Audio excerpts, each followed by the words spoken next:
This is ChestertonRadio.com.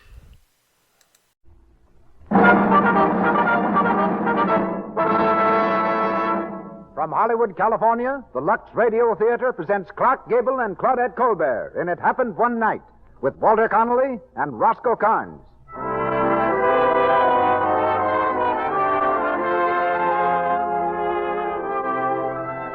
Lux presents Hollywood. Our stars, Clark Gable, Claudette Colbert, Walter Connolly, and Roscoe Carnes. Our play, It Happened One Night. Told to the tune of a roaring bus motor, it's a fast-moving story of a runaway society girl and the reporter who helped her run. Our guest is a real-life cross-country bus driver, Mr. Harold Burnham. The music of the Lux Radio Theater is under the direction of Louis Silvers. This program comes to you with the good wishes of the makers of Lux Flakes, the world's largest-selling package soap for fine fabrics. Lux is safe in everything, safe in water alone, and it's thrifty. About a penny's worth of Lux, unless the water's hard, does under things 3 times, or stockings 4 times, or both a sweater and a dress. In hard water, a little extra Lux gives you wonderful, rich suds. Yes, a little goes so far. Lux is thrifty. Keep the generous large-size box of Lux Flakes in the bathroom, laundry, and kitchen, too. Give your things the care they deserve, and help your hands stay nice-looking, too. You'll do that, won't you? And now, ladies and gentlemen, our host and producer, Mr. Cecil B. DeMille.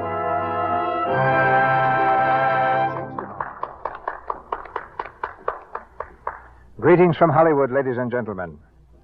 It happened one night that a husky son was born to Mr. and Mrs. William Gable of Cadiz, Ohio. When the boy grew older, it happened one night that a friend who was an actor invited him backstage to witness a performance of the local stock company. The young man was allowed to peer through a peephole in the curtain, saw a vast bank of upturned, expectant faces, and discovered that it thrilled him, lured him as irresistibly as fate itself. Then came a swift, amazing series of ups and downs, until at last it happened one night in Hollywood that Clark Gable tossed a coin to decide whether he should continue to fight for a chance in the movies or head for home. The coin fell heads up, and he remained to become one of the most popular stars the screen has ever known. Clark is now working in Gone with the Wind and appears tonight through the courtesy of Metro-Goldwyn-Mayer. It happened one noon that a pretty young girl was crossing the Paramount lot on her way to lunch when a producer stopped her and asked her how she'd like to play the part of the wickedest woman in the world. Without a second's hesitation, she answered, "I'd love it." I was the producer, Claudette Colbert was the girl, and the picture was the sign of the cross, in which Miss Colbert appeared as Papier, the queen who invented the milk bath for beauty. Soon afterward, Frank Capra borrowed Claudette for the leading role in a film that became one of the great classic romantic comedies of the screen, and which we have adapted for radio. And that, roughly, is how it happens tonight that we're presenting It Happened One Night. Our stars repeat their Academy Award-winning parts in the Academy Award-winning film when Clark Gable plays Peter Warren and Claudette Colbert plays Ellie Andrews. Claudette will be seen shortly in the Paramount film Midnight and is currently working in It's a Wonderful World for a Metro-Goldwyn-Mayer production. Other excellent artists who grace our stage tonight, playing the same parts they filled so ably on the screen, are Walter Connolly as Mr. Andrews and Roscoe Carnes as Shapley. And now in the Lux Radio Theater, the cross-country bus stands waiting. The oil is checked, the tank is full, and we're ready to start with Clark Gable, Claudette Colbert, Walter Connolly, and Roscoe Carnes. Yes, ladies and gentlemen, it happened one night.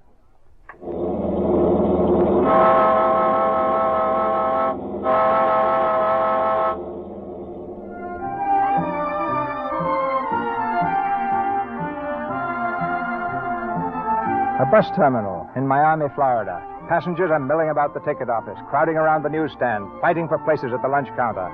In a telephone booth at the far end of the station, Peter Warren, a news reporter, has just put through a long-distance call to his paper. Hello. Is this the New York Globe? Yes, sir. Well, this is Peter Warren talking. I want to speak to Harry Gordon right away. Who?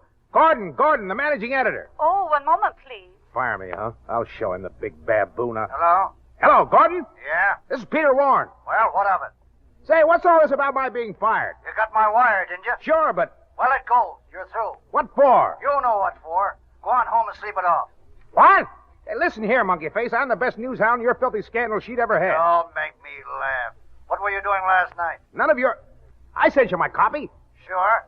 All about the bathing beauties of Miami Beach. It was lovely. But did you know that Ellie Andrews disappeared last night from her father's yacht? What? Ellie Andrews, she disappeared. Do you know that? No. Well, that's why you're fired. Hey, wait. Hello. Hello. No.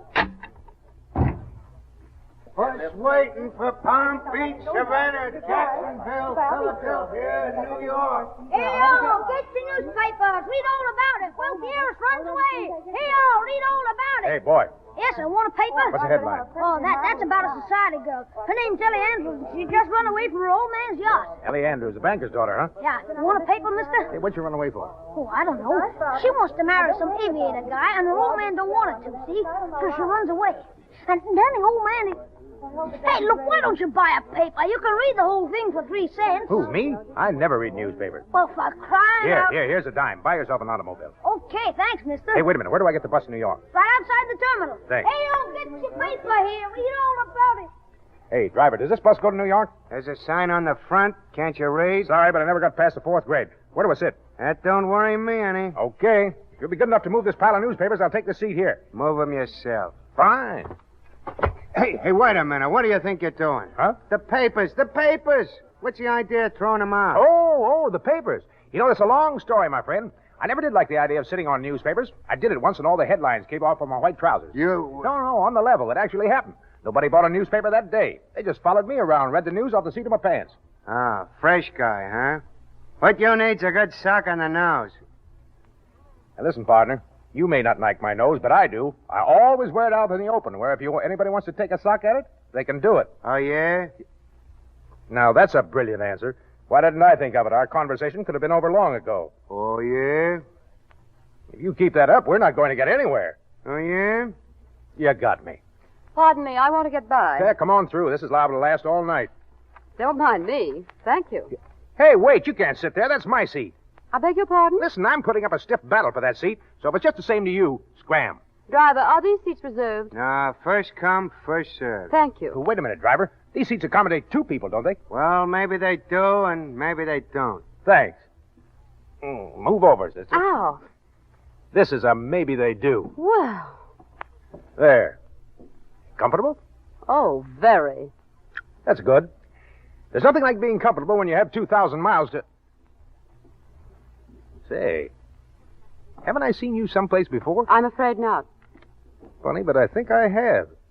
You ever had your picture in the newspaper? Never. Not even on the society page? Oh, well, my mistake. I could have almost sworn I've seen you before. Really? Well, perhaps it was the livestock show in Chattanooga. I often go there with my old maid aunt from the country. We're simply mad about the merry-go-round. Ford!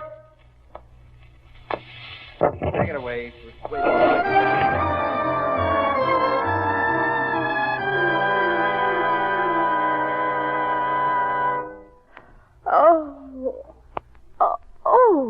Oh, I'm terribly sorry. Oh, that's all right. You have a good sleep? Oh, fine, thank you. Well, everybody's gone. Where are we? Jacksonville. We just got in. We change buses here and pull out in half an hour. Oh, it was so foolish of me to fall asleep on your shoulder like that. Why didn't you push me away? Oh, I hated to wake you up.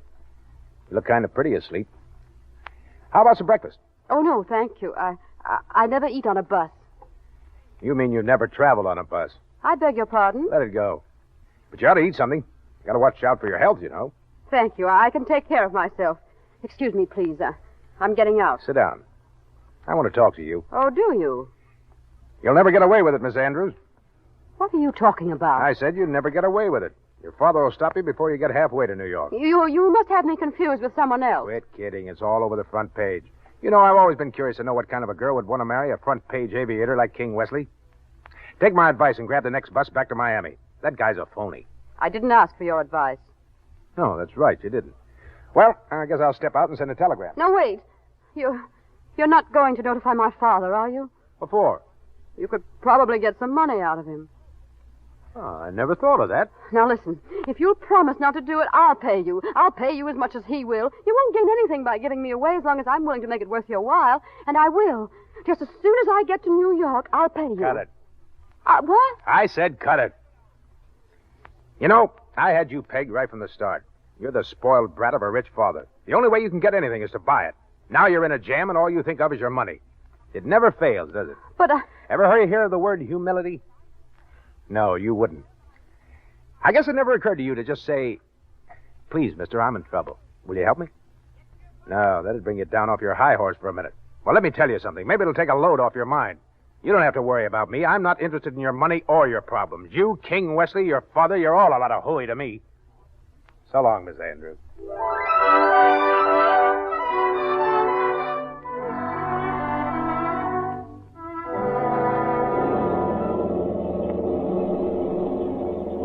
Hiya, sister. All alone, I'll keep you company. I'm sorry, you can't sit here. This My thing name's is Shapley. Might as well get acquainted. It's going to be a long trip. Gets tiresome later on, especially for somebody like you. You look like you've got class. Yes, sir, with a capital K. Well, I'm the guy that knows class when he sees it. Believe you me. Ask any of the boys, they'll tell you. Shapley sure knows how to pick 'em. Yes, sir, Shapley's the name, and Shapley's the way I like 'em. Say, what's the matter, sister? You ain't saying much. Seems to me you're doing excellently without my assistance. That's pretty good. It seems to me you're doing excellently without my assistance. Well, shut my big, nasty mouth. Looks like you're one up on me. You know, there's nothing I like better than to meet a high-class mama that can snap 'em back at you. Yes, sir. You're just my type. Believe you me, sister, I could go for you in a big way. Fun on the side, Shapley, they call me. And the accent's on the fun. Believe you me. Believe you me, you bore me to distraction. Looks like you're two up on me now. Hey, you. Huh? There's a seat over there for you. What's the idea? I'd like to sit next to my wife, if you don't mind. Your wife? Yeah. Come on, come on. Oh, yeah, sure, Doc. Sure, Doc. I was just trying to make things pleasant for her. I didn't know it was your wife. You understand what I mean, don't you? If you'll promise not to snap my head off, I'd like to thank you. Yeah, forget it. I didn't do it for you. His voice was getting on my nerves. Say, your clothes are soaking wet. Did you get caught in that shower back at the last stop? Yes, it was a cool shower, too. Here, take my coat and put it around you. No. Sure, go ahead. You're as helpless as a baby. Thank you. How'd you happen to get caught in it anyhow? Well, those things do happen, don't they? I just ran into the terminal to buy a box of candy and... Candy? Are you crazy? What do you mean? Let me see your purse. Now, please, give me my purse. Just as I thought. $1.60. Say, how do you expect to get to New York if you waste your money on candy? That's none of your business. You're on a budget from now on. Here's your purse. I'll keep your money. Now, just a minute. Shut up. From now on, I'm the boss.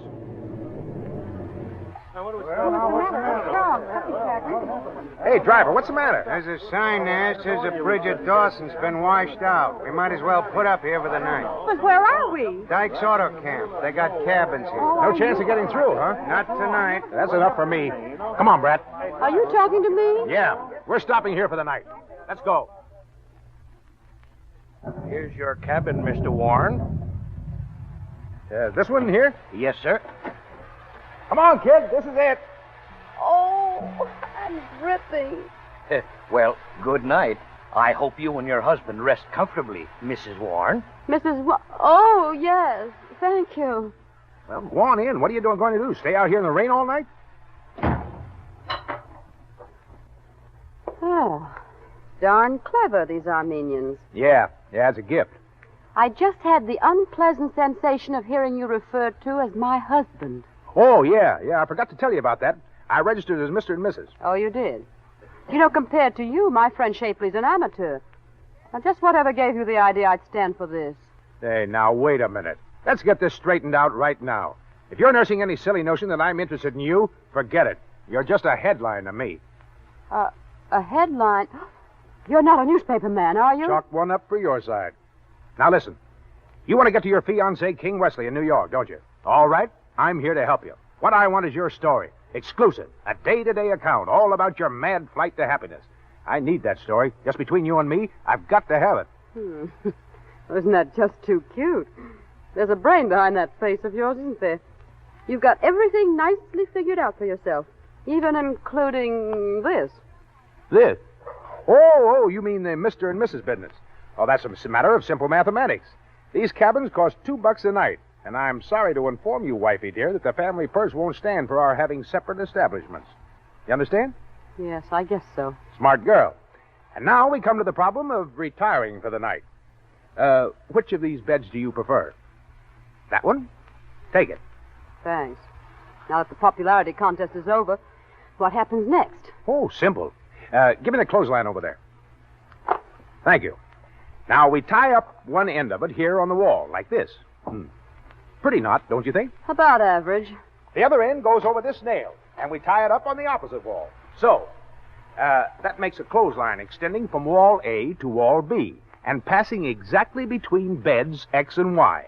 Then we take the blanket, G, and place it over the clothesline, A, B, so that you in bed X will not be troubled with the disturbing sight of me in bed Y. Do you follow me? I suppose that makes everything all right. I hope it does. I like privacy when I retire. Hence, the walls of Jericho. Maybe not as thick as the ones that Joshua blew down with his trumpet, but it's a lot safer. You see, I have no trumpet. Well, now that is a relief. And to show you my heart's in the right place, I'll give you my best pair of pajamas. Here. Thanks. Now, do you mind joining the Israelites on the other side of the wall? I think it might be better. Excuse me. Yeah, that's the stuff, Brett. Don't be worried. The walls of Jericho will protect you. Would you mind putting out the light? Oh, not at all. Turning in? Mm-hmm.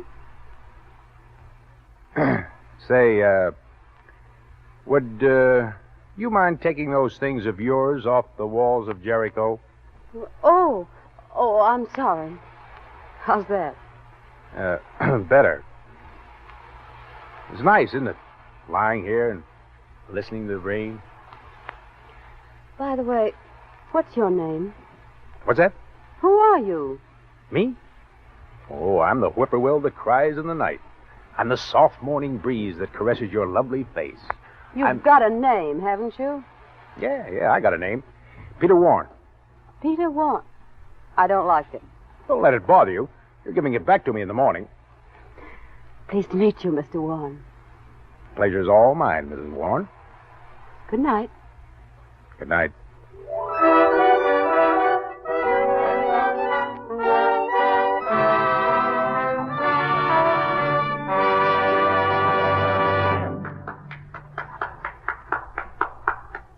In a moment, you'll hear Act Two of It Happened One Night, starring Clark Gable and Claudette Colbert. During our brief intermission, we bring you our favorite family, the Brownings. It's late at night, and the girls have come in from a date. They're getting ready for bed, I hope. Gee, it was fun tonight, wasn't it, Midge? I'll say. You know, Dot, I always sort of envy you when I see you with a crowd of people. Why? What do you mean, Midgie? Oh, it's just that you always look so pretty and fresh, and people sort of flock toward you like you were a magnet or something. They never do that with me. Oh, now, Midge, you just imagine it. Well, I'm too sleepy to think about it now. You about ready for bed? No, not quite. I've got to lux my undies first. At this hour? Goodness, why don't you skip it? Oh, not on your life. Aren't you going to do yours? No, I'm too tired. Oh, but Midge, you must. Oh, what difference does it make? Oh, it's so much nicer putting on fresh things in the morning. Well, just this once won't matter. Oh, but Midge, dear, you're always saying that. Now, see here, honey. You say you want heaps of friends and parties and fun. Oh, yes, I do. Well, believe me, daintiness has a lot to do with that. Here, give me your undies now, and I'll lux them with mine. You angel. I'll do yours and mine both tomorrow night. Honest, I will. Oh, girls, it takes only a few minutes to lux your things after every wearing. A quick dip in Lux Suds removes every trace of perspiration and leaves things fresh and lovely looking. There's no harmful alkali, absolutely nothing in Lux to fade colors or hurt fabrics. You can use it safely for anything safe in water alone. So keep the generous large-size box of Lux Lace in the house all the time. And Lux underthings after every wearing. Your dresses often. This dainty habit means so much to your happiness, helps you stay sweet and lovable, a woman everyone admires. And now, here's Mr. DeMille. It Happened One Night, starring Claudette Colbert and Clark Gable, with Walter Connolly and Roscoe Carnes.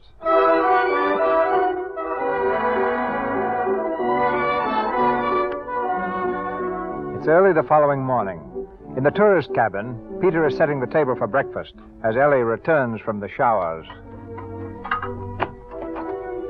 Hello. Morning, wifey. About time you got back. Oh, I met some very interesting women at the showers. We got to chatting about this and that. You know how time flies. Mm-hmm. Come on, sit down. Breakfast's all ready. How nice. Scrambled eggs. Egg. 1 egg, 1 donut, black coffee. That's your ration until lunch. Any complaints? Nope, no complaints. That's nice for a change. Donut? Thanks. You think this whole business is silly, don't you?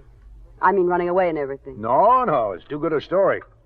Yes, you do. You think I'm a fool and a spoiled brat. Perhaps I am, although I don't see how I can be. People who are spoiled are accustomed to having their own way. I never have. I've always been told what to do and how to do it and where and with whom. Nurses, governesses, chaperones, even bodyguards. Oh, it's been a lot of fun. One consolation, you can never be lonesome. It had its moments. It got to be a sort of a game to try and outwit Father's detectives. I did once. Actually went shopping without a bodyguard. It was swell. I felt absolutely immoral, but it didn't last long. They caught up with me in a department store. I was so mad, I ran out the back way and jumped into the first car I saw. Guess who was in it? Santa Claus. King Westley was in it. No, is that how you met him? Mm-hmm. We rode around all afternoon. Father was frantic. By 6 o'clock, he was having all the rivers dragged. I can see it. Say, where did you learn to dunk? In finishing school? Oh, now don't you start telling me I shouldn't dunk. Of course you shouldn't. You don't know how to do it. Dunking's an art. Don't let it soak so long. A dip and plop into your mouth. If you let it soak so long, it'll get soft and fall off. It's all a matter of timing. I ought to write a book on it. Thanks, Professor. This goes to show you. 20 millions and you don't know how to dunk. I change places with a plumber's daughter any day. What's the matter? Shut up. Somebody's outside. Now, wait a minute. Now, how do I know who you are? I never saw you before. You can't go around bothering my tenants. Besides, how do I know you're a detective? Oh, show him your credentials, Mac. Detective? Oh, that's Father at work. Peter, what'll I do? Maybe I can jump out of the window. They wouldn't see me. Come here and get yourself all mussed up. Push your hair down over your eyes. Yeah, that's it. Yeah, I got a letter from Aunt Bella last week. She says if we don't stop over at Wilkes-Barre, she'll never forgive us. What are you talking about? What's the difference? Say something. I guess I'll write to Aunt Bella today. Yes, I would if I was you. Letters are always cheering to invalids. Yeah, she says she's got the hay fever again. You don't say. Excuse me. Oh, look, a man, darling. I want to see you, miss. What's your name? Are you addressing me? Yeah, what's your name? Hey, wait a minute. That's my wife you're talking to. What do you want anyway? We're looking for somebody. Yeah? Well, look your head off. Only don't come busting in here. This ain't a public park. I got a notion to take a sock at you. Take it easy, son. Take it easy. They're detectives, Mr. Warren. I don't care if they're the whole police department. They can't come busting in here and shooting questions at my wife. Now, don't get so excited, Peter. They just asked a civil question. Oh, is that so? Say, how many times do I have to tell you to stop butting in when I'm having an argument? Oh, you don't have to lose your temper. Just a minute. You don't have to lose your temper. That's what you said the other time, too. Every time I try to protect you. Oh, keep quiet. I won't keep quiet. You're just like your old man. Once a plumber's daughter, always a plumber's daughter. Ready to announce the brains in your whole family. Oh, Peter, why you've gone far enough. I won't stand here and be insulted like this. Oh, shut up. Shut up. Oh, now you see what you've done. You've disturbed my guest. Yeah, what do you mean by it anyway? Well, I'm sorry, Mr. Warren, but you see, we got to check up on everyone. We're looking for a girl by the name of Ellen Andrews, daughter of the Wall Street King. Yeah, well, it's too bad you're not looking for the daughter of a plumber. Quit bawling. I'm sorry, folks. My mistake. There, now, didn't I tell you there was a perfectly nice marriage? Well, hold on. Are they gone? Yeah, they're gone.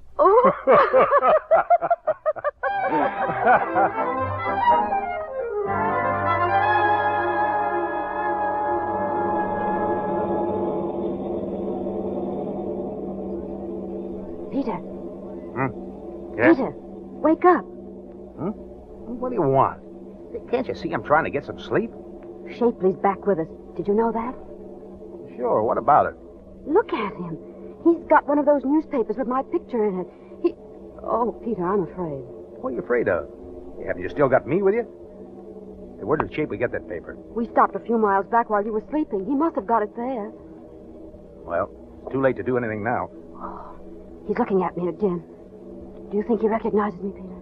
We'll find out soon enough. He couldn't keep a thing like that quiet if he cut his tongue out. Just sit tight and let things happen. But what will we do? Wait till the next stop. I'll get him into a conversation outside, and if he suspects anything, well, we'll see.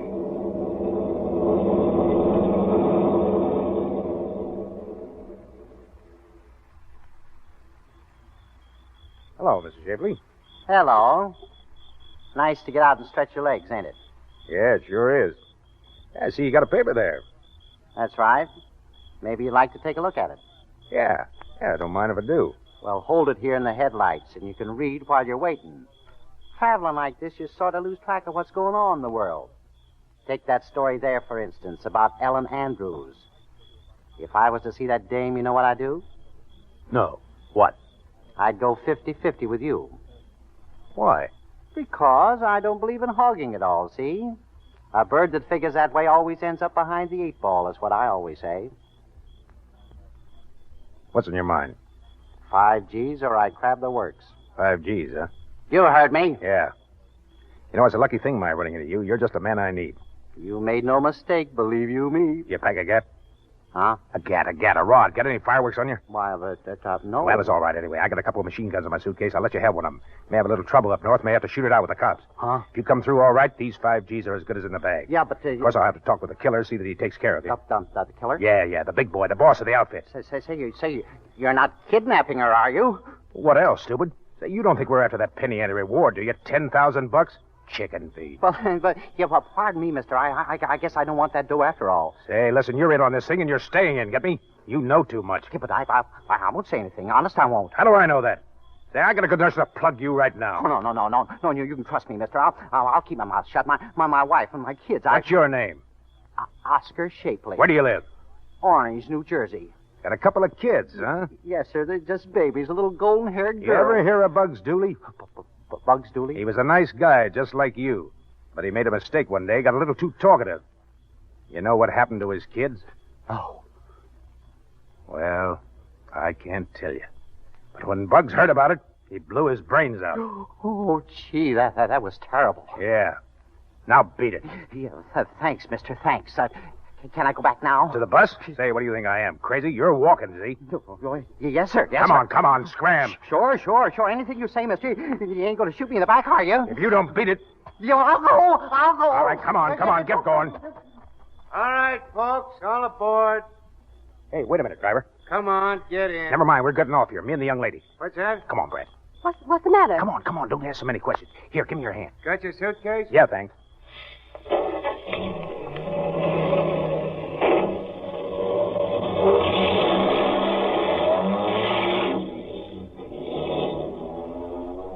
Well, now that we're stranded in the middle of a country road in the dead of night, maybe you'd let me in on the big secret. What's the idea? The idea? We're going to take a little walk, Brat. Mr. Shapley may shoot off his mouth after all. Where are we going to walk to? Next town, wherever that is. Come on. Pick 'em up and lay 'em down. We've got a long way to go.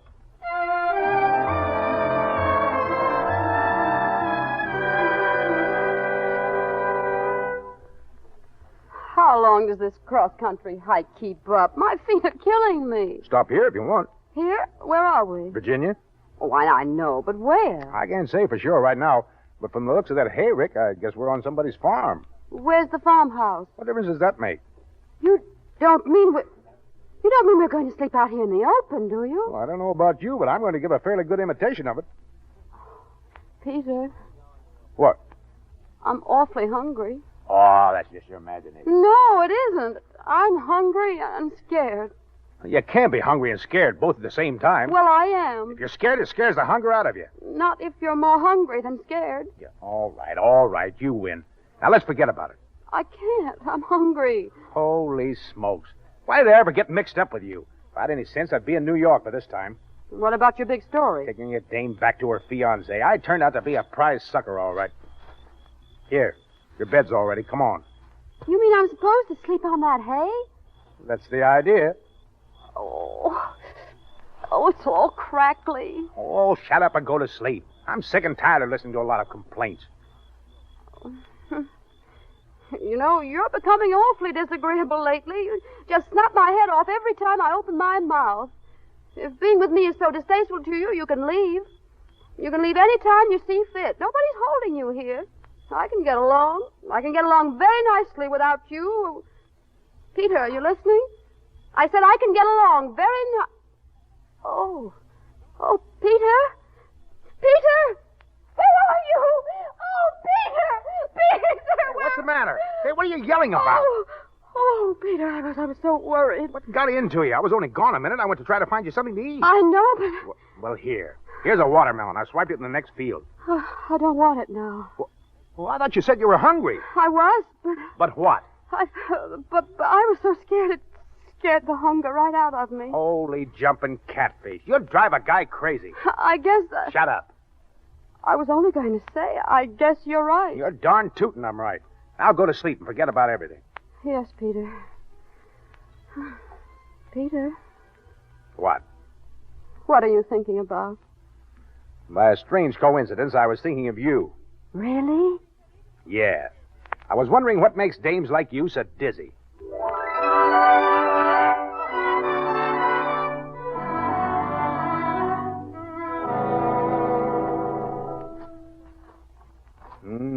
What a morning. Look at the sun.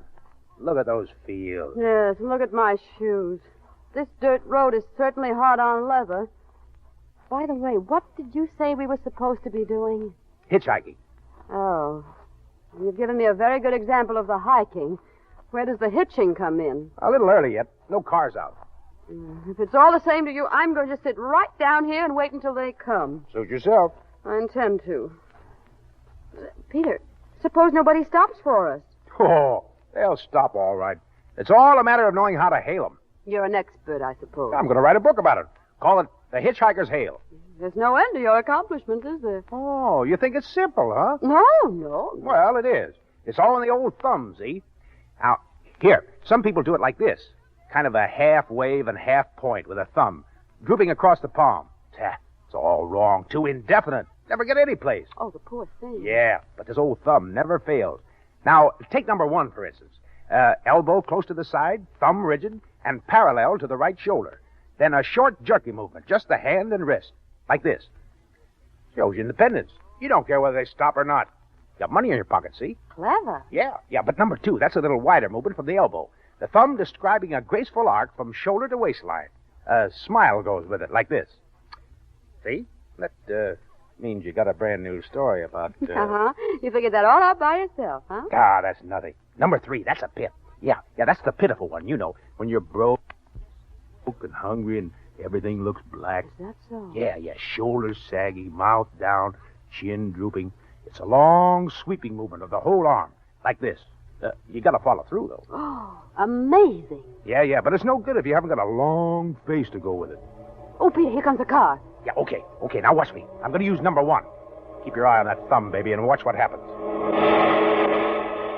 Mm-hmm. I've still got my eye on the thumb. Something must have gone wrong. I'll try number two this time.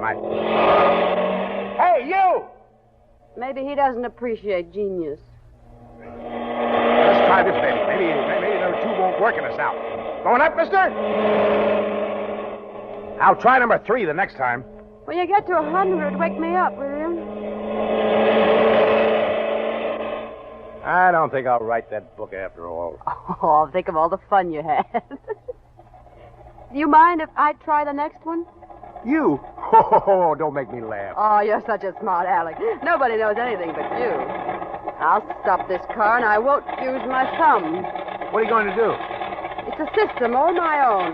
Left hand gracefully on left hip, head back and incline gently in the direction of travel, eyes twinkling. It's the twinkle that does it. Step aside, please. Oh,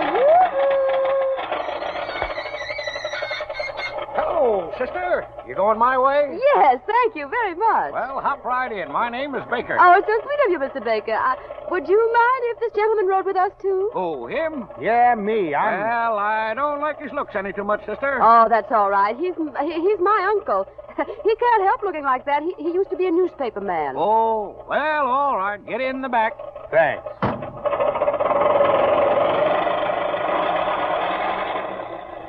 As I was saying, it's a system all my own. Oh, yeah? Mm-hmm. I think I'll write a book called The Feminine Touch or Go Thither with a Come Hither. Oh, shut up.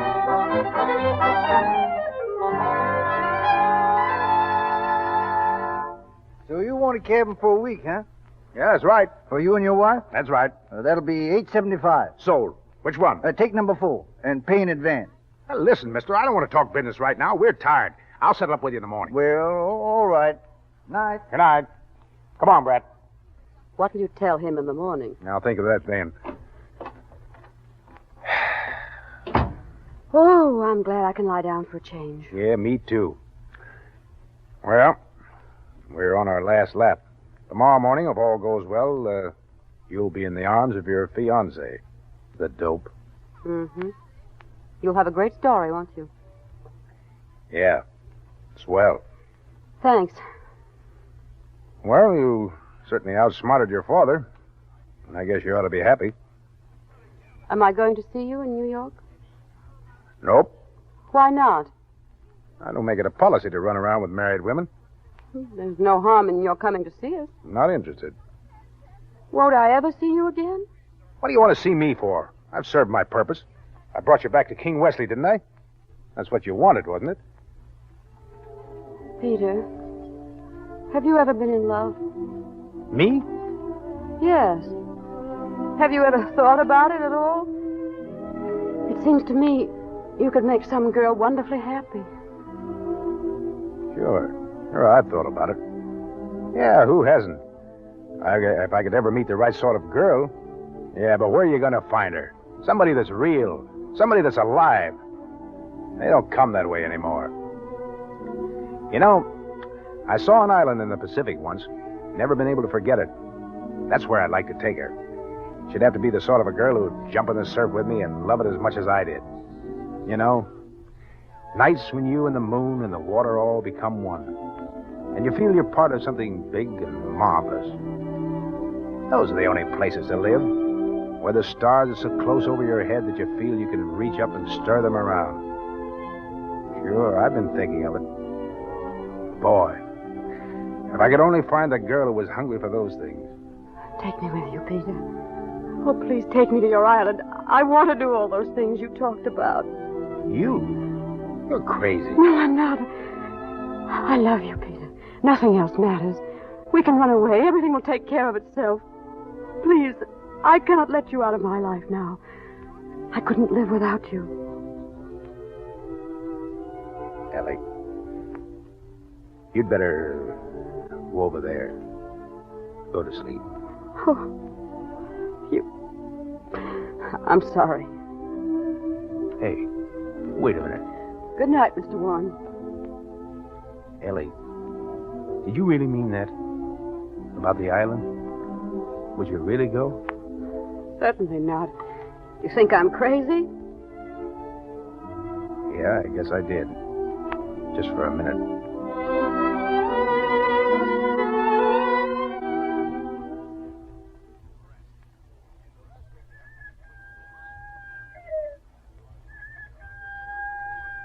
Peter? Peter? Where are you? Peter! Peter! Good morning, Miss Warren. Oh, good morning. Did you see Mr. Did you see my husband? Husband? Well, he's gone. Gone? Yes, ma'am. Left about an hour ago. He didn't say where? Not a word. But I heard him calling long distance. He spoke to a Mr. Gordon at the New York Globe office. Said he had a great story and was going right into New York to see him. I see. Where's the telephone, please? I don't think your husband will be there yet, Mrs. Warren. Oh, stop calling me Mrs. Warren. I'm not Mrs. Warren. I never will be Mrs. Warren. My name is Andrews. Yes. Ellie Andrews. Yes, ma'am. Yes, ma'am. No, where's that phone? Over there, ma'am. Right over there. Thank you. Ow! Think it was my fault or something. My name ain't Mrs. Warren. My name is Andrews. Andrews? Ellie Andrews. Ellie! Oh, Ma! Ma! Ma, come here quick. Ma!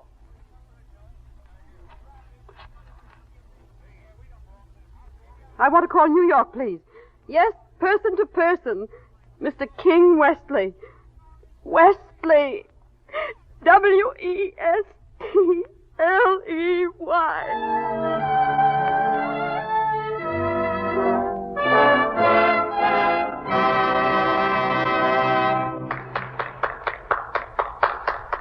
We pause for station identification. This is the Columbia Broadcasting System.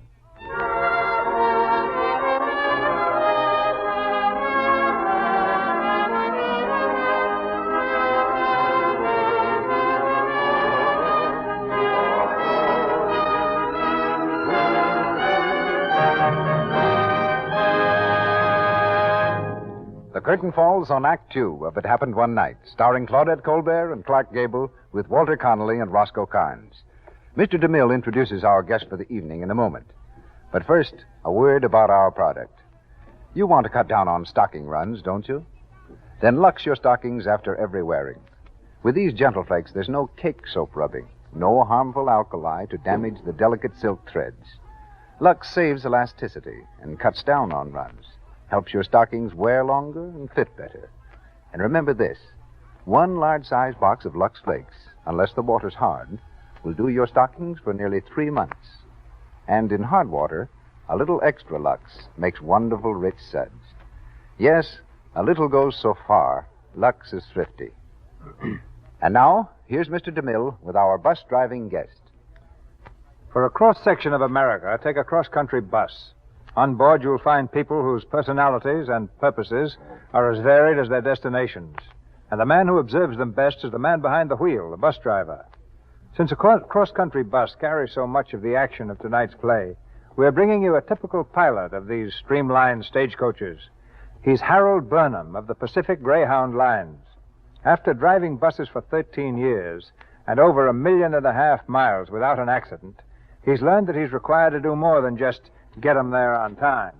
He must be a diplomat, information bureau, nursemaid, counselor and guardian, and at times, even a motion picture actor.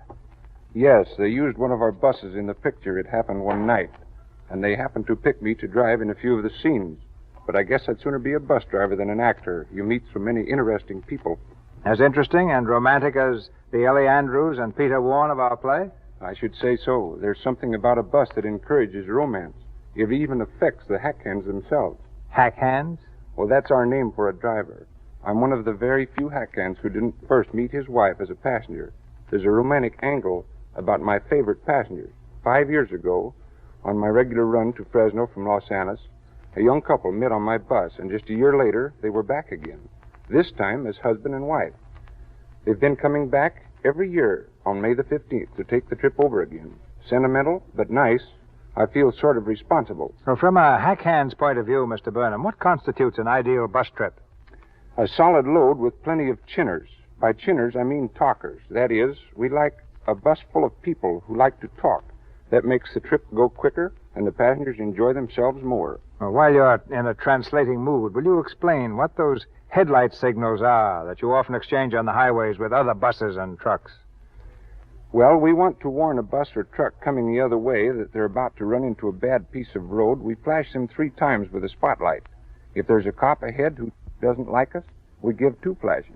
But I'm glad to say that most cops and hack hands get along swell. And the same goes for reefers. Reefers are big trucks. It's the road hog and fruit haulers or small trucks that keep our nerves on edge and our feet on the corks. Corks being our name for brakes. What turned you into a bus driver, Mr. Burnham, and what's keeping you at it? Well, it's pretty exciting, Mr. DeMille. I really mean that, because I quit the Army Air Corps to take my present job. There's something about it that gets you. You're out in the open all the time, and more or less on your own, always on the move.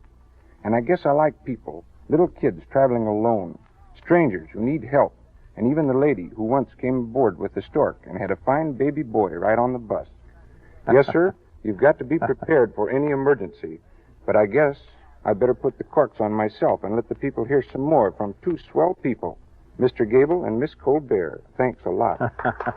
Thanks. Drive on, Mr. Burnham, and good luck to you. Clark Gable and Claudette Colbert in It Happened One Night with Walter Connolly and Roscoe Carnes.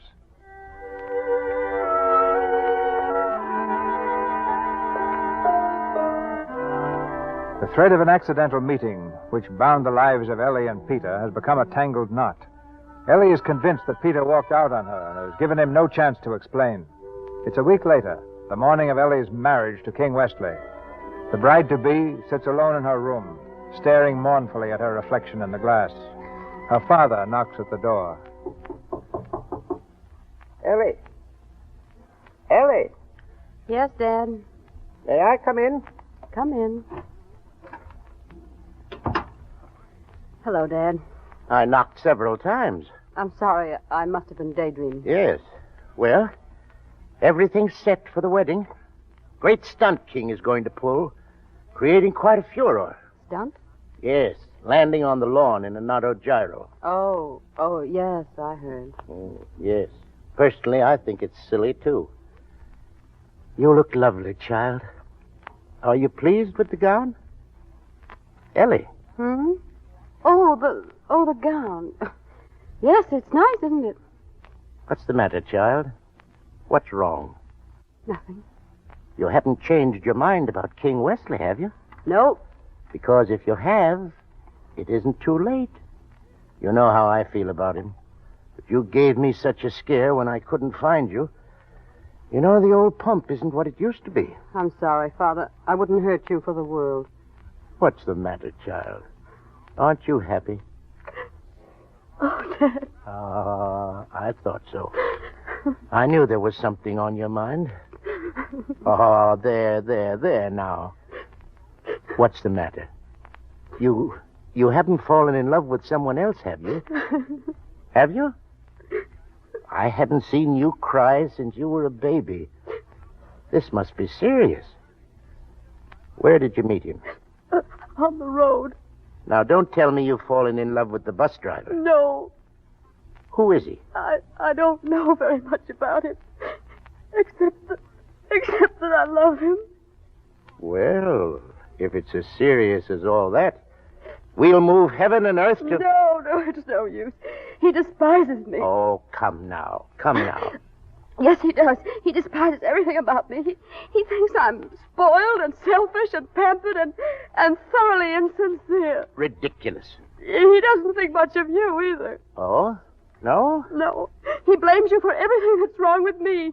He says you raised me stupidly. Oh, he's marvelous. Eh? Well, what are we going to do about it? I don't know. I'd like to have a talk with him. No, it wouldn't do any good. I practically threw myself at him. Well, under the circumstances, don't you think we ought to call off this wedding off? No, I'll go through with it. What difference does it make? I'll never see Peter again. Is that his name? Yes, Peter. Peter Warren? Yes. Do you know him? No, not exactly. Oh, Father, you haven't heard from him, have you? Well, this letter came this morning addressed to me. From Peter? Yes. Here you are. Well, dear sir, as your daughter has probably forgotten to tell you that there's a little financial matter connected with her safe return to your indulgent arms that I would appreciate your settling with me at your earliest convenience. Yours truly, Peter Warren. Oh. Well, I guess that was his only interest in me, wasn't it? The reward. $10,000. I'm sorry you read it. Are you going to see him? Yes. As a matter of fact, I sent word to him to come out here this afternoon. I suppose he'll show up soon. Of course he will. Well, pay him off. He's entitled to it. He did an excellent job. He kept me thoroughly entertained. It's worth every penny he gets.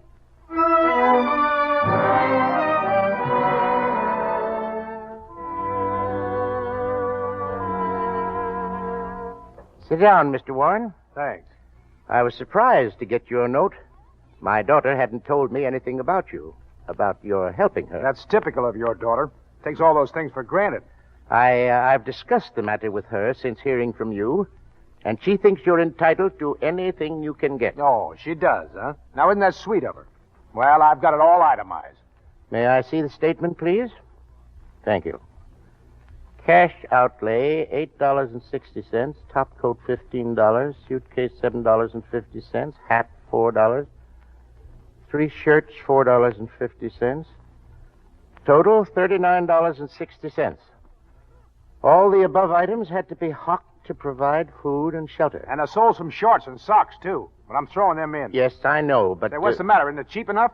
A trip like that would cost you $1,000, maybe more. Now, let me get this straight. You want $39.60 in addition to the $10,000. What $10,000? Why, the reward. Who said anything about a reward? All I want is $39.60. If you give me a check for it, I'll get out of this joint. Gives me the jitters. You're a peculiar chap. We'll go into that some other time. The average man would go after the reward. All you seem to Listen, did anyone ever make a sucker out of you? This is a matter of principle. Something you probably wouldn't understand. But when anybody takes me for a buggy ride, I don't like the idea of having to pay for the privilege. Were you taken for a buggy ride? With all the trimming. Well, my daughter seems to think she was on that ride, too. She thinks you walked out on her. Listen, your daughter can think anything she wants. I went to New York to raise a little dough for your daughter so she could get out on that tropical island. And what do I get?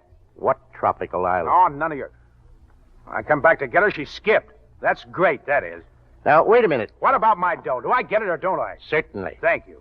But I'd like to ask you one question. Do you love my daughter? Any guy that would fall in love with your daughter ought to have his head examined. That's an evasion. Do you love her? A normal human being couldn't live under the same roof with her without going nutty. She's my idea of I nothing. asked you a simple question. Do you love her? Yes! Don't hold that against me. I'm a little screwy myself. Well, well, well. Look who's here. Hello.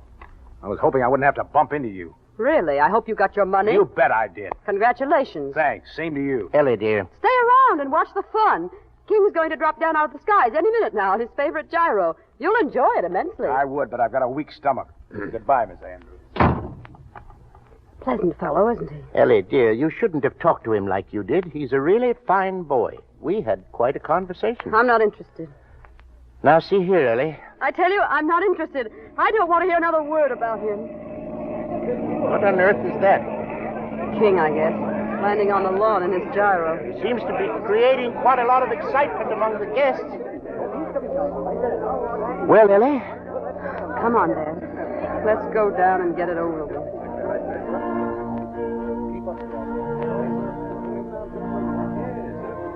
King is waiting at the altar. All right. Take my arm. Let's go. You know, Ellie, you're a sucker to go through with this. That guy Warren is okay. Please, Dad. He is. He didn't want the reward. All he asked for was $39.60 that he spent on you. What? Sure. He loves you, Ellie. How do you know? He told me so. Oh, Daddy. Oh. Well, it's too late now. Is it? You don't want to be married to a mug like Wesley.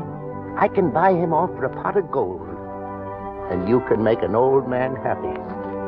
Pete Warren is a swell guy. Oh, please don't. If you should change your mind, your car's waiting at the back gate. What do you say, Ellie?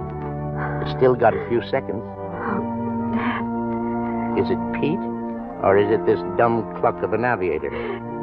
It's Pete. Hooray! Daddy, quick, kiss me. Goodbye, Ellie. Goodbye. Run, Ellie! Run! Go on, Ellie! Go on! They'll never catch you!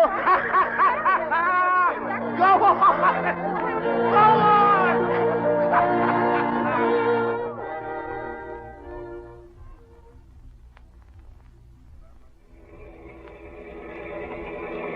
Peter.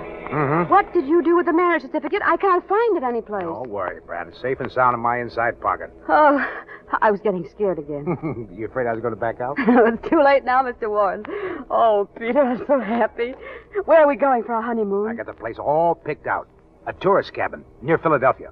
A tourist cabin? Oh, Peter, that's grand. Yeah. See that big bundle of stuff I bought in the last town? Yes, what's in it? Oh, lots of things. A rope. A rope? Yeah. And a green blanket. The Walt of Jericho. Right. Oh, is there anything else? Hand me that little package. This one? That's it. What's in it? You'll see. There. A trumpet. A toy trumpet. Yeah. I never took a lesson, but I guess I can manage it. Listen to this. Oh, Peter, that's beautiful.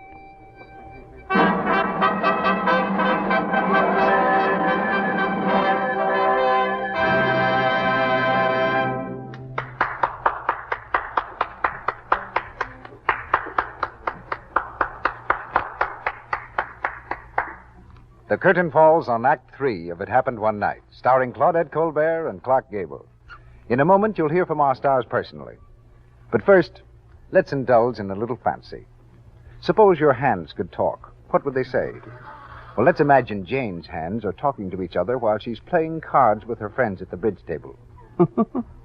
Isn't it fun? We fooled these women again. Haven't we, though? They think Jane has a maid. It's a great joke, isn't it? Why, we've been washing dishes for years. Yes, and no one would guess it. Lux Flakes helps us to stay so lovely looking.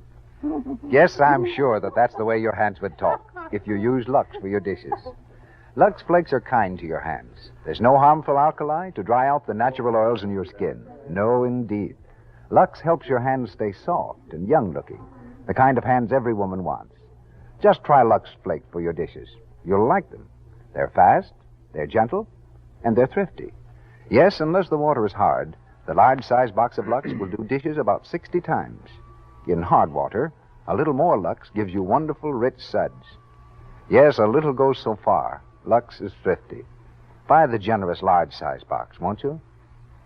And now, here's Mr. DeMille with our stars. The happy journey from Miami to New York is ended, but our stars make a return trip to the microphone. We present Ellie Andrews as Claudette Colbert and Peter Warren as Clark Gable.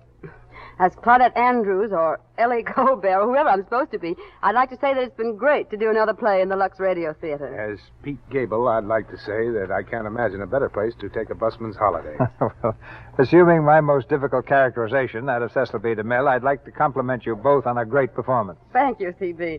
And I'm glad to learn from your introduction to the play that you're a fatalist. Yeah, what? Seems to me I heard the word fatalist.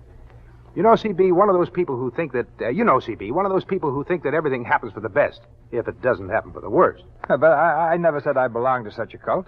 Claudette probably assumes, in the way you talked about everything happening one night, that you're a believer in uncontrollable destiny. Well, it's really nothing to be ashamed of, you know. Some very nice people are fatalists. You simply believe that everything happens for a purpose. And if you don't believe that way, you've nothing left but suppositions. For example, suppose Columbus had sailed east instead of west, or Paul Revere's horse had tripped over a cobblestone. That's you. Oh, it's Mr. Gable. Suppose Claudette hadn't... We have it here for you, sir. Down to Mr. Gable for me. It's Mr. Gable, I think. Suppose Claudette Colbert hadn't taken seriously when a playwright she met at a party in New York said, you ought to be an actress. Or suppose she hadn't starred on Broadway in The Barker. Would she be in Hollywood now? I suppose that coin Clark tossed to see whether or not he'd remain in Hollywood hadn't fallen tails. Where would he be now? Well, children, I'll give up. Where would you be now? You mean seriously? Sure, why not? Well, let's see. I've gone back east. Not all the way east. Maybe I've stopped off in Texas again. I'd probably have gotten my old job back in the oil fields, and, well, I'd probably be fairly happy. That's right. Pollyanna Gable, his friends would be calling him. Well, come along, Clark. It's time to blow. Good night, Mr. DeMille. Good night, Zeke. Good night, fatalists. Mr. DeMille will be back shortly with news of next Monday night's play and cast. Our cast in It Happened One Night included John Gibson as bus driver, Chester Clute as Mr. Dyke, Eddie Waller as Mr. Dobbs, Lou Merrill as Harry Gordon, Walter Tetley as a newsboy, Marion A. as telephone operator, and Frank Nelson as a detective. Louis Silvers appeared through courtesy of 20th Century Fox Studios, where he directed music for the new film Alexander Graham Bell. Here's Mr. DeMille. Hollywood recently observed its most important event in many months, the presentation of the Academy Awards, the highest tribute that the screen can give its personalities. For the second consecutive year, top acting honors among men went to the star whom you'll hear on this stage next Monday night, Spencer Tracy. And with him, we present one of the screen's loveliest ladies, Loretta Young. They'll bring Lux listeners the sharply realistic and romantic play for which they're so well remembered on the screen, A Man's Castle.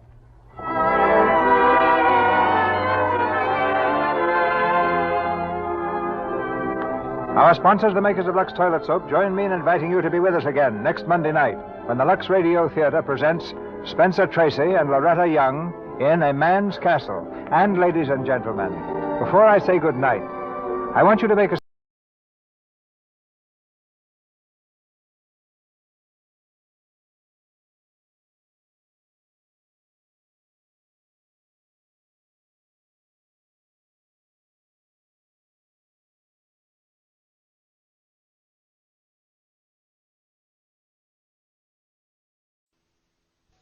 Lux presents Hollywood.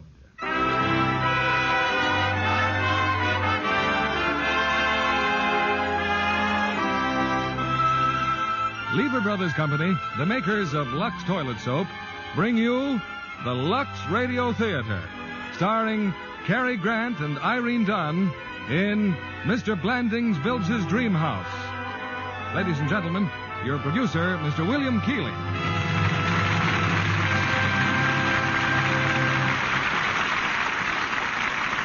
Greetings from Hollywood, ladies and gentlemen. No two stars have given so many performances that honestly rate the word classic as Irene Dunn and Cary Grant. And tonight, we've reunited this famous team in a comedy as timely as today's headlines. It's the RKO picture, Mr. Blandings Builds His Dream House. You know, almost everyone has had a housing problem at some time or other, and the Blandings had their troubles even as you and I. In fact, they had so much trouble, their story became a hit motion picture. You know, you have your idea of a dream house, and your neighbor has another. But one thing is certain. Any well-run dream house will include a supply of the new bath-size Lux Toilet Soap. Whatever the arguments about architecture, most people agree Lux Soap is perfect. Now, here's the curtain for Mr. Blandings Builds His Dream House, starring Cary Grant in his original screen role as Jim and Irene Dunn as Muriel.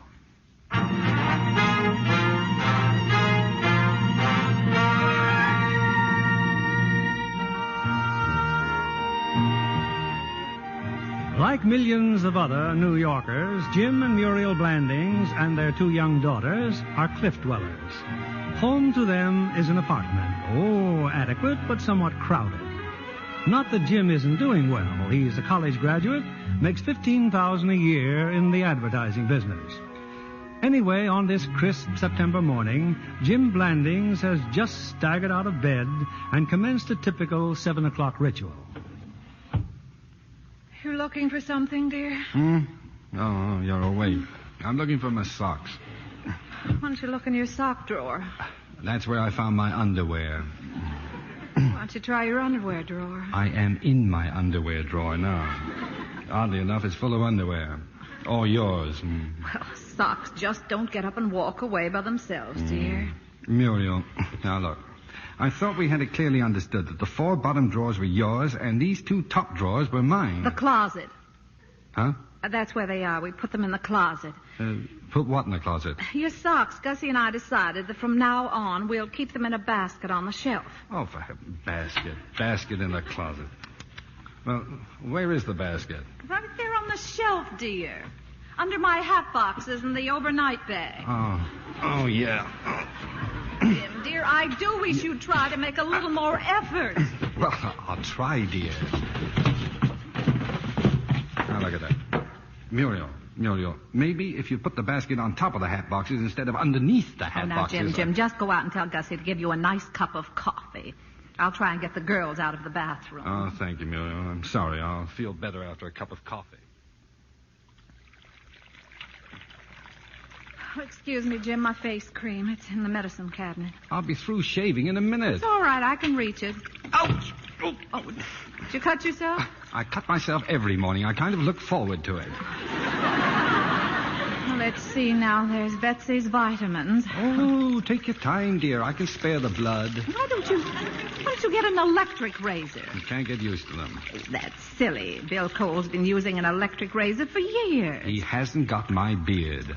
Bill's beard is just as coarse and tough. I am not interested in discussing the grain and texture of Bill Cole's hair follicles before I've had my orange juice. All I said was, why don't you use an electric razor? Because I prefer the clean sweep of the tempered steel as it glides smoothly over No advertising. Please, just hurry, dear. You'll be late for breakfast. Oh,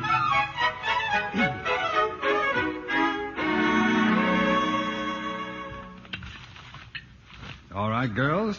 Who did it? Who tore a piece out of my morning newspaper? Well? I'm sorry, Father. It's part of my research for school. Oh, I see.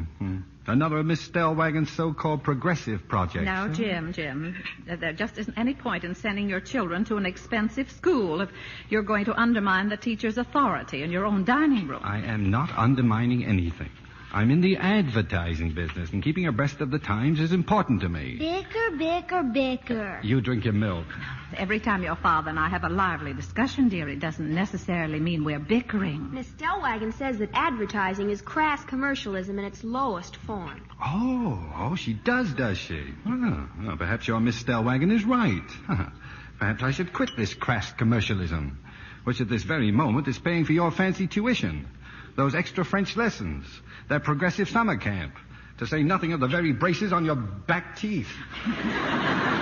Jim, I wish you wouldn't discuss money in front of the children. Why not? They spend enough of it. Bicker. All right, girls, get your things now and run along. Yeah, let's go, Betsy. Goodbye, Daddy.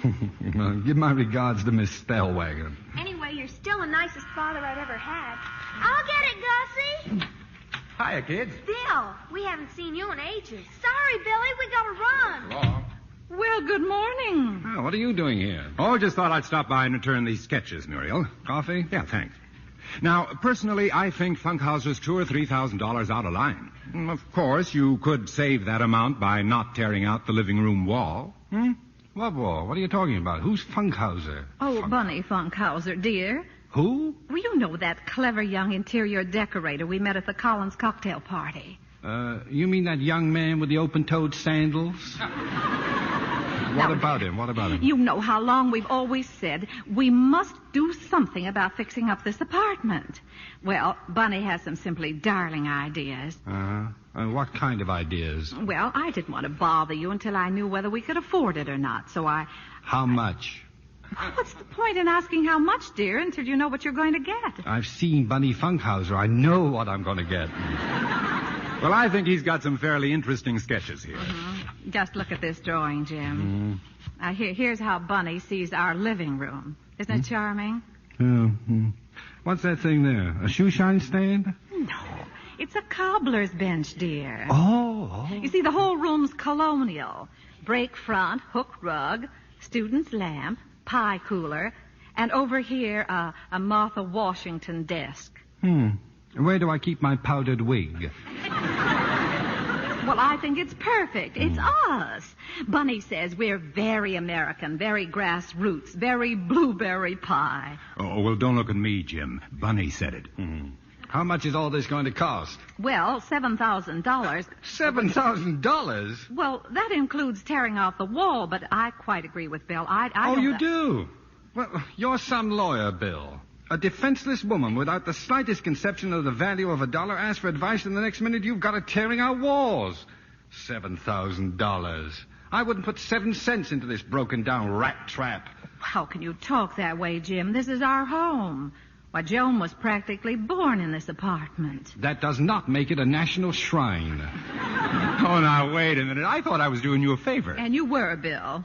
He was just showing you how you could save $3,000 by simply not tearing out the wall. I could save $7,000 by not doing anything at all. Well, then that's that, isn't it? $7,000. Blueberry pie. Have you seen my hat, Muriel? It's in the hall closet, dear, where it always is. I'll get it for you. Jim, help!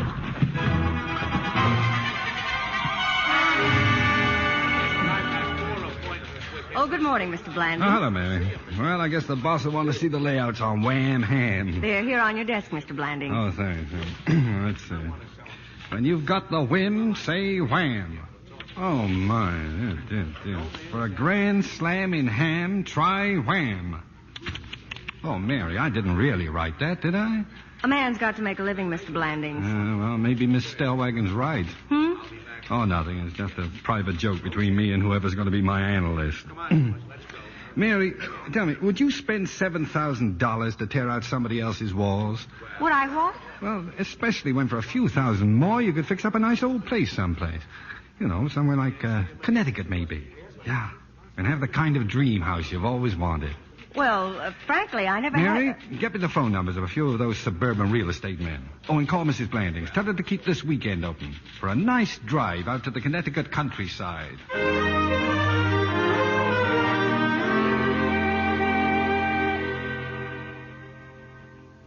They just drove up, Pop. That couple from New York, Mr. and Mrs. Blandings. Good, good. What places you going to show 'em, Pop? Oh, 3 or 4, son. And then I'll show 'em the Hackett place. Oh, no. Not the old Hackett place. The old Hackett place. Son, you ain't been learning much about the real estate business. But Pop, the Hackett place, it's falling apart. It leans. Mighty quaint old place, son. Just the thing for the Blandings.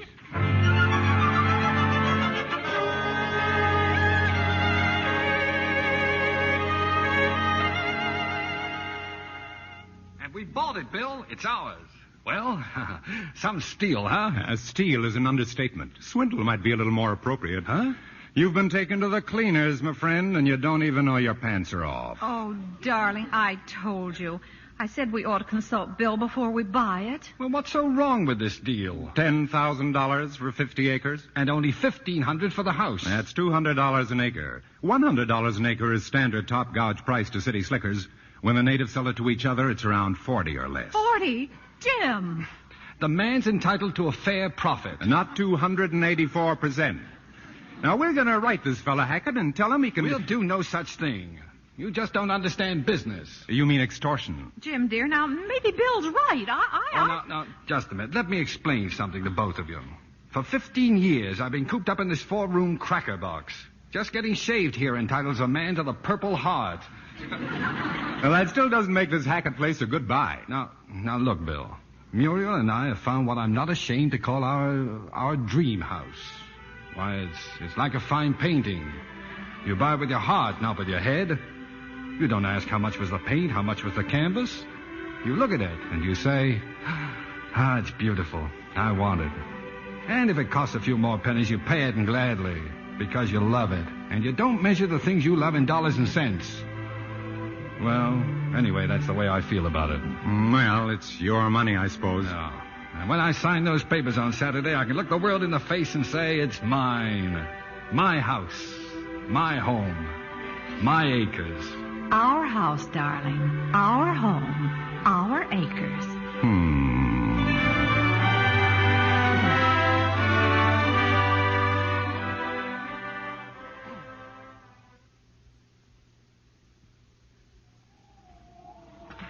It's a windy day, isn't it?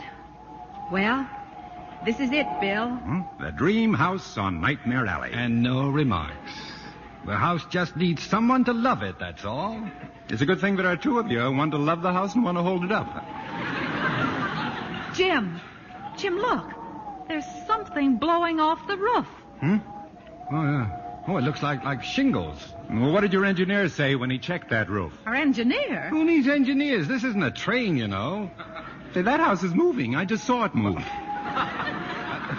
This house has been standing since the second year of the Continental Congress. You take one look at it and shingles start to drop.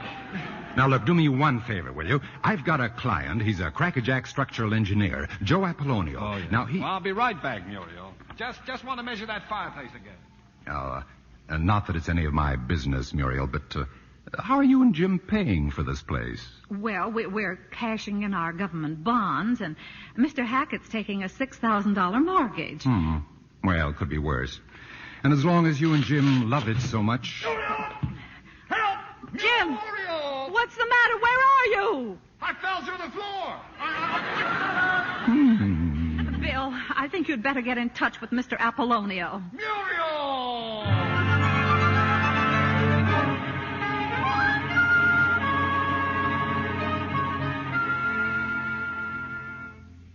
So that's why we've come to you, Mr. Sims. After Mr. Apollonio saw the house, we got our own expert, Mr. Murphy, and then Mr. Gillis, but they all said the same thing. Yeah, tear it down. Well, as an architect, I'm inclined to agree with them. Of course, you can remodel, but for what it would cost you, why, you can have a fine new house. A new house, huh? Yes, something like this, for instance.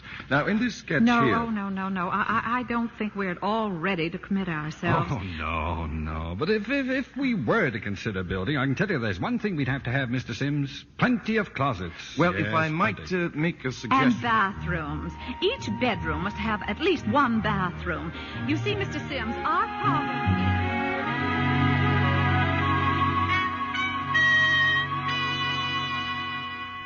made a drawing of exactly what I mean, Mr. Sims. A little playroom for the basement, you see. Nothing tremendous, just a little something to... And I've always wanted a sewing room, Mr. Sims. A little utility room upstairs where I could be alone and sew or sulk on a rainy afternoon. Yes, but I think I'd better And point here out... off the kitchen, a little flower sink with a stone floor and shelves for vases and gardening things. And maybe a little closet. Sure. Why not? Now, over here... My dear Mr. Blandings, now, in the first place, you've got the upstairs about 3 times as big as the downstairs. There, you see, Muriel? It's all those bathrooms. Nonsense. It's all those closets. And by extending the breakfast room, you've eliminated the possibility of any stairs going up to the second floor.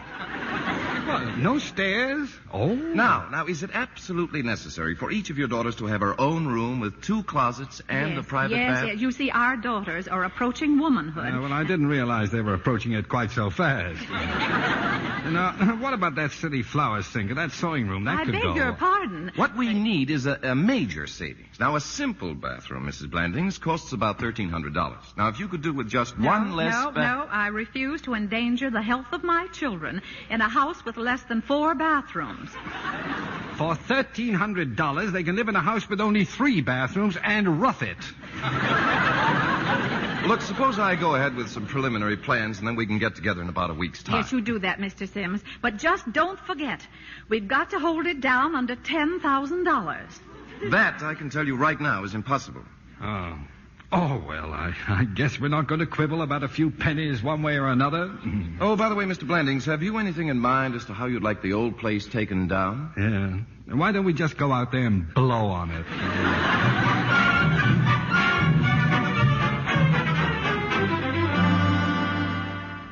Come on in, Bill. Just in time. Muriel and I are going over the plans. In here, Bill, in the dining room. Aye. Well, so you've torn down the old house, huh? The most practical thing we ever did. Uh-huh. How much did that cost? Well, $1,400. Now, never mind, Bill. I bet we've got the nicest vacant lot in the state of Connecticut. Well, Muriel, he's done it again. Who's done? Well, what's eating you? What did I do? Now, just once, why don't you come to me and find out if it's all right, if it's legal, before you run yourself smack into another jam? Oh, Jim, what's happened? What's Bill talking about? I don't know. He won't tell me. All you did was tear down a house in which another man happens to own a mortgage without first getting his written permission. Well, what's that got to do? No. Yeah. Oh. And in such cases, the mortgagee can demand full payment of said mortgage. Oh, Jim. And Mr. Hackett so demands 6,000 clams. Oh, my. $6,000. Well, I guess I can turn in my insurance policies or something. Oh, no, Jim. No, you can't do that. Well, why not? Well, if anything should happen, the children would be left unprotected. I'm not dead yet. No, of course you're not. But I'll see the boys at the bank. You can put up your insurance as collateral. If necessary, I'll sign a personal note. Thanks, Bill. Sure. Well, I've got to run along. Good night, Muriel. Good night, Bill. I'll let you know what the bank says, Squire. What a wonderful friend. What's with all this kissing all of a sudden? He comes in, you kiss him. He goes out, you kiss him. Well, what's wrong with that? Well, just because a man is helpful in the business way doesn't give him extracurricular privileges with my wife. That's a fine thing to say about a friend of 15 years. Well, if he were 15, I wouldn't mind. He's 41. Every time he shakes my hand, he kisses you. Would you prefer it the other way round? Well, why is he always hanging around? Why doesn't he go out and get married or something? Because he can't find another girl as pretty and sweet and wholesome as I am. Oh, darling, let's not be silly about this. It isn't Bill that's upsetting you. It's the house. Yeah, I suppose so. Now, Muriel, do you think it's worth all this? Of course it is. It isn't a house we're building, Jim. It's a home for ourselves and our children and maybe our children's children. Yeah. Each with 2 closets and a private bath.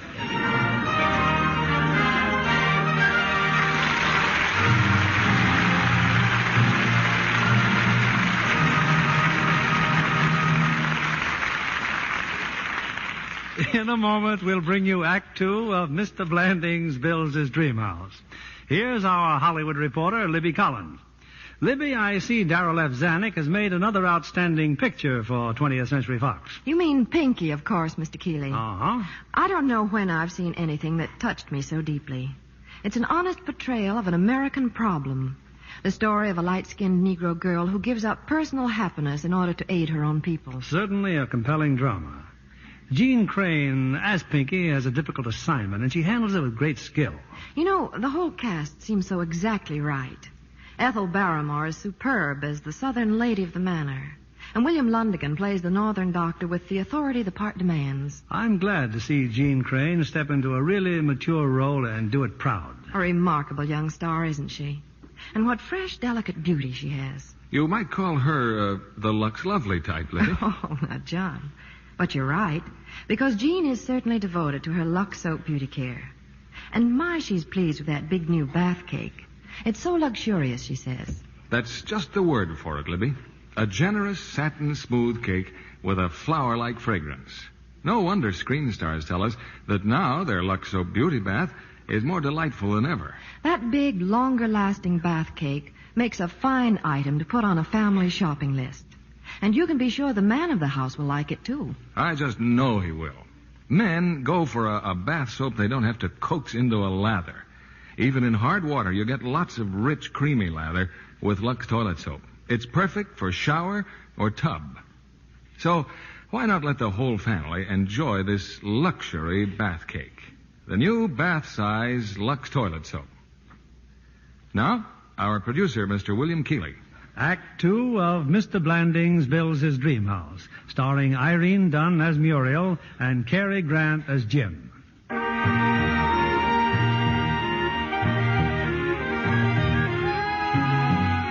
Well, it's a few days later, and in the office of Mr. Sims, the architect, Jim and Muriel Blandings hear the latest report on their dream house. To wit, an estimate. $18,000? That's ridiculous, Mr. Sims. Well, frankly, with all those extras you've insisted But we've upon... only asked for the barest necessities. Never mind, dear. It no longer matters. Now, if you'll just send us a bill for your services... But, Mr. Blandings, now, in the first place, In the first place, I'm going out to have my head examined. And then I'm going to find the owner of our apartment house and sign a 20-year lease. Goodbye. Well, if you feel that strongly about I'm afraid we do, Mr. Sims. I'm sorry if we've...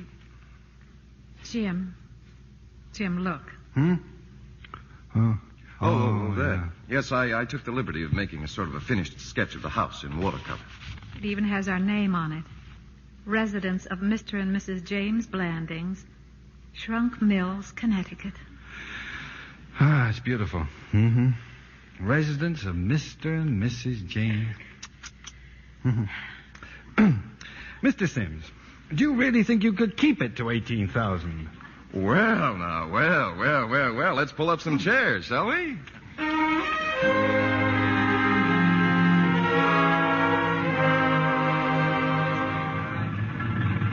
Well, how's it look, Bill? That's some excavation, huh? Mm-hmm. Oh, what's going on over there?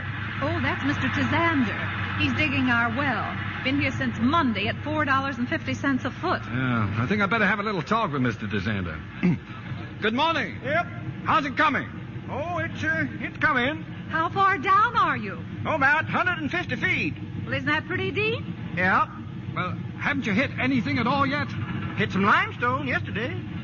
That's good? That's bad. Oh. And right now, looks like we're coming into some shale. That's bad? That's good. Of course, it might turn out to be sandstone. That's bad? Can't tell. Might be good, might be bad. Oh, I see. Thank you. Just for the record, Mr. Tizander, what's happened to the water? Oh, it's there all right. Just got to be patient.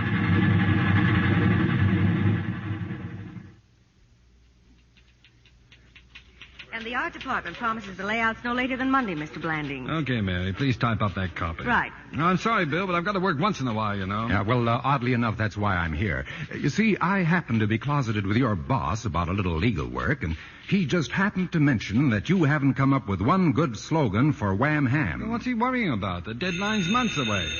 Besides, you don't... Oh, just a minute. Hello? Yeah? Okay, put her on. Muriel, Bill. She's up in Connecticut. Yes, Muriel? What? What? Tizander struck water. Mm-hmm. Say, that's wonderful, dear. Hey, Bill, we got our well. Congratulations. What's that, Muriel? What do you mean we got two wells? Oh. Well, I'll be right out. Say, how could we have two wells? I can't wait to find out. Let's go.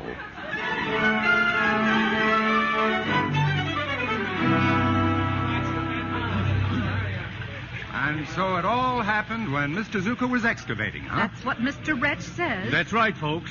Why, Zucker almost drowned. So we've hit a spring of clear, cold, bubbling mountain water right here in our cellar. And I can't pour a bag of cement until the water's diverted. Well, hello, Mr. Tazander. Oh, howdy. You see, Mr. Tazander, water. Yep. At 6 feet. Yep. And just over there, you had to go down 227 feet to hit the same water. Yep. Now, how do you account for that, Mr. Tazander? Well, way it appears to me, Mr. Blandings, over here the water's down only 6 feet. But over there, it's down around 227 feet. Yep. You got nothing to worry about, Mr. Blandings. Once we get the pumps here, your house will go up in no time. Yeah, that's fine. Hey, what's happened to that steam shovel? Huh? Oh, well, is something wrong, Mr. Zucker? Oh, no. I just broke my bucket, that's all. Oh, you hit a boulder, huh? That's no boulder, that's a ledge.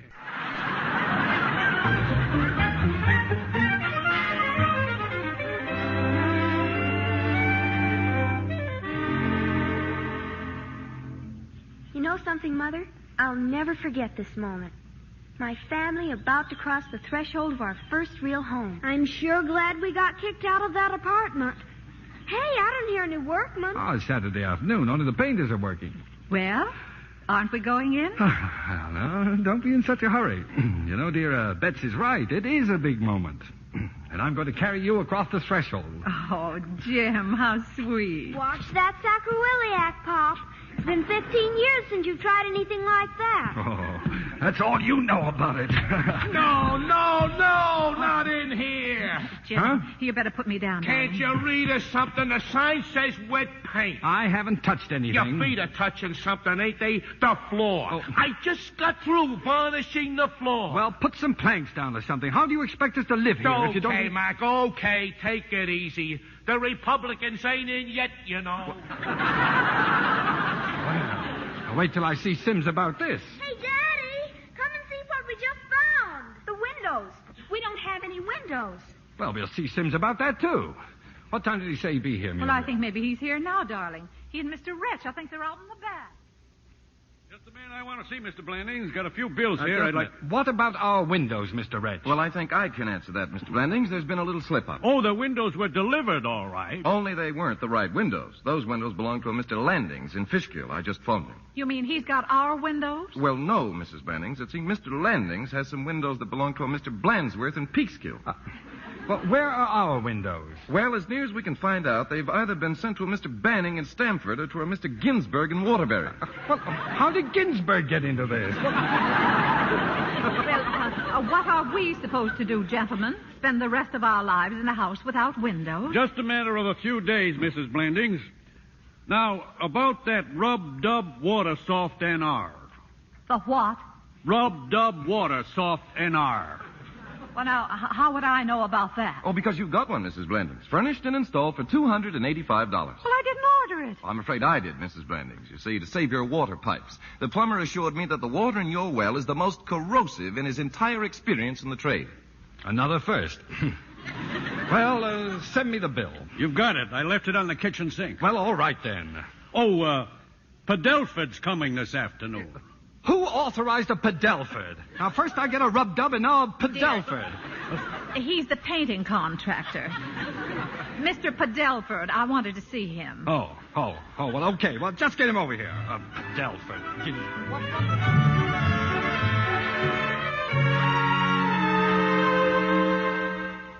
Now, first of all, the living room here. I want it to be a soft green, Mr. Padelford. Uh-huh. Not a blue-green like a robin's egg. No. And yet not as yellow as daffodil buds. Uh-huh. Now, the only sample I could get's a little too yellow. But don't let whoever does it go to the other extreme get it too blue. No. It should be just a sort of a grayish yellow-green. Uh-huh. Now, the dining room, I'd like yellow. not just yellow, but very gay yellow. Something bright and sunshiny. Uh-huh. I tell you what you do, Mr. Padelford. You just ask that man who's varnishing the floors in there to go down to the grocer and get a pound of their very best butter. And you just match that butter exactly, and you can't go wrong. Now, here's the wallpaper we're going to use in the hall. It's flowered. But I don't want the ceiling to match any of the colors of the flower. No. No. There's some little dots in the background. See? It's those little dots I want you to match. No, I don't want those greenish dots near the hollyhock leaves. No. No, I want those little bluish dots there between the rosebud and the delphinium blossom. Clear? Uh-huh. Now, the kitchen's to be white, but not a cold antiseptic hospital white, you know. No. I want something warmer, Mr. Padelford, but still not to suggest any other color but white. Now, for the powder room, I brought you a piece of thread, and I want you to match it exactly, and don't lose it. I had an awful time finding it. Now, as you see, the color of the thread is like an apple red. It's somewhere between a healthy wine sap and an unripened Jonathan. Dear. You have to excuse me now. I've got to meet a friend of ours at the station. Hey, Charlie. It's okay, boss. I've been listening. Did you get everything? Sure. Red, green, blue, yellow, and white. Check.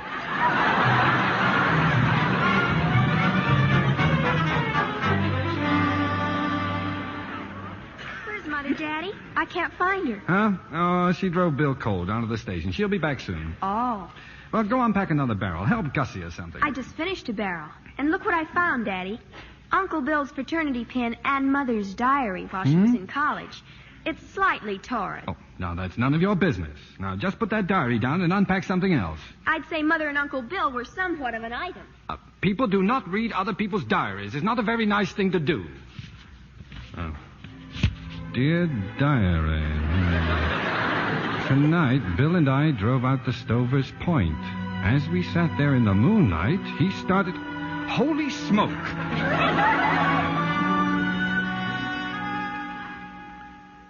Well, the girls are asleep, Jim. There's no need to be so irritable, dear. Well, sometimes a man just doesn't feel like talking. Oh, something wrong at the office? No. Got the new slogan for Wham? It's not due yet. Well, you're certainly upset about something. But it's just that I don't happen to approve of falsehood and deception. What are you talking about? Oh, nothing. But I distinctly remember your telling me that you returned Bill Cole's fraternity pin 15 years ago. That I... What? Well, did you or didn't you? Well, did I or did not what? Give it back to him. Well, of course I did. If I said I did, I did. Well, then perhaps you'll have the goodness to explain how this happened to fall out of your jewel box. His fraternity pin. Bill. Now, what's so funny? You're jealous. If you were so crazy about the guy, why didn't you marry him? Because I wasn't in love with him. Well, that's not what you said in your diary. My what? Well, it just happened to fall open, and I happened to look at it. It just happened. Yeah, I'll just bet. Well, it's all over the book. You were in love with Bill Cole. Oh, don't be absurd. Of course I was in love with Bill. In those days, I was in love with a new man every week. Then why did you marry me? I'm beginning to wonder.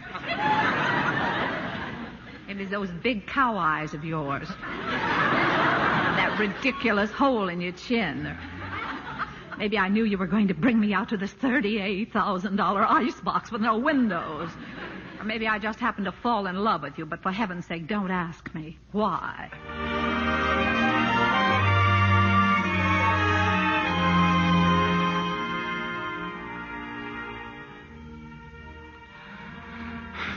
Muriel. What is it? What are you doing down there on the floor? I'm trying to sleep. The moving men forgot our bed. Oh. What time is it? 12:30. Thank you. I guess I fell asleep downstairs. Muriel, would it do any good to say I'm sorry? I don't know. Well, I am. I behaved like a schoolboy, and I'm sorry.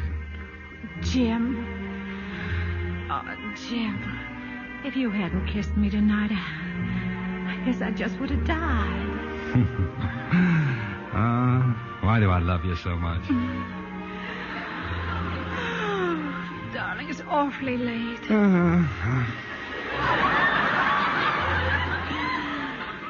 Maybe you ought to go downstairs and lock the doors. So what for? The windows are all open anyway.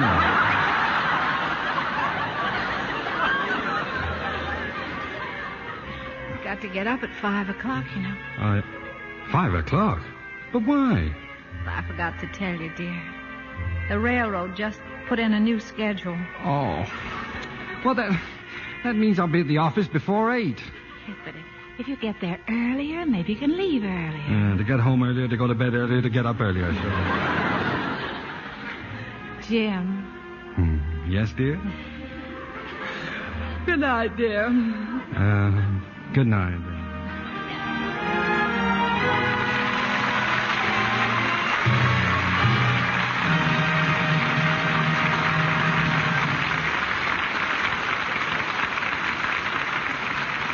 We pause now for station identification. This is CBS, the Columbia Broadcasting System.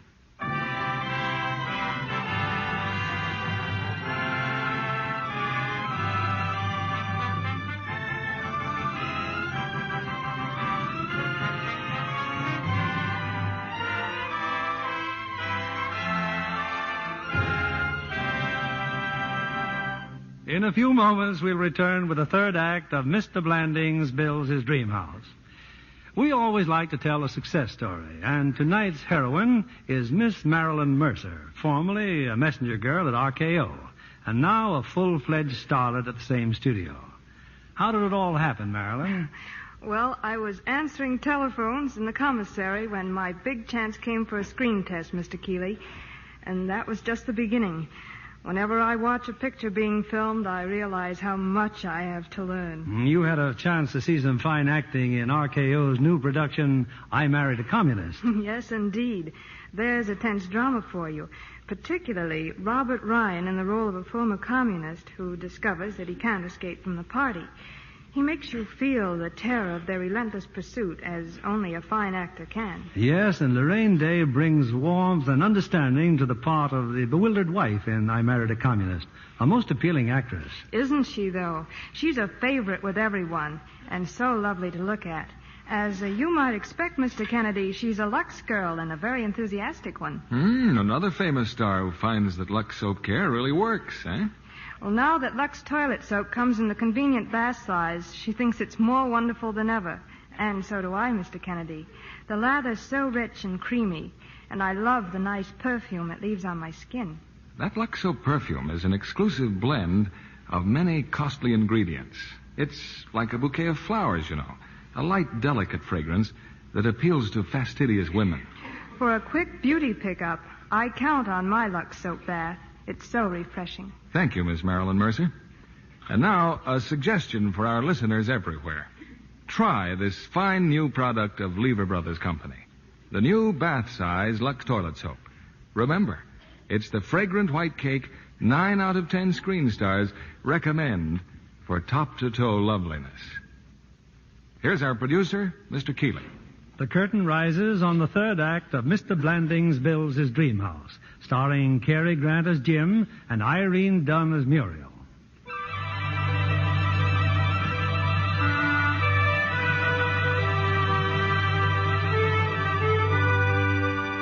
Well, Mr. Blandings has built his dream house.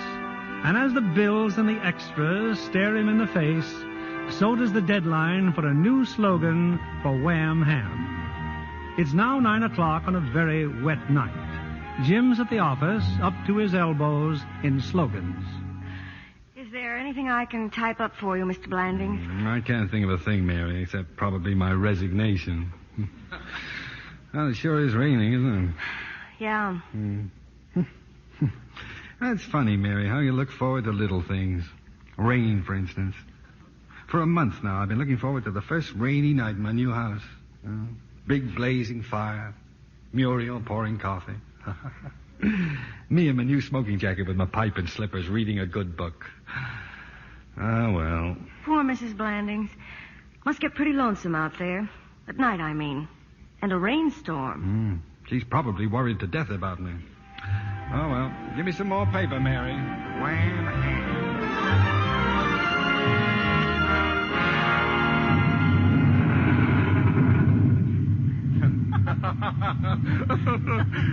And then out you went and bobbed your hair.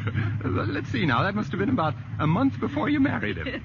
And was Jim mad? Oh, wants more coffee, Bill? Thanks.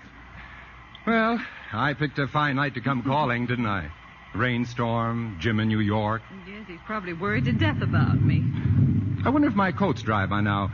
I'd look a little silly going back in Jim's new smoking jacket. No, I think you look very cute. Oh, thank heavens. Must be the children. Now. Well, sit still. I'll get it. Coming. Well, it's about time you kid... Oh, you're not the kid. Yeah, I'm Harry Selby from down the road. Boy, what a storm. Just come by to tell you that the kids are safe, Mr. Blandings. Oh, I'm not Mr. Blandings. I'm Mrs. Blandings, Mr. Selby. Oh, well, how do you do?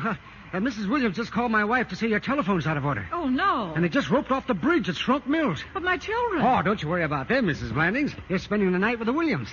Oh, well, that's a relief. I was just beginning to get quite worried about Well, them. I better get back before I have to swim for them. Good night, Mrs. Blandings. Oh, thank you, Mr. Selby. Oh, not at all. Good night, Mr. Blandings. Bill Cole, friend of the family, just came in out of the rain. Oh, well, good night. No bridge. How do I get back to civilization? Well, you'll just have to stay here until it stops raining or they fix the bridge or something. Yeah, I guess I'll have to. Well, get out the cards, Muriel. We can always play gin. Well,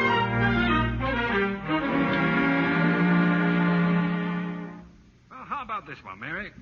Compare the price, compare the slice, take our advice by wham. Oh, now really, Mr. Blandings. Yeah, I know. It's no good. All right. Now, here's another. If you'd buy better ham, you'd better buy wham. But it's just like boiled petroleum. If you'd buy better oil, you'd better buy boil. Oh. Well, it's no use. I can't think anymore. All I've got on my mind is a house with an $18,000 mortgage and bills and extras and antiques and... I don't know. I just don't know. You going somewhere? Yes, I'm going home. I'm going home to get some sleep. But the slogan, you haven't even gotten Suppose I haven't. This isn't the only job in town. But what do you tell Mr. Dascom? Oh, I'll tell Mr. Dascom to... Well, I don't know. I'll just tell him.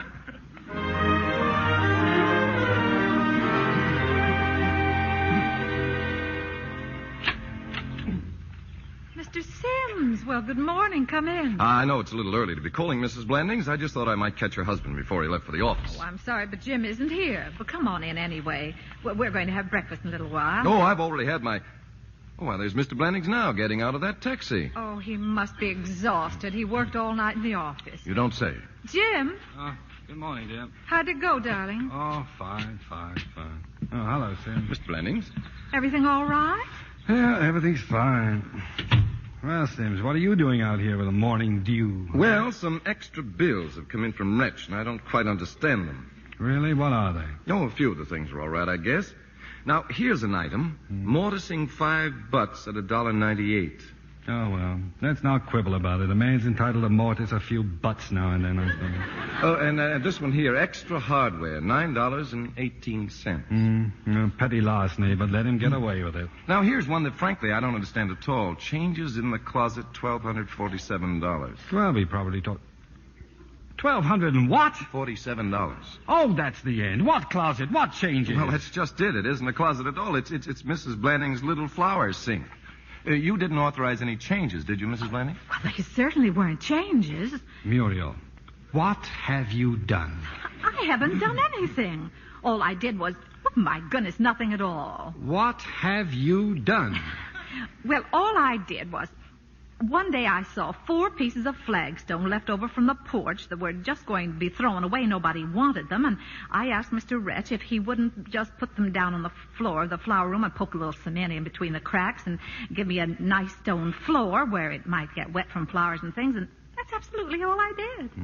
That's all you did? Absolutely, just 4 little pieces of flagstone. Did you by any chance authorize a drain? Of course I didn't. All I said was I wanted a nice, dry stone floor, and Mr. Wretch was just as nice as he could be. What did Mr. Wretch say? Well, all he said was, well, you're the doctor, Mrs. Blandings.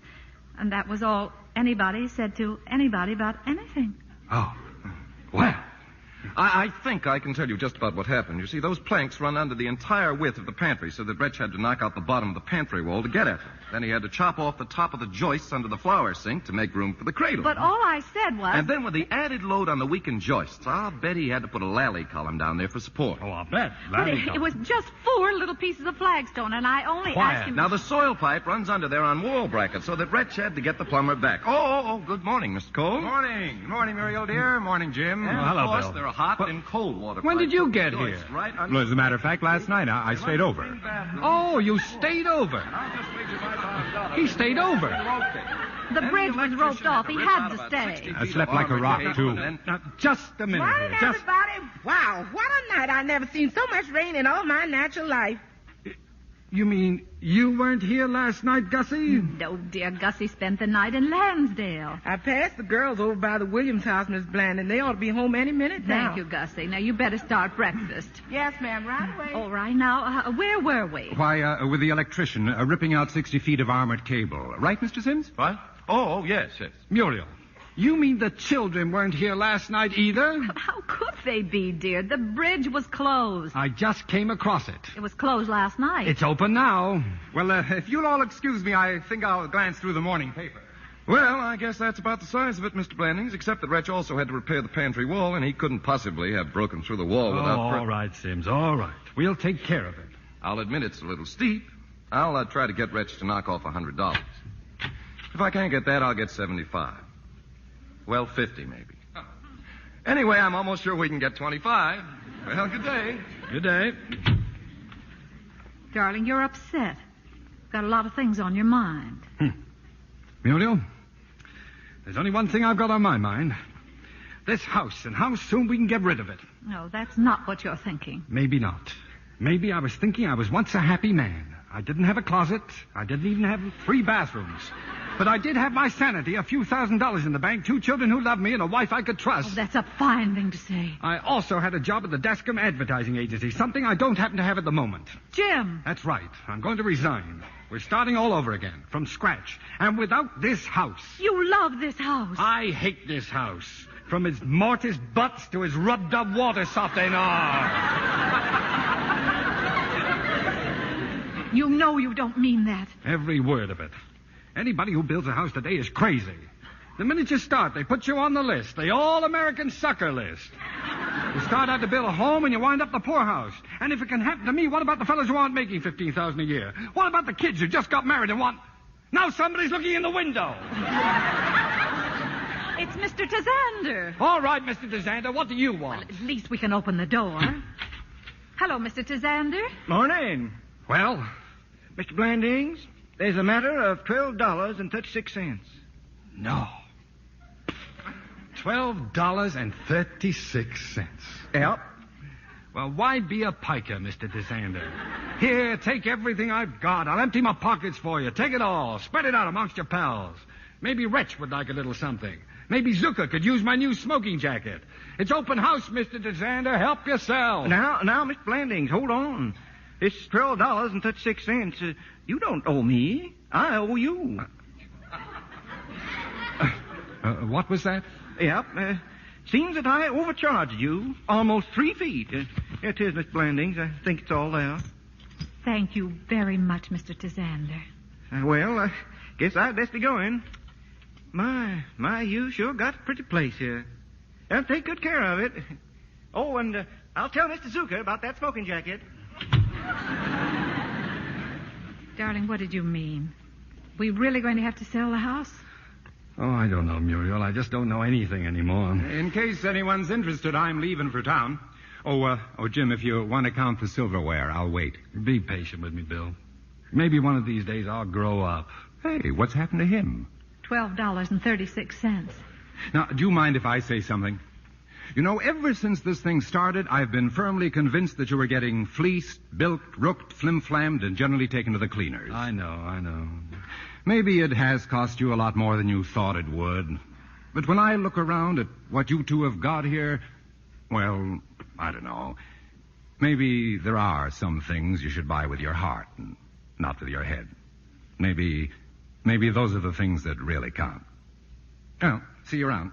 Bye, dear. Bye, Bill. Hi, Uncle Bill.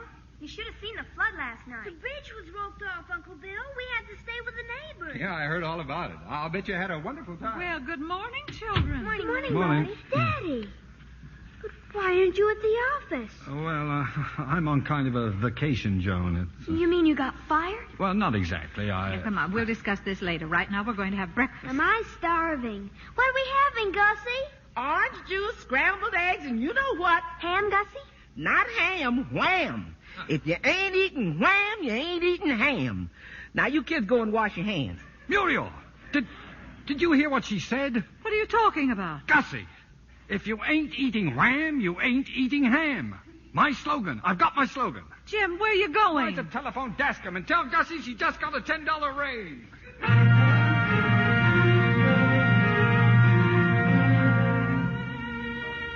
And so Jim Blandings got his slogan, and he kept his job, and he kept his dream house. If this story has a moral, I'm afraid it's escaped me. Unless it's to always be sure to hire a maid like Gussie. Oh, there's much more of a moral than that, Bill. Yes, Mrs. Blandings? I think it's to own your own home, no matter what. Oh, and ladies, you'll find a flower thing very handy. Now, all you have to do is... Muriel. Yes, dear? Don't you dare.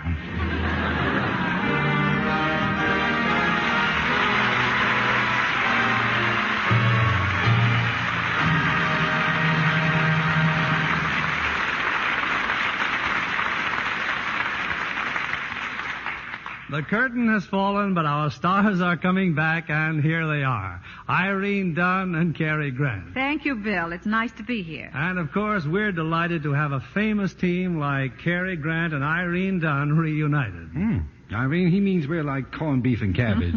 Or ham and eggs. No, I think it's more like Laurel and Hardy. Well, in that case, one of us will have to put on some more weight. That's all.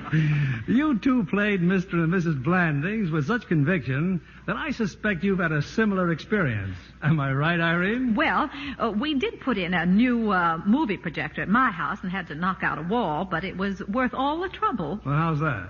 Well, now my daughter's convinced I'm important in pictures. I'm the only one who can run the projector. I'm sure you do it just as beautifully as you run your home, Irene. Well, of course, to run a home properly, you've got to have the new bath-size Lux soap on hand, and I always have that. Say, Bill, what's that big contest I've been hearing about? Something about 15-year-old Lux girls. It's a contest to pick the most beautiful Lux girl born in 1934, Cary.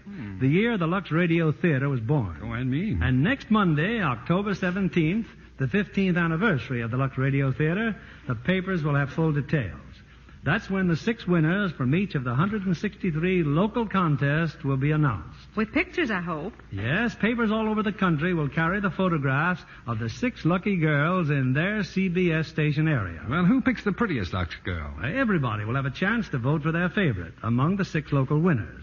Then the girl getting the most votes represents her station in the big national contest. I'd like to vote, Bill, so I'll watch the papers next Monday. You know, there's only one rule to remember. Send in your vote on a Lux toilet soap wrapper. Well, I just might possibly be able to find one. Oh, no, not just one, Irene. Vote as many times as you like. Say, what will you have for the big anniversary show next Monday, Bill? A romantic hit direct from the current screen. The 20th Century Fox picture, Mother is a Freshman. And we'll have the original stars of the film here to celebrate our anniversary. They're Loretta Young and Van Johnson. This is delightful entertainment for the whole family. The kind of play you've liked so much during the 15 years of the Lux Radio Theater. So I know everyone will want to join our audience next Monday night. It's a grand picture, Bill, and Loretta is the loveliest freshman I ever saw. Good night. Good night. Good night, and thank you.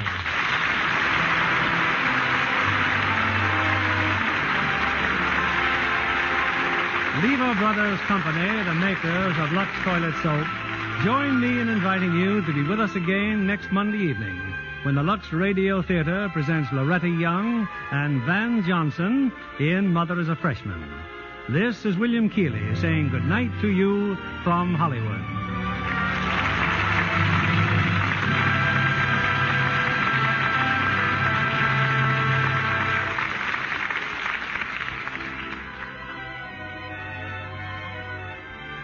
Cary Grant is currently starred in the 20th Century Fox picture, I Was a Male War Bride. Heard in tonight's cast were Donald Randolph as Bill, Stephen Dunn as Sims, Ann Carter as Betsy, Ann Whitfield as Joan, and Herbert Butterfield, Charlotte Lawrence, Tim Graham, Lillian Randolph, Jack Petruzzi, Cliff Clark, Howard McNear, Earl Lee, and Eddie Marr. Our play was adapted by S.H. Barnett, and our music was directed by Louis Silvers. Our Lux Radio Theater production of Mr. Blandings Builds His Dream House has come to you with the good wishes of the makers of Lux Toilet Soap, Hollywood's own beauty soap. Have you tried the big new bath-size Lux Toilet Soap?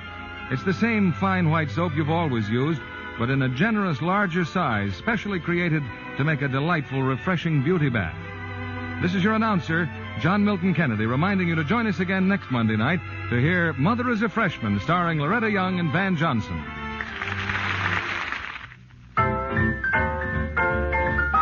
Spry is a new Spry, a better than ever Spry. You'll be a better cook when you use Spry. Spry in your baking pan, Spry in your frying pan. You'll be a better cook when you use Spry. Like crispy golden brown fried foods, fried with new Spry, they're better than ever, supremely tender and delicate. Why? New Spry is blander, plays up fresh, natural food flavors. And foods fried the Spry way are as digestible as if baked or boiled. For all you bake and fry, try new, better-than-ever Spry. Another fine product of Lever Brothers Company. You'll be a better cook when you use Spry. Be sure to listen next Monday night to the Lux Radio Theater presentation of Mother is a Freshman, starring Loretta Young and Van Johnson. Stay tuned for My Friend Irma, which follows over these same stations.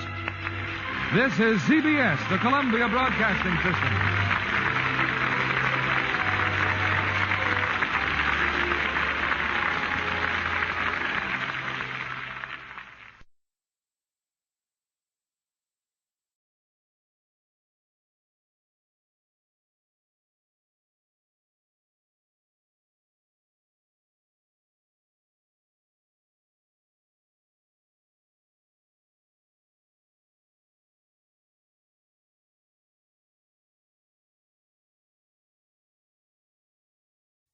Hollywood, California, Monday, April 5th.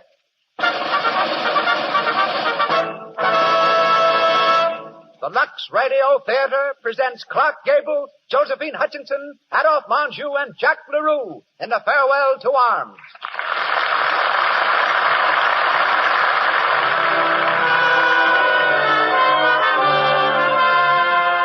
Lux presents Hollywood. Our players, Metro-Goldwyn-Mayer's renowned star, Clark Gable, and Josephine Hutchinson, Adolphe Menjou, and Jack LaRue. Our guests, the eminent director of A Farewell to Arms and many other hit pictures, Frank Borsegi, and Courtney Riley Cooper, famous writer and criminologist. Our producer, Cecil B. DeMille. Our conductor, Louis Silvers. Before raising our curtain, we acknowledge with gratitude the award of the Women's National Radio Committee, who, as representatives of 15 million club women, have just named this program first on the air in the field of dramatics.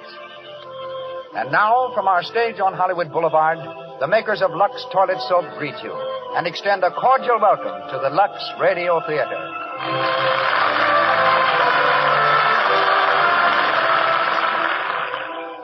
Lovely Jean Parker tells you this. Try a Lux Toilet Soap beauty bath next time you have a date to keep. It protects daintiness, makes you feel sure of yourself. May we add just this to Miss Parker's statement. Yet Lux Toilet Soap itself costs so little that any girl can buy it. And now, our producer. Ladies and gentlemen, Mr. Cecil B. DeMille.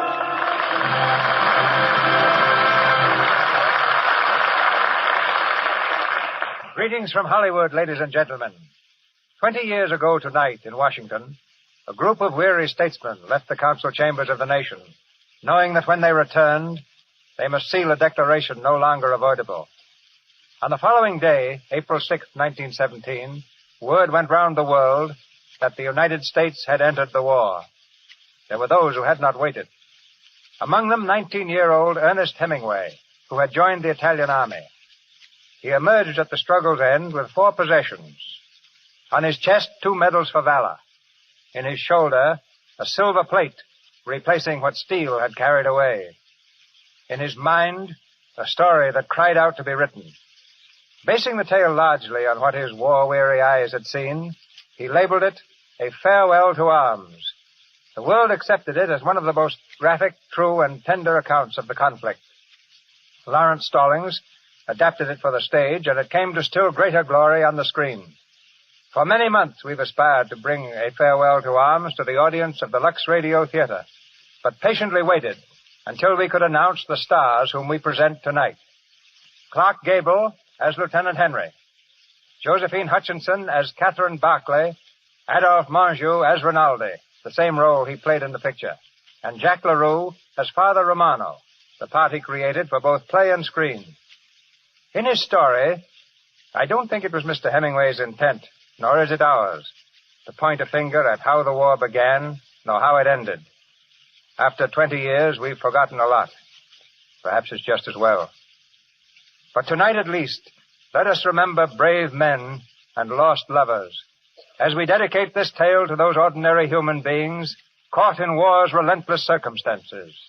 And now, the Lux Radio Theater presents Clark Gable, Josephine Hutchinson, Adolphe Menjou, and Jack LaRue in A Farewell to Arms.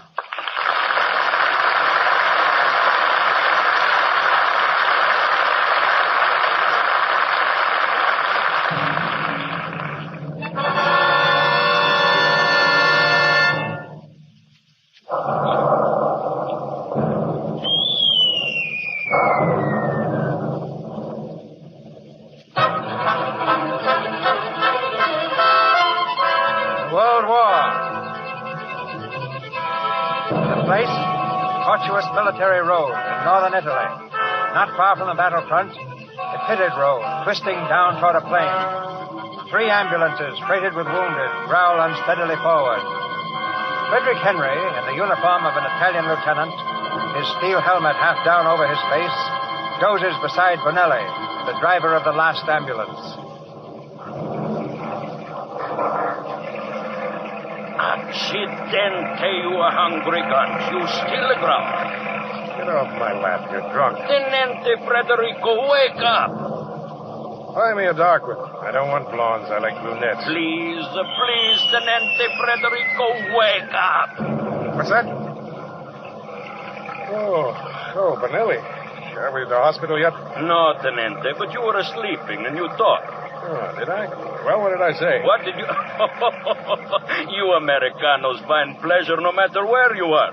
You have been dreaming about the girls again. Oh, then I show good sense even in my sleep. What else is it to dream about? Think war all the time, Bonelli, and you'll blow out your brains.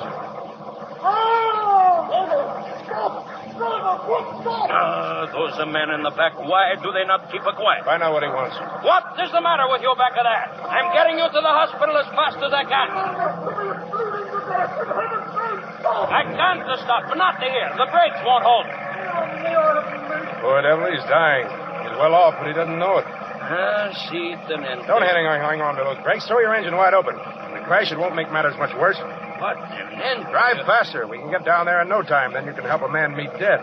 You have order, Tenente.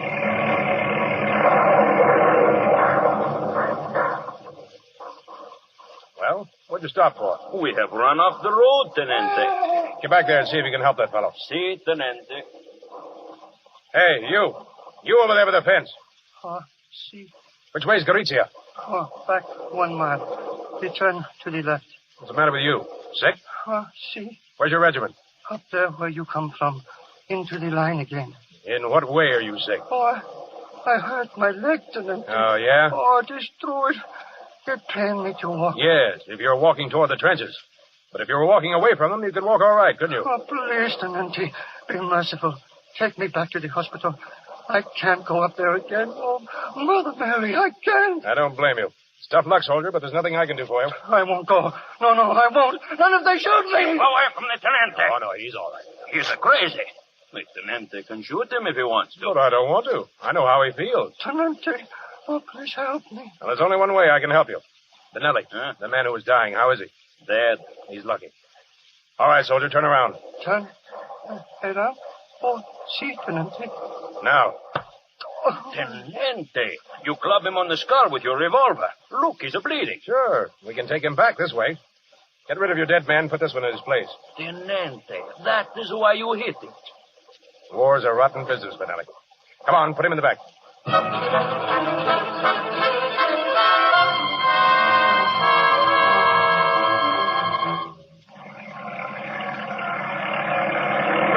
Tenente, we get here. That Red Cross look good, see? Ah, just about perfect. Come on.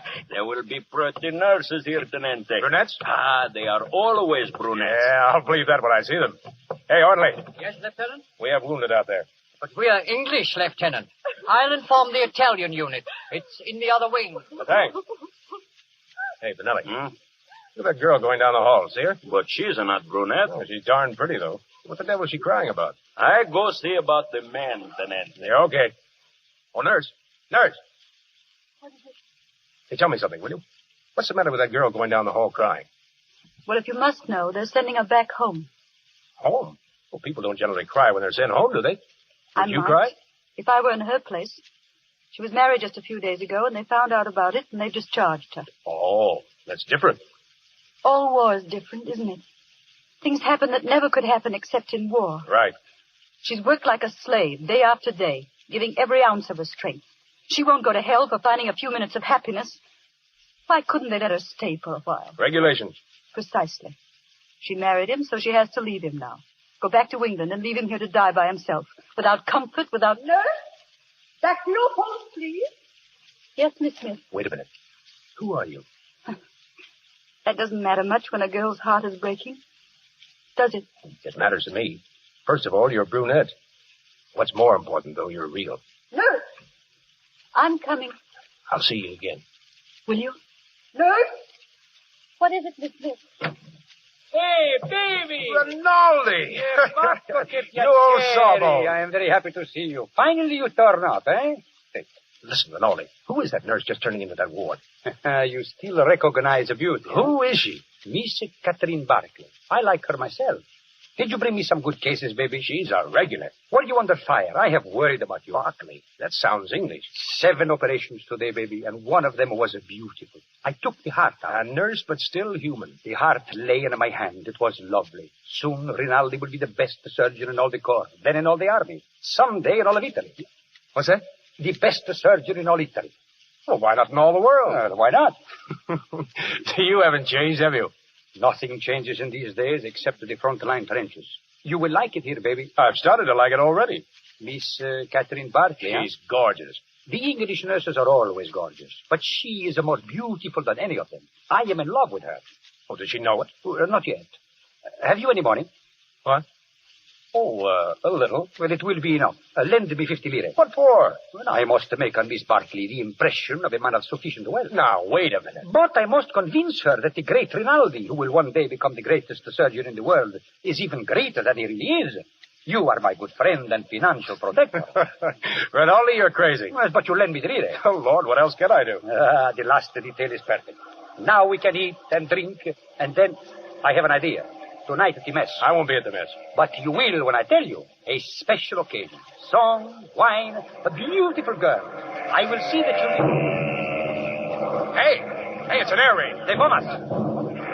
Watch out for yourself. Keep my patient. Steady, everyone, steady. Miss Barclay, where are you? They bomb us. May their souls sweaty blood. Miss Barclay! Oh, here you are. Come on. Don't bother me now. You've got to get out of here. Please, I'm... But you've got to think of...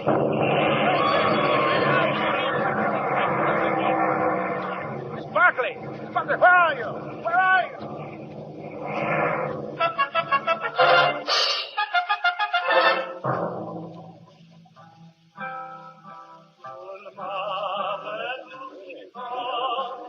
When Buonasera, Father Romano. You come to the mess hall tonight? Yes, Rinaldi. Look at that soldier. That's so close. Yet he sings. He has no idea how close he is to death because of his singing. It is well you can laugh, Rinaldi. Well, if we fail to laugh, poof, we go mad. Ah, here comes the baby. Hello, Father Romano. Oh, Federico, you're back safe. I am glad. I'm not sorry. Father Romano prayed for you while you were away, Federico. Every time you go up, he does the same. Oh, I pray for you all. And behold, here you are. Come, Federico. I promised you something this evening. They are outside. Oh, suppose we stay in here. I'm tired. Father, are there any reports on who was killed by the bombs? And the good father was with us. No lives lost? Not one. Wounded? A few. Was one of them a nurse? No, Federico. So you see, baby, there is no need to be so sad. Besides, we are going outside. All right. I'll see you later, Father. I will be here, my son. Federico, look. Over there by the door. Miss Barkley. And Miss Ferguson, Federico. They are waiting for us. Come. Hey, Rinaldi, what's the idea? Well, you gave me 50 lire. We have won the big time, eh? Good evening, Miss Barkley. Good evening, Doctor. How are you, Lieutenant? I'm glad to find you're safe. And Federico, this is Miss Ferguson. How do you do? How do you do, Miss Ferguson? That tenor is off on another excursion. Let us all go in the garden. You're not fond of tenors, Dr. Rinaldi. There are tenors and tenors. Like I say. Hey, where is Ferguson? Well, I thought she came with us. I see you two don't know Fergie. You mean she stayed inside? There are such things as orders. The devil take orders. 3 of us cannot go wandering about here in the garden. Orders or no orders. Federico, you go find that nice Miss Ferguson. What? She's your guest, not mine. What? But, Dr. Rinaldi, you did invite her. Very well. I will get her, but I come back. She must not disappoint Federico. So you're the one Ferguson mustn't disappoint. That's how Rinaldi planned it. You want it that way? No. Then I'm glad Fergie walked out. And I'm glad you helped send Rinaldi after her. Did I? I'd like to think of it that way. I'm afraid it's a fact. It wasn't very kind of me. It was perfect. Oh, I refuse to argue with you. It'd spoil everything. Oh, it's a wonderful night. You helped to make it even more wonderful. You know how to use words. And we do seem fated to meet one another, don't we? Yes. Thank my lucky star. Oh, but Rinaldi will come back and bring Ferguson with him. Suppose they don't find us. Great. Babes lost in the woods. Yes. Babes who don't want to be found. See, that's an idea. We'll walk off into the darkness. And hope we find light? You ready to start? Yes. I may be an idiot, but I'm ready.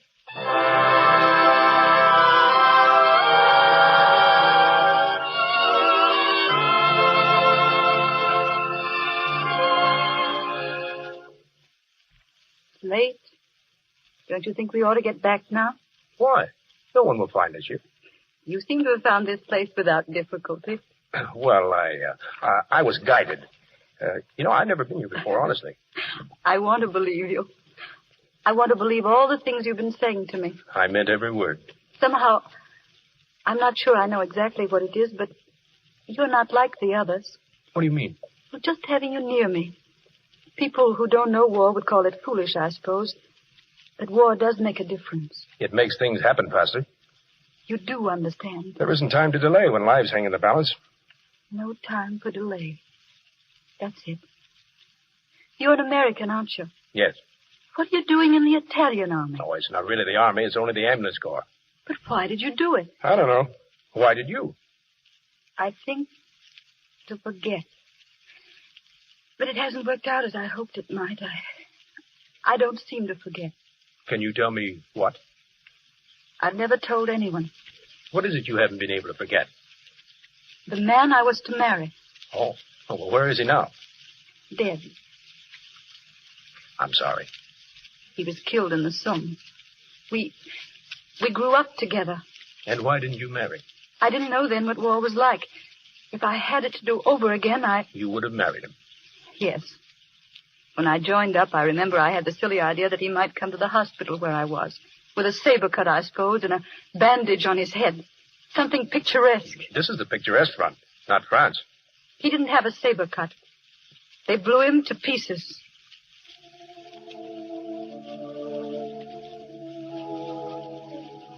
What are you thinking about? You. I'm glad, Frederick.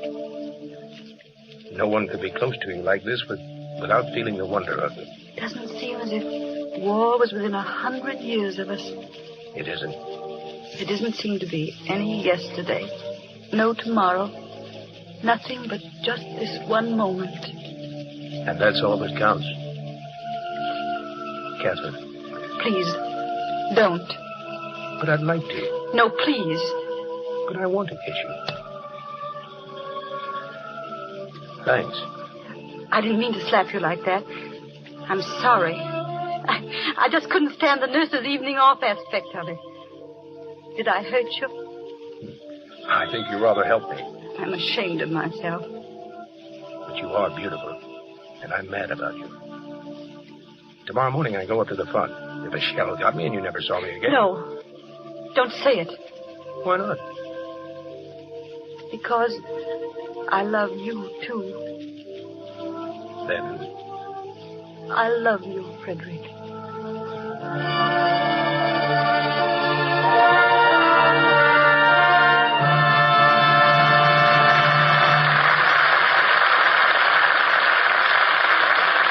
While we are waiting for Clark Gable, Josephine Hutchinson, and Adolphe Manjou to go on with the next episode of A Farewell to Arms, let us take you with us for just a moment down Hollywood Boulevard a few blocks to Grauman's famous Chinese Theater. The line is forming already to see Lloyd's of London. Let's listen in on Dot, who planned to meet Margie before the show.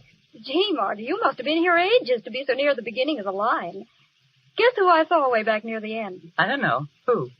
Evelyn with Jack. No. Mm-hmm. Doesn't that beat all? Oh. I mean, he kind of stopped seeing her, you know. Yeah? Well, Evelyn's got on a pink dress tonight, and she looks wonderful. Listen, I'll tell you a secret about Evelyn. You know, ever since she got that job as an extra at RKO, she's been paying some attention to her complexion. They have Lux toilet soap in all those dressing rooms, and she took the hint. Well, it certainly worked. Honest, your skin looks grand. Going great guns with Jack, too. Looked like a real romance. A real romance. Any girl whose complexion is lovely can expect one. Here's where Lux toilet soap comes in. Its active lather thoroughly removes dust, dirt, stale cosmetics, guards against unattractive cosmetic skin. Use gentle Lux toilet soap before each application of fresh makeup, before going to bed at night. Remember, 9 out of 10 lovely screen stars use Lux toilet soap. And now, Mr. DeMille. Back to our play, A Farewell to Arms, starring Clark Gable, Josephine Hutchinson, and Adolphe Manjou. It's early the following morning. In a corridor of the hospital, Rinaldi, dressed for the operating room, walks quickly toward an open door. As he's about to enter, Frederick bars his way. Rinaldi. Baby, why did you return? I forgot something. 1 hour ago, I wished you Godspeed from my window, and here you are back again. Where's Catherine? Catherine, I see now. You were making progress while I was hunting for that stupid Ferguson. Well, I drove off without saying a word to Catherine. I can't go that way. I don't want to. Where is she? She's on duty. I'll find her. Such things are not permitted. Oh, come now, baby. You know that. Well, I'm going up to the front, Rinaldi. I may come back and I may not. They may cart me into you so you can take my heart out, hold it in your hand, and tell someone how beautiful it was. Do not talk like a fool. Oh, we don't know what will happen. I'm going to... Oh, there she is. Catherine. Catherine. Frederick, what's wrong? Miss Barkley dropped the tray with the patient's breakfast on it. That is all that is wrong at the moment. Catherine, you're all right, aren't you? Yes, I'm all right. Well, I came to... I thought that... Well, you see, I'm going to be away for a while, and I didn't want you to think that, well, I'd just gone away. No. What I mean is that, well, I'd hate to have you think that it wasn't important to me, about us. I don't exactly know how to say it. You said it very nicely, dear. Thank you. Will you be gone long? Only a few days. There's going to be an offensive up above the Piave. Nothing much, I guess. An offensive? Oh, you'll be careful, won't you? I won't get hit. But you ought to have something to protect you. I'd like you to have something of mine. Here, take this, Frederick. Your locket? It's a St. Anthony. They say a St. Anthony will guard you from harm. I'll take care of him for you. Take care of yourself, Frederick. Darling, Not here. Goodbye, dear. I'll be waiting for you. Goodbye. Baby, you are a fool. So long, Rinaldi. If my heart must be cut out, I hope you'll do it. Get out, you wild devil.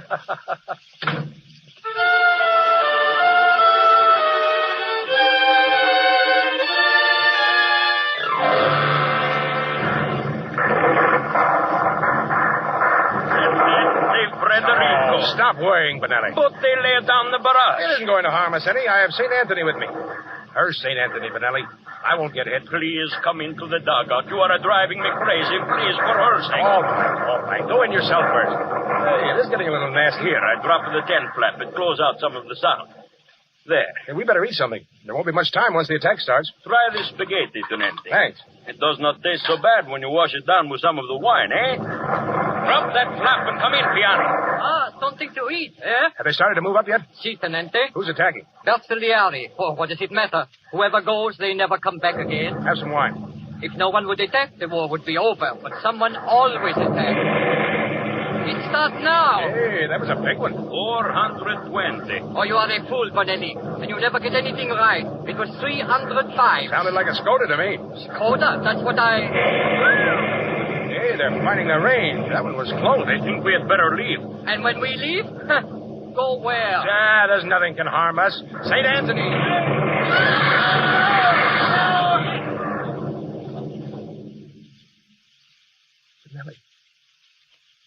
Benelli. Tenente, are you safe?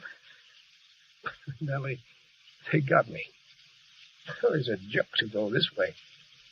And I just said, I won't get hit.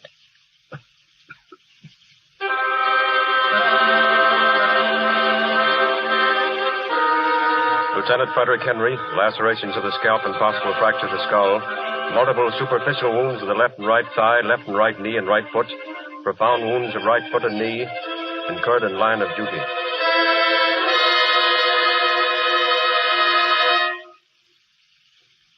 How do you feel, baby?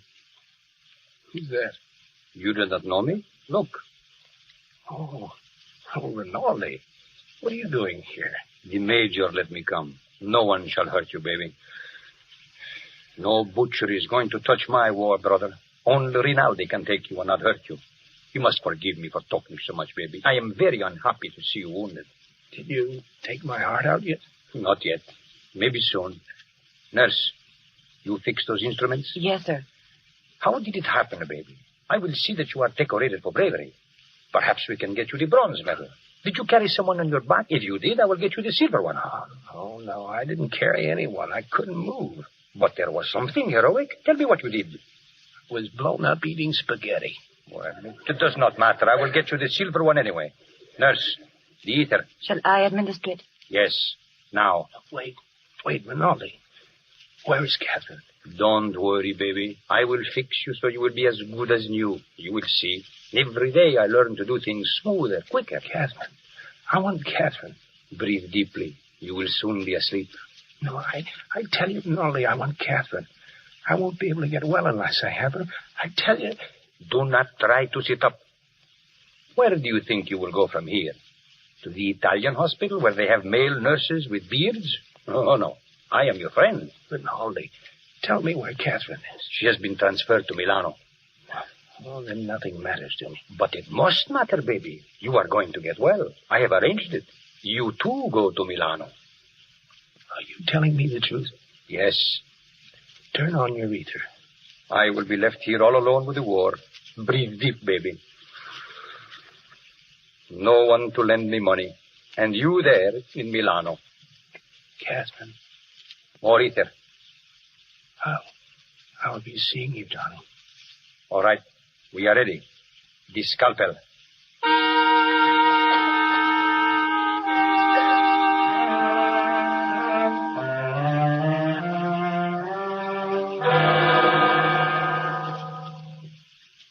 Well, my boy, how are you? Better, Father. It was good of you to come. I heard they brought you in Milano. You like it here? Well, it's a lot quieter. Sit down, Father. Oh, I cannot stay long, my son. They warned me not to tire you out. Oh, don't worry about me. Rinaldi said he'd pull me through, and he did. You seem tired yourself. I am tired, but I have no right to be. You have the war discussed. Oh, no, my son, but I hate war. I don't enjoy it. You do not mind it. You do not see it. Oh, you must forgive me. I know you are wounded. Still, even wounded, you do not see it. I can tell. Come in. Hello, Catherine. Hello, darling. Good evening, Father. Miss Catherine, you do not think I am tiring him? Oh, no. He's strong. And he's got such a lovely temperature. It's always normal. I'm awfully proud of his temperature, Father. Yeah, maybe all our children will have fine temperatures, too. Our children will probably have beastly temperatures. Oh, my daughter. My son. Oh, don't mind us, Father. We're in love. Oh, I know. I could see it in your faces, but you spoke of children. Without war, you would live married in the grace of God. Is it not so? Why, yes. And you, my dear? Yes, Father. Then you shall be married. Now. Father.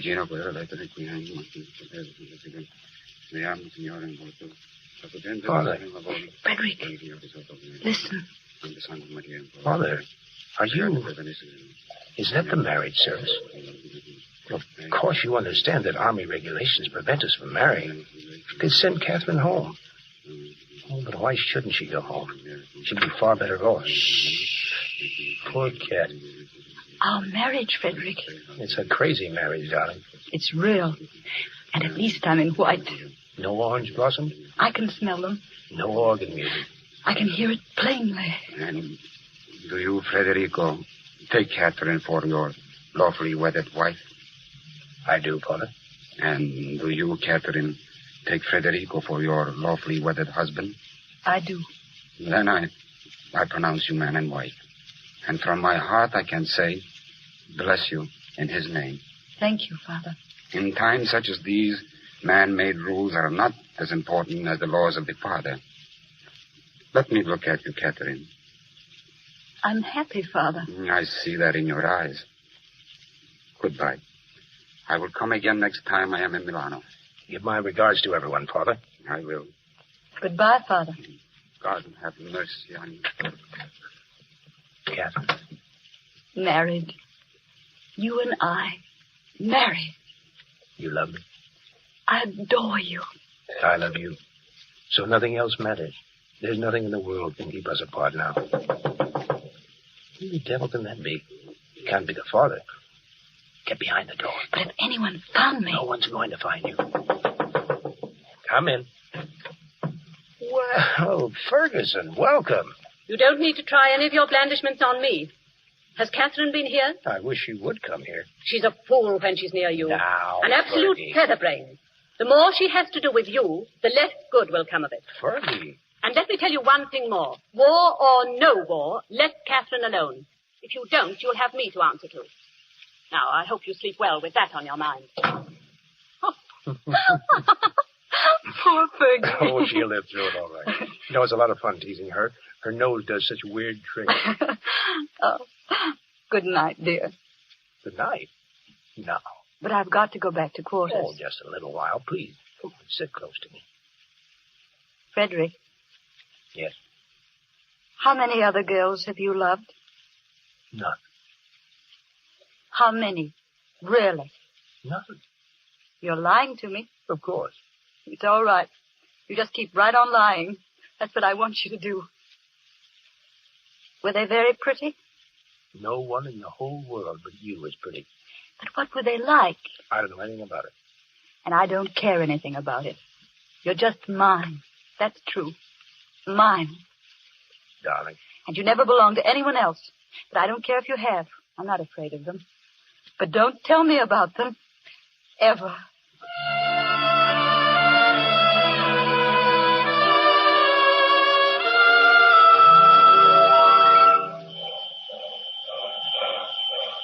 You wish something, Signora? A ticket to Switzerland, please. But to where, Signora? What town? The nearest one to Italy. That would be Brissago. Then that's the ticket I want. Catherine! Catherine Barclay! Fergie. Oh, Fergie. What on earth are you up to? I hoped you might come. Oh, you knew darn well I would after I found your letter. What do you mean by leaving instructions that no one was to tell that fool ambulance driver of yours that you'd run away? Oh, he's up at the front again, Fergie. That's nothing new. He's been there for months. I didn't want to worry. Don't bother your head about that. War doesn't make men worry about anything but themselves. Do you mind telling me what it's all about? I'm going away. So I gathered, but where? Why? I'm going to Switzerland so my baby can be born without guns all around him. Your... Catherine? Your baby? Our baby. Oh, I said that no good would come of But, Fergie, he's my husband. And now war hasn't even cheated us out of a baby. And you're going alone? Oh, I'm not afraid. Bringing a baby into the world isn't anything. Well, millions of other women have had babies. But he mustn't know. Yet. I'll write to him from Switzerland. You won't tell him yet. Promise. The train leaves, Signora. You're running away? But I'm running away to happiness, Fergie. The greatest happiness I've ever known. Goodbye, Fergie. Catherine! Goodbye.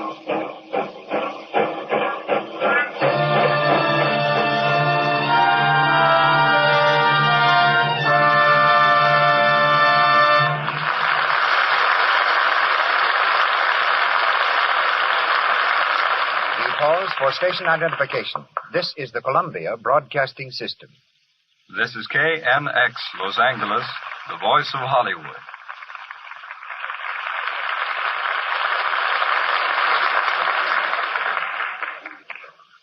Clark Gable, Josephine Hutchinson, Adolphe Menjou, and Jack LaRue pause in our presentation of A Farewell to Arms, and we hear now from the man who directed the notable screen version, Mr. Frank Borzage. Starting his theatrical career at 13 as a utility boy with a road company, he became a leading man in Hollywood prior to turning director 20 years ago. His succession of hit pictures began with humoresque and include Desire, Street Angel, Little Man, What Now, the Academy Award winners Bad Girl and Seventh Heaven, and his current achievements, Green Light and History is Made at Night. Yachtsman, aviator, polo player, a friend to everyone. It's an honor to present one of Hollywood's greatest directors, Mr. Frank Borzage.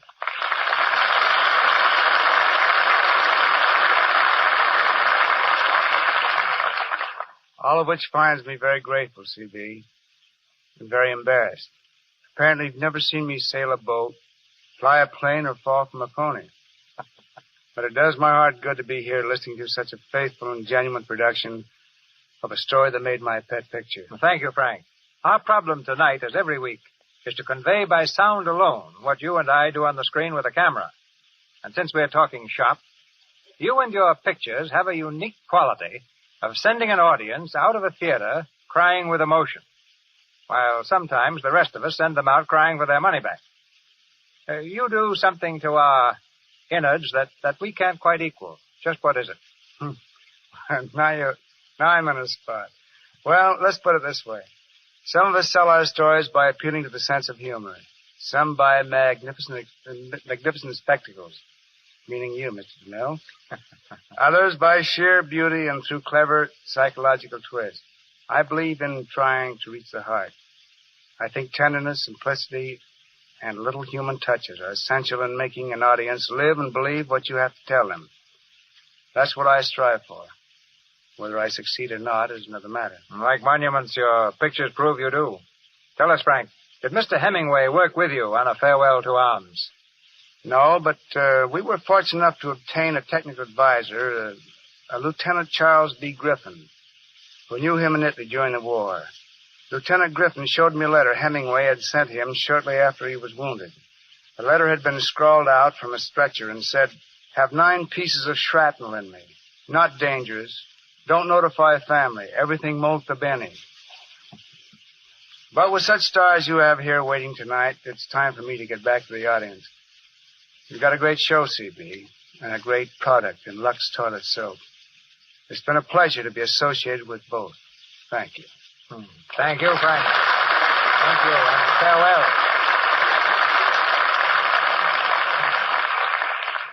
A Farewell to Arms continues, starring Clark Gable, Josephine Hutchinson, and Adolphe Menjou.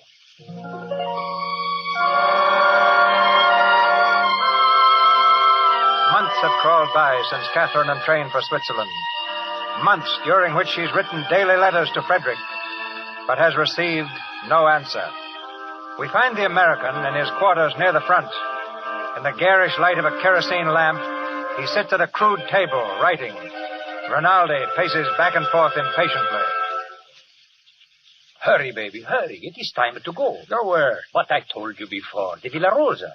Ah, you will find things there to make you forget the war. New girls, all brunettes. Everybody is going. Not me. But, baby, you must. It will be a fine party. Besides, I said you would go. I can't. I want to finish this letter. To your frozen English girl in Milano who never answers? Every day nothing but letters. You might as well be married. That's my business. Oh, baby, how you have come back to me. Serious, like a shopkeeper, and with a liver. Where is my war brother who used to be so gay with me and go to the Villa Rosa every night? Oh, leave me alone, will you? Why, is she not just a girl? Keep her out of this. So, a sacred subject. Believe me, baby, sacred subjects are not for soldiers. Be like me, all fire and smoke, but nothing inside. I said I wasn't going. Come on, baby. I said to leave me alone. You can call me your friend. Why in heaven's name can't you let a friend alone when he asks you to? Now clear out. So, I do not like that, baby. Then let me alone. I think that is a good idea. Next time you are wounded, I will take out your liver and put you in a good Italian liver and make you a man again. I will teach him a lesson. No woman can come between friends. Orderly. Signore Capitano. What is it that you have? The mail? Si, signore. It just came. Let me see. Tenente Frederick Henry from Switzerland. So, hand me the stamp. Si, Capitano. Return to sender, rejected by censor. Send it back. Capitano. Send back all letters for Tenente Henry from that address. Sacred subjects are forbidden. Si, Capitano. They give aid and comfort to the enemy. Stop staring at me. Send it back. Send it back.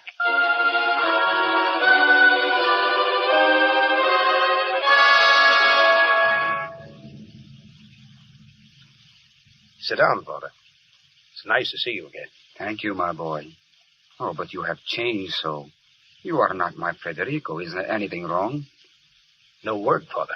From Catherine? Not a line. I've wrote every day to the hospital in Milan. She's never answered me. Oh, that's very strange. Something has happened to her. I know it. Have you tried? I've tried everything.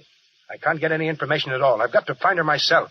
I'm going to Milan. Oh, but my son, leaves of absence are forbidden since the battle began. I'm going anyway. But that is desertion. I don't care. I'm going. But you will be caught. Oh, Federico, you must not do this. What does war mean to me anymore? What does anything mean but finding her? You remember that night in the hospital? I remember, my son. You married us that night, Father. But, Federico, consider... I consider her only. Something has happened to her. Something serious. She needs me. I'm going to Milan, and no one can stop me. Oh, may the kind Father protect you. When do you go? Now. The others are at dinner. By morning, when they miss me, I'll be halfway to Milan.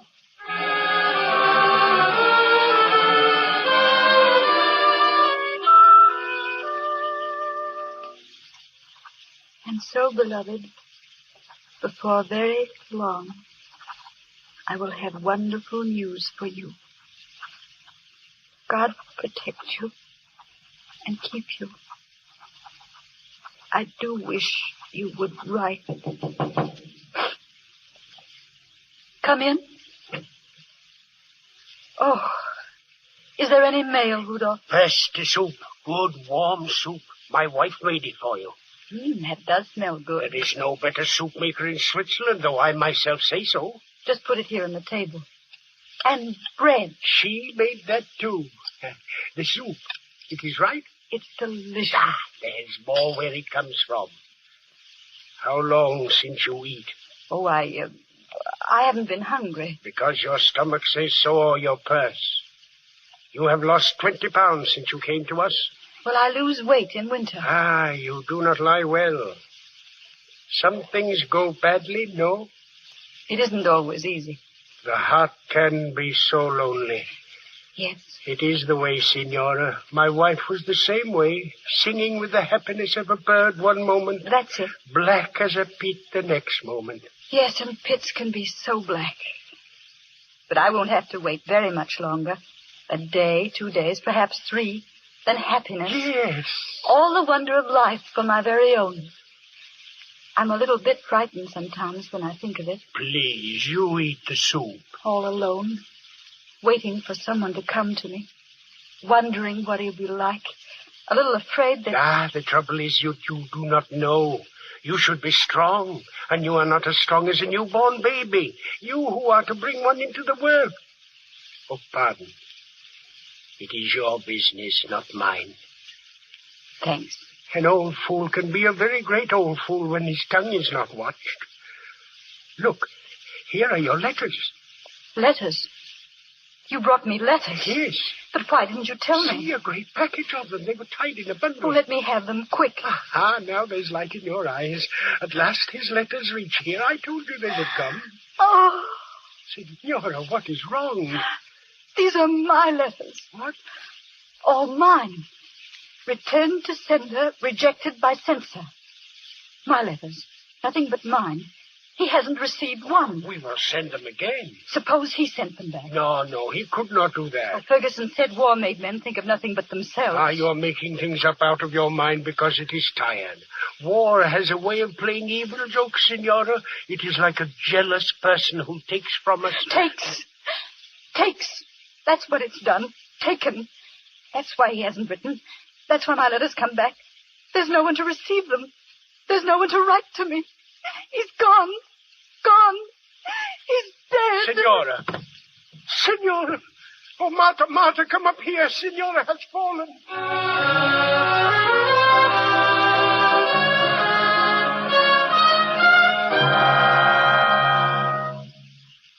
Where have you been, baby? 2 days you disappear like a smoke. I look for you. Where is baby, I say? Where is he gone? I went to Milan. Oh, so? She wasn't there. I asked everyone. They don't know where she is. Or if they do, they're not telling me. She was going to have a baby. Fergie told me that much. A baby? Too bad. Well, tomorrow we move up front again. That will make you forget. I'm not moving up front with you, Rinaldi. I'm through with war. But you cannot just stop and say, I am through with war. They will not let you do it. If they arrest you, no one can say... I realize all that. They will shoot you. Get this through your head. I'm not going back. I'm going to find Catherine Barkley. She's going to have a baby. My baby. I'm going to find her. And nothing you can say will change that. But suppose that she is no longer Anita. What made you say that? Only because... you know where she is? Yes, baby. Where? Switzerland, Brissago. How do you know that? Believe me, baby, it is true. Brissago? About 35 kilometers. There will be sentries at the frontier. I know. And you will have to watch out for patrol boats. I'll make it. Here, you may need this money. Take it. You're a good egg, Rinaldi. No, I am a bad egg, baby. But I did not know you felt this way about her. You see, baby, I knew all the time where she was. What? I saw by the postmark on her letters, the ones I sent back to her. You fool, Rinaldi. You poor, blundering fool. I am sorry, baby. I did not... Shut up! You. I ought to strangle you. But I'll take your money because I need it. I will be lonely without you, baby. You? You will write to me. Oh, sure. Maybe my letters will come back, too. Goodbye, Federico. Don't forget. He will never come back. Never. Curse all wars and women.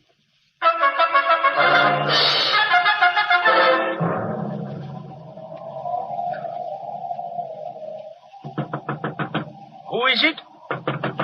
Don't break down the door. This is Switzerland, not war. Well, what do you want? Miss Catherine Barkley, where is she? I don't know. She's gone. That's all I can tell you. She ran away when we wanted to help her. But this is where she lived. Ferguson told me it's where she lived. Who are you? What business is it of yours? So, the soldier who never took the time to write. Where is she gone? Letting her sit here alone, growing weaker and weaker. Shut up! There's a hospital here. 8 squares to the left and then 3 to the right. She might be dead now. No, she's not dead. She may be. She may, for all you...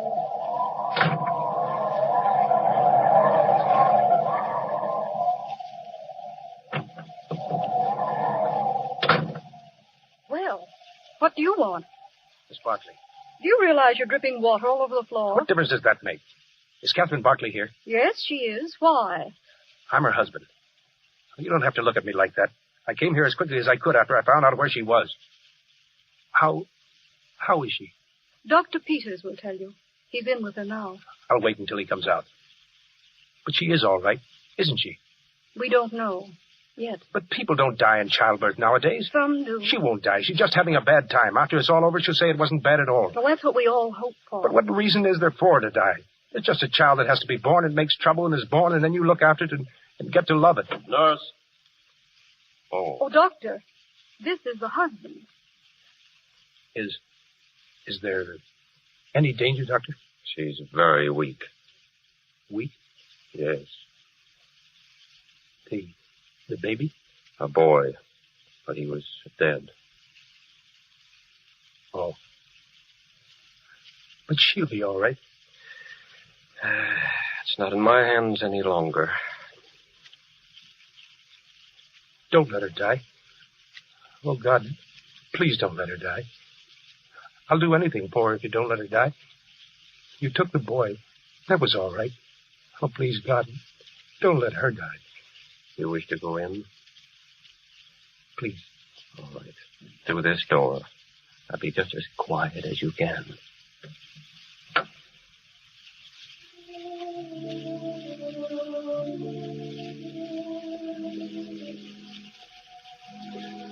Catherine. Frederick. You did come. Don't try to move, darling. I knew you were coming. You'll be all right, Catherine. I know you'll be all right. When my letters came back, I thought you were dead. I kept on thinking you were dead until last night. Then I knew you were coming. I kept calling to you. It was all Rinaldi's fault. He didn't know. He took your letters and sent them back again. Every one of them. So that was the reason. Yes, I didn't receive one. It wasn't until 2 days ago he told me where you were. And all the time I'd been writing to Milan, and my letters had been coming back. Because you weren't there. It's all very clear when you understand everything, isn't it? Yes, dear. You do love me, don't you? You know I do. You love me just as much as you did that evening back in the hospital when the good father married us. There hasn't been a moment since then when I haven't loved you. Frederick. Yes, darling. It stopped raining, hasn't it? Yes, darling.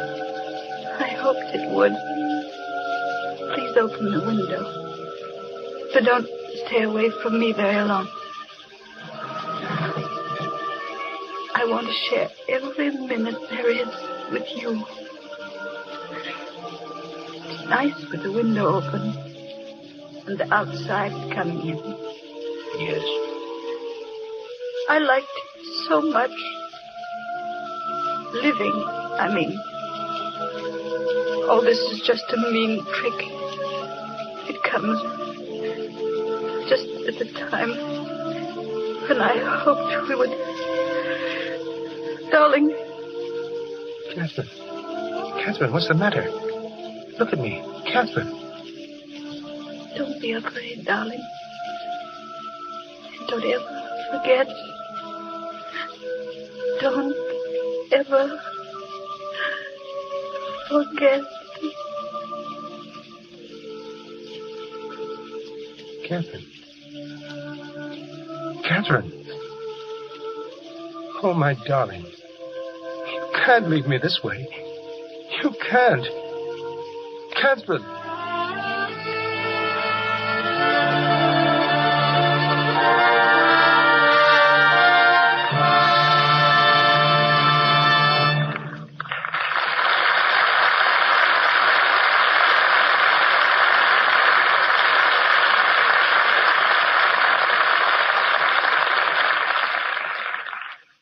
Death is an angel with two faces.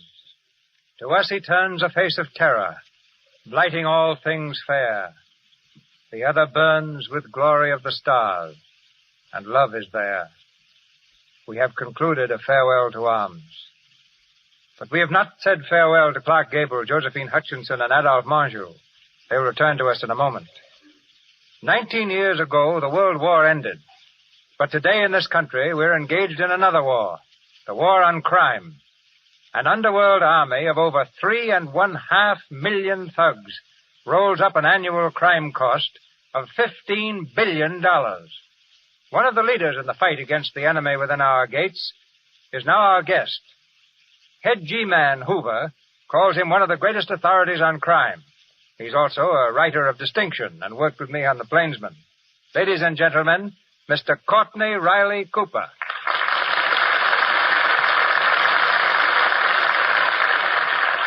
Thank you, Mr. DeMille.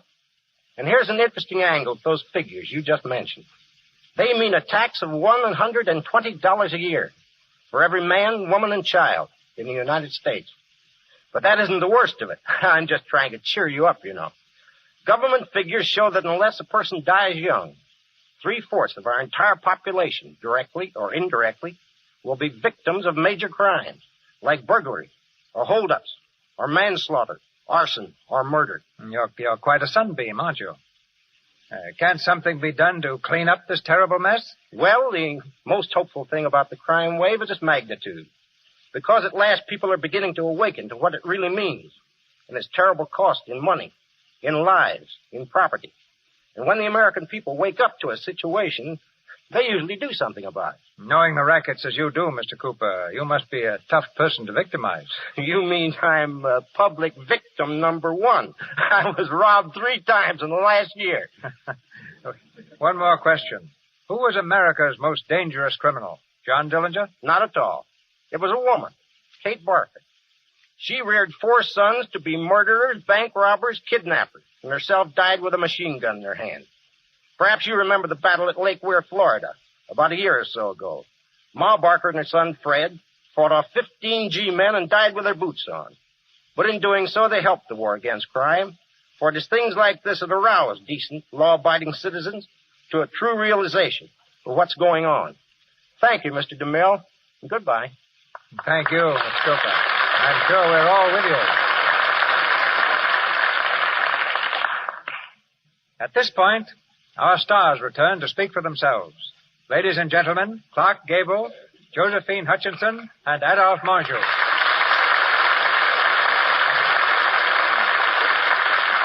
Thanks, Mr. DeMille, and thanks to you all who took part with us in tonight's play.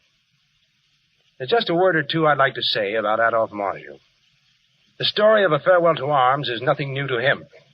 During the war, Adolphe served in the Cornell unit of the United States Ambulance Corps. He was with the first contingent of American troops to land in Italy and really lived the story as Hemingway saw it. He served at Bassano, Montetombo, and Genoa, rose from private to captain, and took his detachment over the Alps for the drives in the Argonne and at San Miel. Did I get the facts straight, Adolphe? Yes, this play brings back many memories. I well recall the hospital where Lieutenant Henry met Catherine. It's in a little town just outside of Genoa, and I was stationed there for several weeks. Now let's see what tonight's Catherine has to report. You look as if you had something on your mind, Josephine. Oh, no. I was just standing here admiring Clark's lovely sideburns. Well, I admit they require a little explanation. Well, you see, I'm playing the part of Charles Stewart Parnell in the picture Parnell, and he lived when sideburns flourished. The studio prefers the homegrown variety, so there was nothing that I could do about it. They certainly are beautiful, Clark. Beautiful.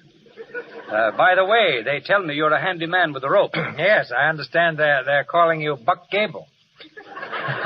You bring them back alive. Everything from calves to mountain lions. Rope, mountain lions, what's this all about? Oh, no. Really nothing at all, Josephine. You know, I just get a big kick out of trying to rope calves. You know, a regular drugstore cowboy.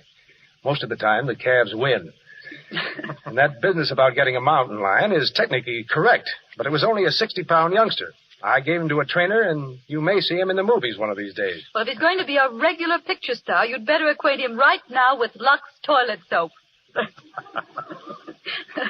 But seriously, though, I know of nothing that's kinder to one's complexion than Lux soap. It's richly earned its right to be called the beauty soap of the stars. And I'm just as happy to pass that word along as I am to be here tonight. Many thanks, and goodbye. Good night. Good night. Thanks to all three of you. Good night.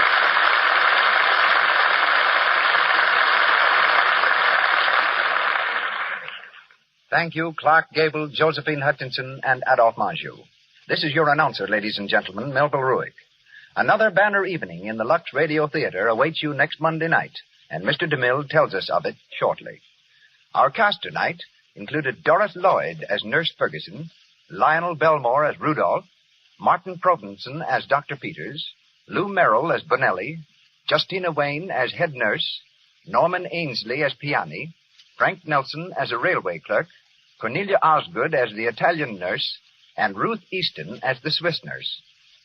Clark Gable appeared through courtesy of Metro Goldwyn Mayer Studios and will be seen next with Myrna Loy in Parnell.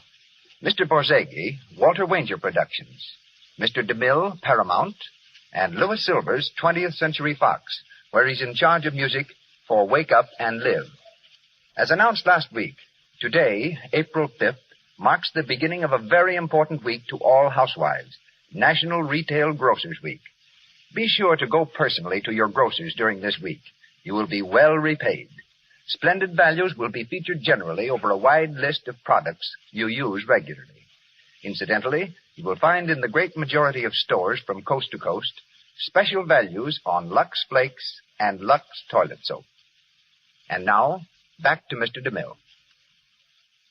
Our production next Monday night is taken from the Sidney Howard adaptation of a story that met with phenomenal success as a novel, a play, and a motion picture. Dodsworth by Sinclair Lewis. And we're proud to announce that the title role will be filled by the same brilliant performer who created it on stage and screen, Walter Huston. With him from the original Broadway cast will be his wife, Nan Sunderland, as Edith Cartwright, and Fay Bainter as Fran.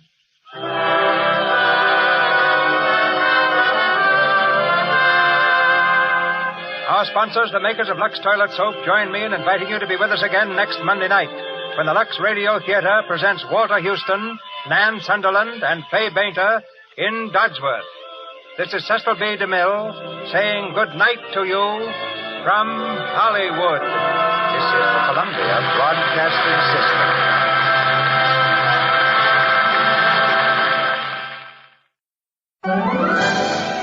I'm Jeffrey Lyons, hoping you enjoyed AMC's Lux Radio Theater presentation of A Farewell to Arms, starring Clark Gable, Josephine Hutchinson, and Adolphe Menjou, originally broadcast over CBS Radio April 5th, 1937. This broadcast was based on the 1932 film version of A Farewell to Arms, which owes as much to the shimmering house style of Paramount Pictures as it does to the highly acclaimed adaptation of Ernest Hemingway's 1929 novel. Now, if Hemingway purists can get past the romanticizing of the novel, the film offers its own glittery appeal.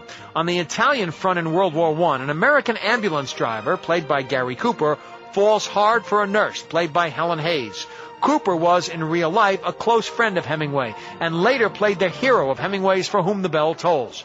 Directed by Frank Borzage, A Farewell to Arms received Oscar nominations for Best Picture, Best Art Direction, for Cinematography and Sound. It won for Best Sound and for ace cameraman Charles Lang's brilliant cinematography. Lang's lush black and white could skillfully capture the glow from a cigarette as it played across Cooper's darkened face. And the jaded battle scene showed the influence of the hit film All Quiet on the Western Front, especially in the gripping montage depicting Cooper's progress alone through the war zone.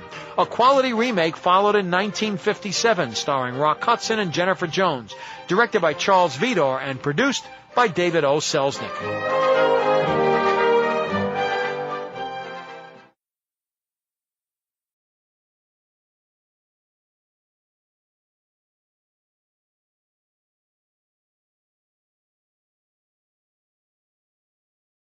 Lux presents Hollywood.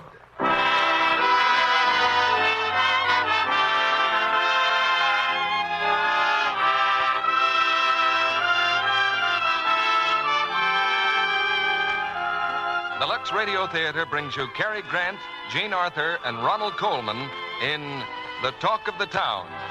Ladies and gentlemen, your producer, Mr. Cecil B. DeMille.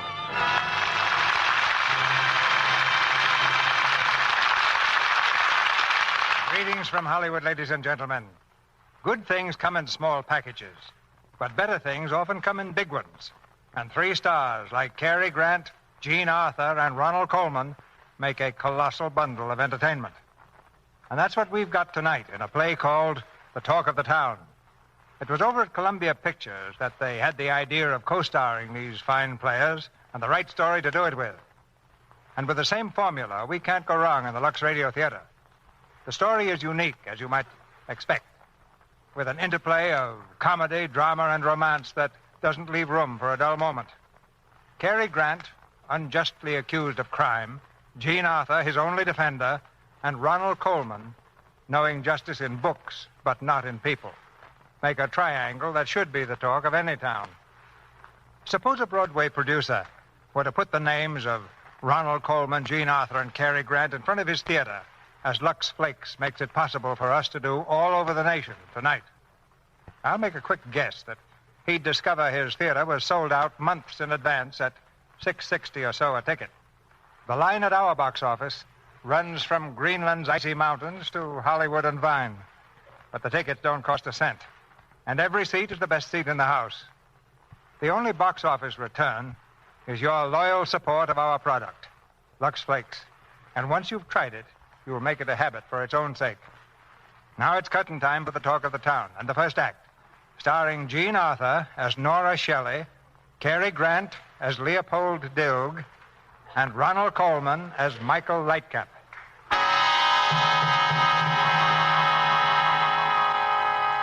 Lowchester Woolen Mill burns to ground. Mysterious blaze levels factory. Today, Andrew Holmes, owner of the Lowchester Woolen Mill, accused Leopold Dilg of setting the fire in which a foreman perished. Dilg, a factory worker, is being held by police. Dilg accused. Dilg held for trial. Maximum penalty asked for Leopold Dilg. Dilg escapes jail. Dilg escapes. Dilg escapes. My name is Leopold Dilg. I worked at that mill in Lowchester, Mass., but I never set that fire. All they had against me was that I once said the place ought to be burned. Well, it should have been. It was a rat trap. Anyway, the evidence seemed to be enough for the jury. I got one look at their faces when the judge was charging them, and I knew I was a dead duck. So that night, I escaped from the jail. I dropped from the second-story window, almost breaking my leg, and started hobbling away across the fields. They weren't long getting after me. I could hear them yelling in the woods right on my tail. It was raining. I guess that slowed them up. But I couldn't go much further. And then I came to Sweetbrook. That's Miss Shelley's cottage on the edge of town. I managed to get to the back door. Who's there? Who is it? Miss Shelley. I've got a baseball bat here. One move and I'll brain you. Miss Shelley, I'd appreciate the keys to your car. Leopold Dilg, you get out of here. I'm sorry, Miss Shelley, but it's very important. I'm warning you. All I want, Oh, you're hurt. Oh, Dilg. Just tired. Come on, get up. Here, let me help you. What are you doing here anyway? I broke out of jail. Oh, you fool. The whole police force must be looking for you. The whole country. I'd like to stay here, Miss Shelley. You can't. I'm fixing this house up for rent. It'll be occupied tomorrow. My ankle.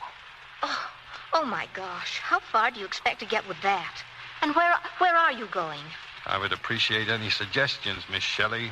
Why didn't you think of that in the first place? Miss Shelley, you believe I could burn down a factory, kill a man, or... You're crying. One day you love the whole world, and all of a sudden everything you count on... Oh, for heaven's sakes, there's someone at the door. Get upstairs, quick. Go in the attic and keep quiet. Thanks, Miss Shelley. Now, don't even breathe, do you hear? And close the door behind you. Oh, my gosh. Just a minute. Oh, my gosh. Good evening. Yes? I am Michael Lightcap. Oh, Professor Lightcap. Why, you weren't supposed to arrive until tomorrow. Your secretary wrote My that... secretary is getting married. Nothing deranges a woman's mind more than marriage. You must be the person with whom I've corresponded. Yes, Nora Shelley. An excellent name. Yes, it's raining, isn't it? Definitely. We're having an early summer. Yes, but could we continue the conversation inside? Oh. It's rather damp out here. Oh, nothing is ready. I thought that tomorrow about noon you'd... Really, I suggest a hotel. I plan to spend the night here, so I'll spend the night here. I'll get my bags. I had a good look at Lightcap from the top of the stairs. Very dignified gentleman. It was the beard that did it, I guess. A black Van Dyke. When he went out for his grips, Miss Shelley came flying up the stairs. Get back up in the attic. Go on. Who's the guy with the beard? The new tenant. He's the #1 legal genius in the state. He's dean of Commonwealth Law School. He eats with the governor. He writes to the president. Yeah, a very cold character, Mr. Lightcap. He's back. Now remember, keep quiet up here. And later, out you go. I wonder where. Miss Shelley, open the door. Oh, hello. Why did you lock the door? Why, did I? Why, isn't that queer? Miss Shelley, there seems to be a strange atmosphere hanging over this house. Oh, as soon as I get the curtains up, it'll be all right. Any improvement will be welcomed. You're a very sarcastic man, aren't you? Miss Shelley, for the past 9 months, I've been teaching 400 weary young men the rudiments of law. I've had to drive all the way down here myself because my man went to see his ailing mother in West Virginia. I was looking forward to a cheerful, brightly lit house and a warm bed. And I find myself in this shambles. Well, why didn't you tell your blithering secretary to get things right? If you'd come tomorrow like you were supposed to, this house would have been efficiently whipped together and it would have been cheerful and bright. Are you through? Yes. There's a certain justice in what you say. However, the violence with which you say it... Well, I'm sorry, but I accept your apology. Now, please accept mine. And now, may I ask, is there a bedroom in the house fit to be slept in? The master bedroom happens to be quite fit. Thank you. Good night, Miss Shelley. You may leave now.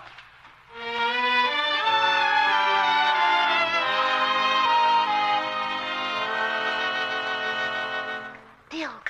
Hiya. I thought you went home. How could I with you up here?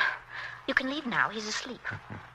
You used to live in this house, you and your mother, didn't you? Yes, we live in town now and rent this place. Come on, get up. My ankle's so swollen now I couldn't walk 5 yards with it. Oh, what are you going to do? You can't stay here. You're still the prettiest girl in Lochester. Now, look. This escape was insane. You haven't been convicted yet. Now they'll think you're as guilty as sin. It's possible I am, don't you think? Maybe. Maybe not. Leopold, as far as I know, you're capable of anything. You were the wildest kid that ever went to a Lochester school. You wore pigtails then. I was in love with you. Always collecting a bad reputation. Even after you grew up, speeches on street corners, petitions, any kind of a squawk, and Leopold Dilg's right in the middle of it. Yeah, you know, you're even prettier now. Look, what about Yates? Does he know what you've done? Yates? Yates, Sam Yates, your lawyer. Don't you know your own lawyer? The state made me a present of a lawyer. Well, if anybody can help you, it's Sam Yates. I'll call him. And that's the end of the line as far as I'm concerned. Thank you, Miss Shelley. See that you keep quiet up here.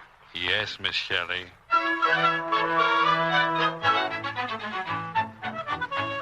The next morning, Nora was still there, floating around the house. Her mother had been over to see why she wasn't home. The moving men had been in, and a reporter from the Sentinel to interview Lightcap. I felt like I was hiding in the middle of a parade. Then Sam Yates showed up. Hello, Nora. Oh, Sam. I got your message. They said you wanted... Sam Yates. Michael, well, I'll be doggone. Well, how are you, Sam? Nora, how'd you know that Michael Lightcap was the one man in the world I wanted to see? Well, I didn't. I didn't know you knew him. Went to school with him, that's all. How are you, Michael? What are you doing up here? Came up to write a new book. Sam, is that a black eye? Yes, I guess it is. You've been fighting, Sam? Why, I fight on the average of 3 times a day. Yes, in school you had a tendency towards riot. I can't stand the way this town is going after a fellow named Leopold Dilg. He's the only honest man I've come across here in 20 years. Naturally, they want to hang him. Sam... He's been shouting for years that Andrew Holmes, the mill owner, is crooked as a dog's hind leg. So what happens? Dilg predicts the mills will burn down. They do. One man is burned to death. Here's Holmes's chance. It was Dilg, he says. Go get him. He starts slicing this burg into a frenzy. Sam, what did you expect me to do? Well, I figured if you demand a fair trial for him. You see, Judge Gronstad, who's trying the case, is nothing but a tool of Holmes and out to get Dilg. He said as much. And I say that, you're not buying the idea. Sam, my business is with the principles of law. I can't allow myself get mixed up in these little local squabbles. Little squabbles, eh? Well, let me tell you, Michael, Now, what's all that? Yes, what is all that? Who is it? Open up. Who lives here? Professor Michael Lightcap. I'll take the house, Joe. You take the grounds. Now, just a minute. Where do you think you're going to take the grounds? Have you got a search warrant? Dilg escaped. We're searching every house on this side of the road. Have you a warrant? Now, look, lady, No I have... warrant out. That's from the Constitution, isn't it, Sam? Well, not exactly in those words. We guarantee nobody's here but us. And that's too many. Now, will you please leave, all of you? You're wasting my entire morning. Go on now. Go on.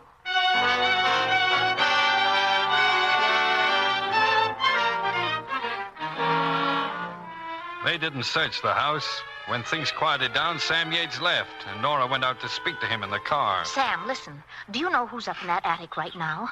Leopold Dilg. Who? Dilg. In the attic? Yes. Now? Yes, now. He stumbled in here last night with a bad ankle.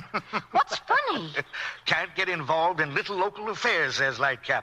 And there's a little local affair sitting right in his own house. You've got to get him out of here. Why? Why? Where could he be as safe as in the home of the dean of a law school? Are you kidding? Nora, Dilg's life won't be worth a dime if I turn him back to that jury now.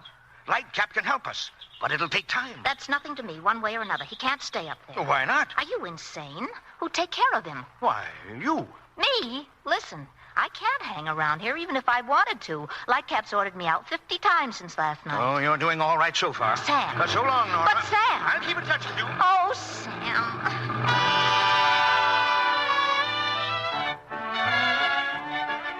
Smart girl, that Miss Shelley. You know what she did so she could stick around? She got herself hired by Lightcap as a combination secretary and cook until his man could get up here. Yes, smart girl. That afternoon, they went out in the garden to work on the new book. And meanwhile, I was up in the attic, slowly starving to death. A man can stand just so much. When I sneaked down to the kitchen to get some food, I could hear Lightcap dictating. The beginning is always a little difficult. Yes, sir. Let's see. Jot down this title. The Relation of Literature to Legislation in the 18th Century in England. Yes, sir. The effect of literature upon legislation is a... Bless you. Thank you. Is a study that has long claimed the interests of social scientists. The law... That was really some high-class stuff he was dictating. I stood there listening for a while.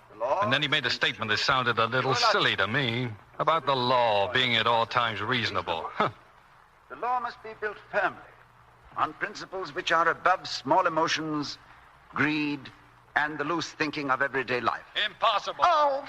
What is the law? It's a gun pointed at somebody's head. All depends upon which end of the gun you stand, whether you think the law is just or not. Who is this man? He's the gardener, Joseph. Joseph, this is Professor Lightcap, the new tenant. Pleased to know you. Still, you know, your point of view about the law is very interesting. Thank you. Yep. It represents the ideal condition. I don't approve of it, but I like people who think in terms of ideal conditions. They're the dreamers, poets, tragic figures in the world, but interesting. How are the zinnias getting along, Joseph? Dying. You see, Professor... Joseph, if you don't mind, I must get on with my dictation. And you might see if you can save the zinnias from dying. Bless you. Thank you. Miss Shelley. Mr. Lightcap, you're catching cold. Out in the rain last night, Professor? Yes, I was. Professor, about that idea Miss Shelley, I see you're about to have some more company. I'll be in the study. Yes, sir. Dill, get out of here. What are you trying to do? Well, when I hear a man talk nonsense, I always get an impulse. You get upstairs. With this ankle, it's too late. Then hide somewhere, quick. We had company, all right. Only it wasn't for Nora. I knew the fellow who got out of that car. I'd seen his picture. A fellow by the name of Senator Boyd. Well, sit down, Senator. Sit down. Thanks. Well, Professor, I tracked you up here because the news I have for you couldn't be entrusted to the mails or the telegraph wire. Yes, Senator Boyd? Lightcap, the President would be pleased to appoint you to the bench of the Supreme Court in September. The Supreme Court? Me? That's it. I don't know what... It's a great honor, Senator. A great honor. Well, would you be willing to accept? I'd be willing to accept. Wonderful. The Senate will investigate, naturally. I don't think we have to fear that, but I'd keep my name out of the papers in any connection if I were you. Well, I've been keeping my name out of the papers for nearly 20 years. It shouldn't be difficult to continue.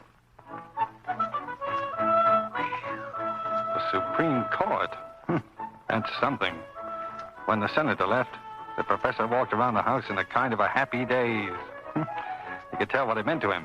And then Nora got him off to bed with a hot water bottle. He had a bad cold. You got to be careful with a guy like that. Yeah. That night, Sam Yates came to talk things over. Supreme Court. Well, what do you know? Hey, this stuff he reads is remarkable dead. Got any more chicken, Nora? Are you eating again? Oh, that prison food was terrible. Nora, Supreme Court appointment or no appointment? We're dragging Lightcap into this. Yeah, we certainly must. Oh, we must we? How do you suggest we start? Well, what have we here? An intelligent man, but cold. No blood in his thinking. So we must start to thaw him out. Oh, we thaw him. Yep. We can't let a man like that take a seat on the highest court in our land. It's bad for the country. Oh, I see. All of a sudden you're concerned about your country. Our country first, yes. Then my neck next. Ha ha. Leopold, that's all very beautiful and commendable. But this thawing out process, we haven't got months, you know. Oh, plenty of time. I like to break out in a cold sweat every time the doorbell rings.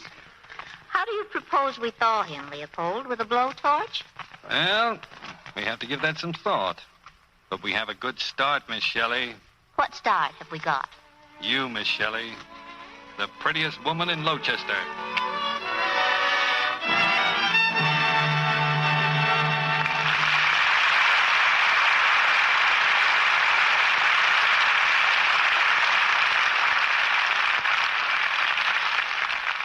In a moment, Mr. DeMille presents Jean Arthur, Ronald Coleman, and Cary Grant in Act Two of The Talk of the Town. Now, has this ever happened to you on a bright spring afternoon when you wanted to look your very best? While strolling through the park one day, in the merry month of May, I was taken by surprise by a run of monstrous size. A run on your stockings certainly can make you feel like a blot on the landscape. Well, if you'd lux your stockings after every wearing, you wouldn't be having such trouble. You mean just the way you wash your stockings can make a difference in the way they wear? It certainly can. A whole series of tests has proved that luxing stockings cuts down runs by more than 50%. The United States Testing Company, Incorporated, washed rayon stockings over and over again in different ways, and then tested them on a machine that pulls and strains them the way you do when you wear them. Stockings washed with new improved Lux Flakes didn't go into runs nearly as quickly as those washed with a strong soap or rubbed with a cake soap.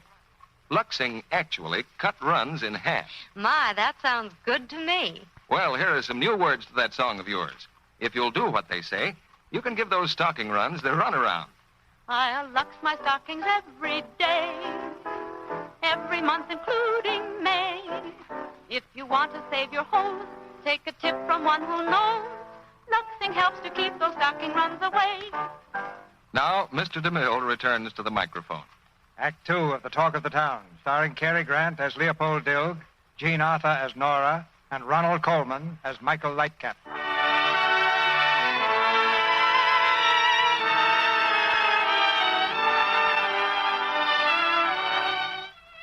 In the matter of Leopold Dilg versus the town of Lochester, Massachusetts, we call to the stand our second witness, Miss Nora Shelley.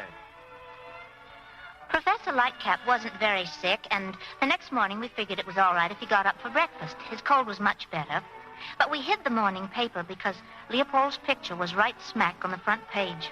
When the professor came downstairs, Leopold was just finishing his breakfast. Well. Oh, excuse me, Professor. I didn't think you'd be down this early. Oh, that's quite all right. Stay as you are. No. The gardener shouldn't be eating in here. Nonsense. Sit down, I insist. Good morning, Miss Shelley. Are you sure you feel all right, Professor? Oh, yes, quite well, thank you. Perfectly normal. Oh, that's good. Is there a morning paper? Paper? Oh, no, it hasn't come yet. Miss Shelley's a wonderful cook, Professor. We're in clover. Coffee? Thank you. Well, Joseph, this is very nice and companionable. You know, there's a touch of the philosopher about you that I like. And you interest me enormously, Professor. Good. Hey, taste that ham. Great, isn't it? I appreciate good food. Ever had borscht, Professor? Borscht? What's that? Beet soup with sour cream. It's a Polish dish. Yeah, with an egg beaten in it. Don't let anybody give it you without an egg in it. We must have some, Miss Shelley. Oh, yes, of course. As soon as I finish my course in American cooking. Oh, you can buy it down at Mrs. Pulaski's Polish Dairy near the factory. Mrs. Pulaski's, hmm? Well, by all means, let's get some. I do wish the paper had come. Yeah, well, that's too bad. Still, if you read yesterday's, why read today's? It's just some more about that terrible man, Dilg. Dilg? Oh, the fugitive from justice, huh? Uh-huh. Or a miscarriage of justice. Your opinion, too? It might be yours, too, Professor, if you knew Andrew Holmes. He makes the laws. He puts a fellow like Judge Grunstadt on the bench, and Grunstadt takes orders. Well, the voters may exercise their right of the ballot and remove him. Now, this corruption is too thick. That's the way every decent person around here feels about it. Feelings have no influence on the law. Facts, Miss Shelley, facts. My dear Professor, people wind facts around each other like pretzels. Facts alone, that's a nut without a kernel. Pass the sugar. Where's the soul? Where's the instinct? Where's the warm human side? All right, Joseph, all right. Two schools of thought. I see your point of view, theoretically. In fact, I respect it. I wish I could respect yours, Professor. Joseph puts it a little strongly, Professor. He does respect you, of course, but as you can see, he's for the practical side. Yes, and makes the law up as he goes along. Out of common sense, yes. In fact, Professor, the way I see it, you don't live in this country. You just take up room in it. Now, Joseph. It's a discussion amongst friends. Of course, delightful. All you know about the American scene is what you read in newspapers and magazines. Somebody else's impressions hashed up for lazy people. If you don't feel it yourself, you've learned nothing. Just like having somebody tell you about his operation. That'll do, Joseph, for this morning. Professor, I challenge you to make an experiment. Spend half a day with your books and the other half finding out what people do. Yeah. By the way, with these indoor habits of yours, you've got the complexion of a gravel pit. Well, really. You know, Joseph, you're no oil painting yourself. No, a mummy would be closer to you. They wore beards, too. Well, now, Joseph, what would you suggest? Well, there's a baseball game today. Go to it. Baseball? Baseball. That was the first step in thawing out the professor. I took him to the game myself, and we sat right next to Judge Grunstadt. Leopold said there was no one like Grunstadt to teach the professor the facts of justice. Professor Lightcap, this is Judge Grunstadt. Lightcap? Why, of course.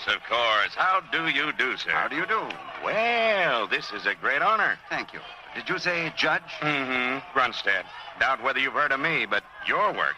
I've read it in the Law Review every year. Hey, sit down. Oh, how I envy you, sir. You work in the quiet of your library, and how do you like that? Are you blind? That was right across the plate. The dope. But me, I labor in the vineyards. You've heard of the Dilg case, I take it? Yes. Well, there's luck for you. First case I've had in 10 years that drew any outside attention. Look at that. Slide, you idiot! Oh, he could have made it. And right in the middle of the trial, the swine skips out like a butterfly, and I was preparing a brilliant opinion on the case. Before the trial was finished? Oh, he was as guilty as Judas, the town malcontent. You consider it ethical to judge a man before all the evidence is in? My dear fellow, he broke jail. That proves it, doesn't it? Why, even a library philosopher like you would have to admit that. Yes, Miss Shelley. I think we've had enough baseball for today.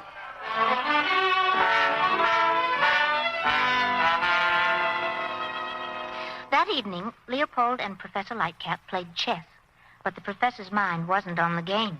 Yes. Huh? Mm-hmm. Yes. You play very well. Where did you learn? My father? Mm-hmm.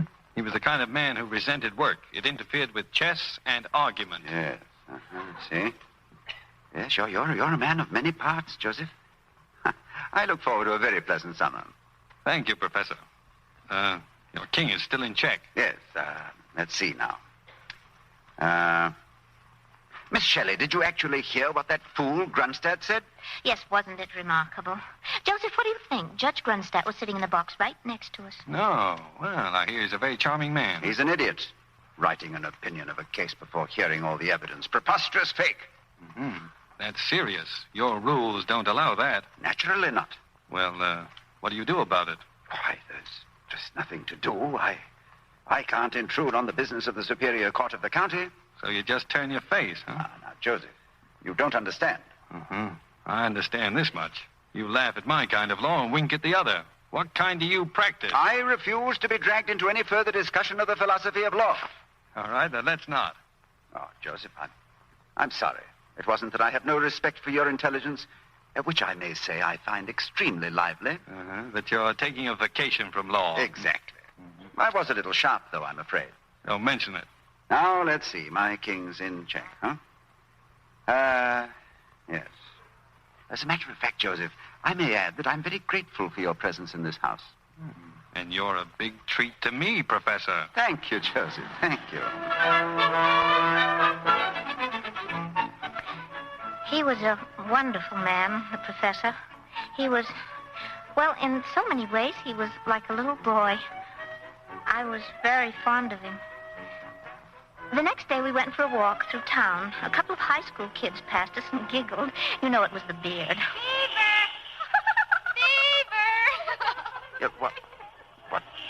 What did they say, Miss Shelley? Beaver. It's a game. First one to spot a beard. Beards are quite unusual in these parts. Yes, I suppose they are. You know, I don't think I've ever told anyone how I came to grow it. No? Well, I was one of the youngest men ever to graduate from Harvard Law School. In fact, I was teaching at Commonwealth before I was 22. Wow. And I had a frank and open face. People in trolley cars used to call me Sonny. Boys I was teaching would slap me on the back. Women would wink at me in the street. Is that bad? No, but I was busy and had no time for nonsense. And so the beard became a sort of a fortress. And, well, I suppose I grew attached to it. Well, I think it's very pretty. Now, what am I to say to that? Miss Shelley, isn't that the borscht place? Oh, Pulaski's, yes. Pulaski's. We must get some for Joseph. Oh, I'm afraid we haven't time, Professor. Oh, but think of his face, the ecstasy. Come in a moment. You're going to spoil that man. What, spoil Joseph? Yes, sir? Some borscht, please. A quart. Yes, ma'am. With an egg in it. With an egg? Oh, it must have an egg beaten up in it. Yes, sir. Yes, sir. I didn't know it at the time. There was only one person in Lowchester who ever ordered it that way, Leopold Dilg. But Pulaski knew it. We were to find that out later. We left Pulaski's, and I steered the professor over toward the factory ruins. I knew Holmes was staging a demonstration that morning, whipping the town up into a frenzy. It was something the professor ought to see. Mr. Lightcap, it's a pleasure to see you here. Holmes is my name. I own this mill, or rather what's left of it. Well, really, I've never known public feeling to run so high in Lowchester. As for Mr. Dilg, justice will not be cheated. No, I'm sure it won't. Oh, Miss Bush, come here. Professor, this is Miss Bush, a close friend of Clyde Bracken, my foreman. The man who was killed in the explosion. This is Professor Lightcap, Miss Bush. I'm pleased to meet you. We found her here today, searching the ashes. Yeah, I was looking for a wristwatch I gave Clyde just 2 weeks ago. All they found of Bracken was a tiny athletic medal he'd won in high school. Gives the girl a queer feeling. One night you got a man who weighs 211 pounds, and the next day, wham, all you got left is a medal for shot putting. Yes, I'm sorry. Too bad they're not taking pictures of Dilg swinging from a telegraph pole. Who said that? I did, Yates, and what about it? Jake, I told you anybody I heard talking like that had to count on fighting me. Put him up. Sure.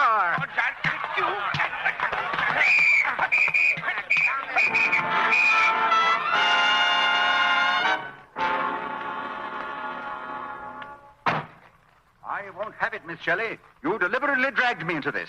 It's been your purpose since the day I arrived. Well, if I have, my motives are far from selfish. That has nothing to do with it. I've said again and again I cannot be involved. And if it's your purpose to see that I am... Well, Professor, this amounts to violence. And from you, making charges against Miss Shelley without evidence? Yeah, me. Perhaps I'd better resign, Professor. No, Miss Shelley, You're right, Joseph. I apologize, Miss Shelley. There, now, you see, a happy family again. Now, the question is, are we ready for dinner? Yes, are we ready for dinner? Anytime you are, Professor. Thank you. Hello, Ed. This is Sergeant Mack. Hey, listen, we just heard a hot tip from a guy named Pulaski. He says Dilg is hiding out in the Shelley house. Yeah, get over here right away. Come on, Miss Shelley, sit down. Right here, Professor. Thank you. Hey, wait a minute. Who put on the soup plates? There's no soup. No soup, eh? No. No soup. My dear Joseph, while strolling in town today... Huh? No. That's a bad beginning. My dear Joseph, To cement the bonds that bind our happy little family together, what could be more fitting than this? Borscht! Pulaski's! I'd know it anywhere. Oh, be careful, you'll spill it. Well, only Pulaski's would wrap up Borscht in a newspaper. Now, let me unwrap it, please, Joseph.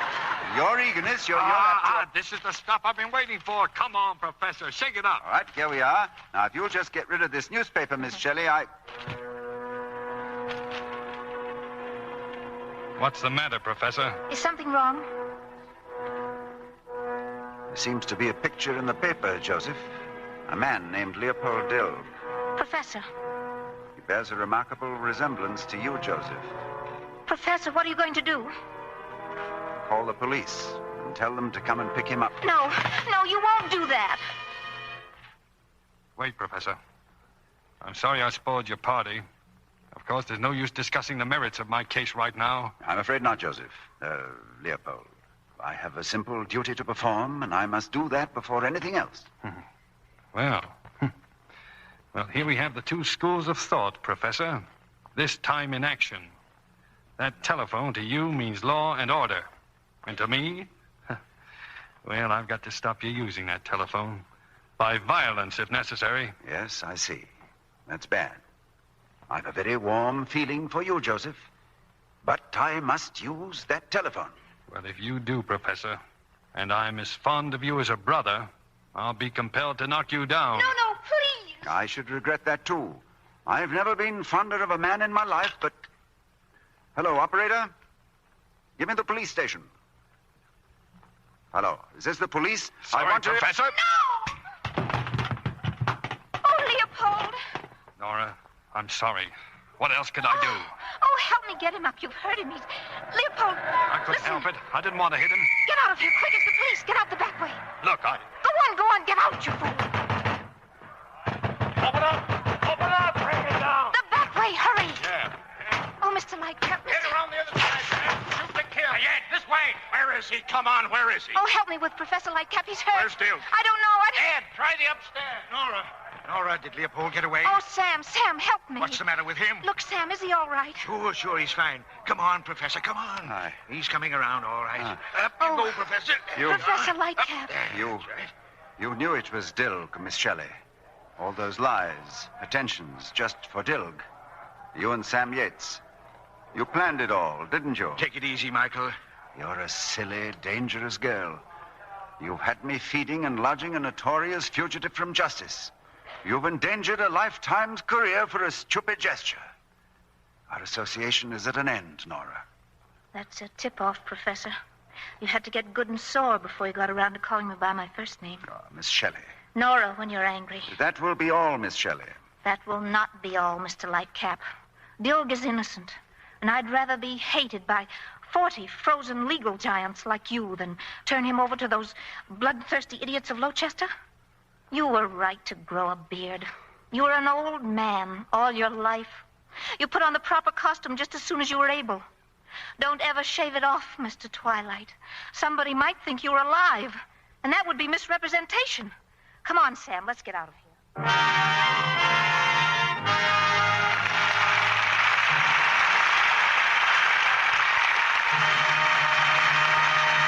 We pause now for station identification. This is the Columbia Broadcasting System.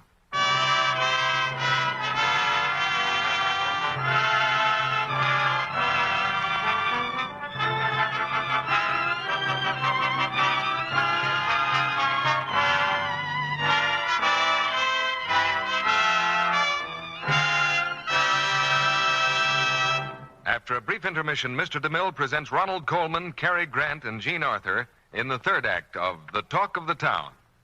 Tonight, Sally and I have a conservation quiz for you. Questions and answers on care of clothing that every conservation-minded woman needs to know. We've asked some members of our studio audience to try to answer a question apiece. But whether their answers are right or wrong, there's a big box of new improved Lux waiting for each. Here's our first contestant, Sally, Mrs. Charles Isaacs of Los Angeles. Mrs. Isaacs, if you've had washable gloves dry cleaned, should you try to wash them? Why, no. That's right. If you try to wash them after they've once been cleaned, they're apt to get stiff and be ruined. If you lux them right from the start, you're all right. Just follow the directions right there on the box of Lux Flakes that Mr. Kennedy has for you. Here you are, Mrs. Isaacs. Thanks a lot for helping us out. And I know new improved Lux will help you out, too. Help you make gloves and other washables last longer. It's the mildest, safest Lux ever made. Now, our second contestant, Sally, is Mrs. Bruce Wilkins of North Hollywood. Hello, Mrs. Wilkins. Here's your question. If the neckline of a blouse or sweater, for instance, is specially soiled, should you rub cake soap on it to get it clean? Yes. No, very definitely no. Rubbing is hard on fabrics, especially on woolens. Take a few dry Lux Flakes and work them in gently with your fingers, but don't rub. Thanks for coming up, Mrs. Wilkins. You will find this box of new improved Lux Flakes is super safe care for all your washables. I'm afraid that's all we'll have time for. We'll have to save our other questions for another night. But, ladies, don't you wait another night or another day to try new improved Lux Flakes. It's better than ever in 3 important ways. It's the mildest, safest Lux ever made. Its suds are richer, more cleansing than ever, and they last longer than ever. Give more of your washables this super safe care so they'll last longer than ever, too. Now, our producer, Mr. DeMille. We'll ask our stars to step out of character for a chat when the play is over. But right now we present the third act of The Talk of the Town, starring Ronald Coleman, Jean Arthur, and Cary Grant.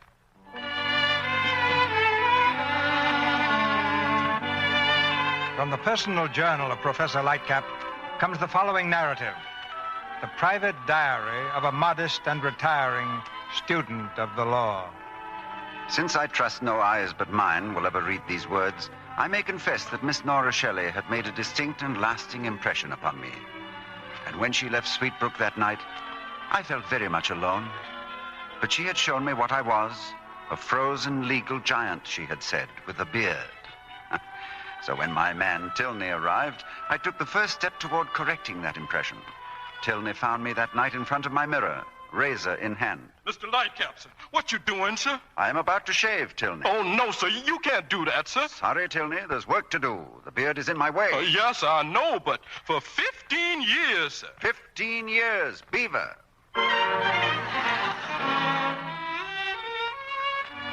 The work I referred to was discovering for myself whether or not justice had been hoodwinked in the case of Leopold Dilg. I went first, clean-shaven, of course, to a beauty parlor in Lochester. It was run by Miss Regina Bush, the sweetheart of the foreman who had died in the fire. She manicured my nails. You got beautiful hands, Professor. Clyde had hands you could use to knock in spikes with. Who is Clyde? Who was Clyde? It'd be more accurate. I'm in mourning. It's a great hardship because I'm the type of girl who loves to get around. You visiting here for the summer? Yes. Gee, I wish he wasn't dead. At least for one night. I sure would love to go dancing tonight.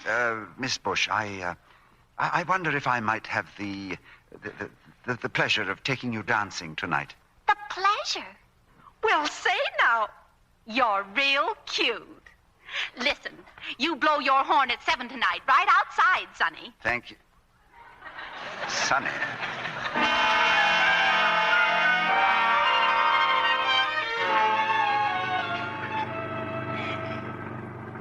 What time is it, Tilney? 7-2, sir. Well, it's just at the next corner. Yes.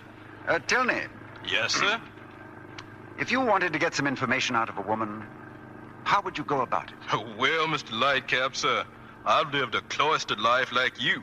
And on a subject of that sort, we're babes in the woods. But you were married once, weren't you? Oh, that was the folly of youth, sir. But you wooed her and won her. How? Well, by the darndest series of lies you ever heard. I gave her a character and charm she never possessed. I perjured my soul for 1,000 years to come. Well, that's very interesting, Tilney. Thank you.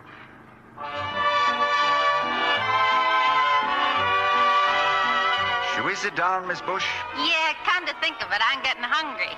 You dance divinely, Miss Bush. Your physical coordinations are remarkable. I thought I heard them all, Professor, but your line's brand new. Ah, you know, you're definitely a superior person, Miss Bush. Ah, you're cute. You know what? if I was free, I'd take you very, very seriously. Oh, but you are free, aren't you? Your gentleman friend he's dead, isn't he? Well, that's the general impression. Well, what do you mean? Little Regina's drinking too much. Makes the tongue very, very loose. You know, you're beautiful, Regina. Extraordinarily beautiful. Oh, would you like to kiss me? Why, very, very well. I mean, certainly. Oh, on the forehead. Cultured. A cultured kiss. Gee, if I was only free. Oh, but you are free. You're only saying that to torment me. No, I'm not. Now, here, I got a letter from him. A letter? He wants me to meet him in Boston in a couple of weeks, see? A letter? From Clyde? Yeah, it says C. Bernard, General Delivery, Boston, but that's him, all right. See, Bernard, he isn't dead at all. Uh-huh. Hey, listen, what are you...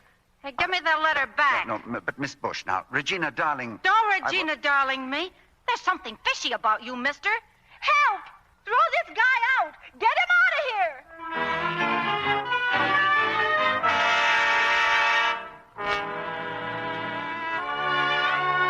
I left the cafe as quickly as possible and drove back to Sweetbrook. Of course, I didn't realize at the time that Leopold Dilg was still hiding there in the attic. It was the most obvious place and therefore the best. Miss Shelley found him there that night. Oh, Leopold. Oh, you idiot. Hey, cut it out. How did you know I was here? Oh, it suddenly came to me you couldn't go anywhere else. Your ankle. Oh, Leopold. No. Nora Shelley crying? Oh, I've been out of my mind for 24 hours. I thought you were dead. What an idea. You know something, Nora? Our friend, the professor, shaved off his beard. He did? Yeah, I heard him talking about it. But why? Well, who can tell what a man in love will do? In love with who? You. I know just how he feels. The prettiest girl in Lochester. Oh, Leopold, I've been so miserable to you. I never really knew you. Oh, Leopold. Stop saying Leopold like that tenderly. Oh, Leopold. Sounds funny. You can't do it with a name like Leopold. Oh, shut up. Where did he go without his beard? He'll be all right. He won't be all right. He's a child. Yeah, I know just how you feel. Now, don't start that soupy stuff again. You don't know how I feel about anything. Look, Nora, he's quite a man, you know.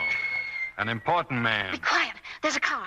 He's back. Now get up in the attic. Okay. Go on. All right, but think it over. Think what over? Oh, go on. Oh. I'll need the car, tell me. Yes, sir. Hello? Miss Shelley. Hello. I'm glad to see you. Miss Shelley, I've every reason to believe that Clyde Bracken is still alive. It seems that... What are you staring at? If you find my face unpleasant? No. It's the beard gone. I mean...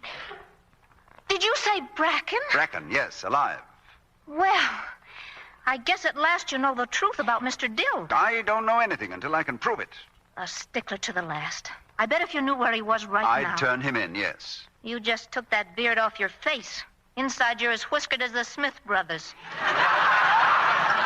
Suppose you turn me in right now, Professor. Leopold!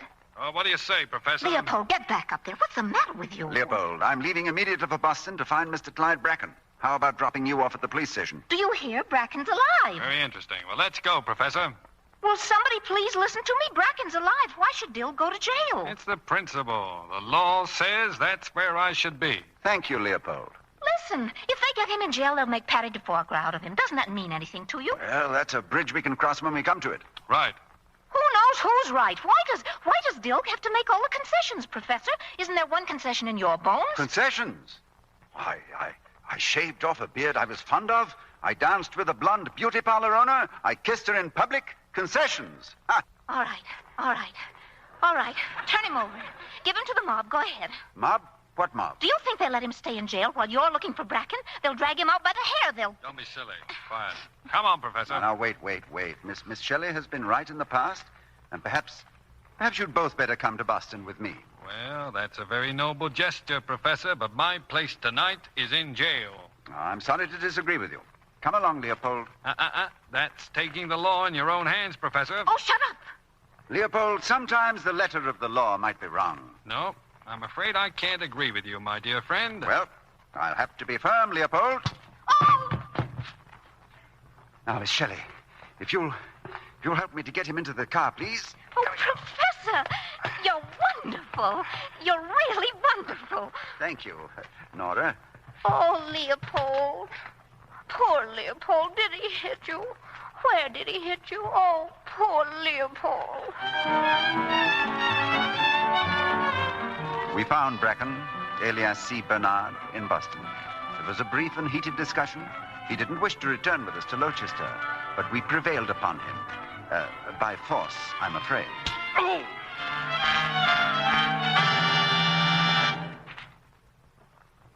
Come on, Bracken, let's have the truth. Turning state's evidence is about the only hope you've got now. You know that, don't you? Talk, Bracken. Leopold, how about stopping the car and giving him another going over? A pleasure. Okay. Wait a minute. Holmes paid me to burn it. The factory was on the rocks, and his only chance to get the insurance money for that broken-down barn. That's what Leopold said for years. Well, why did you have to play dead? To get the people more excited. So when Holmes pinned it on that thorn in his side, Dilg, he could put him away good, huh? Yeah. A very simple plan. It's astonishing. Better go straight to the Rochester City Hall, Miss Shelley. No, drive straight home. Home? Why? Well, I'd rather take Bracken alone. What? What about the mob? The mob won't hurt anybody. Professor, you've solved this case beautifully, and I'm very grateful to you. But this country needs a man like you on the Supreme Court bench. I don't want to take the risk of your losing that. That's very thoughtful of you, Leopold, but I see things differently now. So do I. And I want to see this job through. Well, I'm sorry, my friend, Now but... stop it. The professor's right. Friendly feelings are one thing, Leopold, but a mob's another thing. You ain't going to turn me over to any mob. Sit down, Bracken. I'll show you. Look out! Leopold, hold him! Sit down. Get his hands off the whip!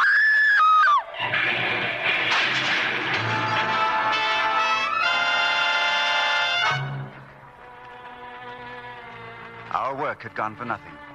In the excitement of the accident, Bracken escaped, and the police took Leopold. He went to trial within a week. Lightcap, I've come up here to talk sense to you. Thank you, Senator. Nobody believes this Bracken story. You'll go into that court and make yourself ridiculous with it. So will you please get out of this town? Nope. No, a man's life is at stake. Senator, a friend's life. Michael, I'm warning you. I just came through that town. They're out for blood. There's a crowd in front of the court right now with ropes. Oh, no. Miss Shelley, Nora, I know just how you feel. I didn't understand at first. You couldn't help feeling the way you do about Leopold. Now, don't you start that. Who says I feel any way about anybody? Why does everybody try to make up my mind for me? Why should my love life be kicked around from pillar to post? I hear you're in love with Regina Bush. Regina Bush? Yes, Regina Bush of the Dolores Beauty Salon. How do you like it? Regina Bush? That's where Bracken is. He's hiding there. Nora, did I see a gun somewhere around this house? A gun? I know, it's in the desk. What are you going to do? I'm going to settle this Dilg business if I have to shoot to kill. Michael, you can't do it. Oh, can't I? Listen.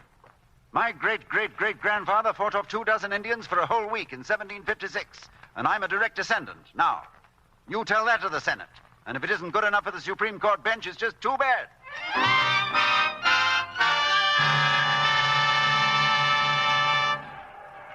Ladies and gentlemen of the jury, we know this man is guilty.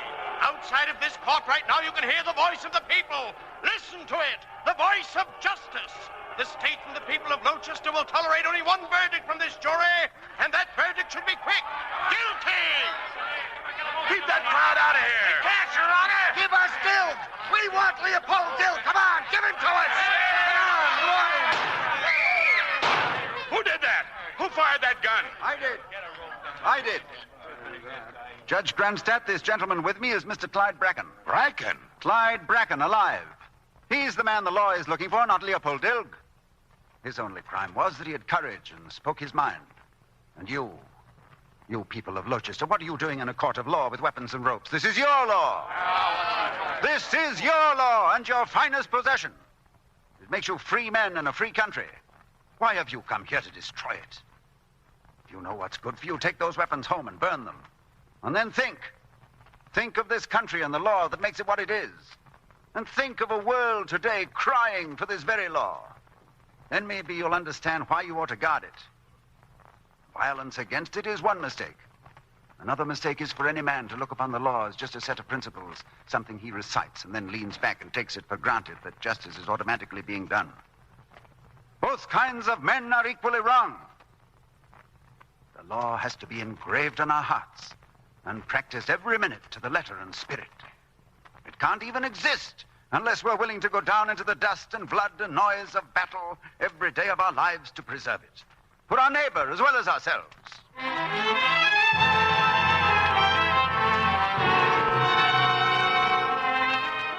I received my Supreme Court appointment in September. Nora Shelley was there the morning I took my seat for the first time. You look so wonderful, Professor Lightcap. Miss Shelley, you must stop staring. It's just a robe, isn't it? Where's Leopold? I tried to bring him with me, but he just disappeared. Where? Why? Well, you never can tell about Leopold. Oh, but he must come. Now, why do you look like that? I really don't know. It's just all seems so far from Sweetbrook. No, it isn't. Sweetbrook will never be far. Nora, look at me. A dream of 20 years come true.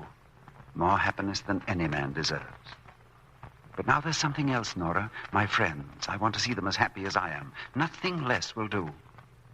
And Leopold. What a fine fellow he is. And I've been thinking, Nora, that if someone were to take his hand and say, Leopold, my reckless friend, here's love and companionship forever. Well, someday that man would... You see what I mean, Nora? Mr. Justice, it's time, sir. Mr. Justice. I'll go now. Will you kiss me goodbye? Goodbye. Far from Sweetbrook, never.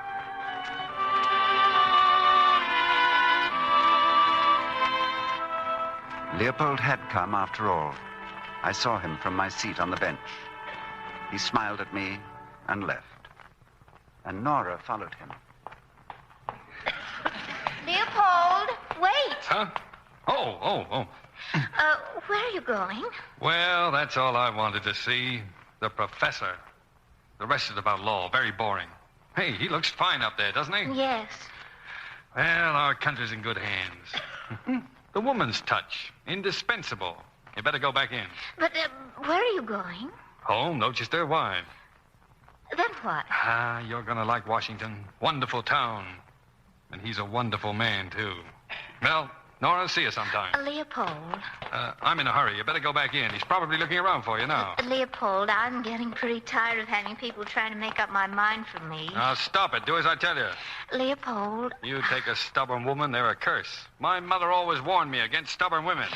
Leopold. Now, stop following me or I'll call the police. Leopold. And don't say my name like that, Leopold. I told you it. Oh, come on. Come on, we missed the train. So they went back together to Lochester, to Sweetbrook.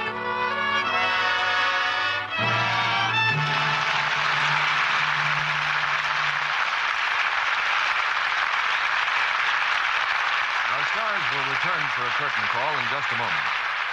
Now, what would you say was the hardest thing about washing dishes? I'd probably get a lot of different answers to that question if I could talk to each one of you. But when it comes right down to it, if there's one thing that makes dishwashing doubly hard, it's hard water. Well, there is a way to get wonderful suds in any kind of water.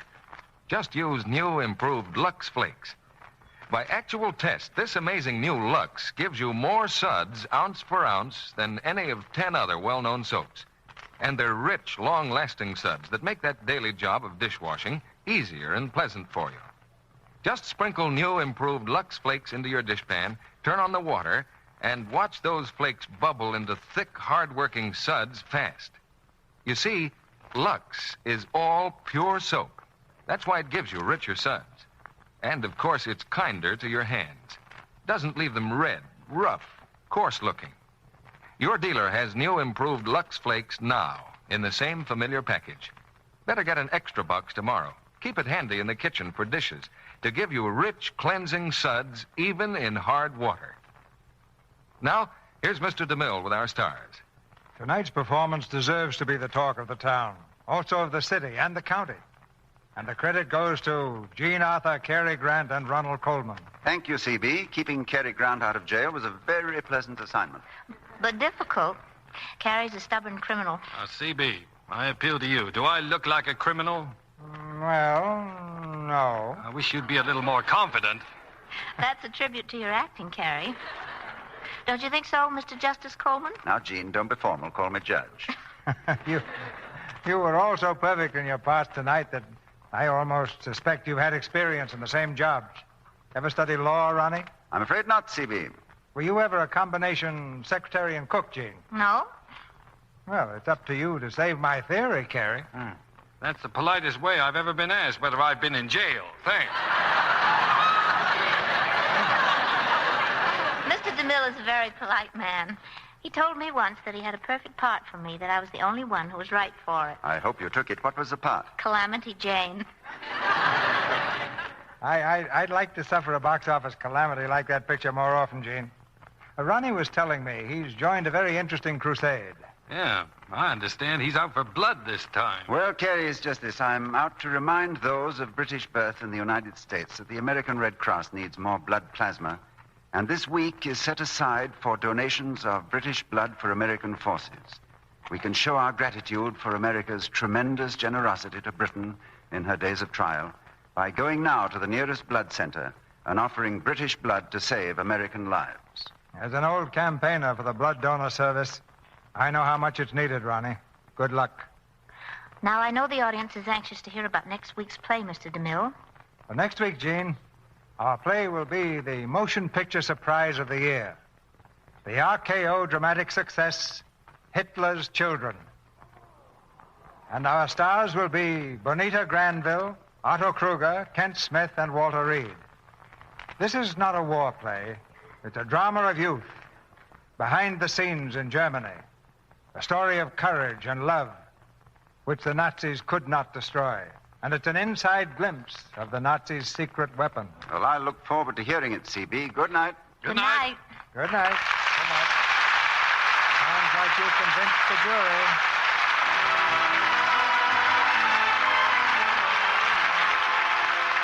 Our sponsors, the makers of Lux Flakes, join me in inviting you to be with us again next Monday night when the Lux Radio Theater presents Bonita Granville, Otto Kruger, Kent Smith, and Walter Reed in Hitler's Children. This is Cecil B. DeMille saying good night to you from Hollywood. Cary Grant's new picture is the RKO production, Mr. Lucky. Jean Arthur will soon be seen in the Columbia picture, The More the Merrier. Heard in tonight's play were Lynn Whitney as Regina, Leo Cleary as Yates, and Norman Field, Horace Willard, Charles Calvert, Robert Harris, Warren Ash, Charles Seal, Fred Mackay, Stanley Farrar, Ken Christie, and Julia Warren. Our music was directed by Louis Silvers. And this is your announcer, John M. Kennedy, reminding you to tune in next Monday night to hear Bonita Granville, Otto Kruger, Kent Smith, and Walter Reed in Hitler's Children. Today, you can't afford to be tired or nervous because of a diet low in vitamins. Yet with food rationing and shortages, it's harder to get vitamin-rich foods. So take Vims. Vims are scientifically designed to help make meals complete. Vims give you all the vitamins government experts say are essential, balanced in the formula doctors endorse.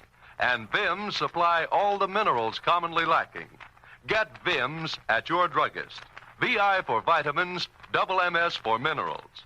Vims. This is the Columbia Broadcasting System.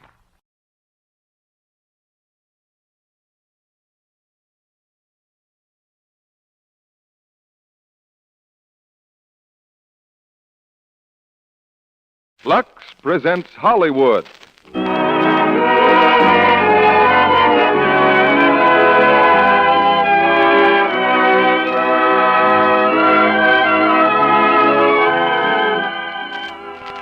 The Lux Radio Theater brings you Cary Grant and Lorraine Day in Mr. Lucky.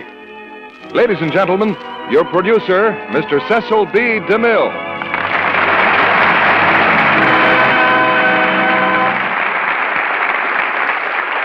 Greetings from Hollywood, ladies and gentlemen. The zest and enthusiasm that Cary Grant puts into every performance must convince the most hardened cynic that Cary loves his work. He loved it enough to run away from school at the age of 13 to join a troupe of acrobats. He loved it at 15 when he was a knockabout comedian in vaudeville, then as a singing juvenile in musical comedy.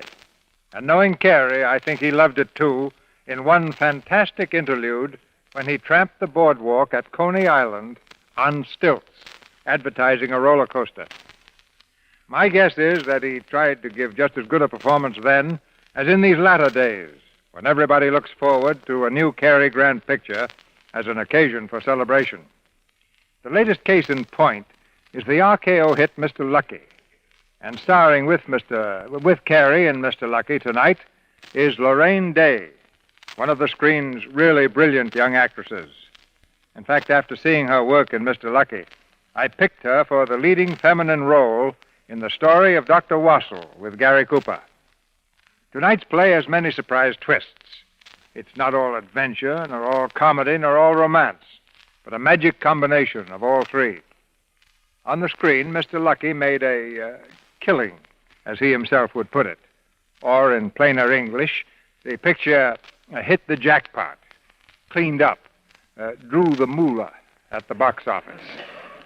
And that's never a matter of just being lucky. The producer of a play, a picture, or a radio drama like these that Lux Flakes brings you on Monday evenings can't trust to luck. He's got to rely on hard work and careful planning and casting. I'm sure the housewife is very sympathetic with that point of view these days, too. Shortage of manpower has caused a shortage of many other things, as she knows better than most of us. And so in most homes, things must be made to last longer than ever now. The housewife who's had the wisdom to use Lux Flakes is certainly Mrs. Lucky. And now the curtain for Mr. Lucky and the first act, starring Cary Grant as Joe and Lorraine Day as Dorothy, with Arthur Hole as Swede.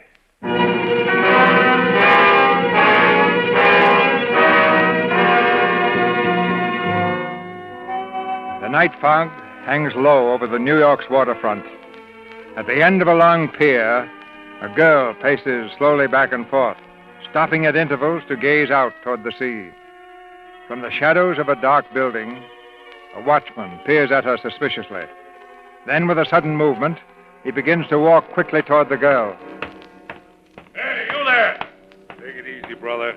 I wouldn't bother her if I were you. Oh, wouldn't you? Well, thanks for the advice. But how do I know she ain't going to jump? She's all right. She's not going to do anything. She's just going to stand there and look out to sea. She ain't got no right out there without a pass. Brother, she could get a pass to the White House if she wanted it. She's a somebody. Speaking of passes, where's yours? Oh, you're new here, aren't you? Take a look. Oh, ship's master, huh? You see? I told you she was all right. She's just standing there. What's she going to do now? She's watching for a ship to come in. Only it's sitting at the bottom of the Atlantic. What ship is that? Used to be called the Fortuna. Oh, yeah, that gambling ship. She used to be sitting right here at this dock once. That's right. She was owned by a boss gambler called Joe the Greek. Ever hear of him? Oh, sure I did. Everybody who read the newspapers did. Did you know him? Yeah, I was master of the Fortuna. Say, tell me, was he really a Greek? Nobody ever knew what he was except tough and too smart for his own good. Oh, crossed you up, huh? No, he crossed himself up. Oh. That girl there. Right here on this pier was the last time she ever saw him. When was that? Back a ways when we had the Fortuna tied up here. We weren't operating then.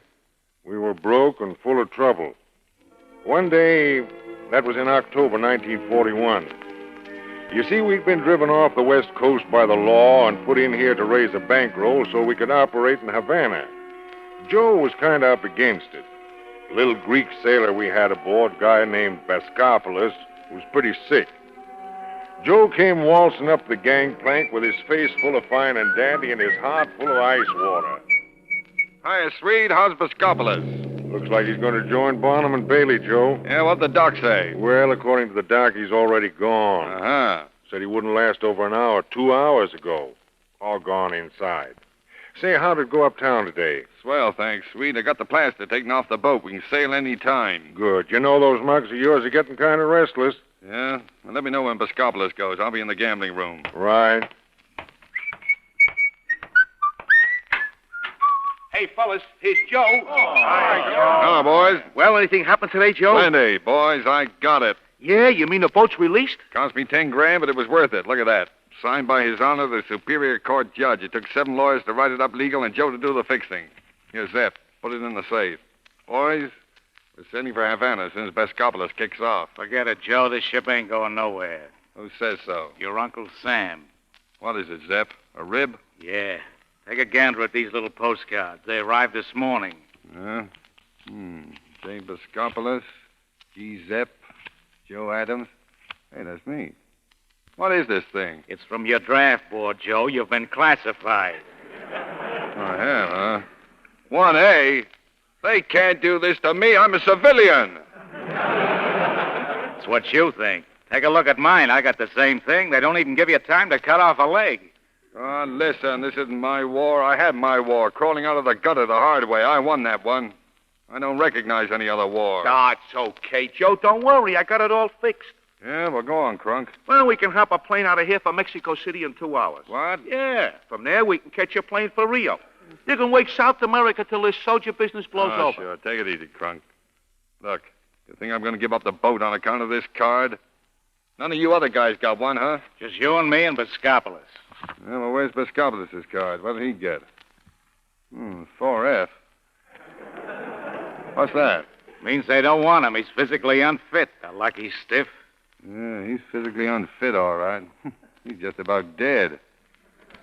Or is he? Oh, you mean... Oh, yeah, I get it.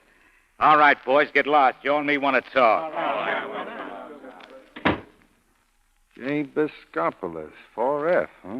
One of us is out of the Army, Joe. Yeah, who declared you in? Well, we're partners, ain't we? That's a 50-50 proposition in my book. Well, what do you want, half the card? I'll trade you. My half the boat for the card, Joe. How good would the boat do me in the Army? The one that gets the card gets the boat along with it. Who gets it, Joe? You want to cut for it? No. Poker dice.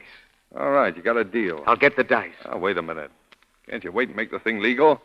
What's wrong with poker dice? Not a thing, only the guy ain't dead yet.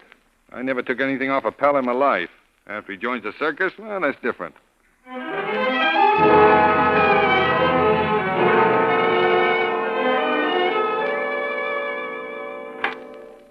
Come on in, Crunk. Is the doc still here? Yep. It's all over, Joe. Biscopoulos just kicked off. Okay. Here's the dice. Take your best shot, Zep. Right. The winner gets the draft card. And the boat. Now shoot him. Hey. Keep your hands above the table, Zep. Huh? What do you mean, Joe? Just roll them. Oh, sure, Joe. 3 kings. 3 kings. It's up to you, Joe. Yeah. Nice rolling, Zep. But this ain't amateur night. I don't get you. You don't? Now, didn't you see an elephant walk across the table with muddy feet? I didn't play the switch on you, Joe. Didn't you? Then blow on him for luck. Go on, blow. Okay. Sure. I wouldn't shove around my own partner. Ah, sure you wouldn't. 3 kings to beat, huh? Yeah, that's it. Okay. Holy smoke! Read 'em, Zep. What do you say? 3 aces. Yeah. Well, Zep, take good care of yourself. I'll have a nice big service flag hung up with a single star on it just for you.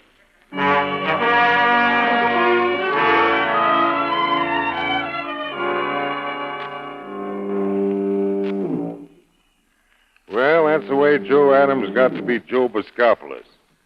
That afternoon, he went uptown again with Crunk to raise $50,000. We needed that much dough so we could sail. Well, how about it, Joe? Did you raise the wind? Raise the wind? I couldn't even raise a good cough. I don't know what happened to this town. Well, what about all those soft touches, you know? Ah, the heat's on. They either got caught in the draft or went square and paid their income taxes. Income taxes. Looks like our luck is out. Hey, boss, look. Look at what? That That car parked there. What Look at about the it? license. 7L7777. 5 sevens. 5 naturals. Oh, this is going to change your luck, boss. Come on, get in. Oh, you get in. I'll wait here. What, boss? You know it's no good if we both don't get in together. What's the matter? You trying to jinx it or something? Come on. Okay. I beg your pardon, sir. That's okay, Bud. We just want to sit in the back for a second. But the lady I drive for... It won't hurt anything. Now, sit down, Crunk. Oh, boy. 5 naturals. Please, sir, the lady I drive Take it easy. Now, is that long enough, Crunk? Yeah, I guess so. Well, get out. This guy's getting nervous. Howard, we'll go right back to... Oh. Oh. Sorry. Miss Bryant, these gentlemen just opened the door and sat down. I don't know what... It's all right, Howard. How do you do? How do you do? Can I sell you a ticket to our charity ball? Oh, sure. 1 or 2? 2. Here you are. They're $50 apiece. Oh, 50. A cheap affair, isn't it? Not exactly. But we're trying to raise $100,000. Oh, you know. Well, that's a coincidence. What's it for, sister? War Relief Incorporated. I'm interested in relief. Where are your headquarters? The address is on the ticket. Let's see. Well, thanks. Here, you keep the tickets. I'll look you up. As a matter of fact, I may throw something your way. Thank you.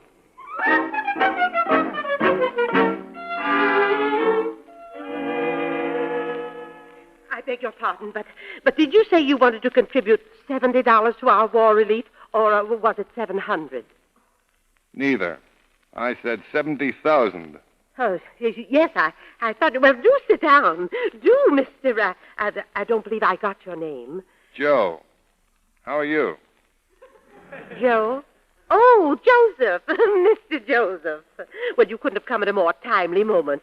You know, we have to send a whole shipload of medical supplies to Europe. I do hope you want to make your donation in cash. I always do business in cash. Oh, that's splendid. You'll have to help me, though. Of course. Well, you see, I'm a boss gambler. That's my business. Oh, we never inquire into one's association. Yeah, now this charity affair of yours, that's made to order. All you have to do is give me the gambling concession. Gambling? Sure, blackjack, chuck-a-luck, roulette. I'll raise the dough for you in one evening. I don't understand. Well, it's simple. You're given a ball, we take rooms next to it. You steer the customers in, that's all. I supply the dealers, the tables, the layout. All you have to do is sit back and rake in the winnings. But are there always winnings? Suppose you lose. Oh, we can't. Now, look, I'll show you what I mean. Here's the dice. You roll them. You're the customer. Shall I? Sure, go on, roll them. There, you see? Snake eyes. You lose. Now, what's the difference? 7. I win, see? I'm lucky. I can't lose. Well. I'll do it again. This time I'll make a dump shot. A what? A dump shot. Hand me the glass. Now, watch. See? 7. How do you do it? Influence. If you bring me the right people, I'll get you that 100,000. But it's gambling. Not the way I do it. It so happens that gambling is against the law in this country. Oh, hello, you. Oh, Dorothy, this is Mr. Joseph, my lieutenant, Miss Bryant. I've already had the pleasure. It so happens, Mr. Joseph, that we have a committee of financial advisors. Strange, they've never hit upon your plan if it's so sound. Well, not everyone can do it, Lieutenant. Kind of, Dangerous? Well, That's what I mean. Oh, I'm afraid Miss Bryant's right. Perhaps if you'd send us a letter explaining your plan in detail. Yes, and we'll take it up at our next meeting. But you're in a hurry for this dough. You can't afford to wait for meetings. Well, we can't afford to sponsor something we might later regret. Oh, now, wait. Dorothy, don't forget your appointment at the bank. Oh, all right. Thanks. Goodbye, Mr. Joseph. I'm sorry, Mr. Joseph. Hey, look, what bank is that? Why, it's at 31 East 39th. Oh, thanks, Toots.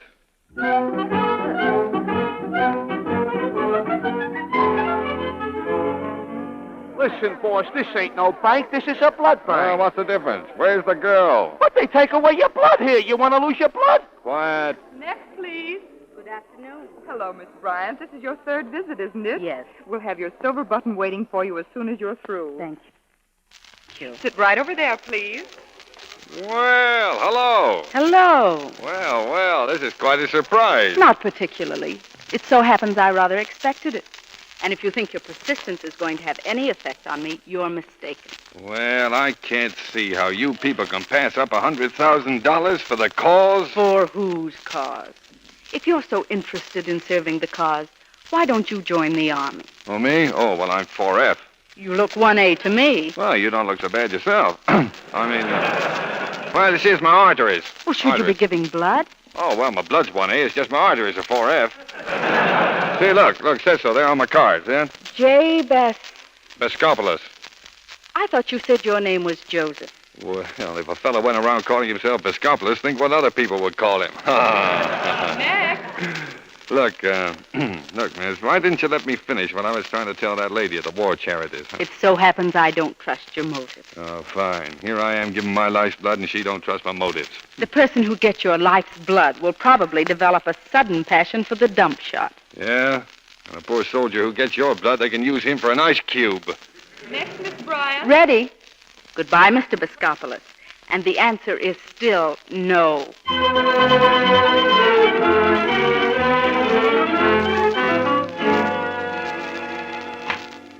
Hey, boss. 1A is back. Huh? Zep, he ain't in the Army yet. Hiya, Joe. What's doing? Hello. How come you're not in uniform, Zep? Well, I got a couple weeks before I go to camp. I ain't got any place to flop. Okay if I stay here on the boat? Sure, why not? Thanks. How you coming with the bankroll? I got a crack at the biggest bankroll in New York, if it works. What's holding it up? An iceberg, but I'll melt her down. Yeah. Okay if I get something to eat? Sure, go down to the galley, see what they got. Thanks, Joe. Thanks a lot. Boss, when you clean out a guy like Zep, you hadn't ought to keep him around. Oh, now, Crunk, is that any way to treat a soldier? Yeah, but I'm telling you, Chief, a guy like that should Never give a sucker an even break. And always keep an eye on a pal.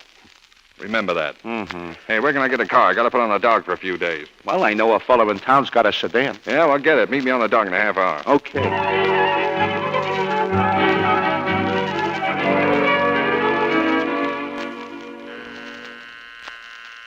Yes? Oh, Miss Bryant, there's a recruit out here in the audience. But, Miss Bryant, it's rather a special case. Well, send her in before she changes her mind. Hello. Oh, well, what do you want here? I'm her. Oh, I see. Look, I've been thinking about what you said yesterday. And I was wondering why you couldn't use me in this setup. You mean you want to enlist in this organization? Yeah, it's time for every man to do his bit. If it wasn't for this weak heart, believe me, Arteries. Well, arteries. Same thing. How about it? What about this gambling at the ball business? Oh, that. Oh, I forgot it. Too bad. It was a good idea. Yeah, good for the cause. Well, never mind. Let it go. Well, as personnel officer, I have no right to refuse any enlistment. However, I think I should warn you. We've had a few men before, but they all asked to be transferred to more active branches. So many women around got on their nerves. Oh, that won't bother me. I might have known. But perhaps you'd better read this first. We expect a lot of our workers. Oh, well, thank you. Do you mind if I sit down, please, ma'am? Oh, no, of course not. Dorothy, I just thought... Oh. Hiya, Tuds. Hiya. He's going to enlist, Veronica. Enlist? Really? Yes, ma'am. You sure you know what you're doing? I'd do anything to help the cause, anything. Oh, I think that's wonderful. You're sure you know what you're doing? Definitely. Well... Now, you fill the application and I'll get you a button. Thank you. Sign on the bottom line, Mr. Bastopoulos. No.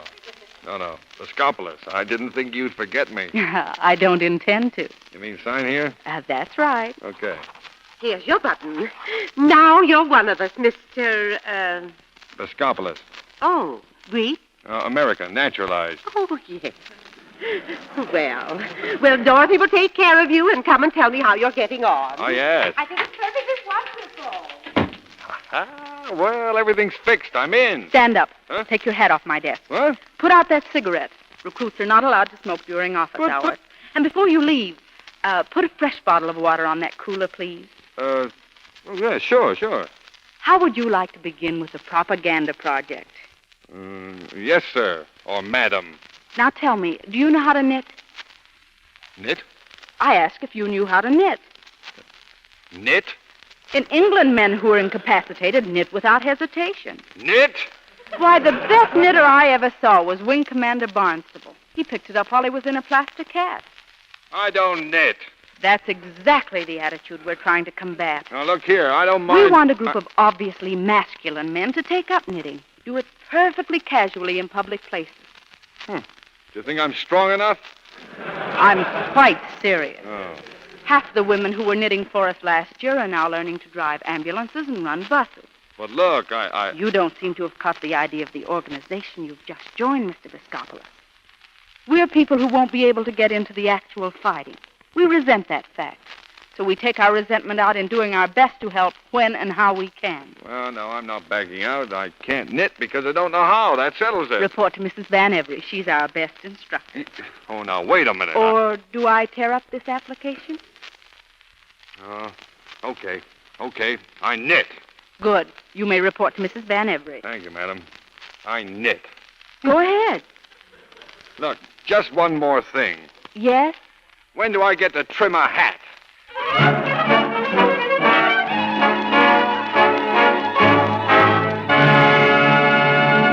Before Mr. DeMille presents Cary Grant and Lorraine Day in Act 2 of Mr. Lucky, it's time for mail call. Just a quick look at a few of the letters we've received from men in uniform. You see, a lot of boys who've never washed so much as a pair of socks in their lives are learning to cope with the laundry problem. And writing in to tell us how Lux Flakes have helped them solve it. One boy writes from Georgia that when he was washing his fatigue uniform with Lux, the fellows couldn't figure out how he got so many suds in the tub. And a sailor, storekeeper second class to be exact, tells us that other Lux fans are pikers compared with him. He uses Lux for his blue uniforms. Says it gives him a fine lather, rinses out easily, and leaves the wool soft. Another Navy man, a CV from one of the construction battalions, passes along a smart idea. He Luxes his blue uniforms, too, and uses an old toothbrush and Lux suds to get the white braid clean. I guess we could say, Sally, the boys are getting uniformly good results from Lux Flakes. That would be putting it mildly. Well, that's the way to put it when you're talking about Lux, isn't it? Seriously, though, Lux is mild and gentle. That's why it's such safe care, not only for Army and Navy uniforms, but for civilian washables, too. Sweaters, dresses, and blouses. It helps washables last longer because it is so very gentle. It's thrifty to use. A little gives you so many rich, long-lasting suds. So don't waste Lux. Use all you need to get good suds, but no more than you need. Next time you shop, be sure you get Lux Flakes. Now, our producer, Mr. DeMille. Act 2 of Mr. Lucky, starring Cary Grant as Joe and Lorraine Day as Dorothy.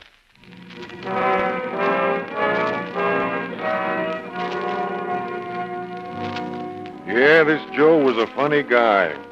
There he was, working in that war charity place, trying to get next to some easy dough so we could open the gambling ship. Looked like everything was going his way, too. Only there was a couple of things he didn't know. Number one, that Zepp guy was never drafted. When he went for his physical, he got a 4F. Number two, Zepp knew something about the real Joe Biscopoulos. He knew he was a 3-time loser who had to report to the parole board every month. But what Joe didn't know wasn't hurting him, not yet anyway. Well, down at the war charity place one morning, there was a little trouble. The ladies were in some kind of a jam about money. All I know is I want $1,200. Please don't shout. Oh, excuse me. Excuse me, ladies. Good morning. Oh, good morning, Mr. Biscopoulos. Well, what seems to be the trouble? Well, she owes me $1,200. That's the trouble. he's trying to charge us $6 apiece for some second-hand blankets. I could have got $10. Millions of refugees shivering in tents, and this creature tries to hold us up. You ought to be ashamed of yourself raising your price just because blankets are hard to get. That's the old law of supply and demand, lady, and it ain't been repealed yet. $6 apiece. Where's my check? I tell you, we haven't it in our account. All right, then. I take back the blanket. Oh, now, wait. Look, you look like a pretty good sport, Mr. McDougal. McDougal? I'll tell you what I'll do. I'll flip you. I'll give you $2,600. If I lose, I'll pay for it out of my own kick.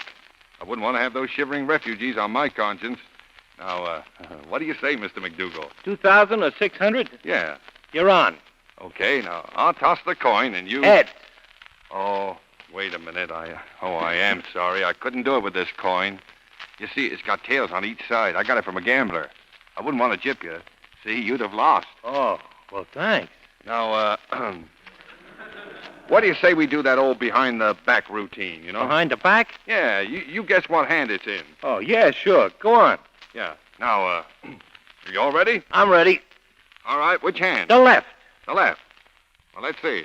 No, there's an in the left. Well, I'm sorry, Mr. McDougal. We get the blankets for $600. Oh, now, wait a minute. You ought to give me another chance to break even. Double or nothing. No, I don't think I could do that, Mr. McDougal. Some of the main guys in here don't like gambling. Double or nothing. Come on. Well, all right. Now, you ready? Yeah, I'm ready. All right, double or nothing. Now, here you are. Right hand or left? The left. Open it up. Here you are. Empty. That's a funny thing. That wouldn't happen again 1,000 times. Yeah, it won't happen again to me. Never mind. You'll sleep well tonight because you did a good deed for a worthy cause. Now, here's a button. Now you're one of us. I have contributed to War Relief Incorporated. Yeah. I have been taken by War Relief Incorporated.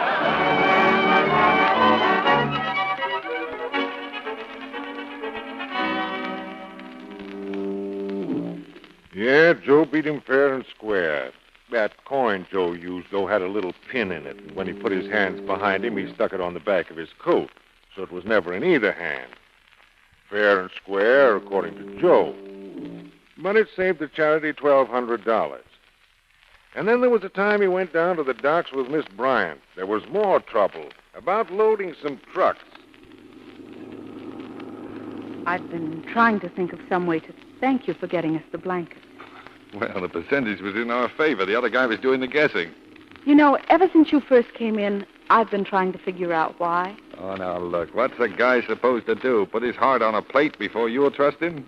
What do you think you'll get out of helping us? I told you. I'm just trying to do my bit. That doesn't explain anything. Oh, well, I just don't like to talk about it, that's all. But, look, the name of Boskopoulos goes back a long time. You mean in Greece? Yeah, over in Greece, where the Nazis are pushing them around. Look, how do I know what happened to my brothers or my kid sister? You think I like the idea of those guys walking into my mother's little kitchen? I lie awake at night trying to figure out how to help. They turn me down for military service. So I do the next best thing. I try to raise dough to get supplies for those poor people. So now you know. Oh, I'm terribly sorry. Oh, that's all right. Don't apologize. I'm sorry I had to tell you, that's all. Now, now, what about this guy we have to see? Oh, he won't unload our supplies until he gets a check. They're medical supplies, and they're important to save lives. I see. Well, I'll talk to him. Joe, what's that in your hand? This? Oh, a roll of dimes. Why do you carry it? Habit. Fits nice in your hand.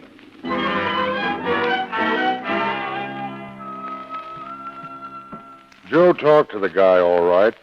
And when he got done, the guy really listened to reason. Of course, that pack of dimes in Joe's hand helped a little. Oh.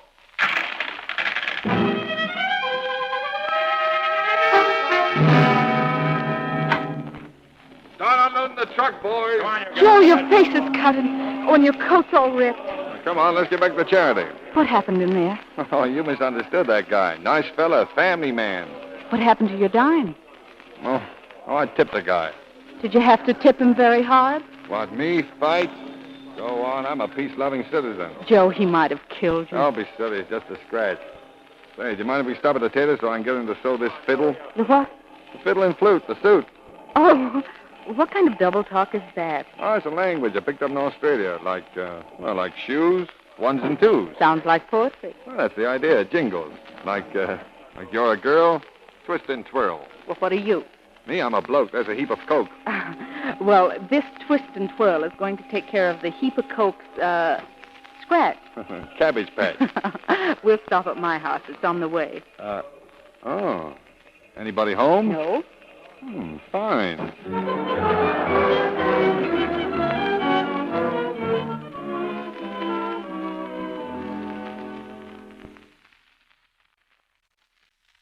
Have Mr. Boskopoulos' coat fixed, Foster. Yes, Miss Dorothy. Will you take it off, please, sir? Yeah, sure. I'll get some bandages.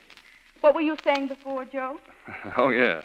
So the crunk and me are sitting in this coffee joint when in comes a pot and pan with his cheese and kisses. Pot and pan. That's a man. Yeah? Cheese and kisses. That's a missus. Sure. Well? Well, the crunk said to me, Piper Heidsieck, the I suppose on that guy's storm and strife in the Tommy Horner. Wait a minute, I'm lost. Piper? Piper Heidsieck, that's just pipe, you know. Take a look. Yeah. At the I suppose. The nose? Uh-huh. On that guy's storm and strife in the Tommy Horner. On his wife? Yeah. In the corner? Right. Well, what happened? The guy come over and punched the crunk right in the snoot. Why? Well, the guy was from Australia. Oh. Your coat, sir? Yeah, here you are, Chum. Where can I wash up? To your left, sir. Well, don't go away, Miss Bryan. I won't. Miss Dorothy. Yes? Shall I telephone for a bottle and stopper? A what? A copper in the American vernacular. Why, Foster, don't tell me you've been to Australia. Oh, that's where I met my storm and strife, Mrs. Foster. Oh. Please forgive me, Miss Dorothy, but are you aware of the character of this gentleman? Oh, I think so. Why? Do you know he carries a lady from Bristol? A what? A pistol in the American parlance, a rod, if you get what I mean. Oh, well, don't be alarmed. I think it's part of his character. He carries it for balance. Yes, Miss Dorothy. Take the coat along, Foster, and see if Mrs. Barnes will sew it up. What's that, Foster? A coin, miss. It fell out of the pocket. Let me see that. A coin with a pin on the back. It's rather an unusual ornament, isn't it, miss? Oh, it's not an ornament, Foster. It's really very practical.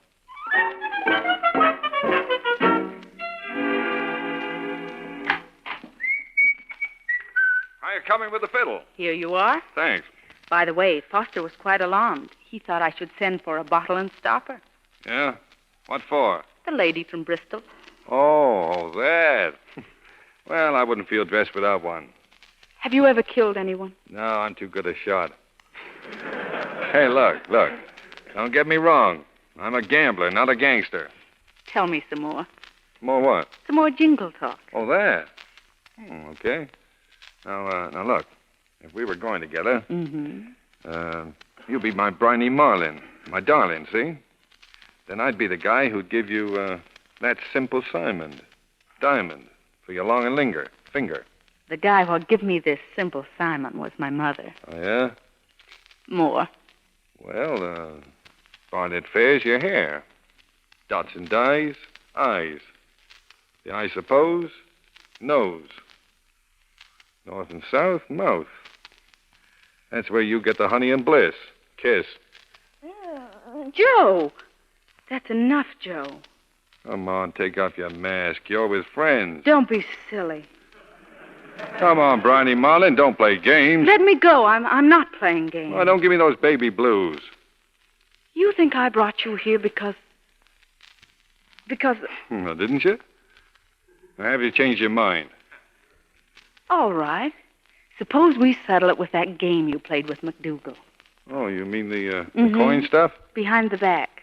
Okay. Well, here's a coin. Are you ready? Mm-hmm. All right, which hand is it in? Neither. Oh, come on, play fair. You gotta guess. Neither. Open them both. Okay. You see? Oh. It's in the left. Well. How do you know? It looks like you lost. But when you played it with McDougal, you... Yeah, that's right. I pinned it on the back of my coat. But that was different. You never give a sucker an even break. But don't cheat a friend. I believe in that. I live by it. You don't think I'd play phony with you? Well, you lost. I didn't know the rules of the game. No, you didn't. Well, okay. Where's my tit for tat? Hat. Joe, wait. Well? Joe, will you run the gambling concession at the ball? Oh, well. You sure you can trust me? Now I know I can. Okay, you got a deal.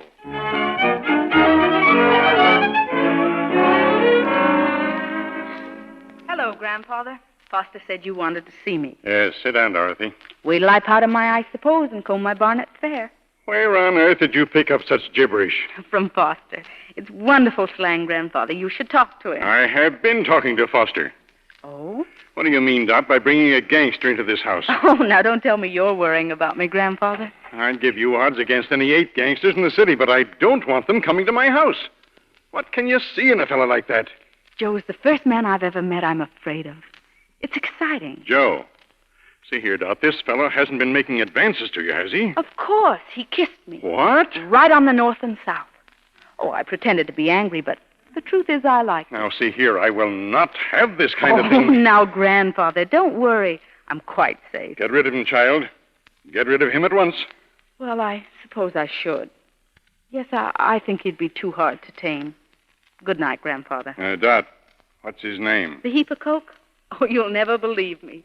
Joe Boscopoulos. Joe what? Boscopoulos. Now, do you wonder why I call him by his first name? Good night, Bryony Marlin. Boscopoulos. Joe Boscopoulos.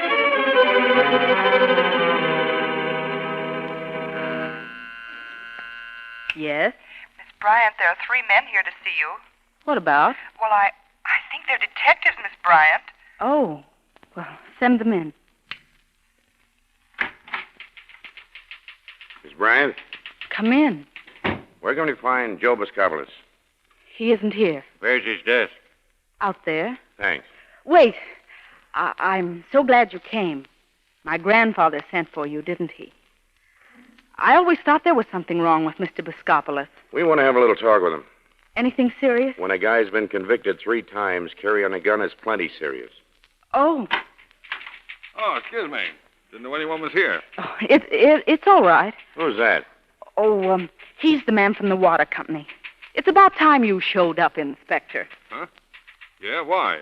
I've telephoned the water company several times today. Is this your idea of reliability? 3 bottles and stoppers arrived this afternoon with no coolers. Oh, 3 bottles and stoppers? Yes. Is this the best service you can give us? I've just about made up my mind to take our business elsewhere. Well, where, for instance? I think the Plaza Fountain Place will serve our needs in the future. Okay, lady. Go on up to the Plaza Fountain Place. Will you sit down, gentlemen? I'm afraid you'll have to wait.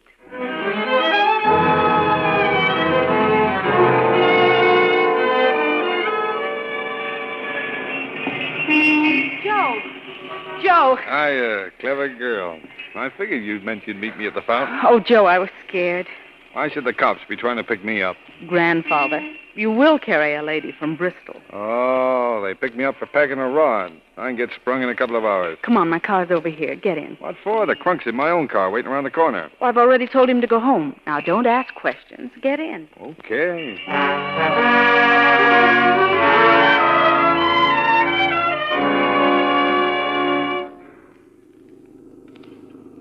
Say, we're not only out of town, we're out of the state. Is it all right for me to ask questions now, please, teacher?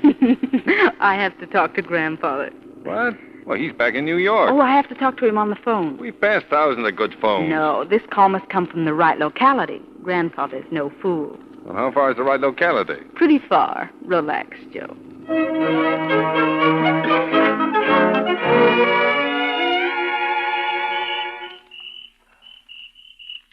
Hold the match up. I've got a key somewhere. Sure. Hey, what is this place? The ancestral home. It's been closed a few months. Where do I turn on the lights? They're not connected. Oh. This the old man's place? No, mine. It comes from the other side of the family. The side that was always getting into trouble. Well, that's the kind of trouble I'd like to get into. There are candles over here. Lend me your matches, Joe. You'll find some more candles on the table. Oh, yeah? Say, what's this over here?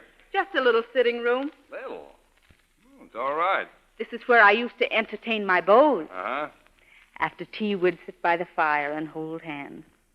Will you light the fire, Joe? Oh, sure.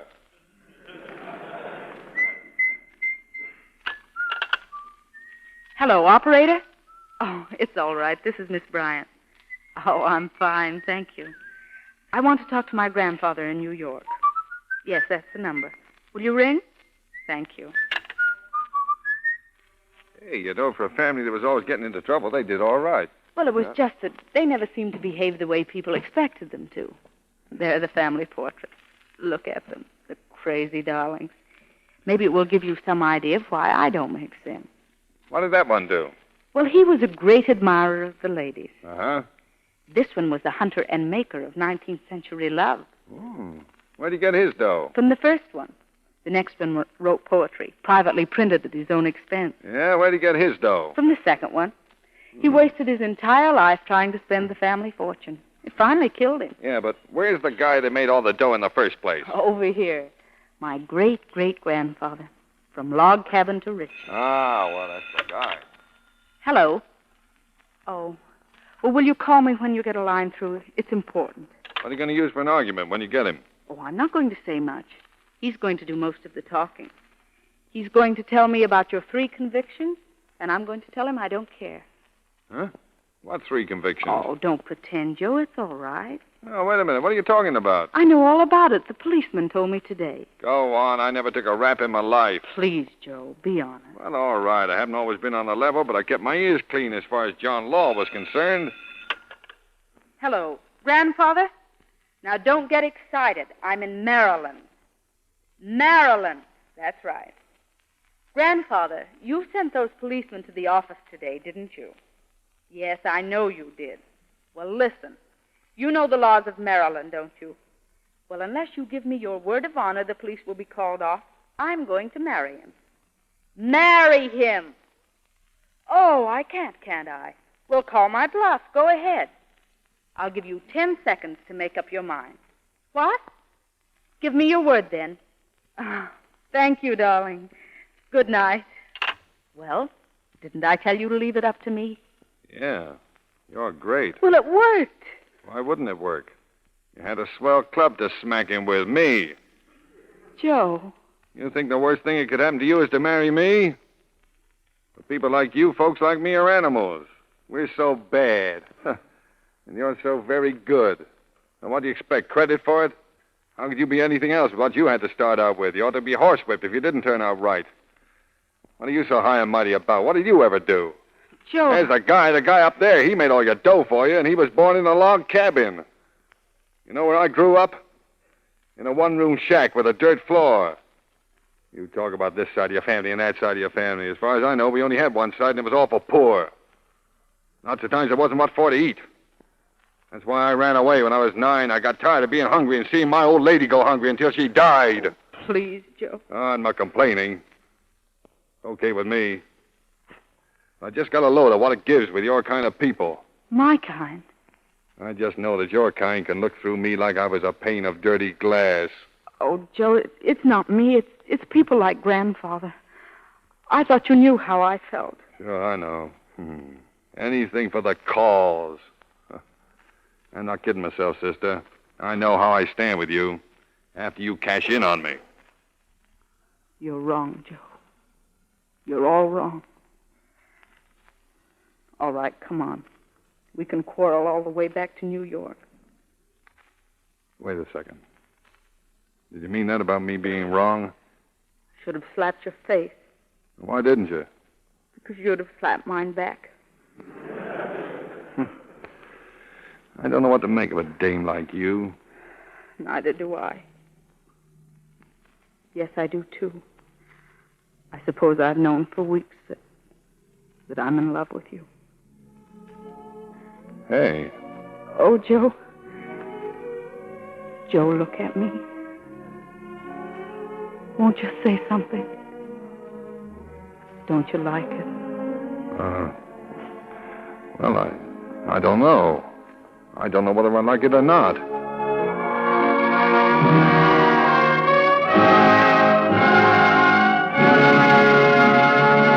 We pause now for station identification.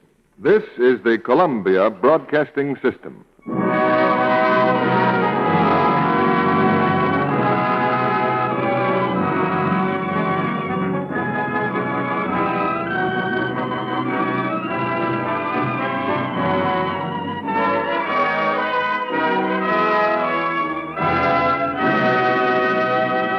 In a moment, Mr. DeMille brings back Cary Grant and Lorraine Day in Act 3 of Mr. Lucky.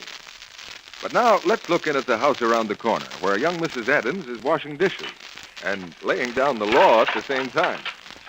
Any day now, do you know what I'm going to do? I'm going to start rationing dishes around this house. You children can have one plate apiece, and if you want any more, you can just wash them yourselves. Why, my hands are in such a state right now, I'm ashamed to look at them. Sounds to me like a case for Lux Flakes. Say, Mrs. Adams. Oh. How would you like your hands to lose that ugly dishpan look and grow soft and smooth again? Why, I'd love it, but who's going to wash the dishes? You are. All you have to do is change from that strong soap you're using to gentle Lux Flakes. Well, how do you know just changing to Lux will help my hands? We've proved it by actual tests. Scores of women prove that simply changing from strong soaps to Lux Flakes for dishes gets rid of dishpan redness. That certainly sounds worth trying. And that's not all. Those same gentle Lux Flakes that are so kind to hands do more work, too. Lux does up to twice as many dishes as the same weight of other well-known soaps tested. And before you ask me, yes, we've proved that, too. You mean I can actually do more dishes with the same weight of Lux and have my hands look softer and smoother, too? Uh-huh, I do. Well, my goodness, what am I waiting for? I'll run down to the store and get some Lux Flakes right this minute. And, Mrs. Adams, if you don't find Lux Flakes in stock today, it's worth waiting for. Your dealer will have more soon. Remember, Lux does more dishes and saves your hands. Be sure you get Lux Flakes. Now, Mr. DeMille returns to the microphone. There's a secret to tell about one of our stars after the play. But now the curtain rises on the third act of Mr. Lucky, starring Cary Grant and Lorraine Day.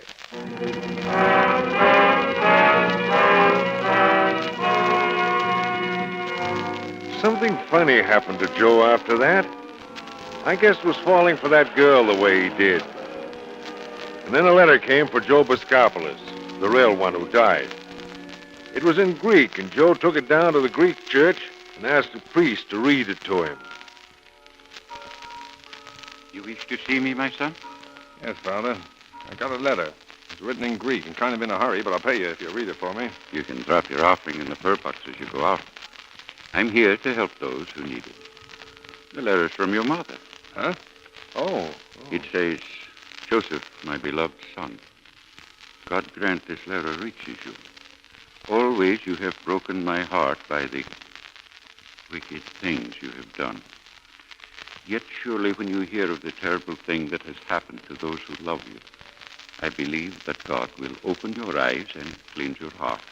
Well, that's enough, Father. Thanks. I just want to know who it was from. Listen. I write to tell you of my great pride in my other sons, your brothers. It happened 2 Sundays ago as we were coming from church.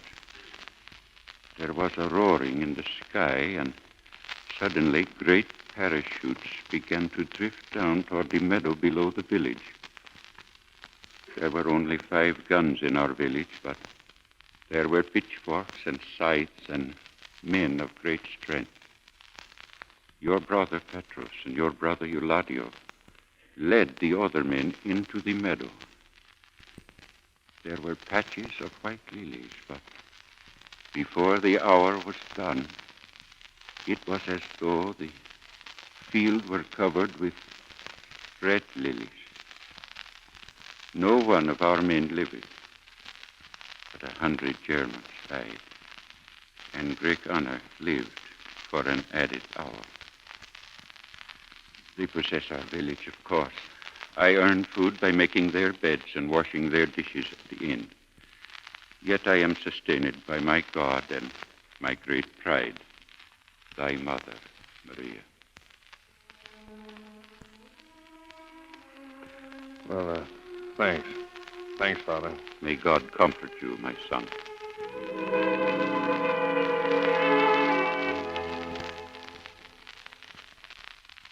It was that same day that we opened the gambling concession at the ball.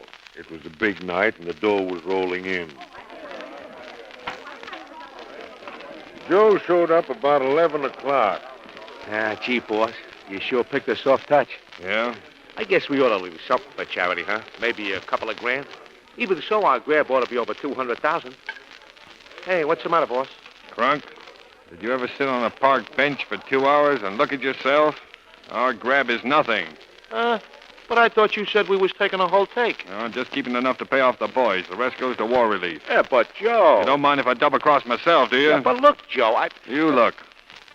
This charity bunch has a boat docking next week. They're loading her up with supplies going over to Greece. They need those things over there, and they're going to get them. Okay, Joe. Where's Joe? I gotta see him. Hey, there's Zepp. Well, let him in. Close the door. In here, Zepp. What do you want here, Zepp? Listen, Joe. There were a couple of parole officers down at the boat. What they got on you? Not me. Jay Boscopoulos. It turns out he was a 3-time loser under the bombs law. Oh, that's it. 3 convictions, huh? Yeah. I knew that put you on the spot, so I checked up. I found this letter from the parole board and some old clothes he left behind. One more rub with the law and Boscopoulos goes up for life. You better beat it, Joe. Not tonight. Well, I stalled them off, but suppose they come here. My neck's clean. Take over the cash box, Crunk. Okay. I gotta see somebody. How's business, Crunk?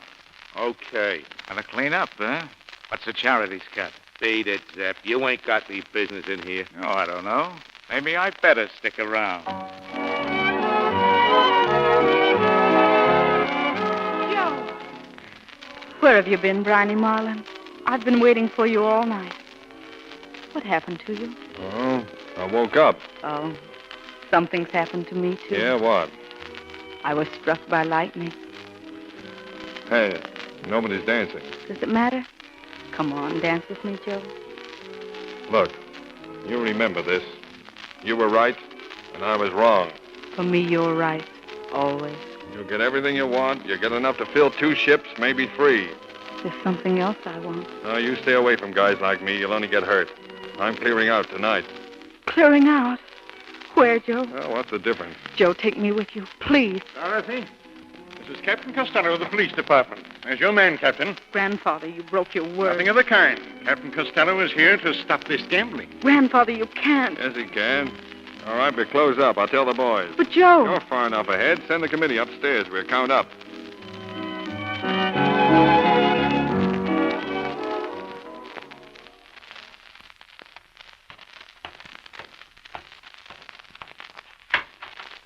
All right, Crunk, we're closing up.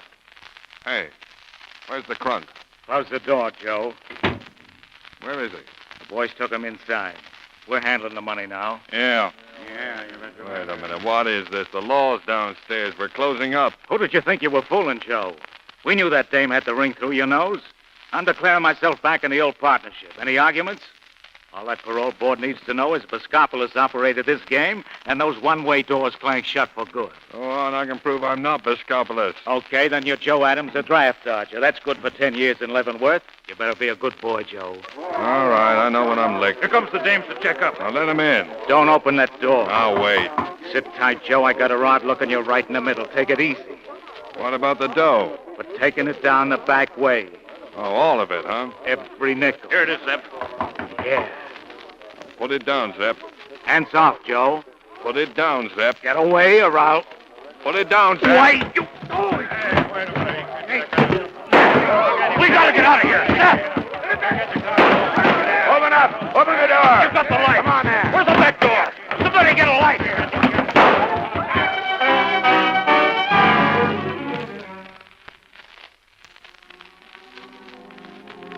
Joe got out in the dark. He went down the fire escape with the dough in his arms and a bullet in his chest. I met him at the boat and took the slug out of him, but he was a pretty sick guy. Next morning, he sent me around to the girl's house with the dough wrapped up in some newspaper. Wait a minute. Where is he? Where's who? Where did you get this money? Man I met in the park. He asked me to bring it to you. You're lying to me. Oh, where is he? Where's Joe? Joe? I don't know any Joe. What did he look like? The man who gave you the money? I don't know. I never saw him before in my life. Wait, please. She tried to find him for weeks, but I had the guy hiding out. Meanwhile, everything went haywire on the charity deal. That boat they were supposed to load with supplies for Greece was knocked off by subs before it ever reached New York. We heard about it down on the docks. And then one day at the girl's house, the detective showed up with some news. Well, we solved that case for you, Miss Bryant. He's dead. Who's dead? Boscopoulos. He was a wrong guy, all right. Look at that record. 3 years at San Quentin, 2 at Leavenworth, 5 at Sing Sing. But this picture, Well, what's the matter? this isn't... It's not Boscopoulos? No. Oh, that's him, all right. Me and Sam checked their facts with the coroner's office. We also checked it with the captain of the gambling boat he was on. He was missing. Boat was missing, too. But we finally ran it down. Over at Pier 48, they're loading a ship called the Briny Marlin with medical supplies from your office. The what? What did you say the name of the ship was? The Briny Marlin. At least that's what they call it now. The Briny Marlin. The Briny Marlin.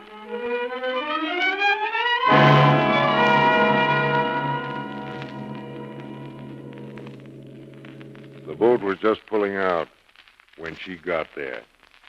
She came running down the dock, calling to him. Joe. He was standing at the rail, kind of smiling. Joe. Joe, take me with you. Please, darling. I love you. Please take me with you. You don't belong with a grifter like me. You just got some mud on your dress, that's all. Give it time. Let it dry. It'll brush off. Oh, no, Joe. Joe, I love you. Please take me with you, Joe. Please, Joe. Please. Goodbye, Briny Marlin.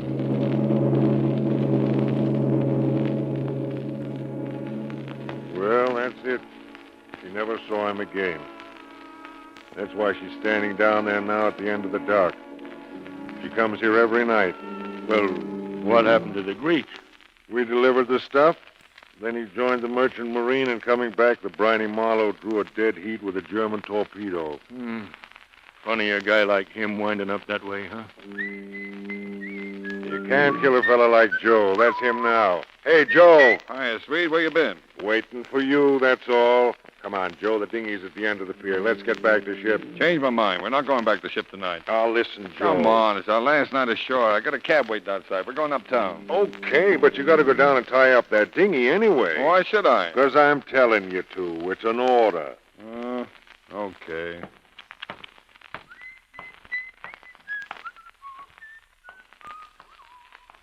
She's turning around. I think she sees him. Yeah. Oh, Joe.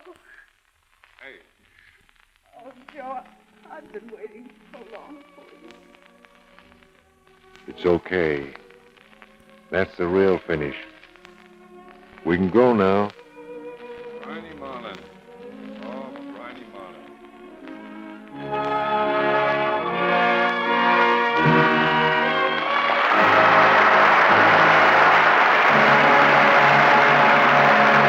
Our stars will be back in a moment for a curtain call.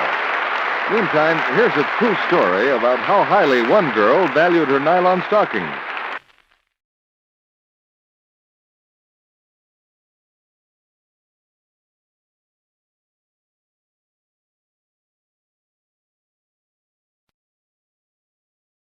Lux presents Hollywood.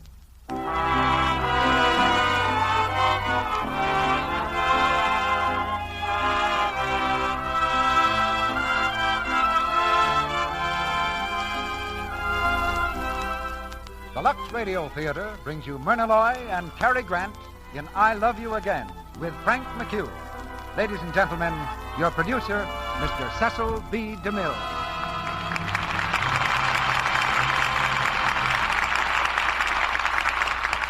Greetings from Hollywood, ladies and gentlemen.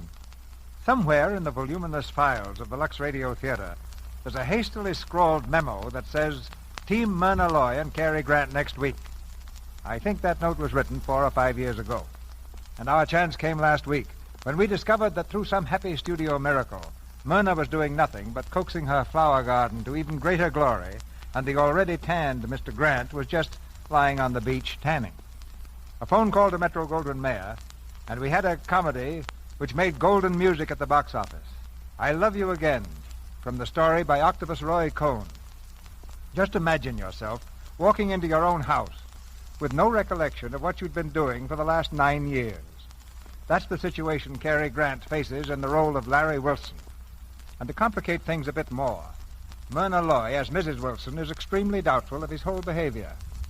We have some doubters in this audience, too, I've discovered. They want to know how I, a mere man, can speak so confidently about Lux Flakes. Between the lines of their letters, I can read, "What, my dear sir, have you ever washed in it?" Well, here's the answer. Right now, I'm probably one of the biggest customers our product has. When you're shooting a Technicolor picture like Reap the Wild Wind, you've got hundreds of brilliantly colored costumes to worry about. And in the course of a shooting schedule of about 5 months, those costumes get some pretty hard use. But we've got to keep them looking bright and fresh. And that's where Lux Flakes comes in. I know they're good business for me at Paramount. That's why I feel pretty safe in saying they're good business for you at home. Now the Lux Radio Theater curtain goes up once more. This time on I Love You Again, starring Cary Grant as Larry Wilson and Myrna Loy as Kay, with Frank McHugh as Doc.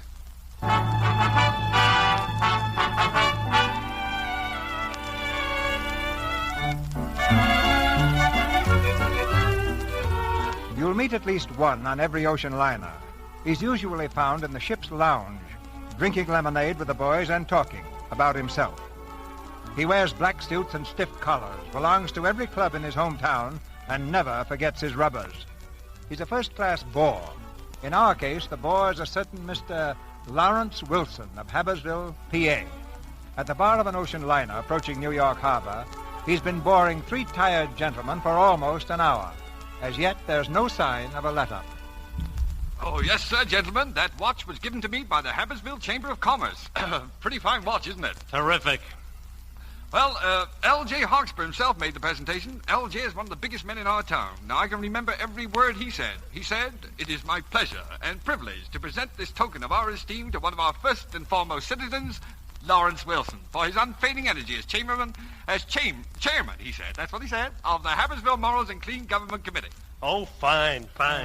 I'll bet you're some pumpkins back there in Habbersville. Yeah, well, you know how it is. Well, gentlemen, last night out, how about having a farewell drink with me? A Dutch treat, of course. Yes, I figured that one out. Oh, Stuart, service, please. Yes, sir. Well, what'll it be, boys? Bourbon and soda. Make mine the same. All right, Stuart. You know mine? Yeah, ginger ale and grape juice. Oh, come on now, Wilson. That's no drink. Oh, well, I'm sorry, fellas, but that's all I ever take. Hiya, man. Hello, Ryan. Hi, fellas. Hi, Stuart. Fill her up. Hi, Wilson. How's the old sourpuss? Hey, Stuart, give the old sourpuss a drink. Thank you, Mr. Ryan, but I don't indulge.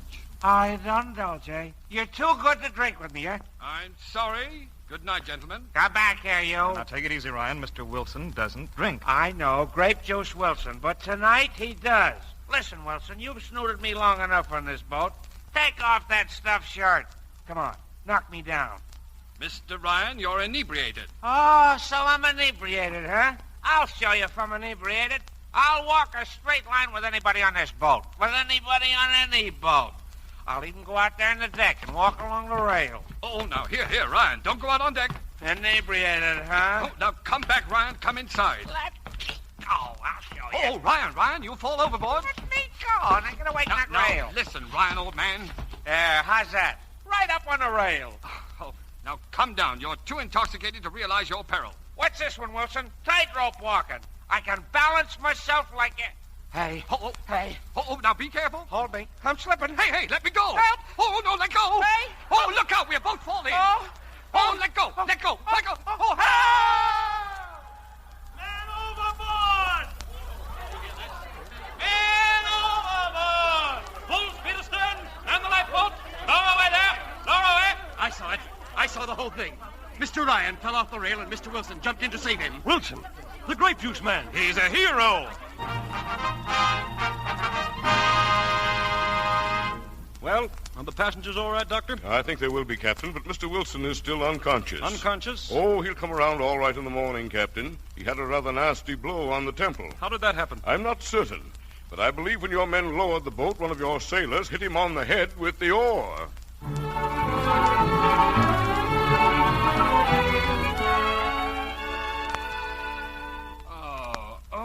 That's the stuff, Wilson, old boy. Open your eyes now. Oh, dear. Everything's fine. Wake up, pal. Oh, my. What happened? How do you feel, pal? Dizzy? Look at me, pal. It's your old friend, Ryan. Ryan? You dirty rat. Come here. Oh, now, take it easy, pal. Take it easy. You Let go. slugged me. No, pal. Honest, it wasn't me. It was a sailor with an oar. Huh? Sailor with a... Hey, wait a minute. This is a boat. I'm on a boat. What's the idea? Why was I taken off that train? What train? You know what train, you double-crossing... Wait a minute, look. Don't you remember me? Ryan? Doc Ryan, your old shipmate? I never saw you before in my life. Holy smoke, you sure knocked you goofy. Why, you saved my life last night. What do I want to do that for? Gee, I don't know. I don't remember much, Mr. Wilson. Huh? What's that you called me? Mr. Wilson, your name? Look, what's going on here? What's happened to me? Well, you took a dive for me last night when I fell overboard. You were socked in the head. You're a liar. I can't swim. Look, pal, I won't be a minute. The doctor's right down the corridor. Now, sit down. Last night I was on my way to the fight in New York. What fight? What fight? Don't you read the papers? The Sharky Smelling fight. Hey, I must have missed it. I'll say you missed it by about 9 years. Huh? 9 years? Hey, what date is this? Here's the ship's news. April 10th, 1941. Let me see that. 1941? It's a misprint. No, honest, pal. That's right. But, oh, wait a minute. It was 1932 last night. Now, I've got to get the doctor. Now, sit down, sir. I don't need a doctor. I need a drink. Okay, I'll ring for you. Ginger ale and grape juice. What? I want a drink, not a foot bath. Well, that's what you've been drinking. Buckets of it. What, ginger ale and grape juice? Well, there's no prohibition on these boats, is there? There's no more prohibition. Roosevelt did away with that. Roosevelt? Why, Teddy Roosevelt's been dead for... No. I don't mean Teddy. I mean Franklin Delano Roosevelt, the president. He's been elected 3 times. Oh, he's president. How's he doing? Fine. Look, Mr. Wilson, I'll go and get the... Why'd you keep calling me Wilson? My name's George Davis. George Davis? Hey, wait a minute. You're not the George Davis that was partners with Duke Sheldon in them con games. Well, what if I am? Well, gosh, don't be that way. After all, we're in the same business. Oh, is that so? What's your racket? Oh, I've been kind of working the boats, you know. Cards, a few tricks with the dice. Say, I get it now. You've been working this boat yourself under the name of Wilson. Oh, what are you talking about? Last thing I remember is getting on that train in 1932 to go to the fight. You mean you ain't got no line on yourself since then? No, I can't. Wait a minute. Somebody slugged me on that train in the card game. Well, what's happened since then? Where have I been? Hey, there's a name for this thing. Name for what? Lapse of memory, lost identity. Amnesia, that's it, amnesia. Is that what you got? No, it's what I've had. A blow on the head can make you forget the past. You live on as someone else. Perhaps forever, unless another shocker blow brings you back to your right self. Marvelous. You read about these things, you never figure them happening to yourself. Say, what was this Wilson like? Oh, a novel heel. I like Davis better. Thanks. All Wilson did was talk about Habersville. Habersville? Who's he? Not he, it. It's some burg in Pennsylvania. Never heard of it. Hey, wonder if Mr. Wilson has any money. He should have. Wilson was the closest mug I've ever seen. Oh, was it? Well, I think it might be a good idea to take an inventory of our Mr. Wilson's luggage. Say, it's funny, ain't it? Here we are talking about you and a guy named Wilson, and you're both guys. Look at this suit. I must have borrowed that from an undertaker. What's all this stuff? Hair restorers, saltine crackers, dyspepsia tablets? Look at that, a bottle of gargle. Yeah, certainly took good care of Wilson. There's a lot of papers and stuff. Boy, were you a joiner. Rotary, Elks, Owls, Community Chest, Primrose League. Wait a minute. What's it? A bank book. Oh, no, we're getting somewhere. Give it a minute. Habersville National Bank. Lawrence Wilson checking account C. $147,000.83. 147. Let me take a look at that. And that's the C account. That means there must be an A and B as well. It might even go right through the alphabet. Yeah. Say, why wouldn't it be a good idea for Mr. Wilson to pay a visit to Habersville? Just long enough to get the money, huh? Do you think you can swing it? Well, it's worth trying. There's a fortune in this thing. Hey, Doc, how'd you like to go in on it with me? You mean it? I'll cut you in for 25%. I'd have done it for 10. After all, you saved my life. Well, look, I'm going to need some money. I think I'll send a radiogram to the Habersville National Bank. I'll tell them to send me $5,000 at the Whitney Hotel tomorrow morning when we land. 25% of $5,000. Oh, boy, what a cut. Yeah. Oh, wait a minute. There's one thing, Doc. You've got to stick close to me. If anybody starts asking questions, if I seem to be getting into a tight spot, I'll pull a feint, and don't you forget to catch me. Trust me, pal. I'll be a regular Florence Nightingale.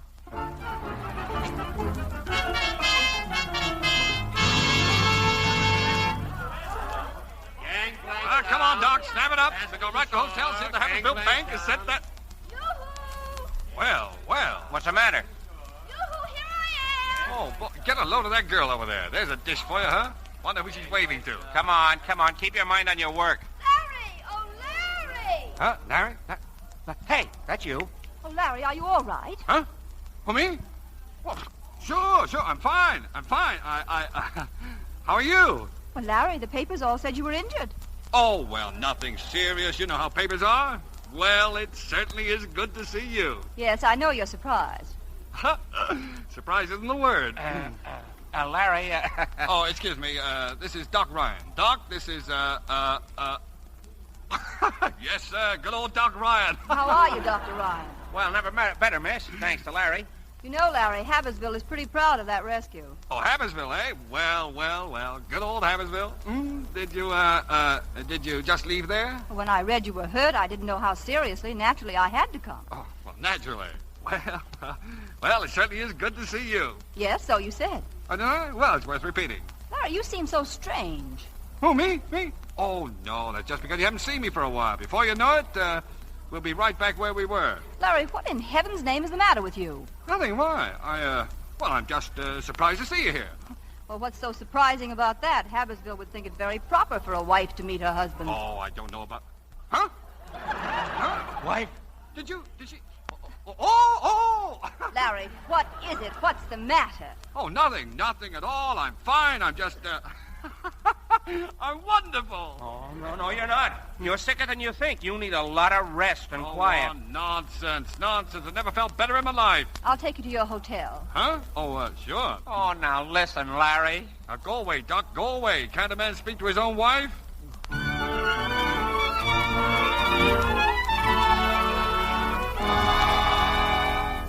You'll find everything very satisfactory, sir. This suite is one of our very best. Sure. Thank you very much. That's all for now. Yes, sir. Well, dear? Larry, a whole suite? It isn't like you. Oh, now the best is none too good for you, Mrs. W. Well, here we are, just us two. Cozy, isn't it? Larry, I'd like to talk a bit if you feel up to it. Talk. Oh, talk, yes. Well, of course. Sit down, dear. If you don't mind, I'll sit over here. I don't know quite how to begin. Huh? Begin what? Well, I've had a long time to think things over, and I've decided once and for all to go through with the divorce. The divorce? Yes. Well, oh, but now wait, you can't do that. I've made up my mind, Larry. Yes, but a divorce, why, that's awful. After all, we mustn't be too hasty about this thing. I wouldn't call 5 years exactly hasty. Well, some mightn't. You know, a thing like a divorce, well, it can break up a marriage. So I've heard. Now, what's more, very often what really seemed a good reason for a divorce isn't a good reason for a divorce at all. Now, take, for instance, if I'd beaten you or something like that. I'd like to see you try it. Well, then, say I'd been running around with some woman. You with a woman? Oh, don't be ridiculous. Oh, well, after all, you know, sometimes a vacation can change a man a lot, the sea air and all that. I'm afraid it'll take more than sea air to change you, Larry. Oh, what's the matter with me? Look. Let's forget the divorce and try it just once more, starting from scratch, huh? It's too late, Larry. Nonsense. It's never too late. Why, I'll tell you what we'll do. There's someone at the door. Oh, that's all right. Ignore it. Go away. You might as well answer it, Larry. I'm leaving anyway. Oh, but listen. I'll be at the Shore Haven until tomorrow if you want to get in touch. Oh, hello, Mrs. Wilson. Why, Mrs. Wilson. Oh, Mr. Billings, how are you? Oh, couldn't be keener, thanks. I was just leaving. I'll probably be seeing you, though. I hope so. Goodbye. Goodbye. Oh, wait, don't go. Goodbye, Larry. Well, Mr. Wilson, there doesn't seem to be anything wrong with you. That's what you think. Say, Larry, I met Mr. Billings in the lobby. He came all the way from the Habbersville National Bank. That's right. Bank? Oh! well, Mr. Billings, how are you? Couldn't be keener, thanks. Shall we get right down to business? Oh, yes, indeedy. I got your wireless, Mr. Wilson, and here's your money. 5,000? 5,000. Here you are, sir. Well, I call that service. Me too. Now, let me see. These 5,000 here make you 2,700 overdrawn. Yeah. Overdrawn? Well, when you went away, you had on deposit with us $2,800. Uh-huh. Then we paid $500 for you on that plot of land at Marsh's subdivision. Oh, by the way, here's your deed for that. And I owe the bank $2,700? Uh-huh. Oh, but the bank was only too glad to accommodate you. Well, what about those other accounts, the B and C accounts? Oh, those. Well, those are separate. Oh, well, fine. Go ahead. Well, here we are. In the C account, we have $147,083. Look, would you repeat that, please, sort of slowly? Oh, sure. $147,083. That's the community chest account. Huh? I said that's the community chest account. Naturally, all checks drawn on that have to be countersigned by Mr. Sims, Miss Breathwaite, 2 directors of the fund, and yourself. Oh. What about the National Guard? Don't they have to sign them, too? Well, now, in the B account, which is the Anti-Vice League Fund, we have... The Anti-Vice League, Uh-huh. I think I'd rather not know how much we have there. Oh, well, just you say, Mr. Wilson. Well, I better run along. I trust I've made everything clear. Oh, terribly clear. Give my greetings to Mr. Sims and Miss Breathwaite, will you? I will indeed. Goodbye. Goodbye.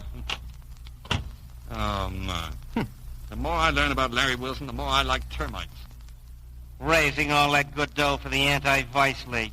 You certainly were a stinker. Wasn't I? Oh. Wait a minute. Now, Larry Wilson may be a dope, but in Hammersville, he's trusted and respected, huh? Sure. A guy that raises thousands of dollars for a chest certainly ought to be able to raise a little for himself. Let's see. That's Pennsylvania. How about oil? There's a lot of money in oil. Oh, we'll do it, Doc. We'll locate Duke Sheldon. He specializes in oil. We'll wire him to meet us down there. Wait a minute. What about your wife? Huh? No. Oh, my wife. Oh, dear. She's divorcing me. I meet a girl, and in 20 minutes she's divorcing me. Now, can't let her do that. I need her more than ever now. What for? Well, with a divorce going on, Larry Wilson couldn't sell peanuts in a town like that. Now, where's my coat? Where are you going? To the Shore Haven to call on the little woman. Who is it? Open this door. Take it easy. Open this door, I'll smash it down. Hey, what's the idea? Where is she? Where are you hiding her? Kay? Hey, who are you? You know very well who I am. Sure? What I mean is, who do you think you are? Where is she, Larry? Come on. Well, where's who? You know who. Where's Kay? She was here with you. Oh, was that Kay? Shut up. She's been here. I looked at the register. Oh, did you now? Yes, Lawrence Wilson and wife. That's how you signed it, you dirty sneak. What do you mean by that? Well, after all, she is my wife, isn't she? Yes, she may be your wife, but she's engaged to me. Holy smoke. Engaged to you? Now, wait. Why should Kay want to divorce me? Answer me that. You know why. Oh, do I? I mean, well, of course I do, but do you? I'll say I do, and so does everybody who knows you. Why, it's written all over you. Kay wasn't married to you. Kate McLean. He was married to the Rotary, the Kiwanis, the Lions, and the Greater Habersville Committee. Boy, is that bigamy. Will you please get rid of your wisecracking stooge? We'll settle this thing between the two of us. There's nothing to settle. Things and people have changed. All bets are off. From now on, it's every man for himself. You promised Kay a divorce. I might have known you wouldn't keep your word, you dirty double-crossing. Oh, you've been asking for this. And you asked for this. I guess you forgot I was the amateur champ of Boonton County. Well, so long, Larry. Hi, pal. Come on now. Wake up, pal. Wake up. Oh, Boy, are you going to have a shiner. Oh, well, he might at least have told me his name. Now, get me up. Where's the phone? What for? I'm going to call my wife. You don't think I'm going to take this lying down, do you? You were doing pretty well just a minute ago. I'm going to call her and take her out to dinner. And just let that guy try to interfere, that's all. A husband has some rights in this state.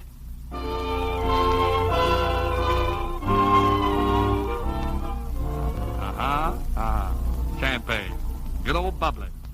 Nothing like it, is there, dear? Have some more? Thank you, I've had enough. And if you ask me, Wilson, so have you. Who asked you? Look, darling, did you have to bring your bodyguard along with us? Herbert and I are engaged, Larry. Oh, yes, Herbert, and you were engaged. That's what he said this morning, didn't you, Herb? Now, look here, Wilson. Kay and I came here tonight for only one reason. We want to know what you're going to do about the divorce. Divorce? Oh, Kay can have the divorce. She can? Yes, in a month or 6 weeks. But I am opposed to this unseemly haste. Somebody might get the idea my wife didn't like me. Oh, you can't fool me, Wilson. It's not Kay you're thinking of. It's the Chamber of Commerce. Huh? Of course, I might have known. 6 weeks, you said. And by an odd coincidence, that happens to be the date set for the election for president of the Chamber of Commerce. Oh, now, wait. No wonder you ordered the best suite in town and dining here tonight at the most expensive restaurant. Everything you've done since you got off that boat. All for the Chamber of Commerce. Oh, well, not all. Honestly, Kay. You're just afraid a divorce will hurt your chances. But I'm not going to ruin my life so you can win an election. I should say not. Very well, then. Unless Kay comes back to Habersville with me for 6 weeks and palms herself off as my devoted and loving wife, I'll fight the case. I would feel it my duty. If he feels it's his duty, Herbert, we're sorry. You'll have to give in. Herb, you're taking my wife. The least you can do is give me the Chamber of Commerce. Well, all right, you win. Thanks, Herb.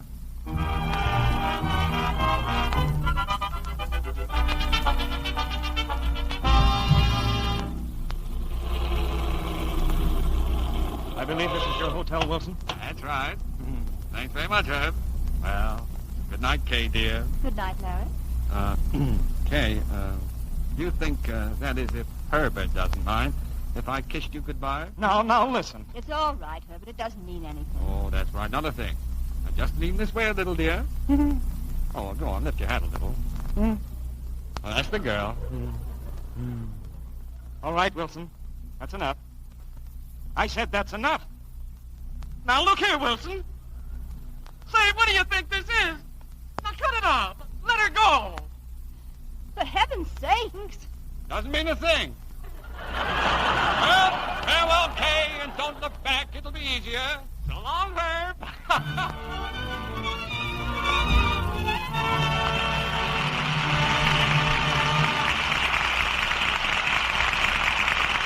In just a moment, Mr. DeMille presents Act Two of I Love You Again, starring Myrna Loy, Cary Grant, and Frank McHugh. Now, I'm going to ask Lou Silvers to play a march for us. All right, Lou?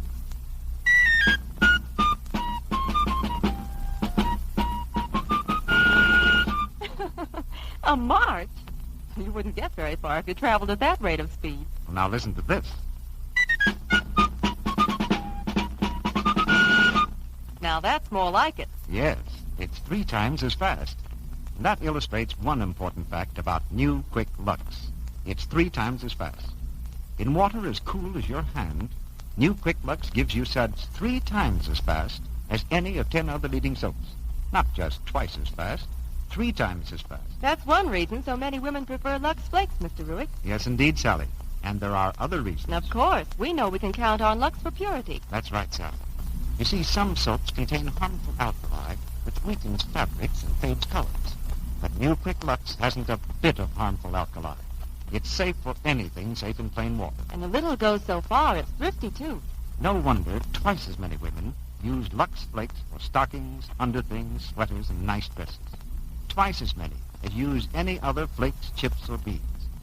Buy a big box of new Quick Lux Flakes tomorrow for your pretty washing. It's fast, thrifty, and so gentle that it keeps things new looking longer. You'll find new Quick Lux at your grocer's in the same familiar package at no extra cost to you. We pause now for station identification. This is the Columbia Broadcasting System.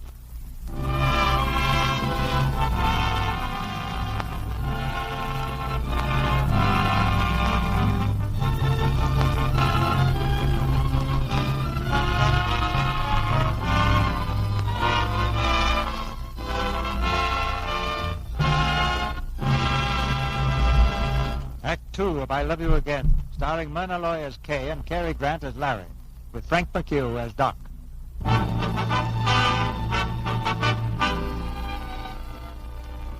Larry Wilson, amnesia victim and confidence man extraordinary, is piecing together the jigsaw puzzle of a life he doesn't remember. And with a wife like Kay as one of the principal parts, he's looking forward to finishing the picture. Traveling by separate compartments, they've taken the train back home to Habersville, but to avoid gossip, they get off arm in arm with Doc Ryan, 2 steps to the rear. Ah, Habersville. Good old Habersville. Why, the very air smells different in Habersville. That's the glue factory. Oh. Hey, Larry, look. It's a welcome committee. Oh, for me? Of course, you know you're a hero. Hiya, Larry! Well, it's great to be back. Oh, Larry, darling, let me see you. Huh? Oh, hello. Oh, Larry, I'm so proud. Let me kiss you, darling. Thanks. I got the boy for me now. Scram, babe. Oh, dear. Hello, Mother. Hey, darling. Mother? Oh, Mother. Well, how are you, Mother? Doesn't she look wonderful, Kay? My mother usually looks all right. Your mother. Sure, well, that's what I mean. She looks fine. You're looking wonderful yourself. But you've changed, Larry. Oh, What is well, it? vacation, you know. Nothing like a vacation to change a man. Larry, here's Mayor Carver. Hello, my boy. Welcome home. Well. Hello, Mayor Carver. How's the old chief executive? Habersville's mighty proud of you, my boy, and here's Habersville's highest award, the key to our city. Well, thank you, Mayor. Thank you, folks. And now, Larry, it's my proud privilege to present a gift on behalf of the municipal band. A solid silver bugle. Well, thank you, Mayor. Much obliged, fellas. And now I hope you lead us all in singing the Habersville Town Song, your own brilliant composition. Huh? Oh, yeah? Well, yes, of course. Well, Larry, suppose you start us off with the fanfare on your new bugle. Fanfare on the bugle? That's it. Go right ahead now, son. Get behind me quick. Well, here we go. Now, you see, Dr.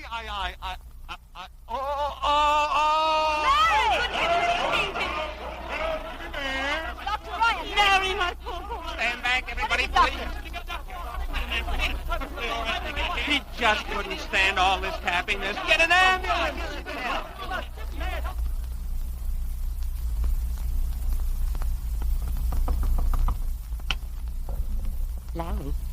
Larry, are you asleep? Oh, come in, Mother.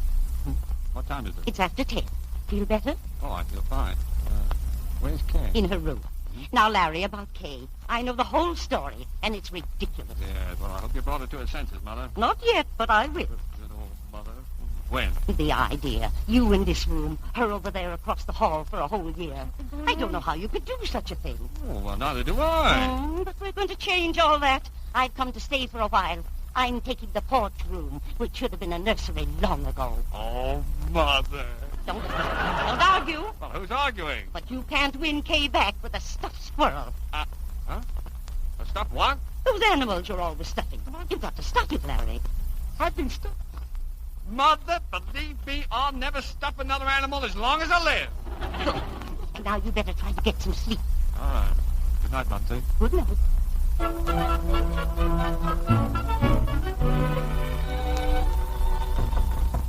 Hey. King. Yes?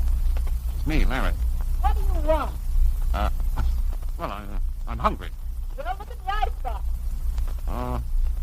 Oh, well, all right, dear. Don't you bother. I'll get my own food. That is, if I don't faint again before I get there. Well, good night, dear. All right, wait a minute. Would you like some eggs? Well, more than anything in the world. Almost. Well, come on down to the kitchen. Hey? Kay, you don't know what this means to me. Never mind the sentiment. We're going down to eggs. Yeah, darling. More toast? No. Champagne? No. Coffee? A little. You know, I can't get over it. The last time we had champagne in this house was 3 years ago on New Year's Eve. And the boss came to dinner. And even that was a bottle my mother gave us for Christmas. Well, I wish you'd forget about the past, Kay. The fact of the matter is, I've changed quite a bit lately. Oh, no, not you, Larry. You couldn't change any more than one of your stuffed owls could change. Oh, but Kay.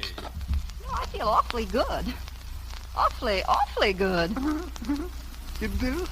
Oh, well, that's fine. Here, let me fill up your cup. You know, I'm sort of sorry. Sorry? I'm sort of sorry I'm not in love with you anymore. Because if I were still in love with you, I'd be awfully in love with you right now. Kay, I'd like to show you the most wonderful game of two-handed post office. I think I'd better drink my coffee now. Yeah, but listen, Kay, how about the post... Listen, we'd better have an understanding. I'm in this house simply because of our agreement. To convince the general public that I'm still your wife. Well, all right, convince me I'm one of the public. That strikes me as a pretty foul thing to say about the public. Okay, you're certainly making me pay for those scrambled eggs. You're not even eating them. Well, I'm not hungry. Oh, you're not? That is, I mean, Oh, you're not hungry. I see. You got me out of bed and spoiled my sleep, but you're not hungry. Well, I'm not really, I guess.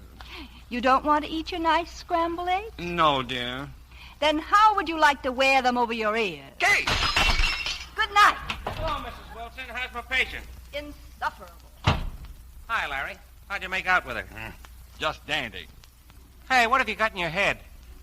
Scrambled eggs, what do you think? I didn't know. No. What'd you find out in town? It's pie. The town's loaded with dough. Just right for an oil boom. Not so loud. Did you phone the hotel? Yeah, Sheldon just got in. He's going to plant the oil tomorrow. Good. Now what about me? You're the manager of a big pottery works here. What? Oh, I make pots? Yeah. You may not have any money, but you've certainly got plenty of pots. Oh, pots. That's just what I've always wanted, a whole lot of pots.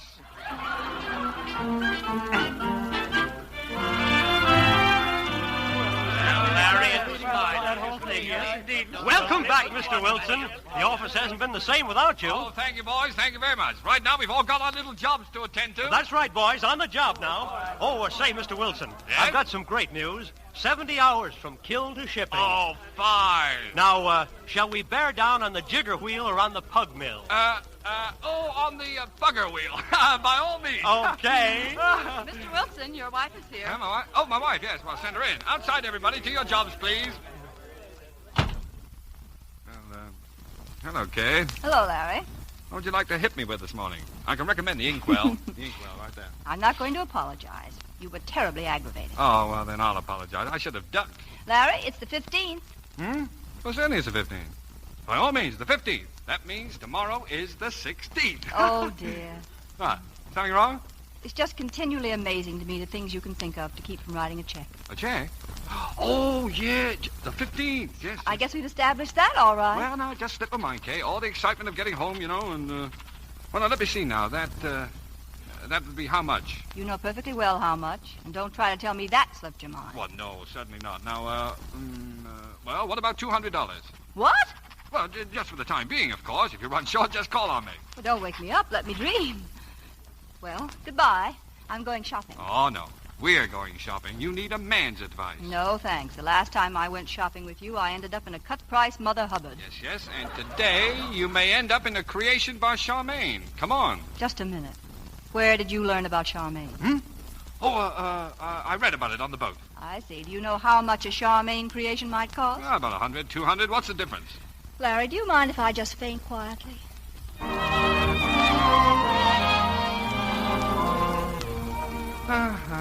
Tea. Ah, yes, tea. Nothing like tea after a hard day's shopping, is there?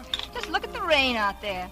And here we sit warm and cozy. I love this place. So do I. Now, look, you see those tea leaves? You want your fortune told? Please. Well, here we go. I see someone in your life. It's a man. No. Yes, it is. It's a tall, dashing, handsome man with a striped tie, just like mine. Go on. Well, not enough. He's tall, he's handsome, and very dashing. That's what puzzles me, the dashing. It's there, all right, and I don't understand it. Oh, nothing at all. Give me your cup. I tell fortunes, too. All right. Well, see anybody I know? Mm-hmm. It's a woman. Wonderful. What does she look like? Suppose you tell me. Well, she's about 5'5", lovely complexion, hair just like yours. Seriously, Larry, I'd like to know what she's like. Who? The woman. The one who taught you about Charmaine and dancing and being dashing. Oh, her. Where'd you meet her, on the boat? Yes, sort of. Of course, if you don't want to talk about it. Well, no, there's really not much to talk about. I mean, nothing's really happened yet. Oh, but it will, Larry. I'm sure of it. Honey, if you're sure of it, that's good enough for me. I know it's none of my business, but I've been worried that you might have changed like this, you know, to please me and maybe patch things up. But, of course, that's out of the question. My plans are all made with Herbert. Ah, Herbert. Should have stuffed Herbert. That's all I should have done. Herbert. Have you ever taken a good look at Herbert? Now, listen here, Larry. Don't spoil everything. Well, you can take a good look at him now. He's just outside the window making faces at us. Look at the poor man. Oh, my goodness. I had a date with Herbert. He'll never forgive me, standing out there in the rain. Poor thing. Goodbye, Larry. Wait. You can have it cleanly pressed. You look just as good as new. Oh, keep quiet.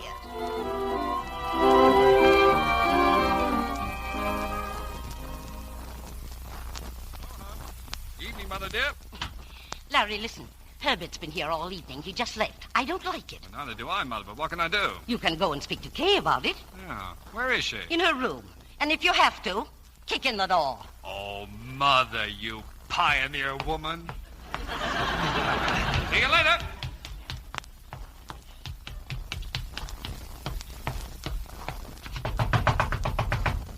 Who is it? It's me, Larry. Open the door. I'll kick it down. What? Open the door. You hear me? It is open. Oh! Well, hello. I thought it was locked. Well, suppose it had been. I would have kicked it down. What for? Well, so I could come in. Larry, I've just spent 2 hours straightening things out with Herbert. Don't you think you've gotten me into enough trouble for today? No. Sometimes you remind me of a high school boy on a street corner, whistling at girls. Well, it's romantic to whistle at the opposite sex. Birds do it. Love birds. Lovebirds don't whistle. They coo. They do, too, so whistle. Sort of a low cooing whistle, like this.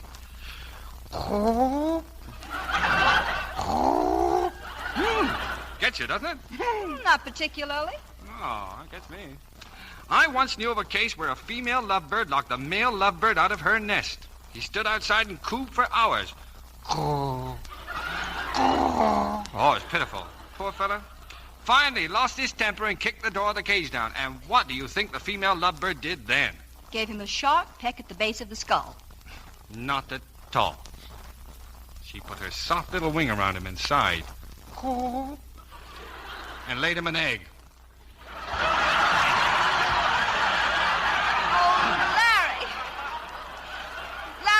Please, for heaven's sakes, leave me alone. Oh, okay. I haven't done anything. Oh, you haven't. You've done everything you could think of to make me miserable. Okay, what have I done? I suppose you didn't take me out and buy me the most expensive clothes in town. Was that bad? And I suppose you didn't say nice things and pay me dozens of compliments and try your best to please me. You were just as nice and sweet and kind as you could be, and you know it. Oh, well, when you put it that way, I guess I've been a heel. You're not getting anywhere, and I wish you'd stop it. I want you to be yourself. Your owl-stuffing, speech-making, pompous old self. Oh, well, now, let's get this clear. You're upset because I'm acting as though I found you lovely. Yes. But you are lovely. There you go again. Oh, well, I was only... Larry! Now, I've got something to tell you. And I don't want you to say another word. Not a word? Just keep quiet, understand? Well, all right. You said before that I was lovely. Attractive to you. Well, that's not so. It's your pride, that's all. You're losing me, so suddenly I seem worth holding on to. But it isn't me. It's just the idea of ever giving up anything that ever belonged to you. You don't love me, and you never did. Public opinion is the only thing you love. Public opinion, public buildings, public positions. That's why I resent your attentions, and that's why my door's going to stay locked as long as I'm in this house. Now, if you've got anything to say, please make it short.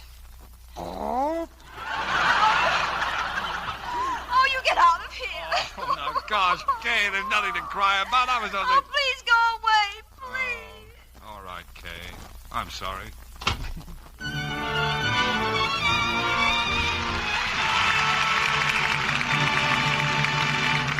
Mr. DeMille returns in a moment for Act 3 of I Love You Again, starring Cary Grant, Myrna Loy, and Frank McHugh. But now, it's a lovely summer night. But Anne's not dancing. She's upstairs, all alone, packing her bags. There, that's done. Tomorrow morning I can get away from here, thank goodness. I hate it. I've been so lonely. So awfully lonely. Darn that music.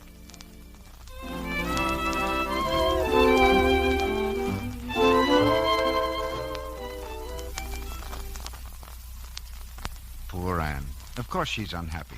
Planning all year for that 2 weeks vacation full of fun and dates and dances, only to have it turn out a miserable, lonely failure.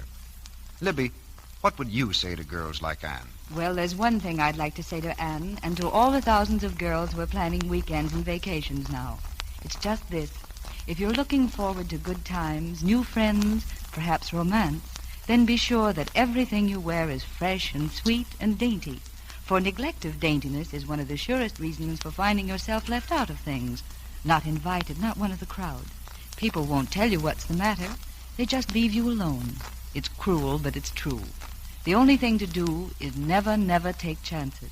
And after all, it's very easy to protect daintiness nowadays, because New Quick Lux takes away perspiration fast. It takes only a minute or so to Lux under things every night, and then you know you won't offend. Dresses need frequent luxing, too, and that's just as easy. Any dress safe in water, you know, is safe in Lux. I'm sure if Anne had taken Libby's advice, she would have felt something like this as she packed her bags at the end of her vacation. There, I guess everything's packed. My, I hate to leave and say goodbye to everybody, but Bob says he won't let me say goodbye to him. Oh, it's been such a wonderful time. Just perfect.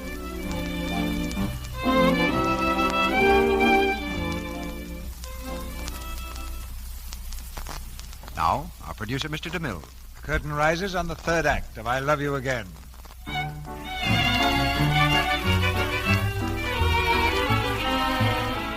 There's no use arguing with Kay Wilson because her mind's made up. The door's been closed on Larry and he's shut out of her life. In his office the next morning, Larry has decided to go through with his oil swindle and call it quits. It's a cinch, pal. Duke's got an option on all the land surrounding yours. Now, here's the map. Mm-hmm. That my land there? That's it, Marsh Creek. Marsh Creek, huh? Well, what about the oil? Duke planted it all over the place. It's oozing up through the creek to beat the band. But nobody's given it a tumble yet. Say, it might take weeks for anybody to see it out there in that jungle. Yeah, well, we'll have to fix that somehow. Marsh Creek, huh?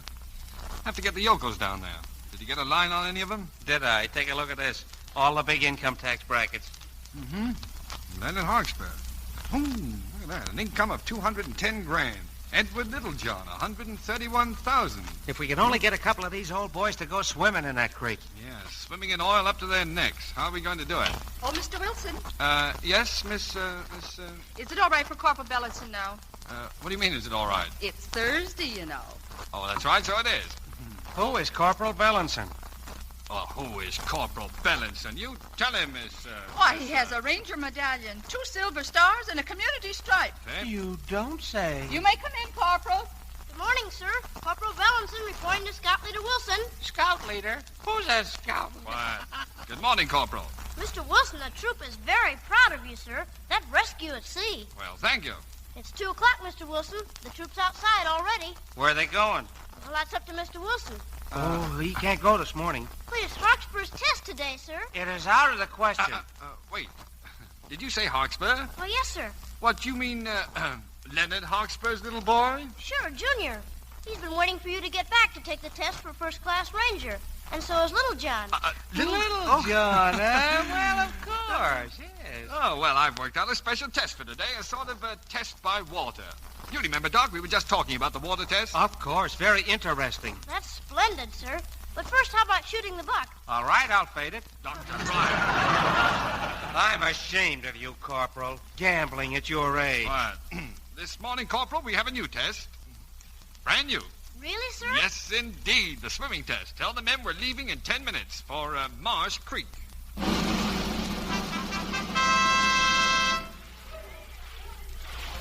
Mr. Wilson, sir. Yes, Corporal? We've just taken the test, sir, and I'd like to report that the whole troop is all over tar. Tar? Well, where did you get tar on you? In the creek, sir. Oh, Corporal, this is terrible. Tell the troop to report to their homes. I imagine their fathers will find a way to take it off. Troop 7, report home and get the tar washed off. Well, come in, Mr. Hawkesbury. Come in, gentlemen.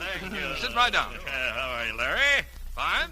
This is Dr. Ryan. Mr. Hawkesbury, Doctor. How are you? How do you do? This is Mr. Littlejohn, Mr. Bellis. How do you do, sir? Well, gentlemen, to what do I owe this visit? Larry, I'll come right to the point. The responsible element of this town wants to do something concrete to show our appreciation for what you've done for Haverford. Oh, come now, gentlemen. I've done nothing. You've done a lot, Larry. Of course, my boy. And this is what we've decided to do. You own a piece of land here near Marsh Creek. Yes, I believe I do. Well, the state is building a new highway through the suburbs, and we've brought some pressure to see that it runs out through your land. We can take it off your hands at a good profit. Well, now, that's awfully decent of you. I only paid $2,500 for that piece, you know. Now, what would you say to a check for $10,000, a cool profit of $7,500? Why, that's 300% of my investment. Oh, it's too much. We feel you've got it coming to you, Larry. Of course, my boy. You make me feel like a profiteer. Not at all, not at all. Excuse me, gentlemen. Somebody at the door. Well, Larry, my boy, what do you say? Oh, it's a deal, gentlemen. Splendid. I've got a check right here. Oh, I've got the deed right here someplace. I must see Mr. Wilson at once, sir. A matter of the utmost importance. But he's busy. Can't be disturbed. He can and will be disturbed. Just a minute, you. Stand aside, sir. Sorry to intrude, gentlemen. Which one of you is Mr. Wilson? Well, I am Mr. Wilson, sir. Thank you. My name is Sheldon, Colonel E.J. Sheldon. Oh, well, how do you do, Colonel? Mr. Wilson, I'll be brief. You're owner of Marsh's subdivision, I believe. Oh, yes. Splendid. I'm prepared to make you a handsome offer for that land, $25,000. What? You mean that? I am not in the habit of joking, sir. Oh, well, Colonel Sheldon must have heard about the new road. New road? I know of no road. I'm in the gravel business, Mr. Wilson, and your land contains valuable deposits of this substance. Gravel on my land? Why, it's ridiculous. Of course it is. Larry, we'll match his offer dollar for dollar. You will? Why, that's wonderful. Yes, indeed. Larry, what are you doing? Are you selling the lot you own? No, not yet, Kay, but it looks like I will. You know what's on the land? Well, yes, dear. Yes, I know all about the gravel deposits. Gravel deposits? My foot. It's oil. Huh? Oh, just oil? a wild rumor. Just a wild rumor, I'm sure. It These isn't things a wild start rumor. This is oil. Gobs of it. I just heard about it. Colonel Sheldon, you've no right to come in and try to swindle one of our town's leading citizens. Of course not. Permit me to inform you that I have options on all the surrounding land. I'll give you $100,000 for a half interest in your property, Mr. Wilson. Now, look here, Colonel I Sheldon. couldn't think of My it. final offer is $200,000. Now, wait a minute. Colonel Sheldon, suppose we buy you out. With what? With hard cash. How much do you want for your ox? I own 4 parcels. I'll take 50,000 each. All right, it's a deal. We'll meet later tonight and sign all the papers. Yes, indeed.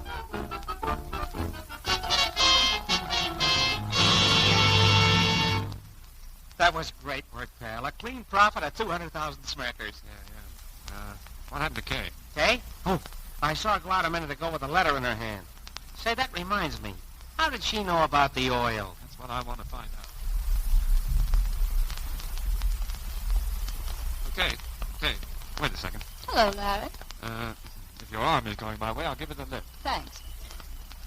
Well, I deduce from your lack of hat, as well as the envelope in your hand, that you're going to mail a letter. Yes, to Herbert. Mm-hmm. I'm still so mad I could explode. Those crooks pretending to be your friends. And Herbert's no better. He acted as though I were a common thief. Thought I ought to be glad of a chance to pick a pocket legally. Oh, so that was how you knew. Yes, Herbert came to me. He wanted me to get the land from you. Larry, you're the only honest one in the whole crowd. Me? You're really too good for this town. No, not really. Oh, here's the mailbox. And that's that. Exit Herbert? Exit Herbert. I want to walk. Let's go up on top of the hill, shall we? Delighted.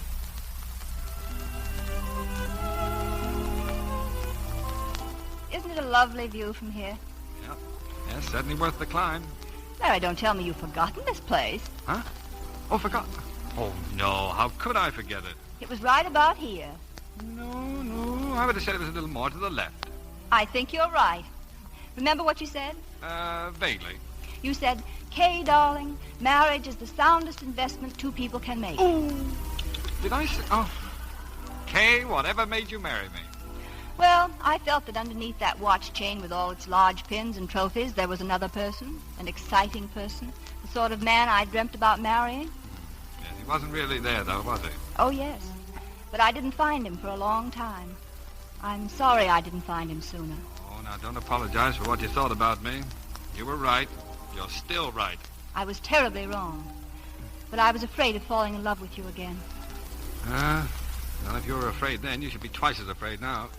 I don't understand that, Larry. Oh, darling, I hope you never will.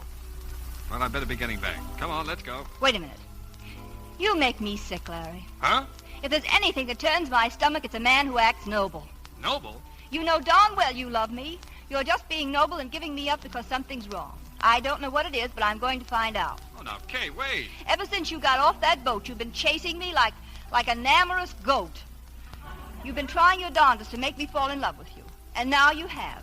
Now I'm going to do the chasing. And believe me, brother, before I'm through, you're going to know you've been chased. Kiss me. Well? Oh, I know it right now.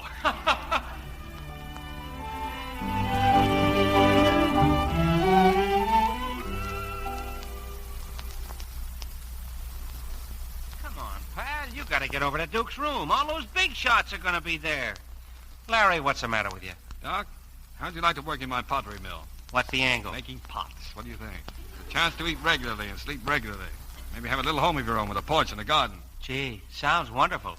Well, I'm glad you like it, Doc, because that's what we're going to do. What? You're crazy. We can't stay here after the oil deal. You know, you're not very quick today, Doc. The oil deal is off. Huh? What about the Duke? Oh, yeah, there's Duke to consider. I don't think Duke cares much for home and the kiddies. He's just a wee bit mercenary. Yeah, and he likes money, too. However, I may as well get it over with. It may be a tough fight, but I'm not afraid. Not much, I'm not. Don't do it, Larry. I seen you fight in one fight and you were awful. I tell you, he'll tear you to bits. He'll cripple you. He'll chew your head off. Let me get with you, just in case. No, thanks, Doc. This is my job. I'll phone you when it's over, if I'm able. Larry, wait, listen. He'll be murdered. He'll be... Mrs. Wilson. Mrs. Wilson, where are you?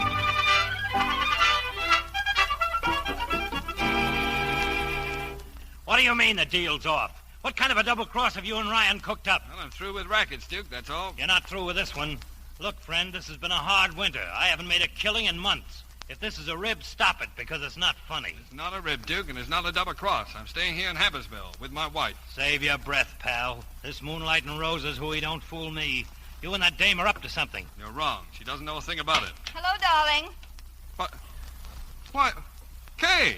She don't know, huh? Kay, what are you doing here? It's all right, Larry. I just had a talk with Dr. Ryan. He told me everything about you. What? Larry, I had to let her in. I just couldn't help it. Shut up. Kay, I want you to go home. Nobody's going home. Now, she's got nothing to do with this, Duke. Let her go. My friend, I'm going to brain you. You overgrown bull, don't you dare lay a hand on him. Shut your trap, madam. Now, you listen to me, Wilson. If you and this Tootsie want to play house when we get the cash, okay. But this car goes right to the end of the line and nobody gets out till it gets there. You can't give me orders, you crook. That's right, lady. I'm a crook. What do you think he is, a Bible salesman? I don't care if he was an axe murderer. That's all finished. I've seen him in love before. It usually lasts 4 to 6 weeks. That's a lie. Lady, generally speaking, I never sock a dame. But I'm inclined to make an exception for you. All right, Duke. You asked for it. Ooh. Okay, pal, just slip this on for size. Oh, how dare you! You've killed him. I hope so. Water. Give him water. Oh, get the water pitcher. Oh, Larry, darling, look at me. Here's the water. Help! I'm drowning. Oh, Larry, my poor darling. Kay! But Kay, how did you get on the boat? Oh, this is all your fault, Ryan. Your drunken behavior was inexcusable. Hey, it's coming back. Lie still, darling. Don't talk. You'll be all right in a minute. All right, Davis, get up and quit stalling. Davis. Were you addressing me, sir? What do you think? Well, I'm afraid I don't know you. Holy Ike, he's back again. Wait a minute. This isn't the boat. What's happened? Is he loony? Did I knock him goofy? Worse. You've ruined everything. What am I going to do with him now? Davis. George, don't you know me? Dukey. Duke Sheldon. Huh? Oh, Duke Sheldon? Well, I'm very flattered to meet you, Your Highness. Oh, what'll we do? You think of something. You socked him. Oh, look, pal, pull yourself together. We got a big deal on. Oh, well, if you'll call at my office, sir, I'll be glad to show you our full line of pots. Pots? The guy's nuts. I'm getting out of here. Now, listen, you Get can't... out of my way. I'm getting out. Goodbye, Your Highness. Oh, let me out. Come back here. You hear me? You can't get away with this. Oh, Larry, darling. Yes, dear?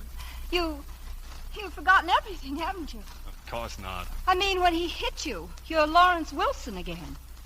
Do you suppose if you got hit on the head again, you might be George Davis? Hey, wait. Put down that vase. I've got to do it, darling. Oh, no. Listen to me. Well? Kay, dear, Kay.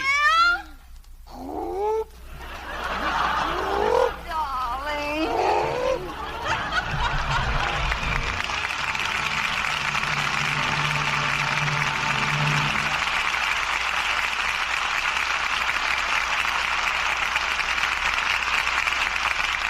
Mr. DeMille brings news of next week's show in just a moment, and Cary Grant and Myrna Loy will return for their curtain calls. Meantime, a question for the ladies in our audience. How many years do you think women have been wearing silk stockings? Well, the answer is more than 250 years. Yes, good Queen Bess of England was presented with a pair of hand-knit black silk stockings way back in the 16th century. But today's filmy silks and nylons are a far cry from the bulky, heavy hose of Queen Elizabeth's day. Why, some of the newest nylons, for example, are so sheer you can read a newspaper through 6 layers of stockings. And now for another question. What do the people who make today's lovely stockings say about their care? Well, that's an easy question to answer. More than 90% of the hundreds of makers of silk and nylon stockings the country over, more than 90% of them recommend Lux Flakes. Now, that's expert advice, and you'll find it pays. For new Quick Lux saves the vital elasticity of your stockings, the quality that helps them to give under strain, then spring back without running. You see, if you rub sheer hosiery with a cake of soap, or if you use flakes or chips containing harmful alkali, you're weakening the fibers. Soon, a thread may break. Then you've got to run. The smooth texture, the color of your stockings may be spoiled, too. So, for stocking beauty and for longer stocking wear, always stick to gentle new Quick Lux Flakes. They're fast, thrifty, and safe. There's enough Lux in that generous big box to do your stockings for months. Now, here's Mr. DeMille with our stars. The spotlight turns to Myrna Loy and Cary Grant again. We'll just say, we loved them again, and I love you again. I'll bet he says that to all the actors, Myrna. I thought it was very nice. Thank you, Mr. DeMille. Well, it's been a long time since we worked together, Cary. Years, isn't it? Yeah, 5 to be exact.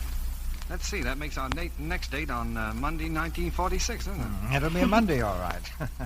A Monday night in the Lux Radio Theater, but it won't be 5 years. What, Mr. DeMille? You want us to come back right away? Right away, Cary.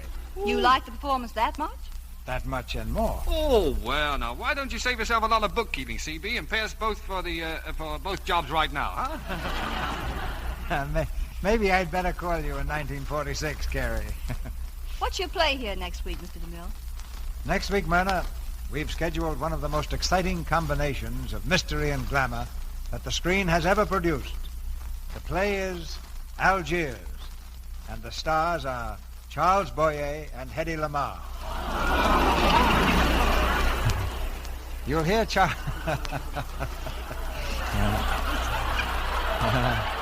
You'll hear Charles Boyer as Pepe Lamoco. The same great role he played in the Walter Wanger picture. And you'll hear Hedy Lamarr as the girl who found an irresistible attraction in the man who lived outside the law. You're all invited to sail for Algiers next Monday night, and I hope nobody will miss the boat. Well, that sounds swell, CB. Good night. Good night.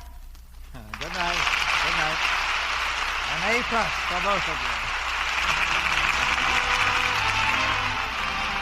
Our sponsors, the makers of Lux Flakes, join me in inviting you to be with us again next Monday night when the Lux Radio Theater presents Charles Boyer and Hedy Lamarr in Algiers. This is Cecil B. DeMille saying good night to you from Hollywood. Myrna Loy appeared tonight through the courtesy of Metro-Goldwyn-Mayer and is currently seen on the screen in their production of Love Crazy. Cary Grant has just finished making the RKO production Before the Fact, directed by Alfred Hitchcock, and Frank McHugh is now appearing in the Warner Brothers picture Manpower. Included in tonight's play were Arthur Q. Bryan as Duke Sheldon, Jack Arnold as Herbert, Jane Morgan as Mother, Dix Davis as Corporal Bellinson, and Ferdinand Meunier, Ralph Sedan, Earl Ross, Tyler McVeigh, and Betty Ventura. Our music is directed by Louis Silvers, and your announcer has been Melville Ruick. This is the Columbia Broadcasting System.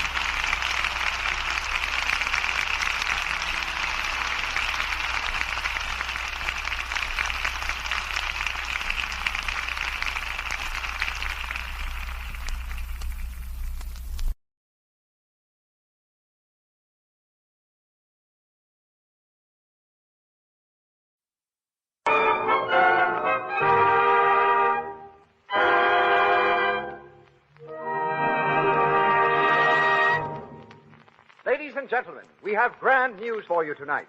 For the Lux Radio Theater has moved to Hollywood. And here we are in a theater of our very own. The Lux Radio Theater, Hollywood Boulevard, in the motion picture capital of the world. The curtain rises.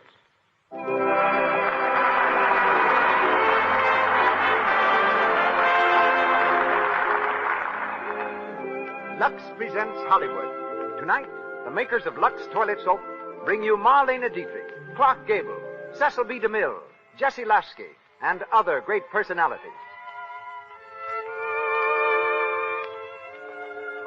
Miss Dietrich, Mr. Gable, and an all-star cast will present the romantic melodrama, The Legionnaire and the Lady. Our music is under the leadership of Mr. Louis Silvers, who is director of music for the great 20th Century Fox Studios and winner of the Motion Picture Academy Award for music. Mr. Silvers.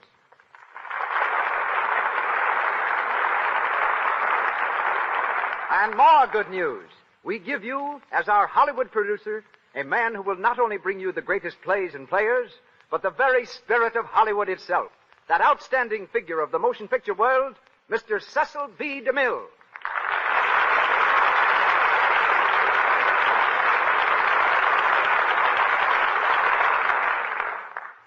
Greetings from Hollywood, ladies and gentlemen. There are two theaters in this town, almost as famous as Hollywood itself. They are Grauman's Chinese and the Carthy Circle. Perhaps it's a coincidence that a production of mine opened both of these theaters. The King of Kings raised the curtain at the Chinese. The Vulgar Boatman was the first theater ever shown at the Carthy Circle, first picture. And tonight, it is my privilege to open the new Hollywood Theater, whose audience is greater than any four walls could encompass. The largest theater in the world, the Lux Radio Theater. The stars of our production tonight are Marlene Dietrich and Clark Gable, and the play, The Legionnaire and the Lady. Is it possible that the manufacturers of Lux Soap asked me to produce this series of programs because of all the deluxe bathtubs that have been seen in my pictures? They should have a soft spot in their hearts for me. But I think the real reason goes back far beyond the recollection of any of us. When William the Conqueror whipped the Saxons at the Battle of Hastings in 1066, the Blunt de Mille family crest was born. The motto on that crest is, "Thy light, my life," which is, of course, in Latin, and reads, "Lux tua vita mea." So you see, Lux has been a household word in the de Mille family for 870 years. But producing a program like this is a privilege and an adventure. But truthfully, I'm a little awed at the responsibility. Sitting before me in the Lux Radio Theater is the most distinguished and perhaps the most critical audience ever assembled in Hollywood. I see a lot of familiar faces. There's Joan Blondell, Gary Cooper. He stars in my next picture, The Plainsman. Stuart Irwin and his lovely wife, June Collier. Al Jolson. Ruby Keeler. There's Francho Tone. And there's our mayor, Frank L. Shaw of Los Angeles. And I think I see Freddie March. I fed him to the lions the last time I directed him. And now, we ring up the curtain on the play of the evening, The Legionnaire and the Lady, starring Marlene Dietrich and Clark Gable.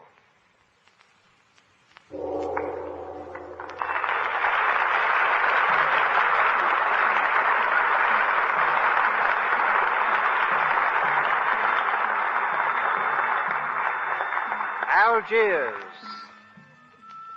the land of sun and sand, and yellow dunes that slope down to the sea. In the harbor of Port Nahar, a French steamship rides at anchor. Near the rail, gazing at the sunlit minarets of the tiny town, stands Amie Jolie, an entertainer from the shabby music halls of Europe. Suddenly she turns from the rail and speaks to the ship's steward. Oh, Stuart. Oui, mademoiselle? Are we going to land soon? In a moment, mademoiselle. There's no pier in Algiers. The passengers must take a motor launch to the shore. Oh, thank you, Stuart. May I take care of your suitcase, mademoiselle? No, I'll carry it myself. Stuart, may I see you for a moment? Oh, Monsieur Lapassiere, of course. What can I do for you, monsieur? My valet is in the stateroom with my luggage. You go in, please, and make arrangements to have it sent to the hotel? Of course, monsieur. I will see to it at once. Oh. Mademoiselle, your suitcase. It is very stupid of me. That is the second time I've dropped it. Here, let me help you pick up your things. Oh, please don't bother. Well, it's no bother at all. There you are. Merci, monsieur. You're very kind. Why not? Is this your first visit to Algiers? Yes. I make the trip quite often. Perhaps I can be of some service. I think not, monsieur. I'll be happy to help you. I won't need any help. Well, if you do, you can always reach me at the Hotel Dupré. I am Monsieur Lapassiere. Merci, monsieur. But now, will you excuse me? Of course, mademoiselle.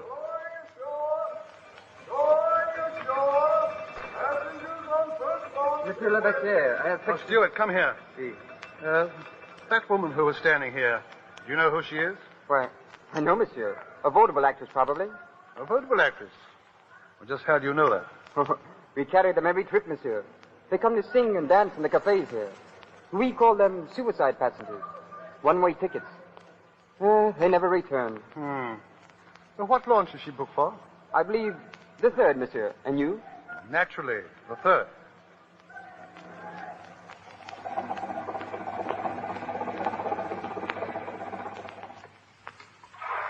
All ashore. May I assist you, mademoiselle? Thank you. Well, be careful. That board they call a gangplank isn't very stable. Ah, there we are. There seems to be quite a crowd to greet us. It's the usual thing. The natives here meet every boat. Sell you anything from a fez to a bottle of Arabic perfume. That's fragrance in the air now. That is not perfume. No, that's just the waterfront of Algiers. Oh, shall we get away from here, mademoiselle? If you please. The center of the town is this way. If you would like to take a carriage with me, I should... No, I'll walk. I haven't far to go. But your suitcase.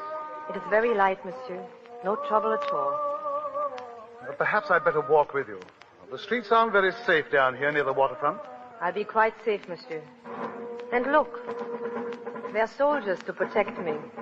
A whole regiment. Yes, the Foreign Legion. Mostly criminals themselves, so I've heard. Won't you please ride with me? Thank you, monsieur, but I prefer to walk by myself. As you wish, mademoiselle.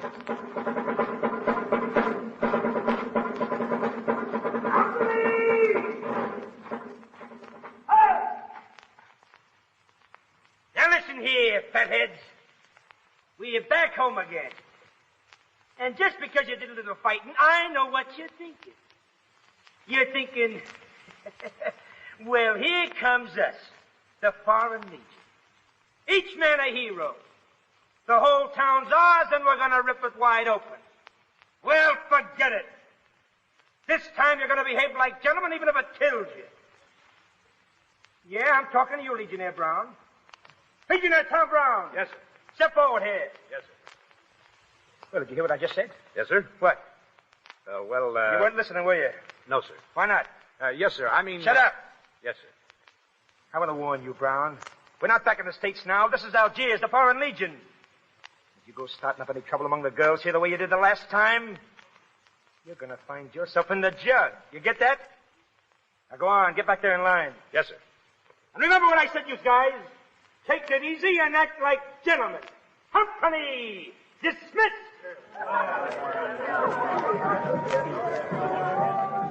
Hey, Tom.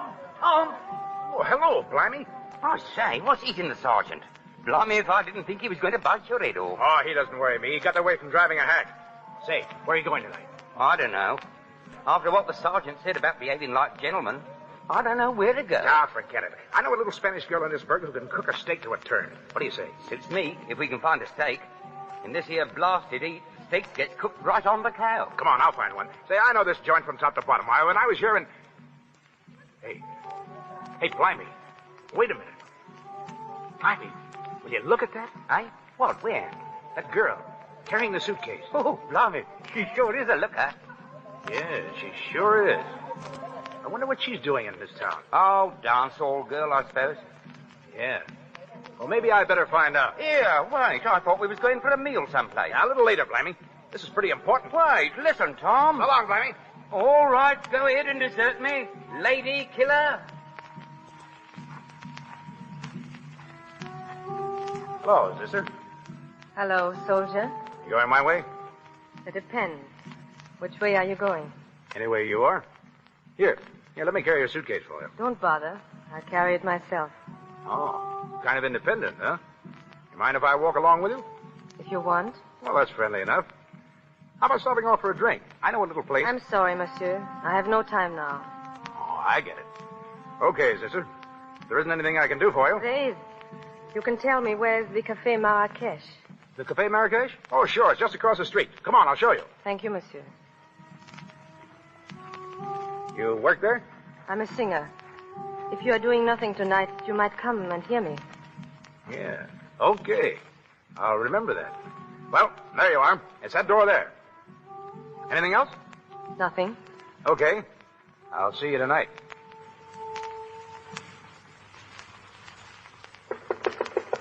Entre. Is this the Café Marrakech? It is. I am Lotinto, the proprietor. And I'm Ami Jolie. Ami Jolie? Oh, yes, I have your letter here somewhere. You are ready to work tonight? Of course. Good. Your dressing room is at the end of the hall. Go there and wait for me. I want to have a talk with you before you go on. Very well, monsieur.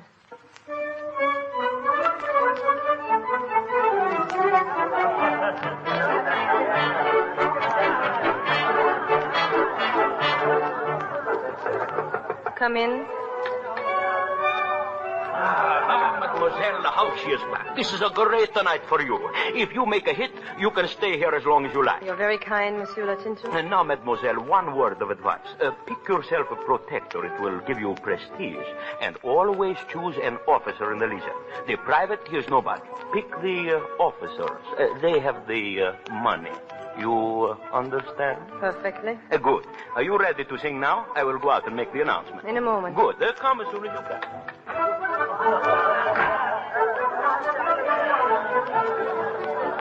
Tommy, this is a good table. Right up in front among the best. Shut up. We're not supposed to be here. Why not? Not with an adjutant in the house. Old man Cesar sitting over there. See him? Lummy if he ain't the old goat. If he's seen me here, he's probably complained to Latinto. Well, don't he like you, the adjutant? Like me?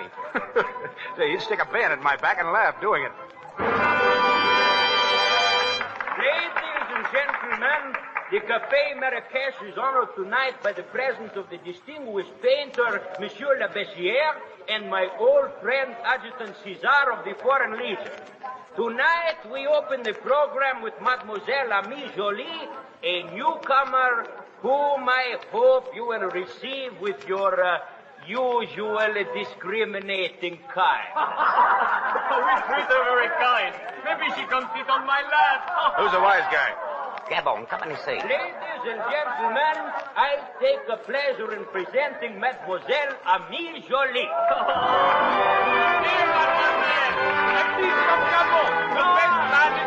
Let me go, please. He's itching for a sock. Now he's going to get it. Hey, wait, Tom, come back here. Don't get for Gabon, but I insist. Look, mademoiselle, I'll show you how we make love in the Legion. You will like it. Stop it, I say. Stop it. Oh, but mademoiselle, you are enchanting. All right, Gabon. Take your hands off that girl. What is that? You heard me. Leave her alone. I take no orders from you. Gabon do what he likes. And so do I. How do you like that? There's more where that came from, Gabon. Get up and I'll put you away for keeps. Nice work, Tom. Please, gentlemen, no fighting here. Everyone back to their tables. Francois, throw that Gabon out and keep him out. Everyone, please, back to your tables. Mademoiselle Amie Jolie will sing later. Amie, go to your dressing room. Orchestra, play. Hey, go ahead, sister. You never can tell what'll happen now. May I say thank you, monsieur? Oh, that's all right. I had a good time myself. Yeah, he coming to me all right, he did. Come along. Excuse me, monsieur. Here, take this. Hey, Tom, she threw you a flower. I know it. You think I'm blind? Say, she's a little bit of all right. I like her. Your taste is improving.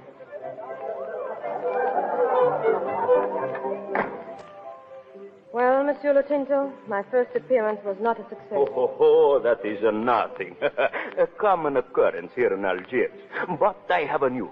Adjutant Cesar has already asked for the honor of your company. Adjutant Cesar? Who is he? Oh, a very important man, high in the Foreign Legion. And one of my best customers. Tell the adjutant I'll try to oblige him. Good. When I find the time. Oh, and now, mademoiselle, you must go out there again. Not to sing this time. This time you sell apples. That is the most important thing. You go around the hall from table to table and sell all you can. 10% is yours and 90% is mine. Oh, you will make a fortune. Give me the basket, monsieur. Good. Here, go now. An apple, sir? Who'll buy an apple? An apple, sir? Mademoiselle. Oh, Monsieur Labassière. I didn't anticipate this pleasure so soon. Can I also have an apple? But I have no change for that. I hardly expected you would have. You are again very kind. Mademoiselle, may I have the honor of your company after the performance? I'm sorry. I have disposed of the balance of the evening. Some other time, perhaps? Of course. You will excuse me now, please? Apple? An apple, sir? Here, mademoiselle. Do you wish to buy, sir? Later, perhaps. I am Adjutant Caesar. Oh, yes? I have already spoken to Latinto concerning you. Sit down. I'm sorry, Adjutant. You mean you refuse to sit with me? I'm very busy now. Some other time, monsieur. But some other time won't do, mademoiselle. I would like your company here and now. Would you? It is a shame, Adjutant, but I must disappoint you. Who'll buy an apple? An apple, sir? An apple? Here she comes, Tom. She's selling apples. Good evening, soldier. Good evening, mademoiselle. Thanks for the flower. Can I offer you an apple, too? Yeah, sure. Lend me 20 francs, Blamey. That makes 60, you owe me. Here you are. Take it, mademoiselle. Thank you. 2 weeks' pay is a lot of money for an apple. You can have it for nothing, if you like. Oh, no, nothing doing. I always pay for what I get. I'd sit down if I were you. Come on. You needn't pull me down, soldier. I'm sorry. I didn't mean to hurt you. You're very brave, aren't you? Oh, I don't know. Why? Do you like brave men? Perhaps. Hey, wait. Where are you going? I'm busy now, but later. I'll be out there, on the balcony. Okay. I'll see you later.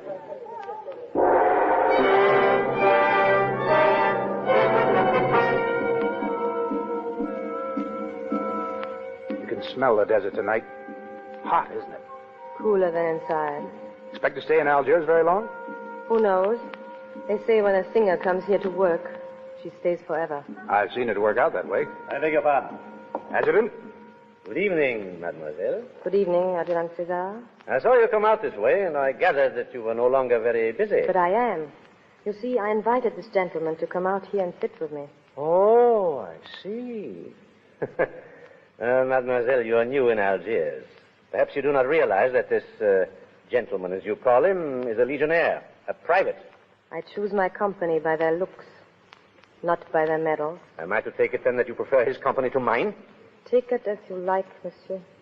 Thank you. But I'm still the adjutant here. Legionnaire Brown, you will please leave here at once. I'm off duty, sir. I asked you to leave. Did you hear me? Yes, sir. But the lady has asked me to stay. May I remind you that I'm your superior officer? I'm sorry, sir, but I'm going to stay. Very well. Legionnaire Brown, you will report to headquarters in the morning. Report to me, personally. Very good, sir. Good night, mademoiselle. You shouldn't have done that. I know it. You think being here with me is worth the risk? Sure, if you think so.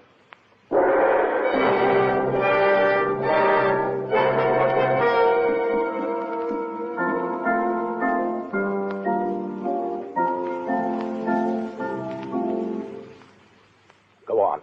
Play some more. I think you'd better go now, soldier. All right, lady. You won't have any trouble getting rid of me. Nothing like independence, is there? Well, maybe I am independent. With women. You evidently don't think much of women. Well, I'll tell you, lady, it's their fault, not mine. Been in the Legion very long? Almost 3 years. 3 years? It seems like 300. You sound tired of life. Well, I don't know whether I am or not. I was when I joined this outfit. Well, how about you, mademoiselle? Been on the stage very long? Long enough. Tired of it? No. Well, what in the name of 10,000 corporals did you come to a country like this for, anyway? I understand that men are never asked why they enter the Foreign Legion. That's right. They never asked me. If they had, I wouldn't have told. When I crashed the Legion, I ditched the past. There's a Foreign Legion of women, too. But we have no uniforms, no flags, and no medals when we are brave. No wound stripes when we are hurt. Well, look here. Is there anything I can do to help you? No. I've heard that before. Or do you think you can restore my faith in men? Oh, no, not me. You got the wrong man for that. Anybody who has faith in me is a sucker. You'd better go now. I'm beginning to like you.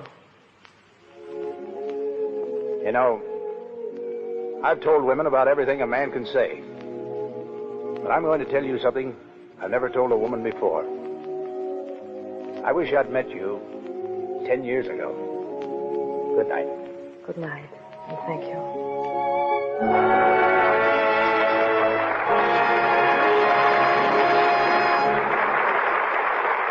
We pause for station identification. This is the Columbia Broadcasting System.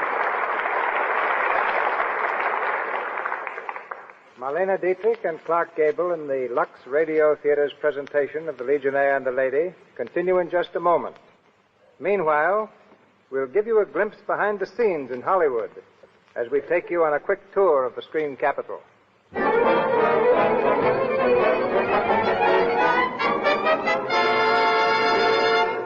First stop in Hollywood, the main casting office of the Metro-Goldwyn-Mayer studio, a seething mass of men and women seeking jobs. We enter as two hopeful young extra girls are talking in a corner. I heard they're casting 25 girls for Joan Crawford's new picture, The Gorgeous Hussy. Think we stand a chance? You bet I do. What makes you so sure? Oh, because in this scene, it's your face and shoulders that count. They're casting complexions today. That's okay for you, but look at me. I wish my complexion looked as nice as yours. Maybe there is something in the way you take care of it. That business of removing cosmetics thoroughly with Lux toilet soap. I guess I'm just one of those cosmetic skin girls they talk about. Oh, well, don't worry. Hey, Joan. Oh, wait a minute. They're calling to me. What is it? Okay for you today. Oh, he'll use me in the scene at the Dutch Embassy. Hey, mister, what about my friend? Can't use her. Gee, Alice, I'm sorry.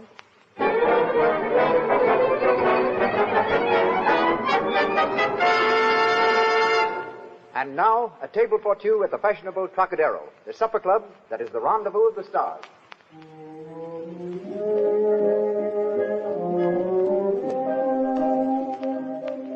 You look lovely tonight, darling. Perfectly adorable. Oh, darling, you're just saying that. No, honest.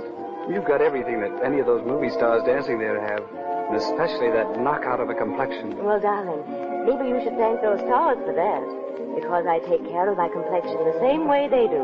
Well, I don't know about thanking those stars for what you do, but I sure thank my stars for what you are.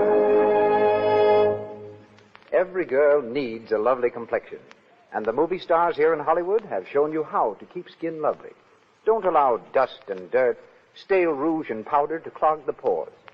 Before you put on fresh makeup during the day, always before you go to bed at night, use Lux toilet soap.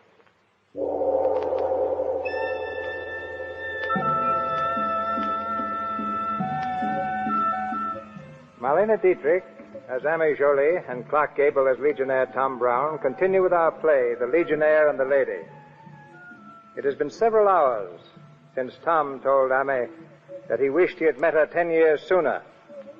At Foreign Legion headquarters, his head reeling from the heat of the tiny office in which he sits, Adjutant Caesar is working at his desk. An orderly enters. Adjutant. Yes, what is it? Legionnaire Brown's here. Oh, is he? Tell him to come in. Oui, monsieur. Entrez. Thanks. Good morning, Adjutant. You asked me to report to you this morning. I have not forgotten. Stand over there.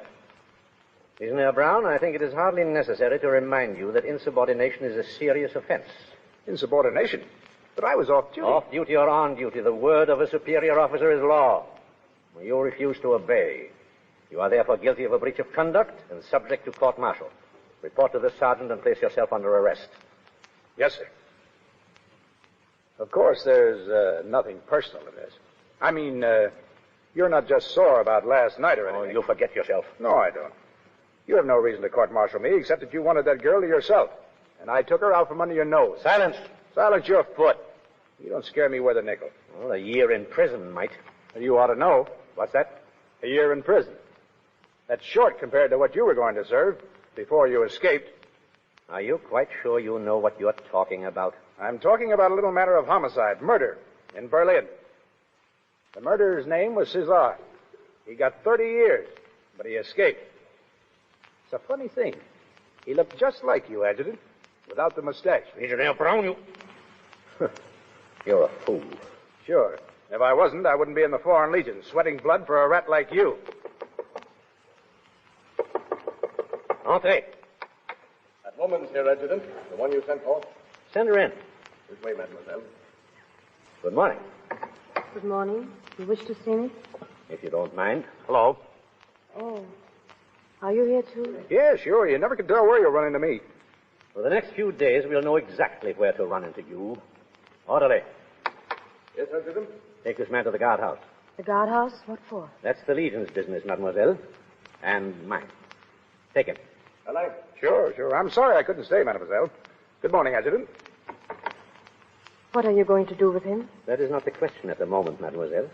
The question is, what are we going to do with you? I don't understand you, monsieur. No. It is the policy of the Legion, mademoiselle, not to interfere in the private affairs of any resident. But when the private affairs of the resident intrude upon the performance of a soldier's duty, we find it necessary to take steps. What steps? Such as asking the person to leave Algiers. In the future, mademoiselle, will you please act accordingly? That's all. One moment. Last night was my fault. More than the Legionnaires. I ask you to be lenient with him. You were not very lenient with me, mademoiselle. Please. There is nothing I can do.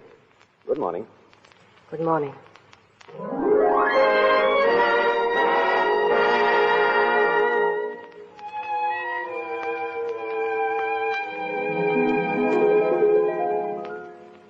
There's the story, Monsieur Labassiere. You said I should come to you if I needed help. I need it now. I think the Legionnaire is the one who needs help. Monsieur Labassiere, what will they do to him? I don't know. Personally, I shouldn't care to have Adjutant Caesar as an enemy. I seem to have the unhappy faculty of causing trouble wherever I go. Oh, nonsense. You know, I carry some weight with Caesar. Possibly I can help you. Every time a man has helped me, there has been a price. What's yours? My price? A smile. I can pay that, monsieur. Where is the Legionnaire now? In the guardhouse. I saw him this afternoon. I bribed the guard. Did you tell him you were coming to me? No. He says not to worry, that he'll be out before morning. Well, perhaps he will.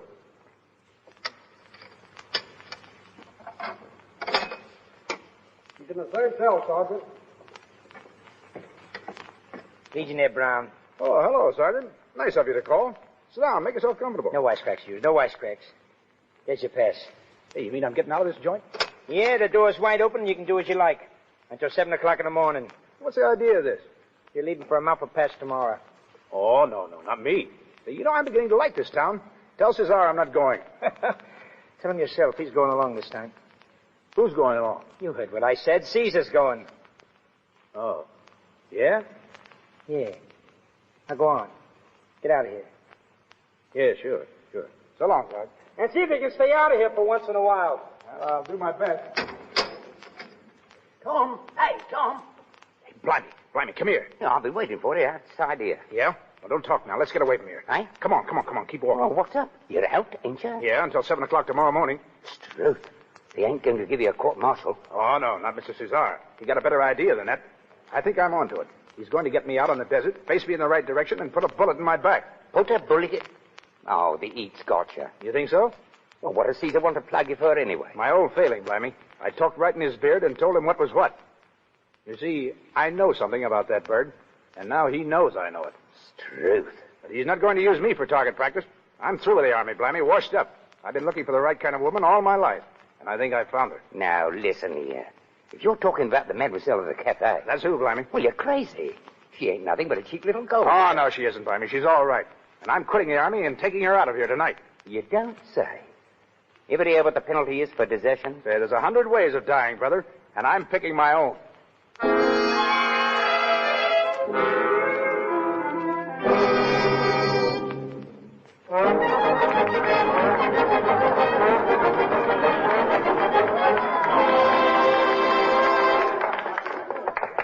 Come in.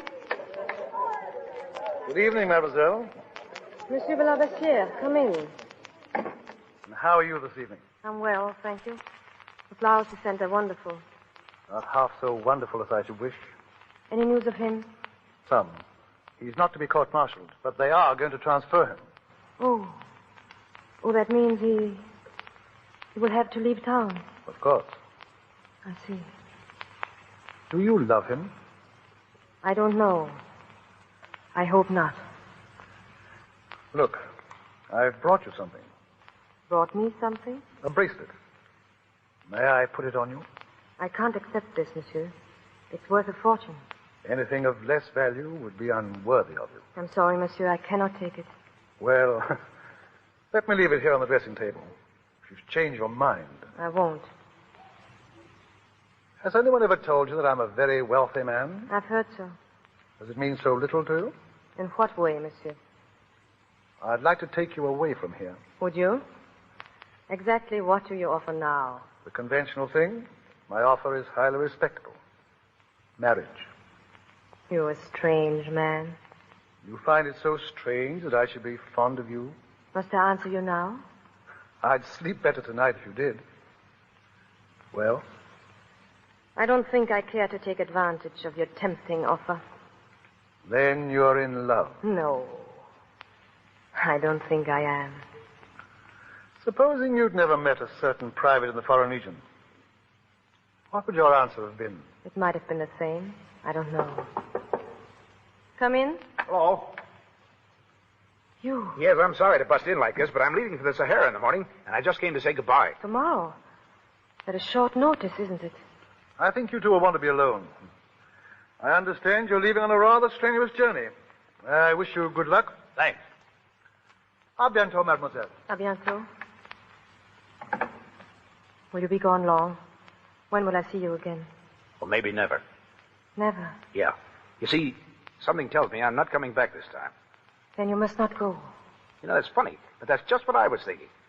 I could desert and board a freighter for Europe tonight. Why don't you? I would in a minute, if you'd go with me. You really want me to? I really want you to. You know, you've done something to me. I don't know what, but I've been thinking about you every minute since I saw you. Will you come with me? Yes. I'll go with you.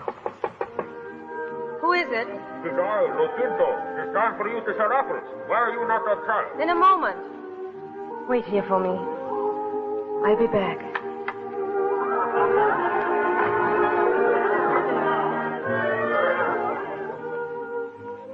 Oh, excuse me. I thought perhaps you gone. No, not yet. I'm waiting here for Mademoiselle Ami to come back. Oh, of course. A wonderful girl, isn't she? Oh, you've noticed that, too. Everyone has. But I believe I've fallen a little farther than the rest. Oh, yes? Not that it's done me any good. What do you mean? She's refused me. Refused you? You offered to marry her? Yes, about 10 minutes ago. Here in this room. Oh, I see. She never mentioned that. Why should she? Hey, you're a rich guy, aren't you? Plenty of dough. So my lawyers tell me. Didn't make much difference with Mademoiselle Ami. She wouldn't even accept a gift from me. That bracelet there on the dressing table. I left it in the hope that she might change her mind, but I'm sure she won't. I'm afraid I'm fighting a lost cause. You know, that's a laugh, isn't it? That I should want to marry her? Oh, no. I wasn't thinking of that. I was thinking of myself. Legionnaire Tom Brown, $20 a month and keep. Trying to pull the kind uncle act with a girl who could marry a millionaire. You know, I might have known it was too good to be true. Suppose she's in love with you. And suppose she's not. What difference does it make? Do you think I'm going to step all over the biggest chance of her life? Oh, no, not me, mister. I may be only a buck private in a tin sword army, but I know when to take a walk. And I'm taking one now. Are you sure you're doing the best for her? Well, it's best for her. Hey, do me a favor, will you? She'll be coming back here in a minute. When she does, let me talk to her alone. Of course. What are you going to tell her? Well, I don't know yet. But I'll think of something. I'll pick a fight with her. I'll make her sore at me. When I make my exit, she'll probably be glad to see me go. Well, do as you think best. Good luck.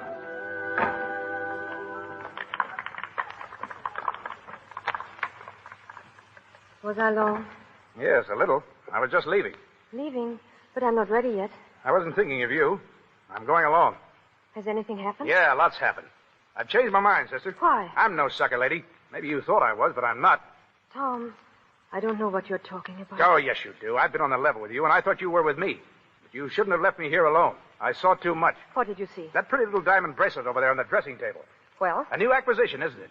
Or are you going to tell me you borrowed it from a girlfriend? It was given to me tonight. I haven't accepted it yet. Oh, that's a better one. Go ahead, sister. It sounds swell. You think that I don't have to think. Girls like you don't wear diamonds. And when they do, well, that doesn't go with me. I'm hard-boiled, but not enough for that stuff. A one-man woman is what I want, or nothing at all. This time, it's nothing at all. So long, sister.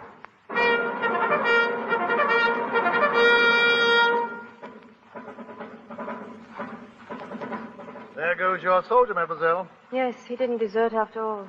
I beg your pardon? Nothing. Oh, I'm sorry. How straight they march when they go out. Yes, until the heat gets them. It's a bad section they're going to. I wonder how many of them will come back. Are you worried about all of them, or just one? What good is it to worry about anything? Those women marching behind the men. Who are they? The women? I would call them the rear guard. How can they keep pace with the men? Well, sometimes they catch up with them, and sometimes they don't. Very often when they do, they find their men dead. Those women must be mad. Oh, I don't know. You see, they love their men. Oh, they're even madder than I thought.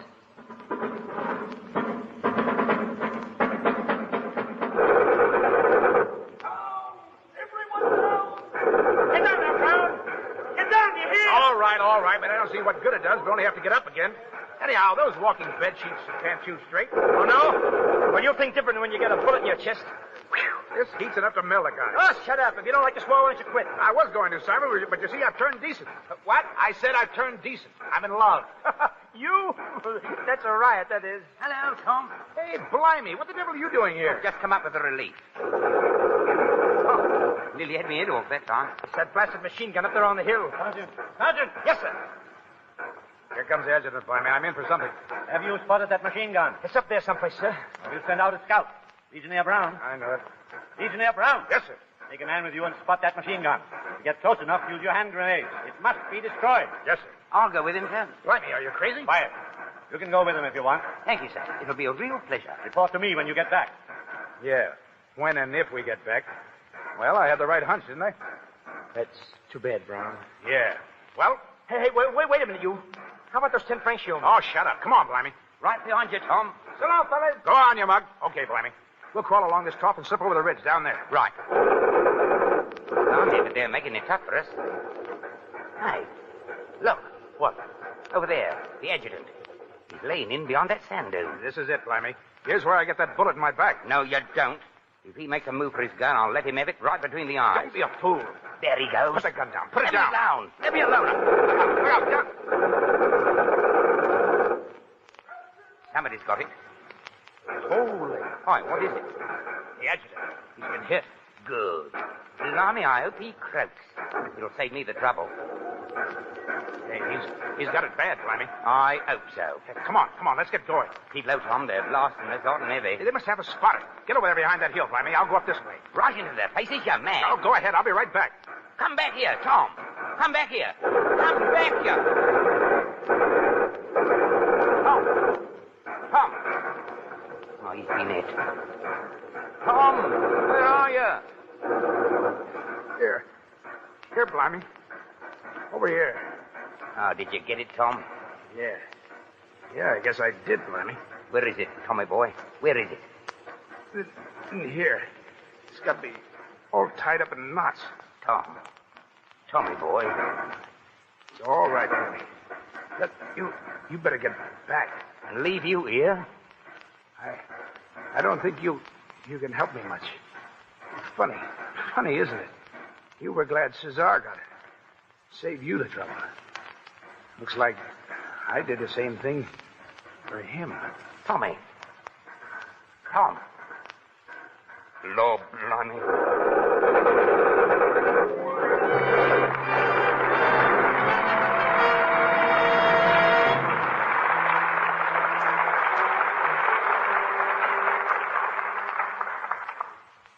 In just a moment, you will hear more of the story of the Legionnaire and the Lady, co-starring Marlene Dietrich and Clark Gable.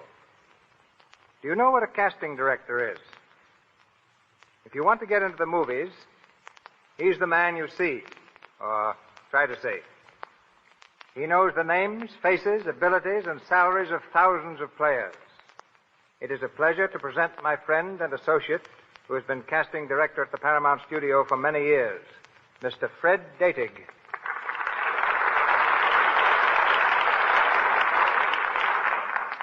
Yes, Mr. DeMille. A casting director has a hard job. Directors are always asking for things like 6 sets of girls who look like triplets, or a cross-eyed man who can keep his eyes crossed in the same way all through the picture.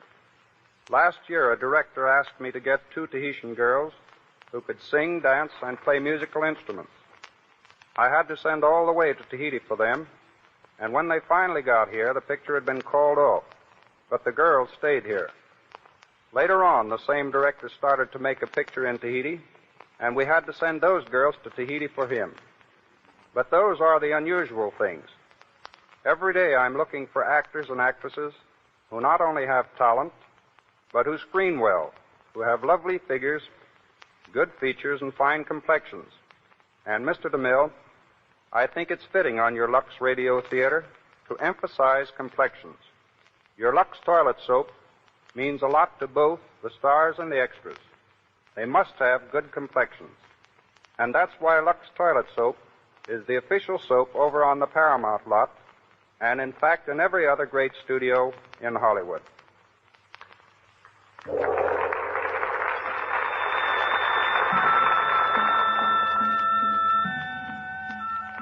We return to the Legionnaire and the Lady with Marlena Dietrich as Ame Jolie and Clark Gable as Legionnaire Tom Brown. Several weeks have gone by, and Ame has received no word from the Legionnaire. Convinced that she will never see him again, she has accepted Lebessier's offer of marriage. It is the night of their engagement dinner in a room at the Hotel Dupré. Ame Jolie sits by the window, staring into the street. Lebessier, receiving no answer to his knock, enters. Ame, where are you? Here. Sitting in the dark. Let me turn the light. That's better. We've all been waiting for you downstairs, Ame.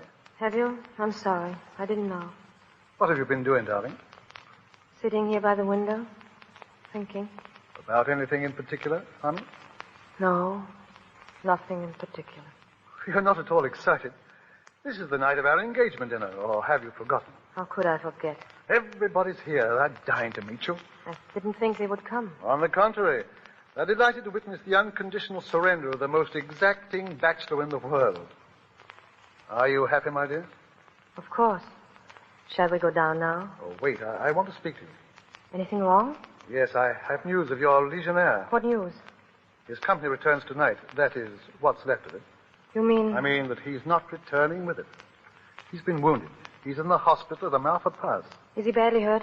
Oh, I don't know. They wouldn't tell me that. Then he may be dying. He may be dead by now. Perhaps. I've got to go to him. Ame, are you in love with him? I've got to see him. Please. Very well. You don't mind? No. You see, I love you, Ame. I'll do anything to make you happy. We'll go together. Thank you. Now, wait here, and I'll order the car.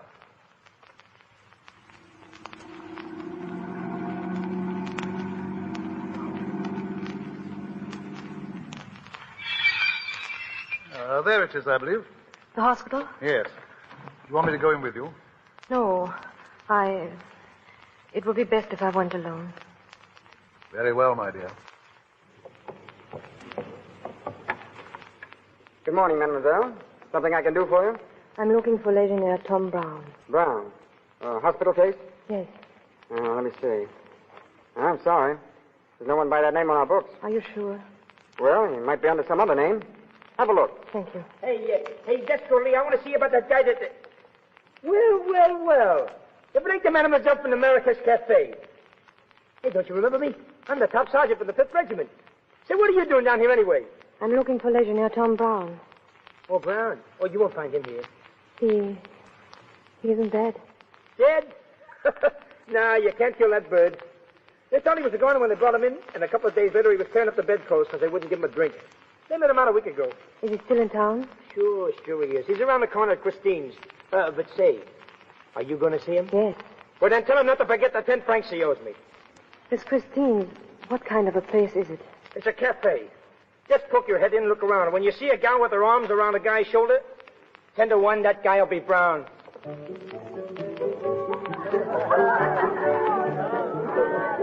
Senor Soldier. Wake up. Pay a little attention to me. Oh, go away, will you? Can't you see I'm busy? Busy.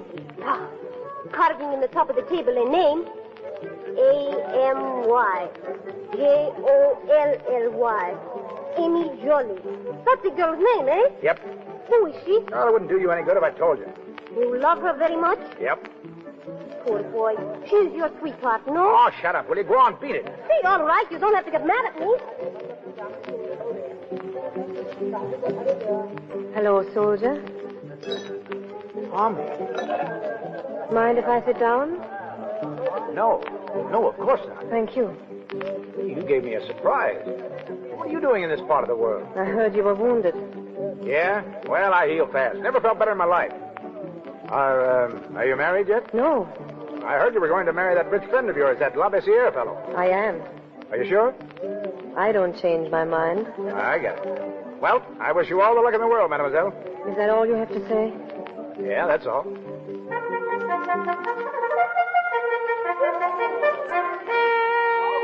Well, that's me.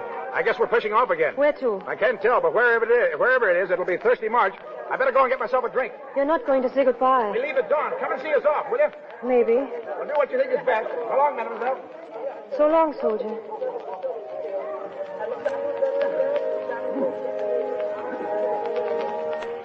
Your man, he is gone, senorita? Yes. You look sad. Why you don't go with him? He doesn't want me. No, he wants no girl. Only one, whose name he carved here on the table. See?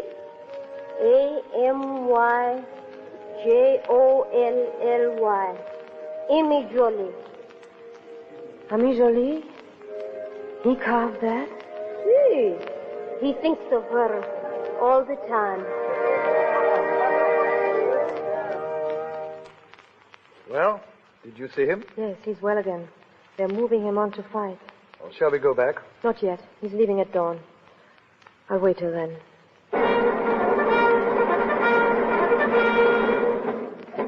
You want to sit in the car here, Amy, or shall we go back and look for him? I see him now. His company is not marching yet. You want me to call him over? Please. He sees us. He's coming this way. What are you going to say to him? Just goodbye. Hello. Out early this morning, mademoiselle. Yes, we came to see you off. How do you do, sir? How do you do? I'm sorry I can't stay long. My company's ready to march. You're going to be out long? Can't tell. Hey, lady killer. Offer. What do you want? There's a war going on out there. Oh, you're coming or ain't you? All right. Shut up. Well, here we go. Goodbye, mademoiselle. Goodbye. Goodbye, sir. Good luck, Legionnaire Brown. Thanks.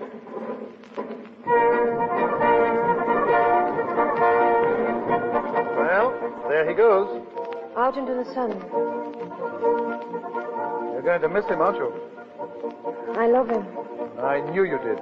He loves me too. How do you know? I always knew. Army.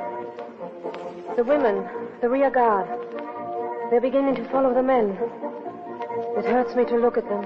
Why? Because I want to be one of them. I want to follow too. You love him that much? I love him that much.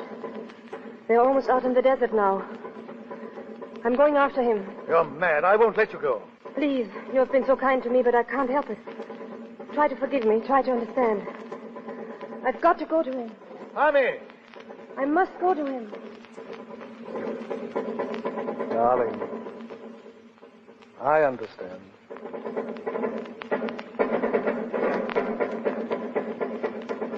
Tom. Army, what are you doing out here? I followed you. I will stay with you forever. Doc, don't be a fool. Go back before it's too late. No, I'm going to stay. But you know what it's like out here. It's torture. Nothing but heat and sand and sun. A burning sun that'll blister your body until you scream. I don't care. I'm one of the rear guard now. One of the women who love their men.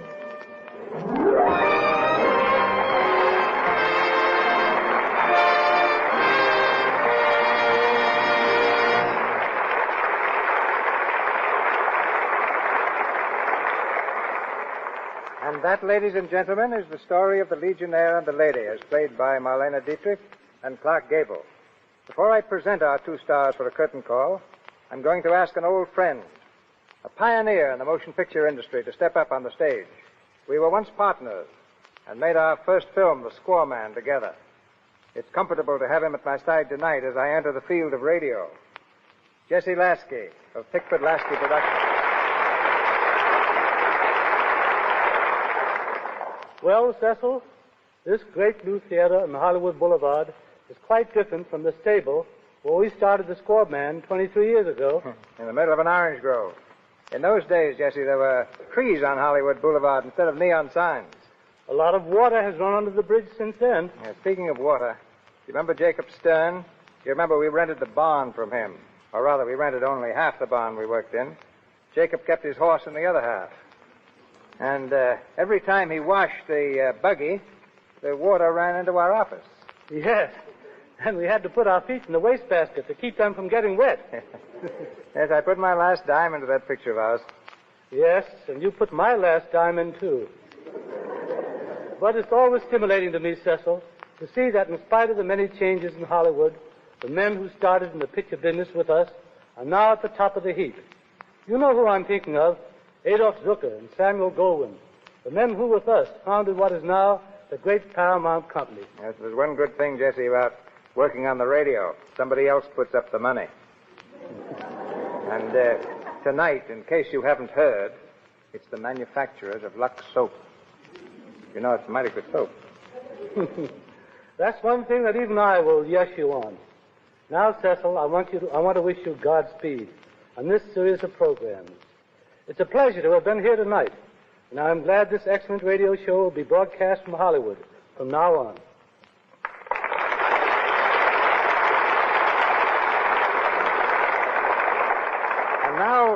And now a word about a certain young actor before he steps out on the stage. I want to tell you a little story of him. When I was casting Madame Satan 6 or 7 years ago, I was looking for a villain. Somebody had given my script girl a screen test of a young man, and she kept dinging the life out of me to see it. I asked her if he was a villain, and she said she thought he could do anything. So I looked at it and decided he was not a villain, but that he had definite possibilities. So I showed it to the other executives of the studio. When I asked them about the young man a day or so later, they said he never could succeed in pictures. I asked why not. They said his ears are too big. But evidently those ears were no obstacle to the triumph of Clark Gable.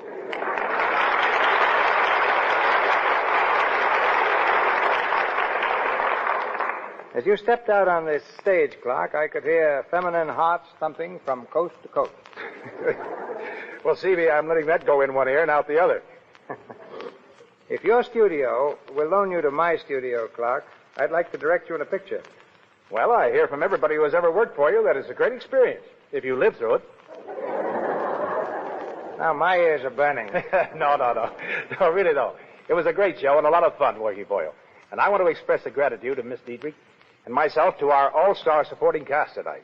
Crawford Kent as La Bessiere, Frank Riker as Adjutant Cesar, Walter Kingsford as Blimey, Wally Mayer as the Sergeant, Lou Merrill as Lo Tinto, and Inez Seabury as the Spanish Girl. And thanks also to our fine audience. I want to congratulate Lux on their new theater and on the way they're planning their next week. Two great stars, Mr. William Powell and Miss Myrna Loy, and their famous success, The Thin Man. Good night, Mr. DeMille, and so long, everybody.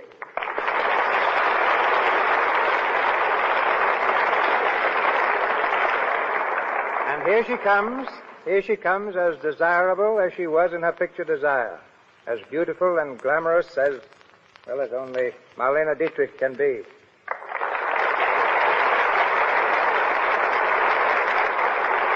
Thank you, ladies and gentlemen. Thank you, Mr. DeMille. We received so many requests, Marlena, that you sing your famous song from the Blue Angel, Falling in Love Again. Will you please? I'd be very glad to. Mr. Frederick Hollander, the composer of the song, will accompany me.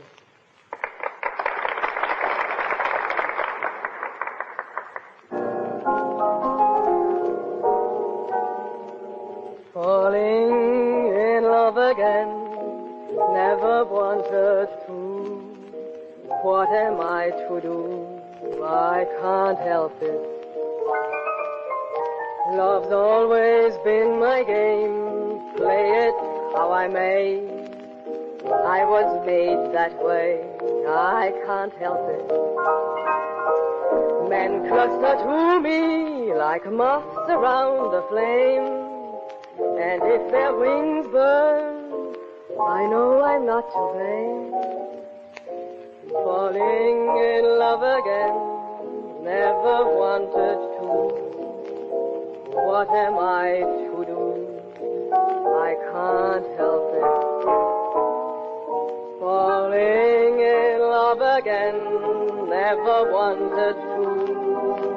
What am I to do? I can't help it.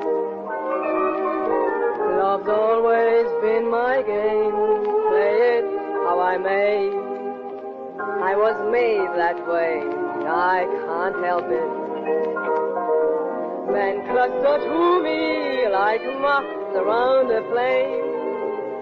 And if their wings burn, I know I'm not to blame.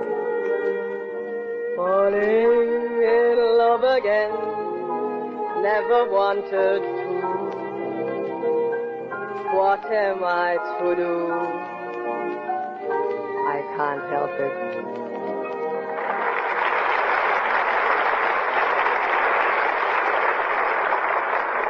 Thank you, Miss Dietrich. Ladies and gentlemen, this is your announcer, Melville Ruick.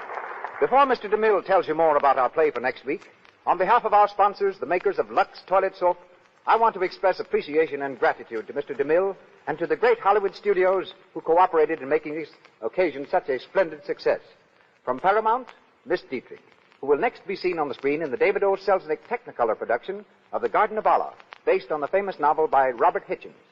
Mr. Clark Gable, the Metro-Goldwyn-Mayer star, came direct to this broadcast from the set of the Warner Cosmopolitan production of Cain and Mabel.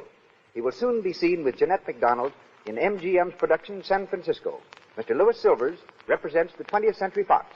And to Paramount, our thanks for the loan of our producer, Mr. Cecil B. DeMille, whom I know you are eager to hear. Mr. DeMille. Next Monday at the same time, we will present that amusing and exciting play, The Thin Man. I am proud to be able to announce that the two great MGM stars who made such a hit on the screen in this remarkable drama, William Powell and Myrna Loy, will play the same roles in the first radio version of it. Next Monday evening, I regret to say, I will not be in Hollywood to produce the Lux Radio Theater play, as I am attending the Paramount Convention in Chicago. In my place, one of Hollywood's distinguished directors, Mr. W.S. Van Dyke, who directed The Thin Man for Metro-Goldwyn-Mayer, will be guest producer on this hour. But I'll be back the following Monday, and every Monday, to produce this series of programs for the Lux Radio Theater.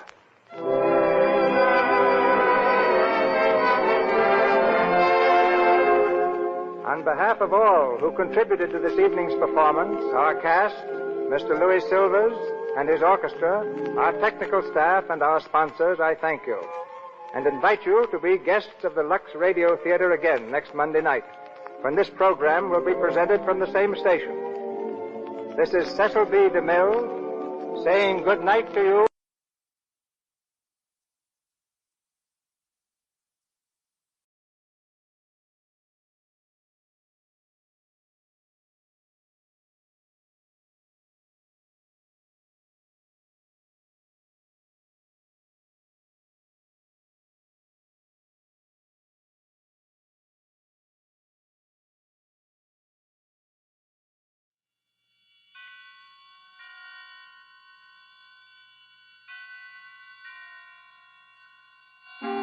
Suspense.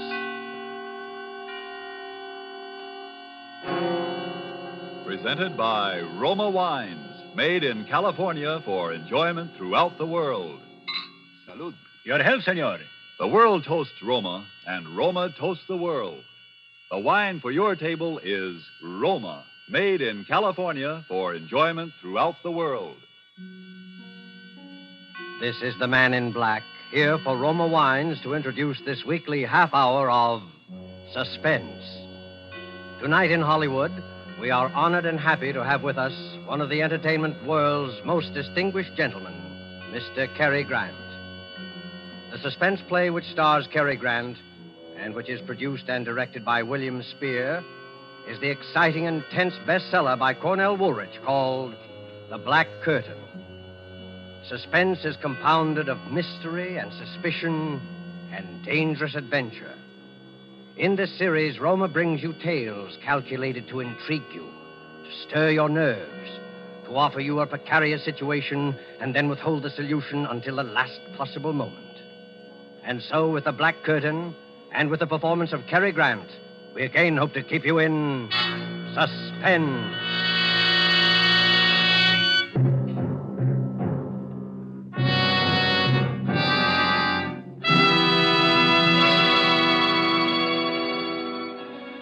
Began, or rather life began again for me, I guess you'd say, that day, on that street.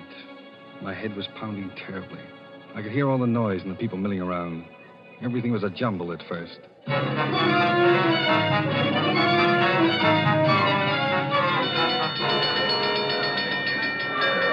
right. Gangway there now. Let the dock through. I seen it happen, Mr. Policeman. He was running. Boy, he really gave himself a clunk on a bean. All right, son. Now get back there. Everybody back. Oh, my head. His wallet fell out of his pocket, and a big boy grabbed it and ran away. He All went right, now back, everybody. Let the doctor through. Give him air here. I'm okay. No, never mind, Doc. I'm okay. Seems to be nothing much the matter with you, sir. No, I'm all right. I guess I can talk to him now, Doc? Go ahead, officer. Just a bad bump on the head, I think. That's right. We can walk all right, can't you? Yeah, I think so. Sure. Here, now let me press you on. Huh? Thanks. Oh, I'll be fine. Hey, wait a minute. What am I doing with an overcoat on? All right now, mister. Just so they got it on the blotter.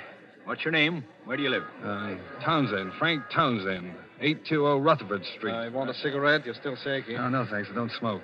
Well, while we're getting back then. Drop in at the receiving hospital if you want us to check you off. Huh? Yeah, I will. Hey, here's your hat, mister. I found it. Oh, thanks, kid. That's all. Now, come on. Move along. The guy's all right. Come on. Oh, well, thanks. I'm sorry about the fellow that got your wallet. Anyway, here's your cigar case, Mr. Townsend. Guy found it right alongside of you. Hey, wait a minute. This isn't my hat. DN. Those aren't my initials, DN. Sure, that's your hat. I seen it roll off you when you went down. Try it on. You see, it fits. Looks good. But what am I doing with a cigar case? DN. Same initials as the hat. Don't you even know your own hat, mister? Wait a minute. I'm trying to think. Where is this? What? This street. You're on Tillery Street. Tillery Street? What am I doing on Tillery Street? He's lost. All right now, sir. My suggestion is that you go on home and go lie down. It's cold and starting to snow. No, please, wait a minute. Don't leave me. Tell me. What happened? Why, you slipped on this icy sidewalk. Fell down and hit your head good and hard on the curb. You were out for about 20 minutes and then Wait. Ice on a sidewalk? Well, look at it. That street cleaning department ought to clear away the snow there, too.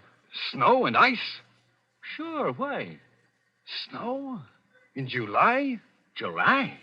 Why, it's December. December 1943.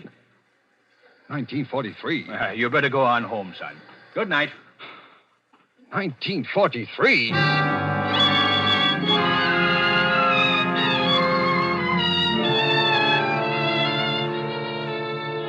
December 1943. The last I remember was July 1940. 3 years just gone. Amnesia. A black curtain comes down over your mind. That black curtain had been over mine for 3 years. Where had I been? Who had I been? I hadn't been Frank Townsend. I'd been someone else. DN. Someone whose initials were DN. I walked along Tillery Street thinking about it those 3 years. I could have been married. I could have been a thief. I could have... Something made me turn around on the street for a moment. That was when I first saw him. Gray eyes. He'd been talking to the cop who took my name. He looked up as I did. And then he started to walk rapidly in my direction. I backed away instinctively. Something about him spelled trouble. He called to me as he came forward. Hey, you, stop! Townsend! Instinctively, I knew I should run, get away from him. Hey, you! I looked back as I rounded the corner. He had a gun in his hand. He raised it. Then I turned and ran for my life.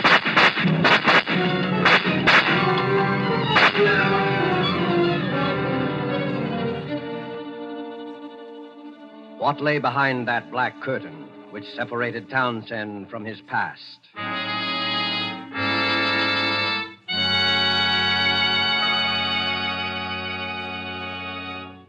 With this remarkable story, and with Hollywood's distinguished Cary Grant as our star, the Roma Wine Company of Fresno, California, tonight assumes the sponsorship of Suspense, radio's outstanding theater of thrills.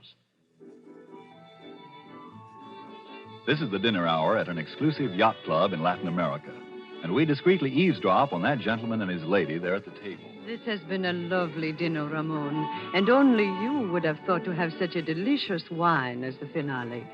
It was so perfect. Is it truly a wine from California in North America? Yes, see? This is the noted Roma port of California in the United States. We were fortunate to have it tonight, for now, in time of war, only occasional ships can bring us Roma wines. I knew that you would. Fortunate? Yes, for Roma wines please the exacting tastes of wine lovers in many countries.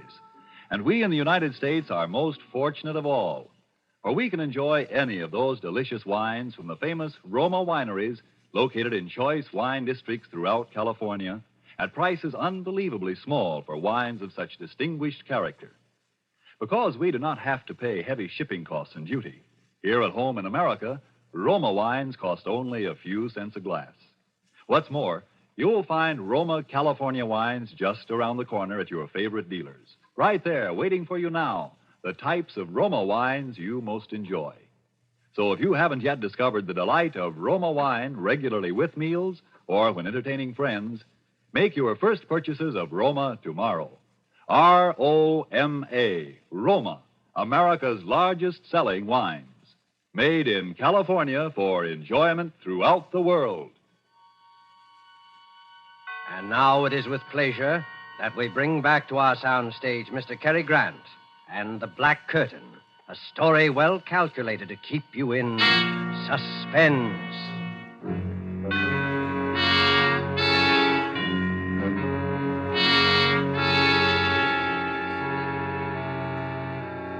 Why was he following me? With a gun. What did Gray Eyes want with me? I must have done something. I beat it down the subway and hid. I had to think it all out carefully. I knew I was on the spot for something. Gray Eyes meant business.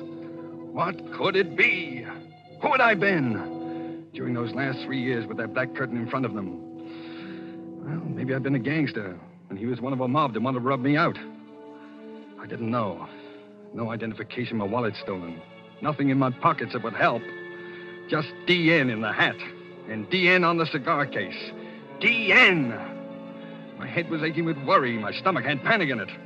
I had to find out who I'd been, what I'd done. But how? Where? Tillery Street. That's where I'd been when I woke up.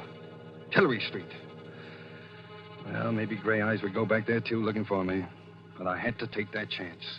Tillery Street.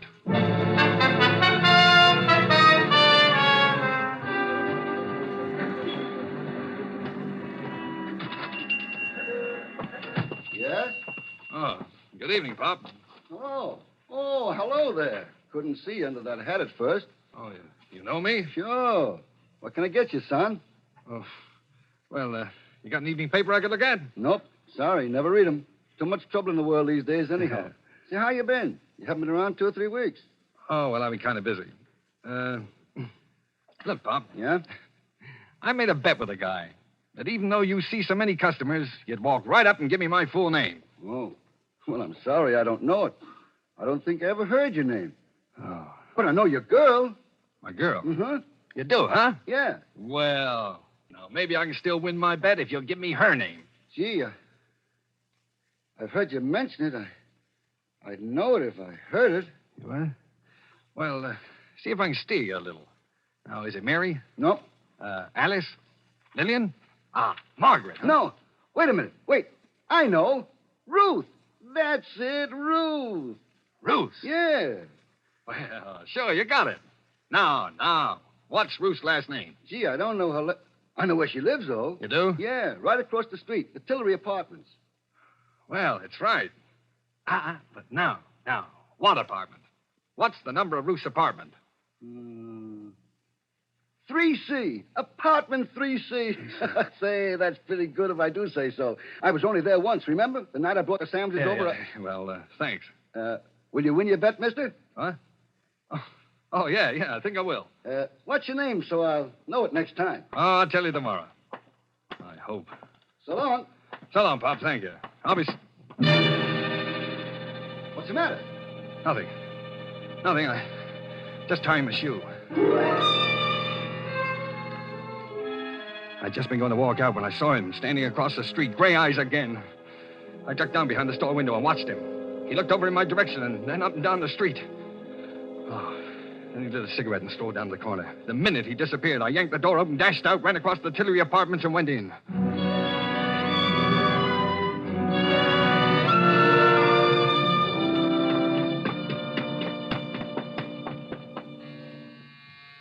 Who is it? Ruth? Yes? It's me. Dan! Oh, Danny, where have you been? Get in here. Oh, darling, it's really you. I thought you... Hello, Ruth. Oh, Danny, why did you come here? He's been around here twice today. He may be in the neighborhood right now, for all you know. Who? Oh, well, Slattery, of course. Has he got gray eyes? What? Yeah. Did you ever see a detective that didn't? Oh, I see. Sure. Danny, what's the matter with you? You're acting so strangely. Well, I just want to look at you. You seem so different, so far away. You haven't kissed me. Well, that's easily fixed. Oh, darling, where have you been for 3 weeks? All around. Miss me? You know I did. Oh, Danny, do you think we could get away tonight? I've got $3,000 saved up. We could go to Mexico or South America. We could get married. Mr. and Mrs. Daniel Nearing tour the world. Daniel Nearing? Oh, yeah. And wife? Sounds plenty good to me. Oh, you'll never know how good. We'll get out of here tonight. I'll call up and tell them I'm quitting my job. I'll say I'm sick. All my stuff's here. Nothing's out there but a couple of uniforms. I'll make Alma and Franklin a present of those. Alma and Franklin? Don't you bother your pretty head about those 2 charmers. Maybe they weren't glad when it happened. A couple of vultures. Bye-bye to them. Oh, with you back, Danny. Just think with my $3,000 we could... Do you think you ought to quit your job? Absolutely, I think so. I was never cut out to be a nurse anyway. I guess you weren't. Any more than I was cut out. Any more than you were meant to be a secretary. That's right. Well, I never wanted to be a secretary. Just drifted into it, I guess. Kind of got on my nerves, especially toward the end. You know, the boss was no cinch to work for. He certainly wasn't. He was a rat. The whole Dietrich bunch are mean, rotten. The whole family. Yeah, that's right. All except the old man. Oh, yeah, the old man. I sort of liked him, didn't I? And he loved you, Danny. I think he wished you'd been his son. Poor old man. He's the only reason I've stuck around out there this long. How are things out there? Oh, they've been questioning all of us. They've laid off lately, though, since you... Oh, Danny, don't let's talk any more about it. You're back. That's the main thing. I just want to forget New Jericho and the whole... New Jericho, huh? Yes. Oh, Danny. Danny, if only it hadn't happened. What hadn't? You know what? Oh, Danny, what's going to become of you and me? I wish I knew. Danny, get away from that window. Leave that shade down. He's down there. Who? Gray Eyes. He's standing in front of the hydrant. He's coming in here, in the building. Oh, did he see you? Ruth, will you help me? What are you going to do? I'm going to give myself up. No, Well, it's better than getting shot at. What can they do to me? You crazy fool. They can send you to the chair. The chair? Well, what do you think happens to a man when he's guilty of murder? Murder? Ruth, listen to me. I'm not a murderer. If the whole world says I committed murder, I say I didn't. The me that's in me says I didn't. I never said you were, Danny. I always said you didn't do it. Oh, if you hadn't run away. So that's it. All right, Nearing. Open up. Why did you come here, Danny? Why? Ruth, quick. We got to get out of here. How about the fire escape shaft? Dumb waiter. Dumb waiter. Here. All right, get in. I'll stand on top and work the ropes. I don't think it can hold us both. Got to. Can you hear me? Yes, Danny. Danny, what do we do? We're going back there to New Jericho. New Jericho? No, Danny, don't, please, for me. Got to. I've got to find out. We're going together. No, Danny, no, I've got the money. We can get out of here and we... Stop it. Danny, ouch! My arm. You're hurting me. From here on in, we're sticking together. You're going to take me back there. Back where it happened. All right, darling. You're crazy, but I'll go wherever you go. I can't lose you again.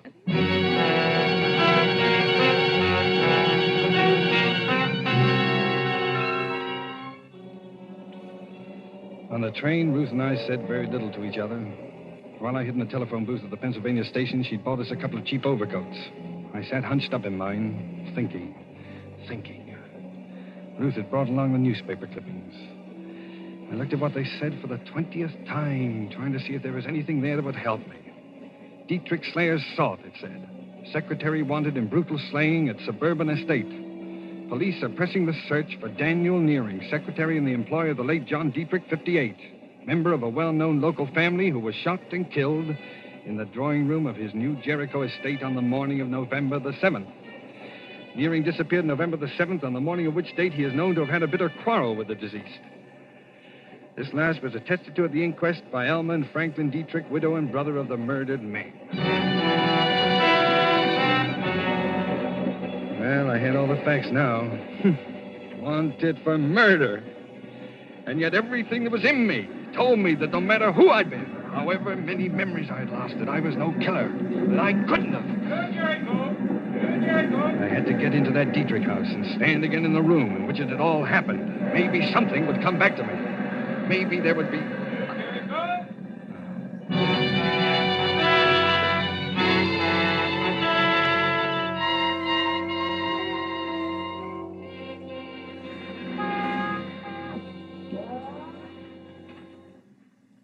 Danny.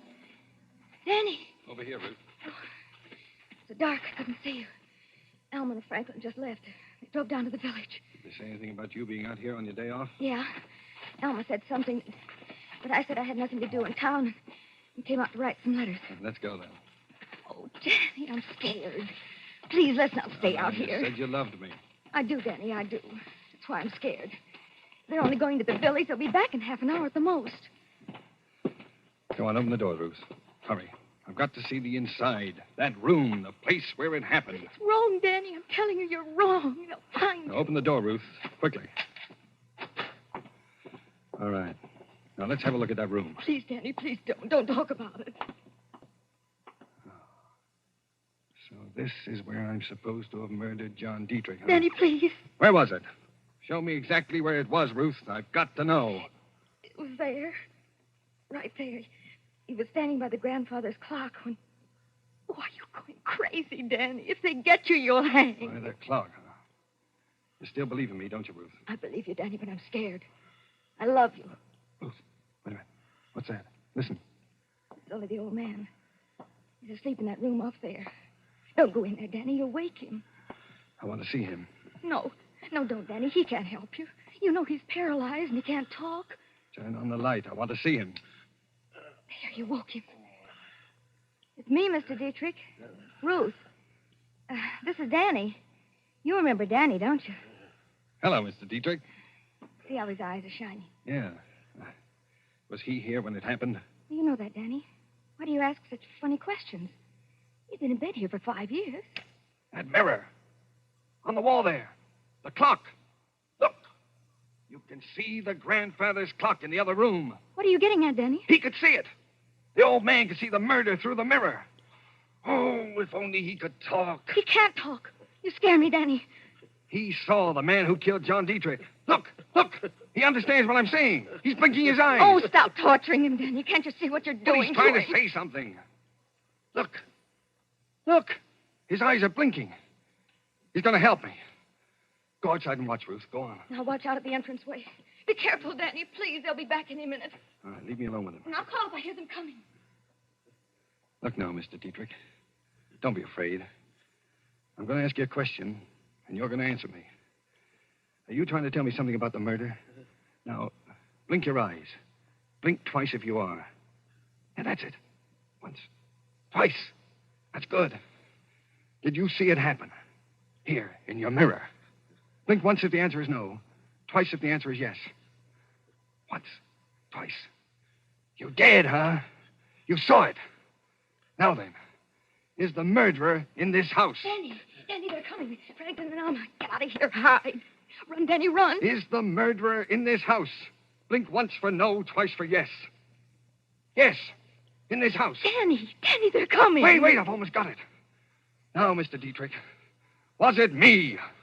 Once for no, twice for yes. Was it me? Get out of here, Danny, into the big room behind the curtains. I'll talk to them. Oh, all right. Well, thanks, Mr. Dietrich. I'll be back. Ruth? Ruth, is that you in Father's room? Yes. Are you here alone? Why, yes. Why? Well, we thought we heard voices. What are you so jittery about, Ruth? I'm just tired, that's all. May I go to bed now? Father's still awake, Ruth. He'll go to sleep, all right. I'm going upstairs, Mrs. Dietrich, now. Good night, Ruth. And take your flashlight with you. Oh, I'm sorry. It was dark on the road tonight. Good night, Ruth. Good night. She's brought him back here with her. Him, I think. Who? Dan? Oh, Franklin. Take it easy. If he's here, we'll get him. After the evidence we gave against him at the hearing, I'm frightened. Let's get out of here fast. I'll go to the village for the police.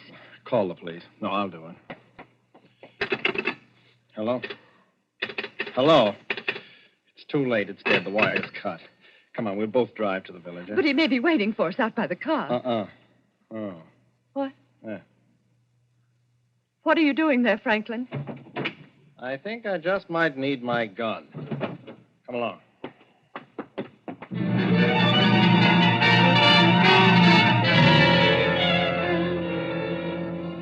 The moment they left the house, I made for the old man's room. I called for Ruth, but she was gone. Maybe Franklin and Alma had caught her after she cut the telephone wire, but I couldn't wait.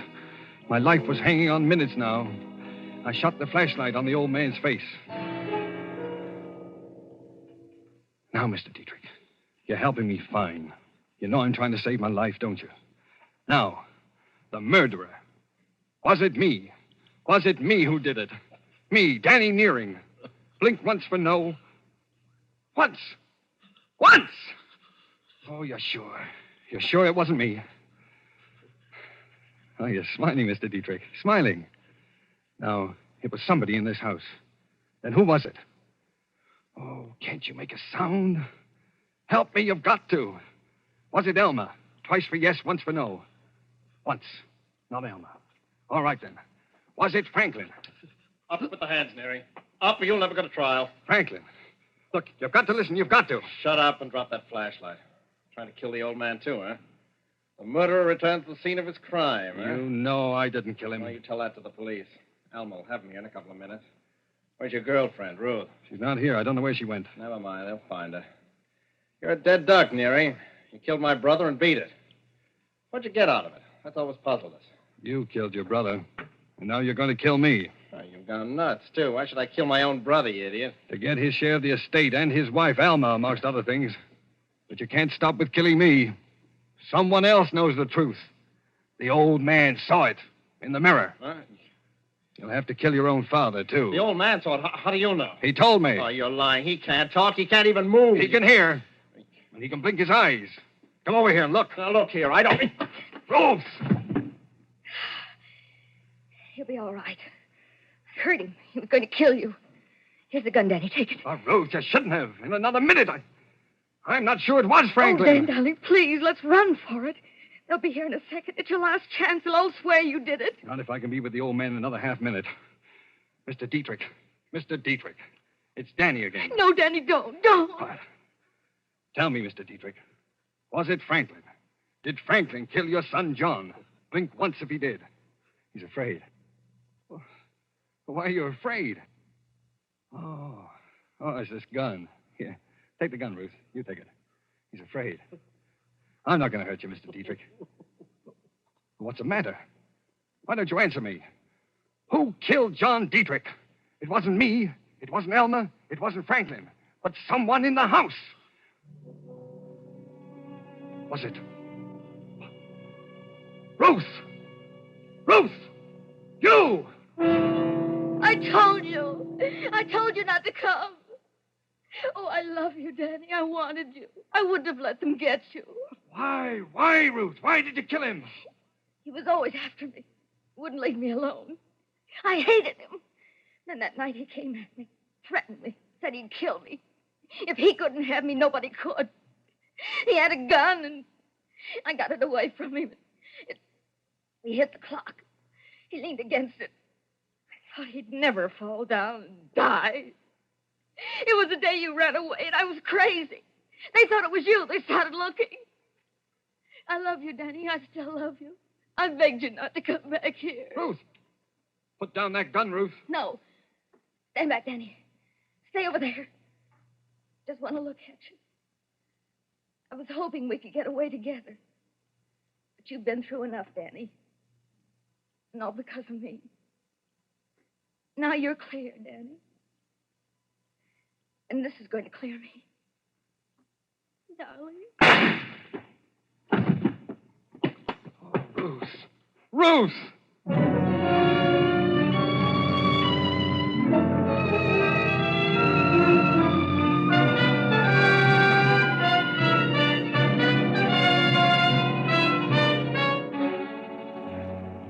Well, I guess that's about all there is to tell. I tried to put it all behind me, to resume my life where it left off over 3 years ago. Sometimes when it gets toward evening, I go and walk along Tillery Street, Once in a while, somebody I don't know, will say, "Hello, Danny." I just say hello and walk on. I don't want to find out anything anymore. I want it all to die away and be still. And it will. All except Ruth. Because somewhere behind that black curtain I was loved and loved someone. We must have known a love that I'll never know again.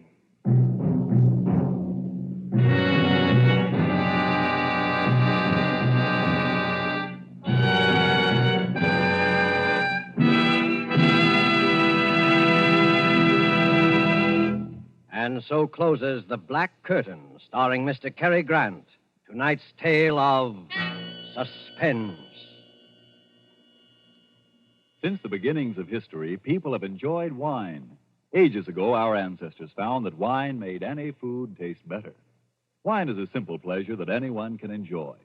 That is why Roma has devoted all its wine-making skill to producing wines of fine quality at a price that means you can enjoy them often. Just a few cents a glass. Don't feel that you need fine crystal or a special occasion to serve Roma wines. Next time you have a quick supper, serve Roma wine in plain tumblers with your spaghetti or cold meats. And notice how much more enjoyment and zest it adds to the meal. Serve Roma wine often, cool or chilled. You'll quickly discover why Roma, R-O-M-A, Roma wines are America's largest selling wines. Yes, Roma wines are true to type. Roma wines are faithful in flavor. Roma wines are sound of character. Roma wines are reasonable in cost. Made in California for enjoyment throughout the world. Our thanks to Cary Grant for his suspenseful performance here tonight. And Mr. Grant wants us to say that he will be listening with you next week at the same hour to Mr. Robert Young in the story called The Night Reveals. Don't forget then, next week, same time, for Robert Young in Suspense. Presented by Roma Wines, R-O-M-A, made in California for enjoyment throughout the world. This is the Columbia Broadcasting System.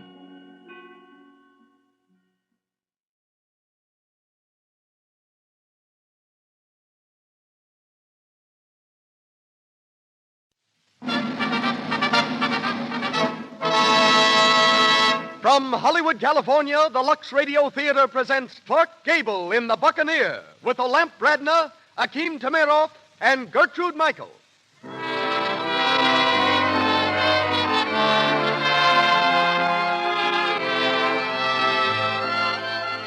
Lux presents Hollywood. In The Buccaneer, we bring you the romance, the thrilling drama of Jean Lafitte, hero and rogue of old Louisiana.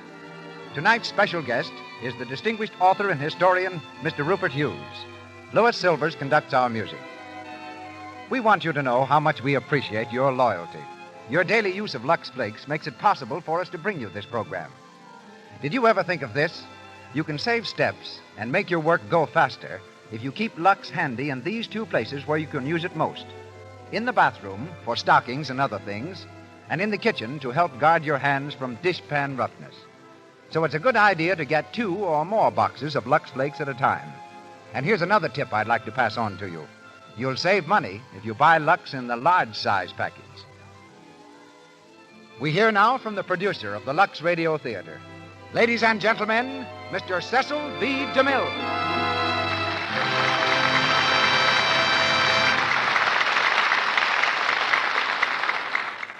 Greetings from Hollywood, ladies and gentlemen. Behind the making of The Buccaneer was my hope that this picture would be something more than entertainment, that it would revive the memory of a hero whom history has all but forgotten. Springing out of the swamps of Louisiana, out of the mire of infamy, this fabulous figure scattered one of the blackest nights in American history with the bright flame of victory. He was Jean Lafitte, the ruthless lord of Barataria, a pirate island only 90 miles from New Orleans. He was Jean Lafitte, the pirate patriot, who, with Andrew Jackson, saved New Orleans in the War of 1812, and of whom Byron wrote, "He left a corsair's name to other times, linked with one virtue and 1,000 crimes," and without whom all America west of the Mississippi might now belong to England. No one knows where Lafitte came from or where he's buried. As for his soul, it might be in paradise or purgatory. He earned a place in either. But tonight, Lafitte roars out of oblivion, brought to us by one of the most celebrated personalities the screen has ever known, Clark Gable. Mr. Gable is a Metro-Goldwyn-Mayer star, currently appearing in Too Hot to Handle. His next picture is Idiot's Delight. Olympe Bradner, Paramount's lovely Parisienne, makes her Lux debut in the role of Gretchen. As Dominic Yu, we give you that priceless performer, Akim Tamirov. In the part of Annette, Gertrude Michael makes her initial bow on this stage, and Clara Blandick is heard as Aunt Charlotte. On to Louisiana. It's curtain time and start time as the Lux Radio Theater presents Clark Gable in The Buccaneer with Olympe Bradner, Akim Tamirov, and Gertrude Michael.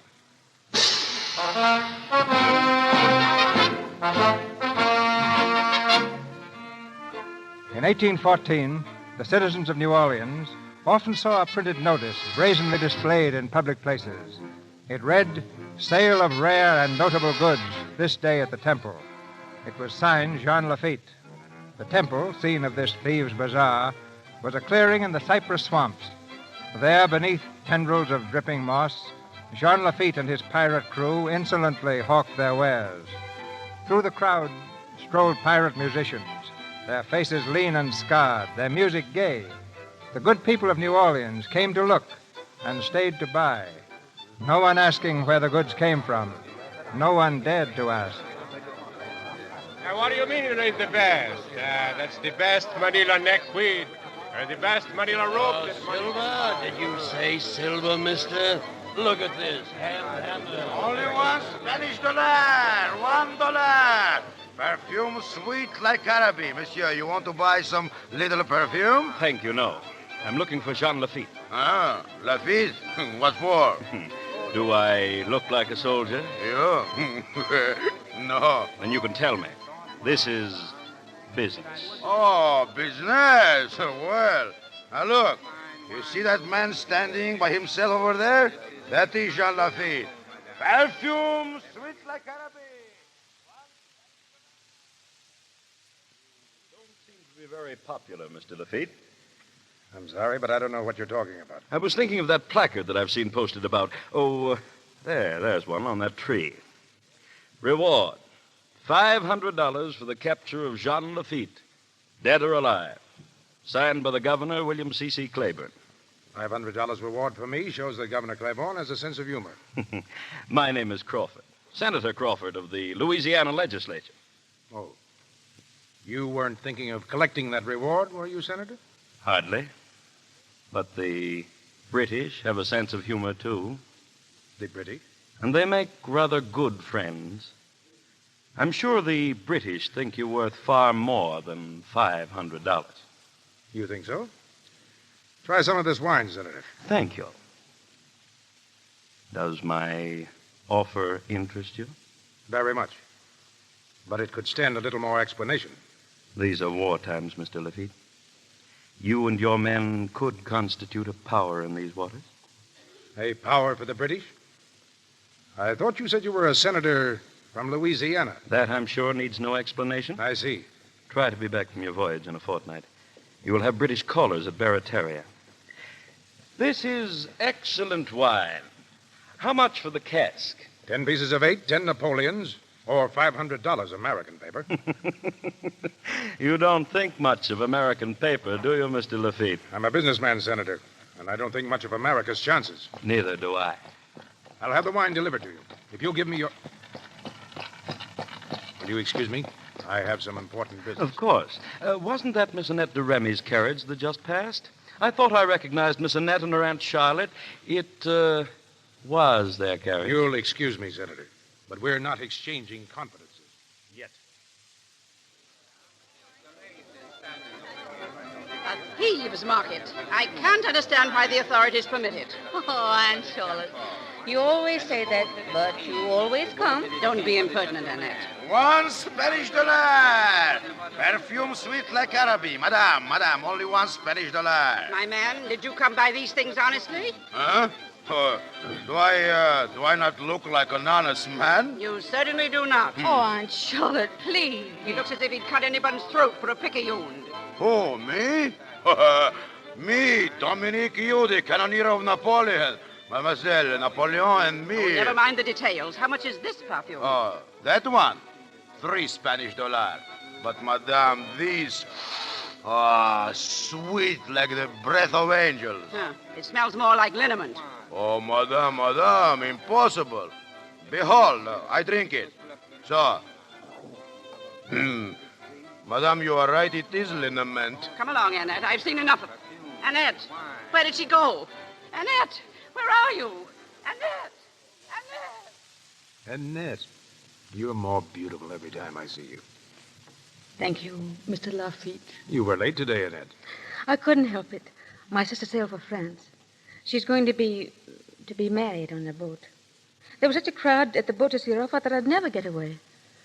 I was in terror that I wouldn't see you. And in terror that I would. Oh, Jean. What are we going to do? Marry me. We could sail to France, too, like your sister. Marry you. And I suppose you'd print the wedding invitation on the back of Governor Claiborne's reward for you. Dead or alive. My sweet, you can have the governor's ears for a wedding present. Oh, darling. Won't you ever be serious? You're in danger every hour. Every minute that I'm near you. Oh, Jean, we can't hide behind bushes and trees all our lives. Dearest, I want you to be able to come to my house like other men who are more respectable? Who are more honored. Oh, can't you understand? I want to be proud of my love. Well, there's nothing in your life I can share. I have wealth. I have barataria. Barateur is a word for cheap. It's a kingdom with 1,000 men and ships that sail the Caribbean and the Gulf. I can give you anything you... Yes, anything but self-respect. Yes, you're right, Annette. I can't give you that. Oh, Jean. Listen. What's that? Trouble. You better go. Hey, boss. Boss. Dominic, what's wrong? The governor. The governor is coming. He's bringing soldiers. We show him, eh? No steal, Dominic. Tell the men to carry the boats to the bayou. Load them with every piece of merchandise we have and shove off. Let the people stay, but the men and goods go. Hurry up. Now. Aye, boss.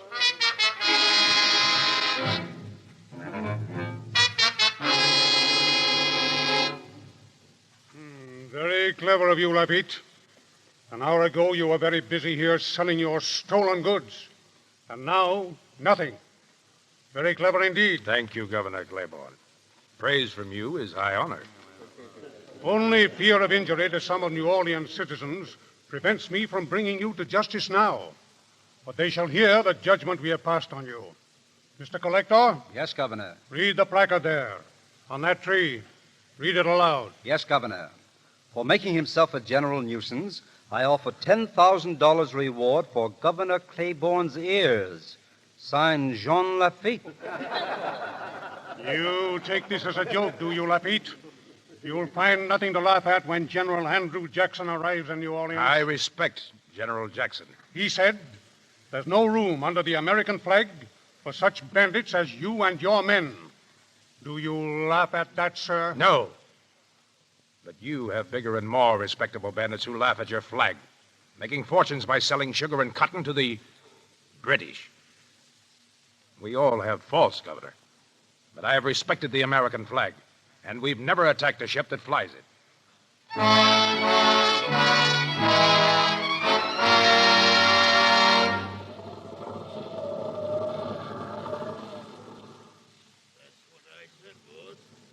Let that governor scare us out of the temple.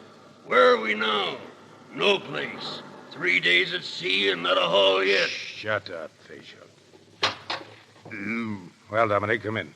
What do you want? It is Brown, boss, on the Vulcan. He just scuttled a merchantman. She's burning. Does she look like a good haul? Well, boss, she's American. An American boat? Where? 2 points off the starboard bow, and she's up in flames. Well, this is pretty bad news. Get on deck. Lay her into the wind. Stay by to lower the longboats as soon as she loses way. Light no lights. Aye,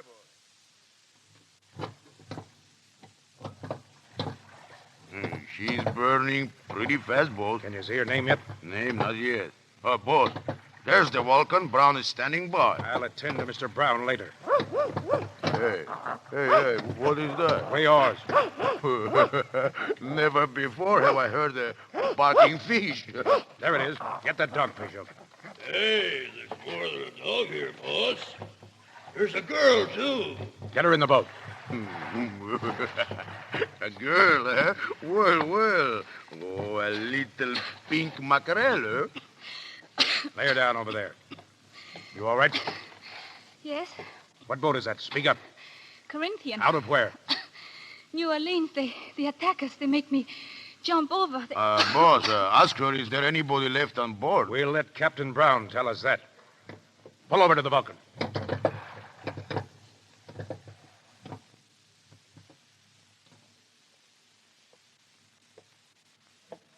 And all those other people on that ship. Did you put them off in boats, Mr. Brown? How many boats did you put them in? None. You remember my order, Mr. Brown? That all hands on a captured ship should have a chance for their lives. We're through taking orders from you, Lafitte. You are, Mr. Brown? My orders forbid boarding any ship flying the American flag. That's the flag I'm under, up there in the masthead. The black flag, eh? We're men without a country, Mr. Brown. Men cast up by the sea. Perhaps we'll be Americans someday. But not you, Mr. Brown, because I'm going to hang you now. You ain't going to hang nobody, Lafitte. You're just a blubber-smelling pirate like the rest of us. And you've given your last command.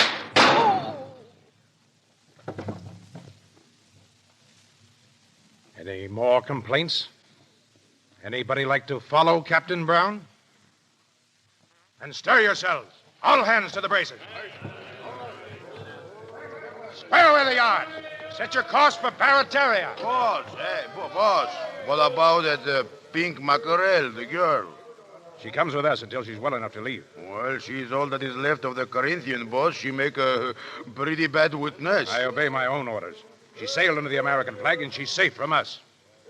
Make sail! Aye, aye, boss.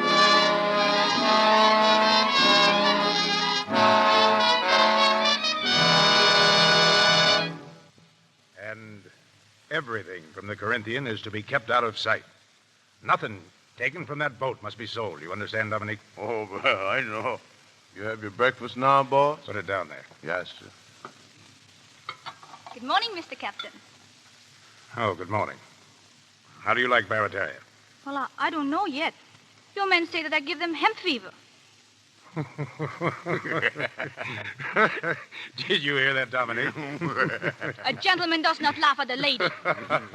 Dominique, she says that you're not a gentleman. No, I say it to you. What makes you think that I'm not a gentleman? Your rings tell me. And what do you know about rings? 1 ring, it is a gentleman. 2 rings, it is a vain and foolish man. Now that you have enlightened me as to my multiple defects, go back where you belong. Dominique, keep this magpie out of my sight. Hey, come along, my little cabbage. But you did not tell me why I give the men hemp fever. Hemp is a rope, and men sometimes die of a rope. Oh, yes. As a matter of fact, the men are right. You're a walking death warrant for all of us. Me? Come here to me. What's the matter with your shoes? They squeak. I know that, but why? Because they're in the ocean. Well, take them out of the ocean. You're in a gentleman's home. A gentleman's home? No wonder the fine people of New Orleans, they laugh at you. They laugh at... How do you know? Were you ever inside their homes? Yes, I worked there. You worked there? You scrubbed their floors, but you've got nerve enough to stand there and tell me I'm no... All right. Since you're such a monument of judgment, you can stay here and make yourself useful. What can you do? I can cook, but I won't. You certainly won't. What else? I can sew, but I won't. Do you eat? Yes, thank you. But you won't. Oh! Before you eat, you'll learn to make yourself useful. Scipio, give her the keys to this closet. She's going to learn to scrub floors. Yes, sir. Here they are. Boss, boat coming in. Give me that telescope. Yeah, mon capitaine. Here. Can you see? Who is she, boss? British man of war, Sophia. Oh, we'll let them have it, eh? No, she's sending a boat under a flag of truce. Lock up that mackerel of yours while these Englishmen are here. Aye, aye, boss. Come along, my little toadstool. We'll lock you up. What have I done? Huh? Nothing. Nothing yet. That is why we'll lock you up. You locked me up because you're afraid of me. You are afraid I'll tell those British Janus that you burned a Corinthian. And I will if you lock me up. No, my pink rosebud. You will not if I lock you up. Go on. In the closet.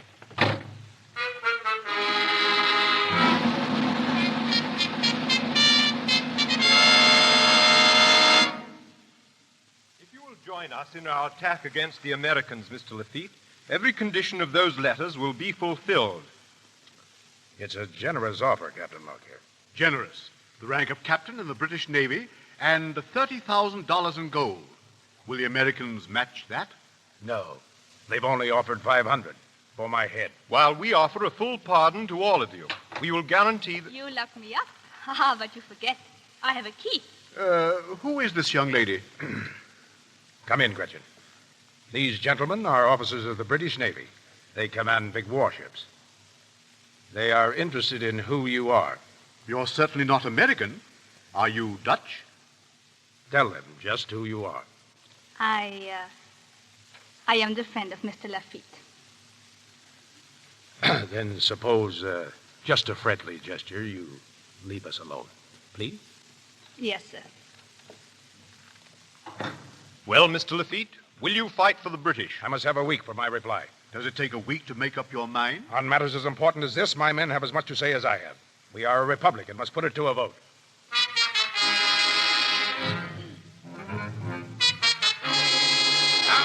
say no. Well, I say yes. I say we fight for the British, and why not? Aye, that's it, Granby. Give it to him. Give it to him. England will shake America like a dog shakes a rat. Here, aye. And what do you get from Claiborne? Nothing but the cramp iron, the cat and the yardarm. But England offers gold and a clean pardon. Who's for England? Yes! Shut your grab traps. The boss ain't had his say yet. Chuck your love. What do you say, aye, boss? What do you say, aye? You for England, yeah? You scum of the world. You sewer-bred rats. Every country in the world has spewed you out. There's no land you can call your own. You, Jacques, you like it here, hmm? The air is sweet, hmm? Different from the stench of the sewers where you hid after you murdered your father. And you, Hans, the spoiler of the dead, the slinking grave robber of Hamburg. Miguel, the petty pickpocket of Madrid. And you, Dominique. Boss, please, The pet cannoneer of Napoleon. Oh, well. And Mouse, you deserter. What hole will you hide in to escape the lash in the yardarm? And the brave Granby. Shall I tell the story of Pensacola? Of the nun who prayed for your soul with your knife in her throat? And I'm the rottenest of you all. Because I'm your boss. All of us, the yellow-livered spawn of the world, thrown up here by a sea that's too decent to hold us. We land on the only shore that has let us stay. Louisiana. Louisiana, with long moss that hangs from the trees like the gray hair of a mother. And what do we do to her? We rob and kill. But still, she lets us stay. And now, for the first time, this mother needs help. A powerful enemy is landing on her shores. You heard her call, you white-livered squids. And what do you propose to do? Turn tail and run whining to the British, to lick the hand that you're afraid to bite. But Louisiana will never show the white feather. Neither will America. It's a young nation unprepared, with few weapons and few defenders. And it's getting licked. But I'm going to give it all I have. Who fights with me for America? Me, Dominique, you! Me, Gretchen van der Liefhoff.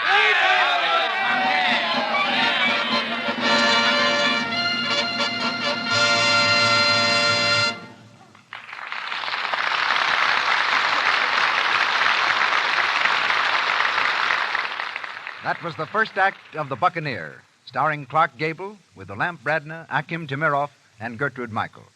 In just a moment, the curtain goes up on Act Two. But during our intermission, let's drop in on the Brownings. It's after dinner, and the family is gathered round the fire.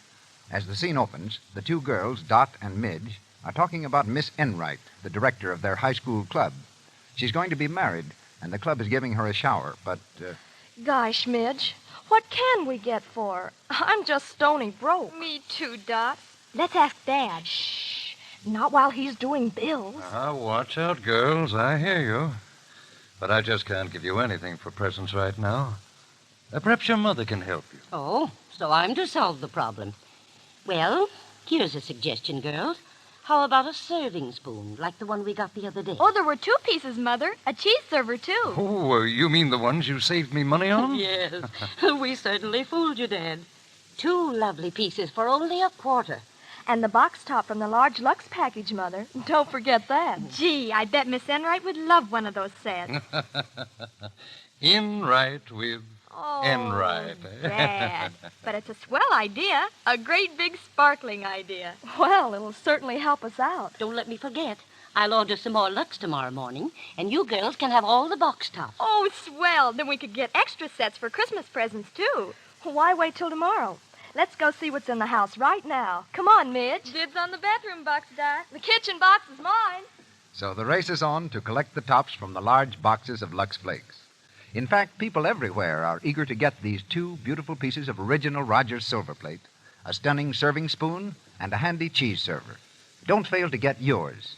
Just send the top from a large box of Lux Flakes and 25 cents in coin with your name and address to Lux, Meriden, Meriden, Meriden, Connecticut. Mr. DeMille. We continue with The Buccaneer, starring Clark Gable, with Olamp Bradner, Hakeem Temiroff, and Gertrude Michael.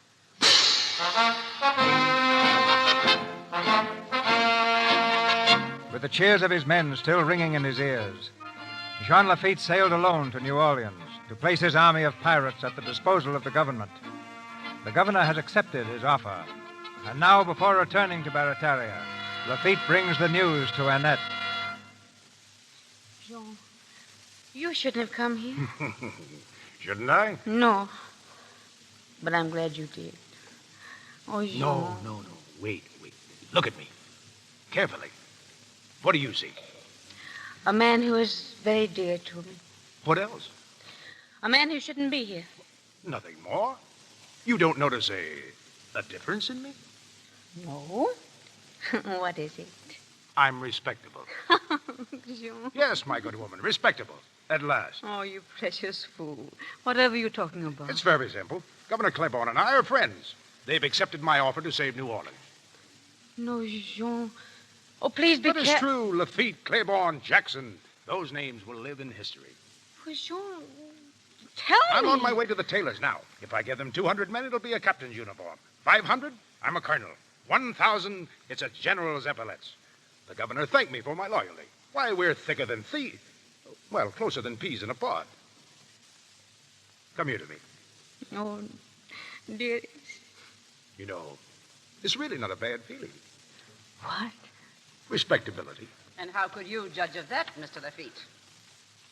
Aunt Charlotte. Good evening, madame. Annette, you'd better see if any of the silverware is missing. Madame, I found something a lot more precious than silverware. I'll take this miniature of your niece. Do you mind? Mr. Lafitte! You have caught me red-handed, but I'll make my escape. Goodbye, madame. I go to annex Louisiana to Barataria.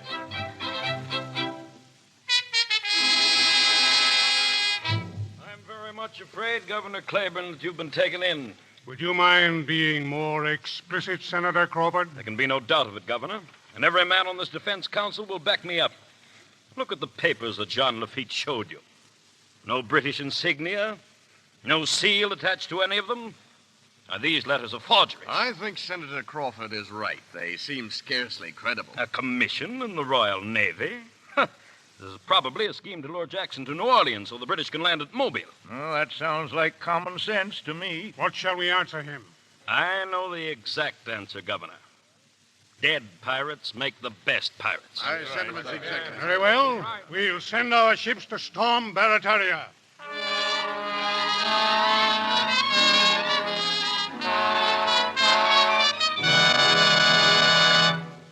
And I make this while you were gone.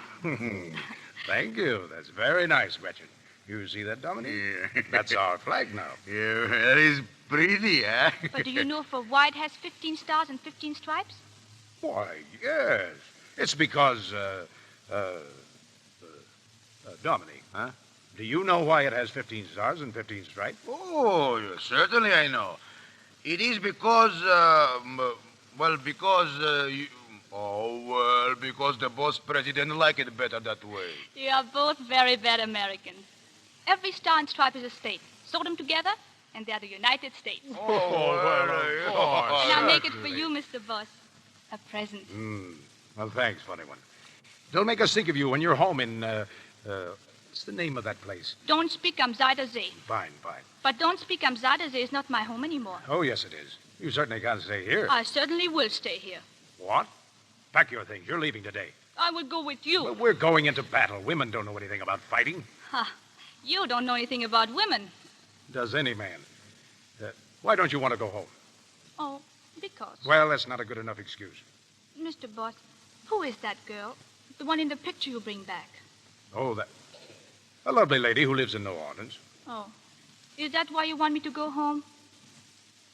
You're a little fool, aren't you? Yes. I know that before you say it. Her hair is very pretty, too. And her eyes, I will go, Boss. Boss, American ships are putting in. Aha, there you are, Dominique. American boats. They come to join us. Come on, give them a welcome. Hey, ring the bell! Ring the bell!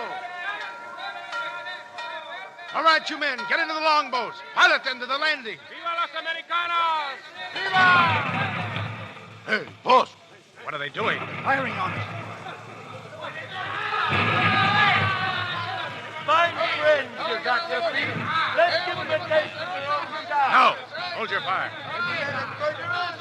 Get back, I tell you. Don't fire. Dominique. Yes, boss. Dominique, get everybody out of here. Get them back to the bayous. Tell them to hide in the swamp. Hey, boss. Back to the bayous. All of you. Into the boats. Hey, get your families out. Get back to the swamp.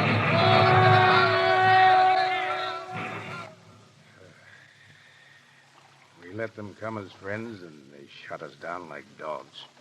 Boss, you pushed the boat all the way to the swamps. Maybe you sleep a little now. The stars are out.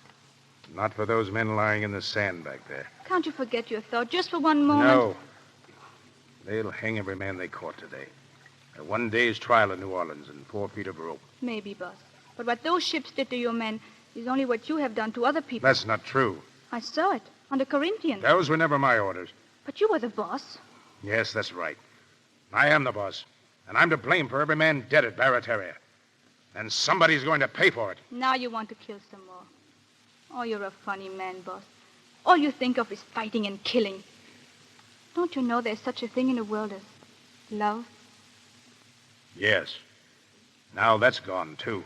Now you cannot marry that lady of the picture. Don't bother me with your silly question. But love is not a silly question. What do you know about it? A great deal. I'm in love Yes. With whom? with you. I don't know whether to bow to you or use this paddle on you. It does not matter which. I love you. When you're a little more grown up, you'll find some fine young... I'm more grown up now than you will ever be. You spend your life fighting, and fighting is for little boys, not for men. And you're a very bad little boy. But I love you. Oh, it's too late for all that. Too late for me and too early for you. No, never it is too late, and never it is too early to love. Oh, Boss. Boss, you don't even know what it is to be happy. I know a life you never even dreamed could be. You laugh when I say don't speak am Zuiderzee. But there's an old little house on a little river where the tulips, they are... I'd turn your river to poison. No, Boss. And every day we say hello to an old stork who makes his nest on the roof. That is good luck. And all day the windmill sings ka-ching, ka-chung, ka-ching, ka-chung. Yes, that's a sweet dream, little Gretchen. And I thank you for it. Oh, don't thank me. Take me there. And leave my men rotting in cells or hiding like snakes in these swamps? Nothing will make you forget. No. The blood of my men is my own blood. We've got to get out of here. We've got to get on to New Orleans. I'll get those men out of jail if... If you have to kill more to do it. General Jackson must have known all about this. Jackson must be in New Orleans now. I'll see him there. You're a funny man, boss.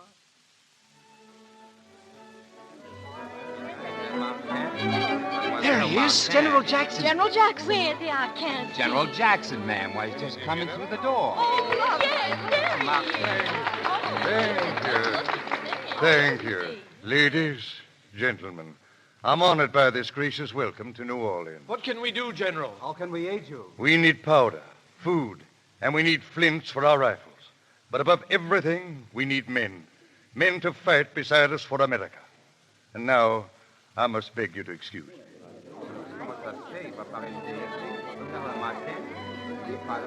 Time for your bill, Andy. What? Oh, no, not now, Mr. Peavy. Where's the defense counsel? Waiting inside. I'll show you, Andy.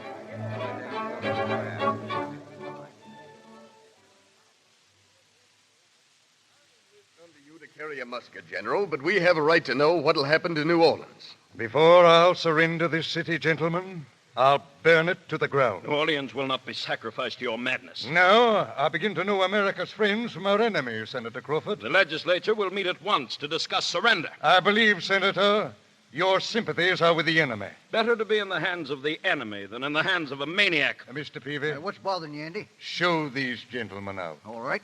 Skedaddle now. Skedaddle. Come on. And shut the door, Mr. Peavy. I want to be alone for a while.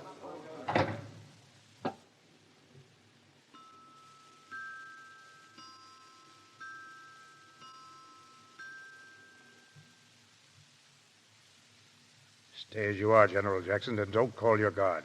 I have you covered. I'll call my guard when I'm ready. You seem to be looking for an easy way out of life. Where'd you come from? I've been standing outside that window. I want to speak to you. Who are you? My name is Lafitte. The pirate? The privateer. With a price on his head. I'll have no truck with men of your breed, Lafitte. At this moment, you're not in a position to be exclusive. You're an impudent devil and... What do you want? The lives of my men. Why should I give a horseshoe in Hades for their lives? Among other things, to save your own. Then I refuse. Your men are pirates. A scum fouling this city in its hour of need. And I don't relish threats. And I don't relish talk. You'll sign the order for their release. Now. Don't shoot, Mr. Peavy. That's an old trick, General. I'll keep my eyes on you. As you please. Mr. Peavy, this is Mr. Lafitte, the pirate. Evening, Mr. Lafitte. Shall I pull the trigger now, Andy? Mr. Peavy stands outside of windows, too. Have you anything to say, Lafitte, before I answer Mr. Peavy's question? Well, I have some personal property to dispose of. A matter of 8,000 flints. Flints? Musket flints? Where? Where the powder is. How much powder? 30 kegs, enough to work our cannon for a week. Put your gun on the table, Mr. Lafitte. Thank you. Get out, Mr. Peavy. Andy, can't I tie him up for you first? No, thank you. Go on.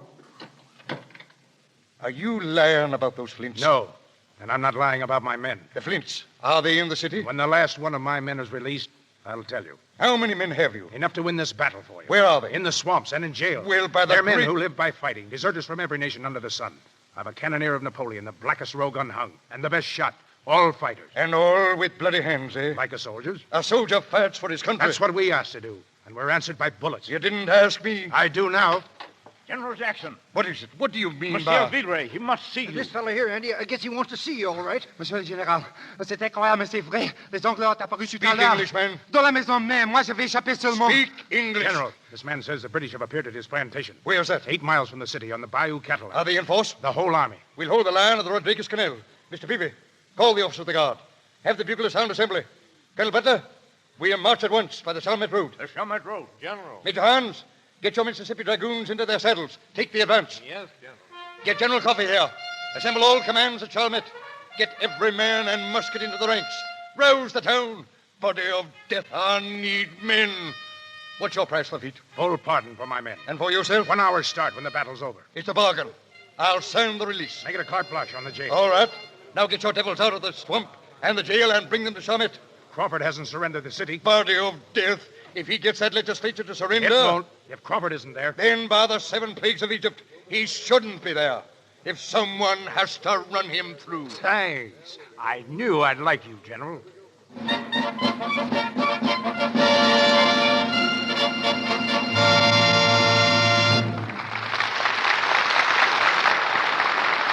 pause for station identification. This is the Columbia Broadcasting System.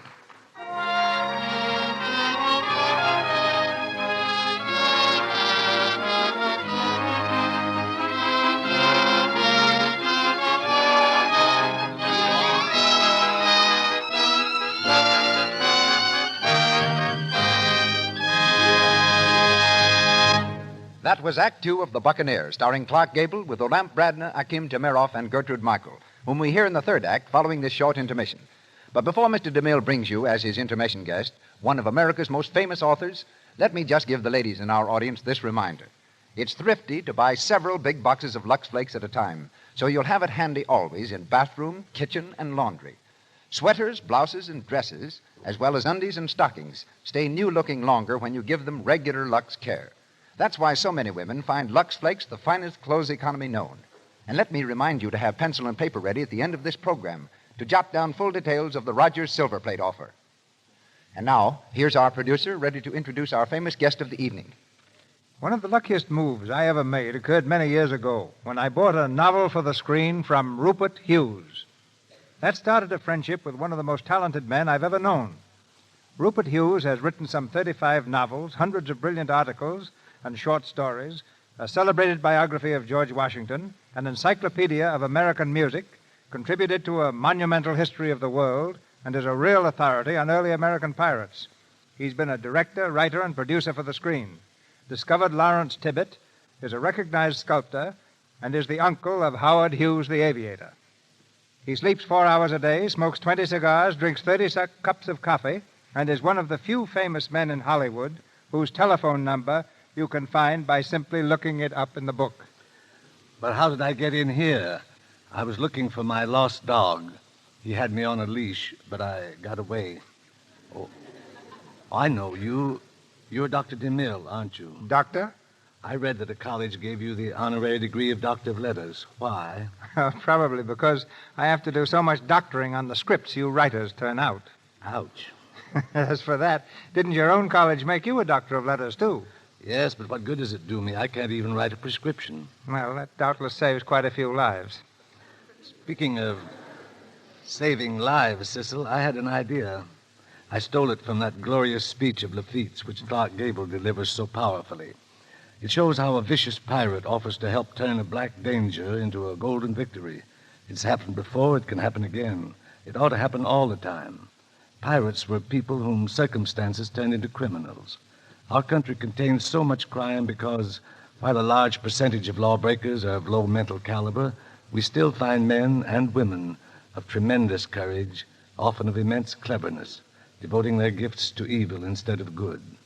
Almost all boys want to be pirates, fight Indians, or be policemen. The main thing is they want to fight somebody, anybody. Thousands of them go wrong. We try to check them with prison cells and hard labor. But nothing seems to do any good. Why? Because we try to repress them. We make no use of all that courage and restlessness.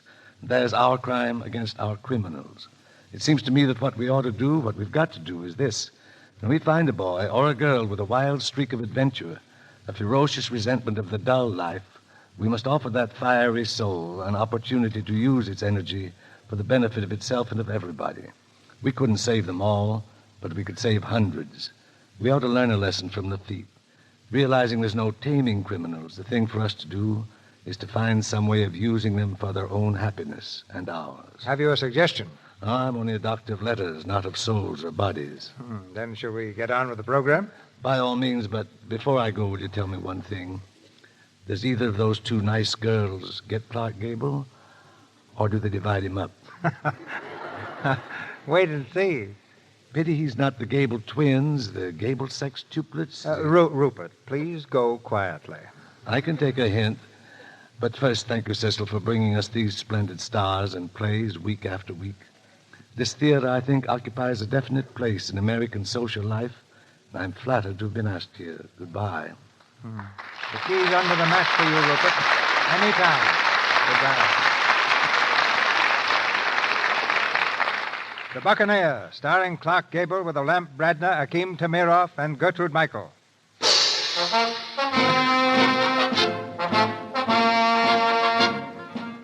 With the British on the march to New Orleans, a swift series of events crowded each other in the race for the fence. Lafitte, with the order for release in his pocket, opens the jail doors for his men. We are free! The boss, he got us free!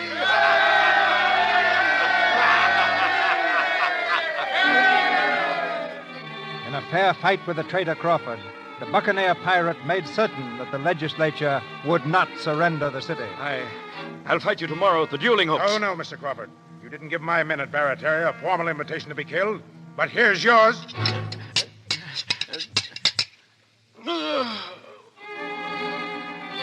With Crawford dead, the city sprang to arms. Out went the call to Lafitte's men hiding in the swamps. Through the bayous they came, paddling madly toward New Orleans, the woods echoing to their battle cry.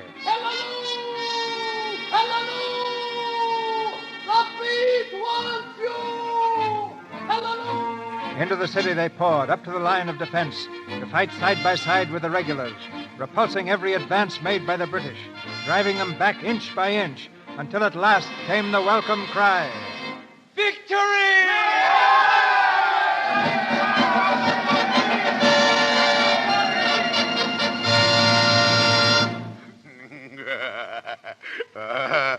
My little sparrow, it was wonderful, eh? Everywhere you hear now, Lafitte, the great Lafitte, the brave Lafitte, Lafitte. Oh, his pirates, they saved the city. And I was there too, was I not, Dominique? Yeah. I helped the boss too when I carried the powder. Oh, certainly. Oh, my little cockroach, it is so good. Eh? No more they hang us, eh? You know, tonight they give a victory ball, the great victory ball. And for who? For Lafitte. Oh, well, of course, Jack's son, he will be there too. But the victory ball, it is for Lafitte. And she will be there. Huh? In a lovely dress, and he will be a hero. And perhaps he will kiss her. What is this? And then she will marry him. Oh, well, that is how it is, eh? Oh, I cannot help that I love him. He says my shoes squeak, but he makes my heart squeak, too. Oh. Well, what is it that you want? I want to go to the victory ball. I want to wear a more beautiful dress than hers. I want to sparkle in more beautiful jewels than she has. I want my hair so lovely, hers look like hay. I want to be so grand and shiny, he won't even look at her when I walk by. I want to make him love me. Oh, Dominic. Oh, by Jiminy Diablo. And who can do this for my little mackerel, eh? Me, Dominic, you. I have more jewels than anybody else. I have the beautiful dresses, too. I have all you want. Look in that chest. Huh? Dominic. Oh, how wonderful. And all for you, my little shrimp. But where did you get these things from? Huh? Where? Oh, I don't remember. I think off the boat.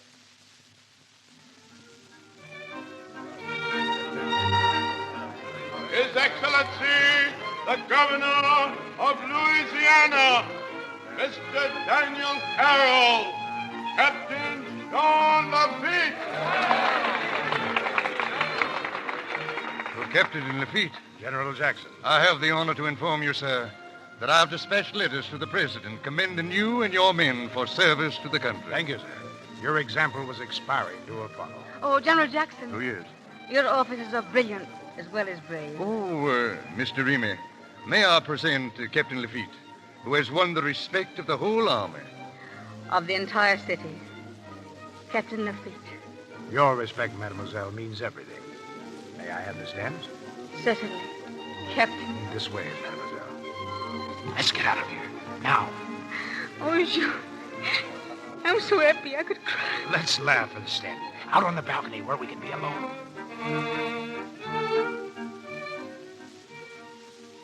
Oh, Jean, it's all true. It is true, isn't it? You mean, am I respectable? I hope so. Annette. Yes. What, Jean? I've been trying to think of something nice to say. Something sentimental. I can feel the words. They get right up to here, and then... Oh, don't bother. I know what they are. I'm thinking them, too. Darling. Good evening. Oh, good evening. They told me Captain Lafitte was here. Yes, mademoiselle. Oh, Captain. Captain, how nice to find you. You remember me? We met one time on the sea. You do appear in strange places, mademoiselle. Oh, this is Miss DeRemy. Miss, how do you do? How do you do? The captain is really a delightful, wicked man. Don't you think so? I found him both. But mostly wicked. You flatter me, mademoiselle. Shall we dance, Annette? But you haven't admired my new coiffure. Yes, it's very nice. My but dress? Does it not excite you? Not as much as your presence, mademoiselle. Oh, now you tease me. Oh, it is a beautiful dress, mademoiselle. And I know where you had it made. Oh, yes? In Gay Paris. Oh, no. In Gay New Orleans. Your dressmaker made one just like it for my sister, Mary. Your sister? Yes. This has the same tucks and everything. She took it with her when she sailed on the Corinthian. The Corinthian? Oh, excuse me. What a strange little creature. I've seen her before somewhere. Annette, your sister was on the Corinthian? Yes, why? Jean, why do you look like that? Have you heard anything about Mary? No, nothing. Oh. Now I remember that girl. She was on the dock with Mary. She was sailing on the Corinthian, too. I'm going to ask her. Annette, please. Please don't ask her, Annette. But why, Jean? What is it? Annette, believe me. Trust me. Oh, I don't know what you're talking about. I'm going to find that girl. Wait, mademoiselle, please. I want to speak to But you. I must go. You were on the Corinthian, weren't you? No, you make a mistake. But I remember you well. Anything I wrong, do. Miss DeRemy? This girl, she was on the Corinthian. The Corinthian? Why, it's never been reported from Havana. Where did you leave the Corinthian, miss? I don't remember. You didn't fall overboard, did you? Yes, I fall overboard. A big splash, and I swim. Well, good night. You didn't swim all the way back, did you? Oh, he picked me up. That man over there. Please, I must go now. Oh, he picked you up. One of Lafitte's men picked you up. Yeah, me, Dominique, you. I pulled this little mackerel out. Oh, what is all this? Where is the Corinthian? Where did you leave my sister? Oh, I don't know. But how? Why, you're wearing her minute, too. No, that's mine. It's the one I gave her. It's my mother's picture. How did you get it? I found it. Please. Oh, no, you didn't. And you didn't find that dress. Aunt Charlotte!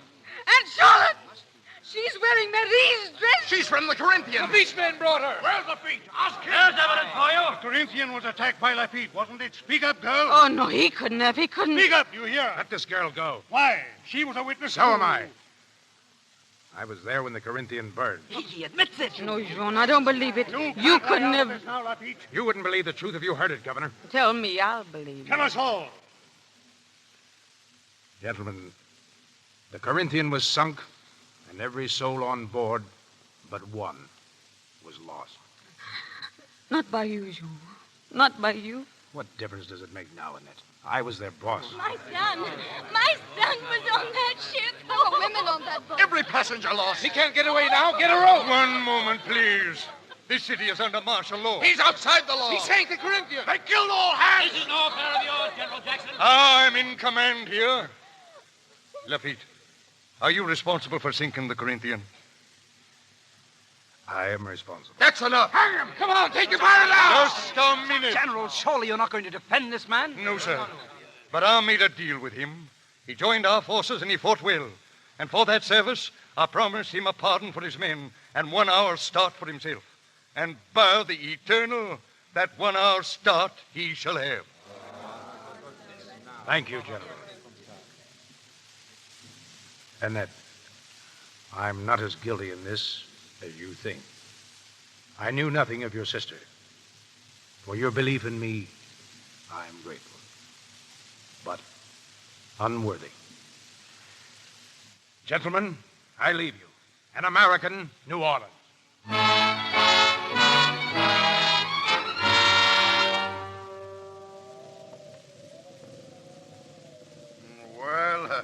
I think we make it, boss. They never catch this boat now.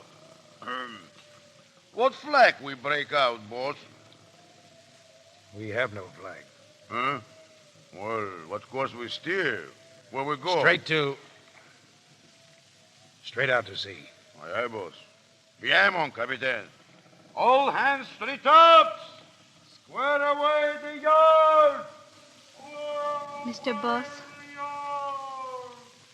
Gretchen, you shouldn't have come here. I go where my boss go. We're going out to sea. This deck under our feet is our only country. Well, it's a good deck. And our home port, sooner or later, will be the bottom of the sea. I'll be there too. With you, boss.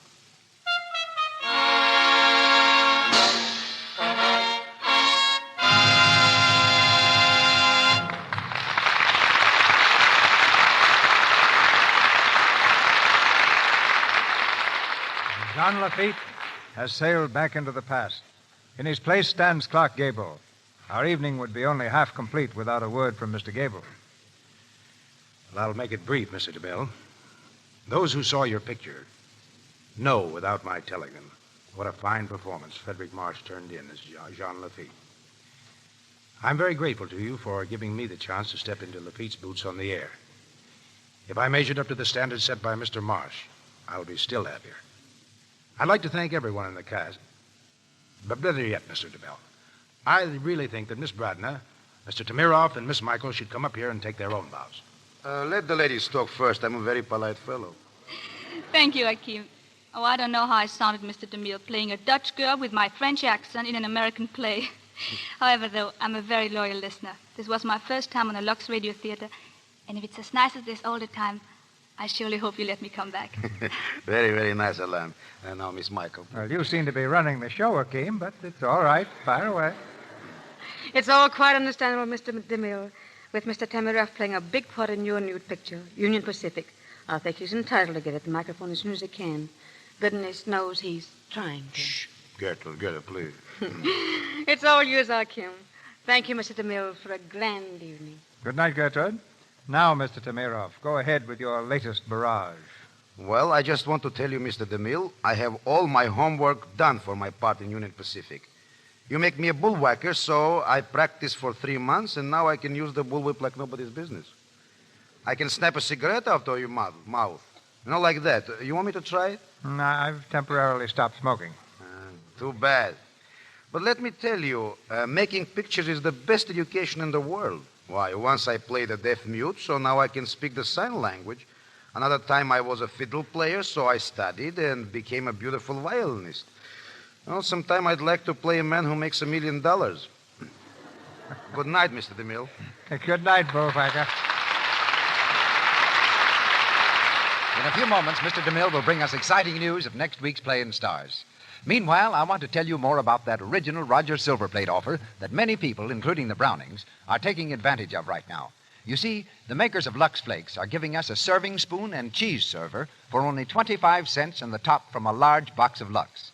Both pieces are original Roger Silverplate in the graceful allure design that matches the teaspoon so many of you ordered from us in the spring.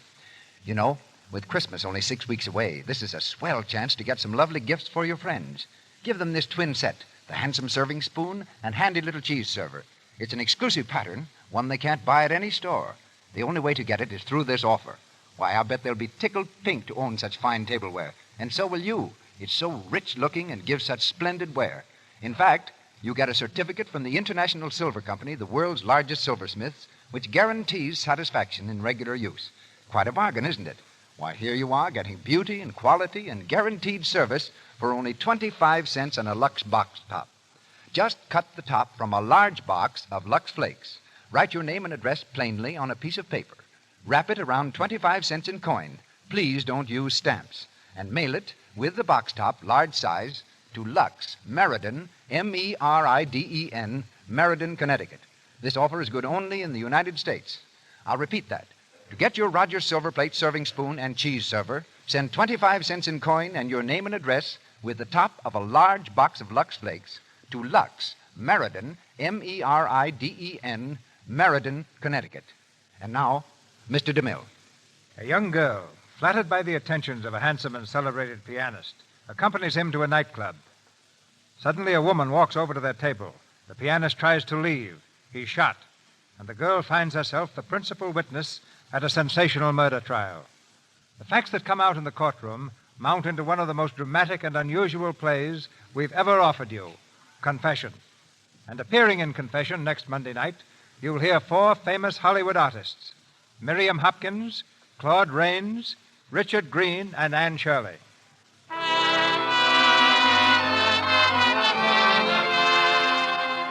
Our sponsors, the makers of Lux Flakes, join me in inviting you to be with us again next Monday night when the Lux Radio Theater presents Miriam Hopkins in Confession with Claude Rains, Richard Green, and Anne Shirley. This is Cecil B. DeMille saying good night to you from Hollywood. Tonight we want to add our word of praise to the great work being done by the American Red Cross. All of us may have a part in the work of this great institution. Those who support the Red Cross form the backbone of a worldwide organization which gives its assistance generously and wholeheartedly to the victims of floods, hurricanes, fires, and other disasters which occur somewhere every year. Today, by your contribution to the Red Cross, you are helping to rebuild devastated areas, to care for the injured, and to provide for the helpless widows and orphans. Tomorrow, this great organization may be doing the same for you and yours. Give your support to the Red Cross now. Join your local chapter tomorrow. Olamp Bradner and Akim Tamiroff appeared through courtesy of Paramount Studio. Miss Bradner's new film is called Say It in French. Mr. Tamiroff's Ride a Crooked Mile. Frederick March will appear on the screen next in the Walter Wanger production Trade Winds. Louis Silvers is from 20th Century Fox Studio. He directed music for their new picture Submarine Patrol. Your announcer has been Melville Ruick. This is the Columbia Broadcasting System.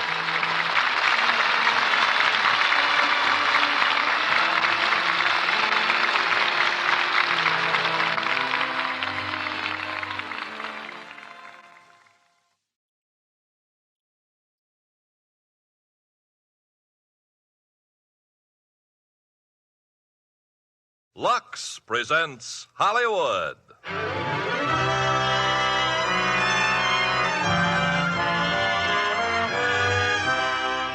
Lever Brothers Company, the makers of Lux Toilet Soap, brings you the Lux Radio Theater, starring Cary Grant and Phyllis Thaxter in I Confess. Ladies and gentlemen, your producer, Mr. Irving Cummings.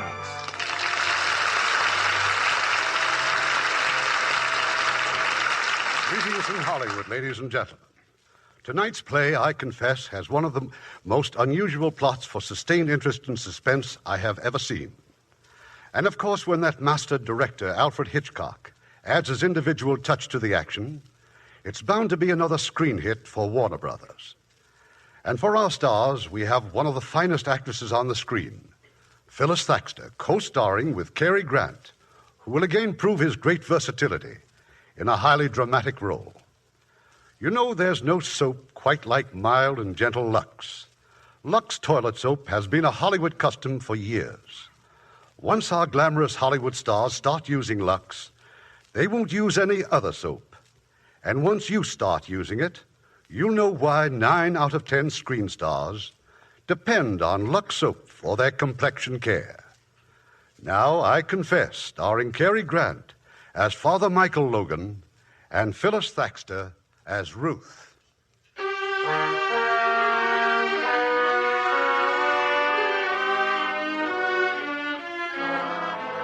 Night, the venerable city of Quebec. In the moonlight, the narrow cobble-side streets are all but deserted. A man, wearing the cassock of a priest, has darted into the rectory of a church. He sheds the cassock, and now he enters the church itself. Who is it?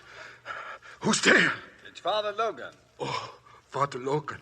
I did not recognize you in the dark. Is that you, Keller? Yes, Father.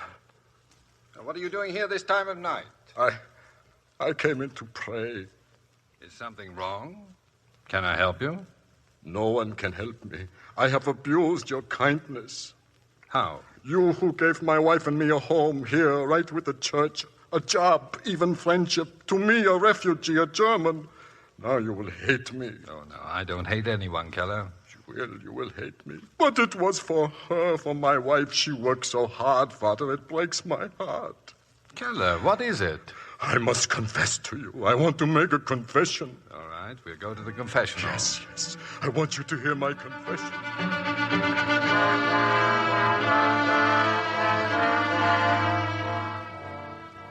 So, you've been to the house of Mr. Villette. Go on, Keller. Yes, Villette, the lawyer. I killed Mr. Villette. Keller. I went to steal his money. I wore a cassock. If anyone saw me, they would think I was a priest. I was looking for the money when Villette surprised me. I did not mean to kill him. You must believe me, Father. I did not mean to kill him.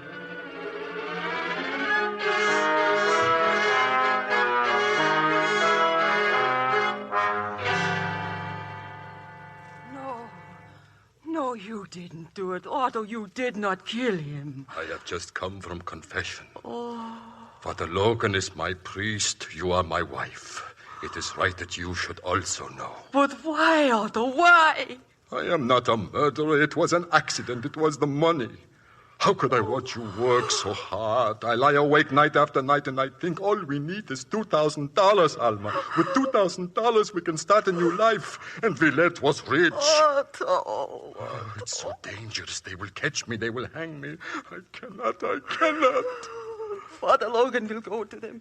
He will tell them. He will tell them? No, he cannot tell them what he heard in confession. Police will come. Why, Alma? Why should they come? I have told them nothing, have I? Alma, no one knows. Father Logan knows. But he cannot tell them what he heard in the confessional. Can't you understand that? What are you going to do? Nothing at all. In the morning you are going to the police? Tomorrow is Wednesday, Alma. Isn't that the day when I attend to Mr. Villette's garden? But he is dead. I always work in Mr. Villette's garden on Wednesdays. Tomorrow is Wednesday. Now go to bed. You need to rest. Rest, Alma. Rest.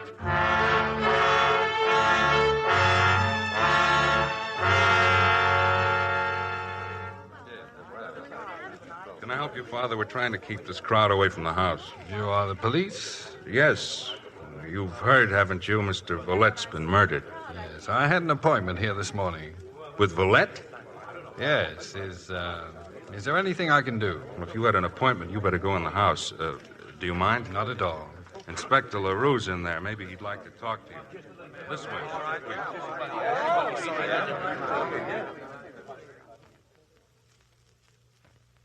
Father Michael Logan, huh? What church, Father? The Church of Sainte Marie, Inspector. Well, how are Father Millet and Father Benoit? They're both very well, thank you. Good. So you had an appointment with Villette? Yes. Anything special? No, there was something You've heard what's happened, of course, Father. Oh, we've got Keller in the next room. Keller? He works at the rectory, doesn't he? Yes. He and his wife work there. Poor devil's terrified. I've been waiting for him to settle down. I see. It was Keller who found the body. You don't mind if we call on you later? No, I'll be at the church. Maybe that we'd like to know what your appointment was all about, eh? Well, I'd better see Keller now. Yes, well, goodbye, Inspector. All right, Murphy, bring him in, will you, please? I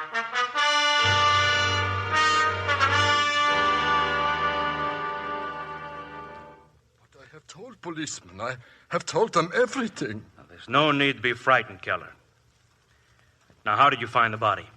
This morning, I arrived as usual at 8:30. I came inside. You have a key to this house? No, the door was open. It frightened me. An open door? Why? The door was always locked. I went in, and there he was. I could see that he was dead. I wanted to run. Run?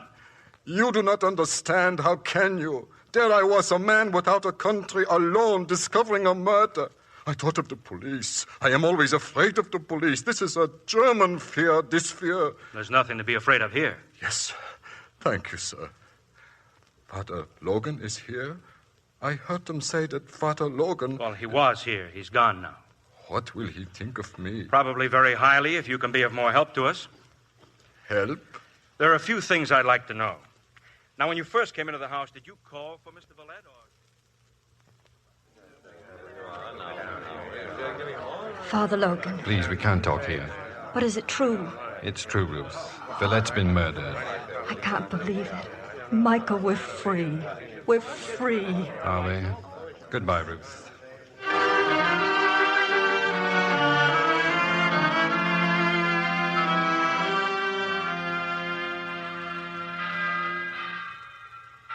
Father Logan? Come in, Keller. The police, they sent me home. I must talk to you, Father. Why? Why did you come to Villette's house? I know what you must think of me, but I can't give myself up. They would hang me. Has not God forgiven me, thanks to you? But the police never would. I don't know what you're talking about. I confess to you. It was my confession. You must tell me what to do. There's nothing I can add to what I've already said. You are so good, Father. It's easy for you to be good. Have you no pity for me? Otto? Alma? Father Benoit, he asks, will you please mend the tire on his bicycle? Yes, right away. The front tire, he left it at the back door. Please, Father. You'd better go now and fix the tire.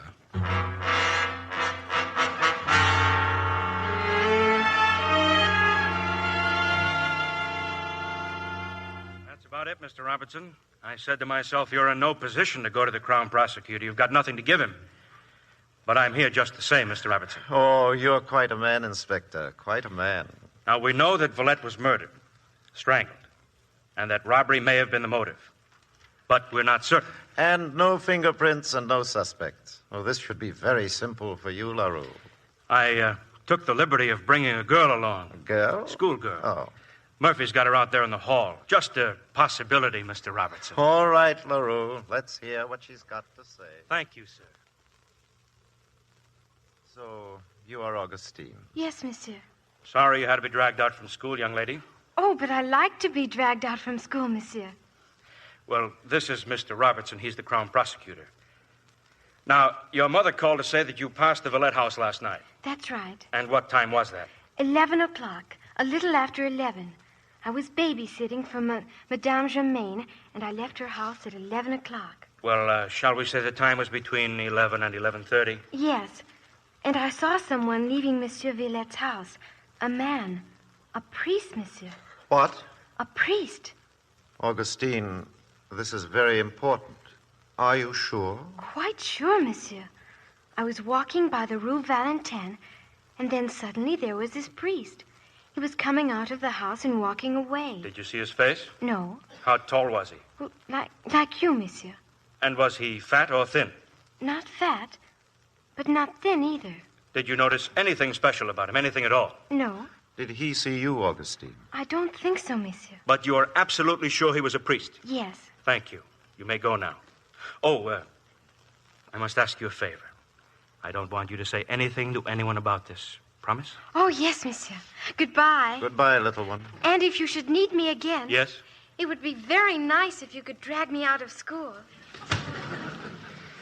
You know what this means? We'll have to check every rectory in town, find out which priests were out late last night. It's ridiculous to think a priest would be involved.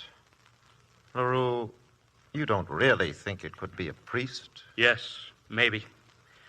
There was a priest this morning who... Well? Nothing. I'll have to check further. Don't be so mysterious. Well, I should know something more by tomorrow.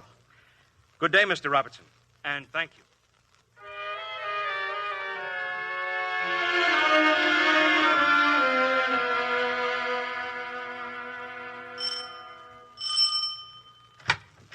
Inspector. Evening, Keller.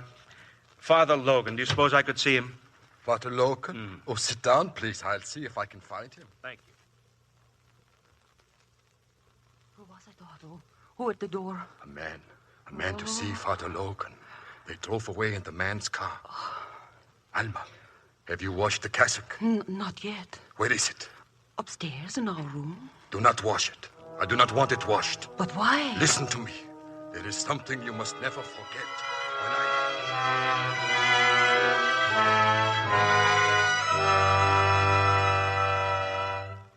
I suppose we might have had this little talk at the rectory, Father. Hope you don't mind coming here to my office. Not at all. As long as Father Millet knows where I am. You told him? Yes.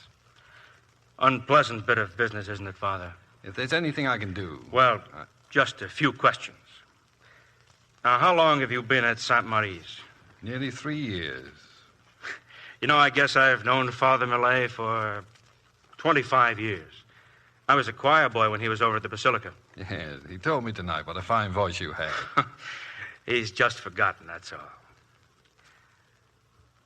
I hear you were in the Army. Yes. Got the military cross, Yes. You seem to have done a number of brave things. Well, I survived. Are you given to understatement, Father? Well, that depends. Now, this case, this Villette murder, it's all understatement so far. You knew Villette, right? Yes, slightly. Well, then maybe you can help me. What was he like, Father? Oh, I didn't know him well. Well, did you know him socially or in a business sort of way? Actually, neither. I met him once many years ago. Cigarette? Thank you, no. It's a funny thing. No one seems to have known this Villette, really known him. Yet he was a lawyer, had clients. Not one of them has any information that means anything. May I ask what you were going to see him about yesterday morning? Well, that was a personal matter. Well, were you acting for someone, Father? One of your parishioners, perhaps? I can only tell you that my visit had nothing to do with Villette's death. Oh, of course it didn't. But you do understand, don't you, that I must consider every scrap of information? Yes. When a crime's been committed, each scrap of information is important to us. Of course. I know sometimes it seems like prying. It can be very embarrassing. Oh, I'm not embarrassed, Inspector. Good. Well, I've been wondering about that lady you met outside Villette's house. She was in that crowd out there. I just happened to glance out the window when I saw you talking to her. Inspector, the appointment I had with Villette could not be of any importance to you. Oh, but we're not discussing that at the moment, Father. You see, with a murder, one has to jump from one detail to another. Forgive me, I guess I jumped too abruptly for you. Well, perhaps I just don't follow as fast as you jump. I'm sorry. See, I have a methodical mind. I have to take things one by one. Well, about this lady you met out there on the sidewalk. I wish I could discuss it, but I can't. May I ask who she is? She isn't involved. Excuse me, Father, but that's something for me to decide. I know. But you'll have to take my word for it. She's not involved. Your word. I respect your word, but I need help. I'm not able to help. I see. I just don't want all this mystification to make things too awkward for you, Father. Awkward for me? A priest was seen leaving Villette's house at the time of the murder. I saw a priest outside Villette's house the next morning. Well, Father? Well? Too much mystification might lead one to believe that both priests were one and the same, mightn't it? What do you have to say? What would you want me to say? That's up to you. Well, then, I'd say that a man of intelligence would not be led to believe anything on so little evidence. You're perfectly right. We've checked on every priest in Quebec. Each can account for his movements at the time of the murder. That is, each, except one. Where were you at 11 o'clock, Father? I was walking. Alone? No. Good. Now, if you'll just give me the name and address of the person. I can't. Father, don't you want to help me? I've done my best. But you refuse to answer my questions. I know, and I'm sorry, but it isn't possible for me to answer them. It's a pity. A great pity. But I thank you for coming, Father. Good night. Good night, Inspector.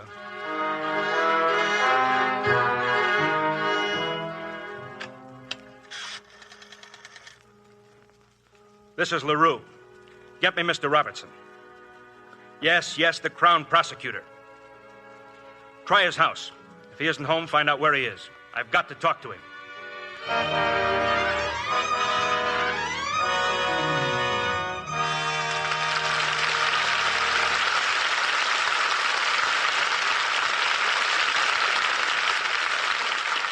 Before we continue with Act Two of I Confess, here's Frances Scully, our Hollywood reporter. What are you reading, Frances? Well, I've got a batch of reviews on the world premiere of The Road, Ken. 20th Century Fox held it in New York last Wednesday night. 6,500 people were invited, and 6,000 more gathered outside the theater. Imagine what Hollywood Boulevard will be like this Thursday night at the Hollywood premiere. How were the reviews, Francis? Oh, just listen to this, Ken. The New York Daily News gave the robe 4 stars and 4 stars for CinemaScope. The first time in its history any picture received this rating. And what else did they say about CinemaScope? Well, it's considered the greatest motion picture advance in sound. How big is that CinemaScope screen again, Francis? Well, it's 65 feet long and 24 feet high. And it's so wide that a chariot has 4 white horses, not just 2, thundering toward the audience. Not to mention close-ups of Richard Burton, Gene Simmons, and Victor Mature all at once. I love this description of Victor Mature. They write that Victor plays the Greek slave, quote, with the controlled arrogance of a trained leopard, unquote.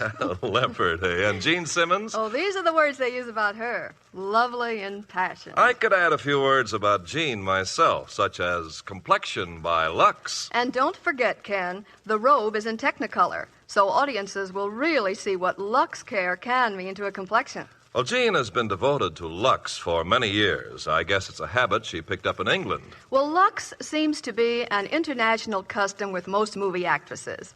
With so many pictures being made on location, Mexico, Rome, the Belgian Congo, why, well, I think you can call Lux the most traveled of all soaps. Yes, Lux gets around all right. Like Gene Simmons, so many stars feel that Lux is the one soap they can depend on to keep their skin looking its very best. Lux is so gentle and mild. And another nice thing, the fragrance of Lux never interferes with any perfume you wear. Thank you, Francis. Once you've used Lux, we think you'll agree with Gene Simmons and 9 out of 10 screen stars. There's no soap quite like Lux. Now, our producer, Mr. Cummings. Act 2 of I Confess, starring Cary Grant as Father Michael Logan and Phyllis Thaxter as Ruth.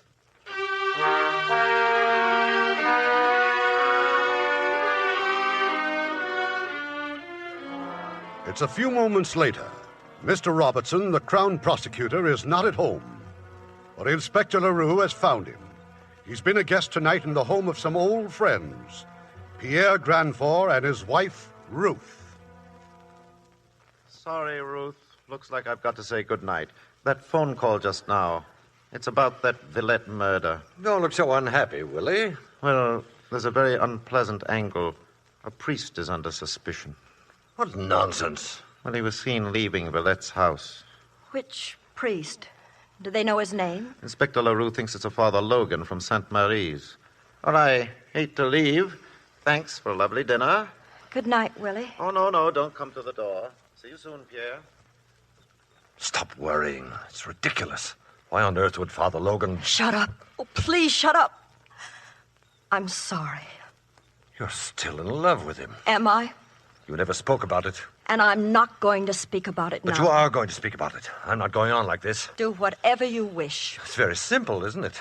What does one do when his wife's in love with a priest? You can leave me. How easily you can say that. I'm not in love with you. I have never been in love with you. You know that.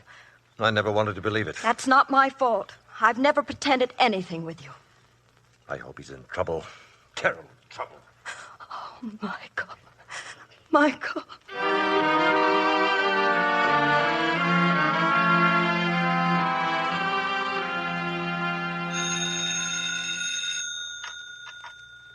Hello?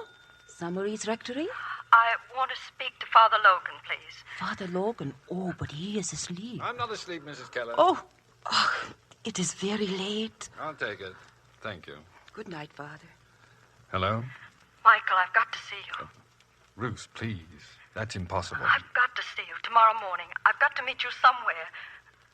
Michael, aren't you listening? I hear you. I'm going to Levis tomorrow morning. The ferry, Michael. The 9 o'clock ferry. All right. Good night.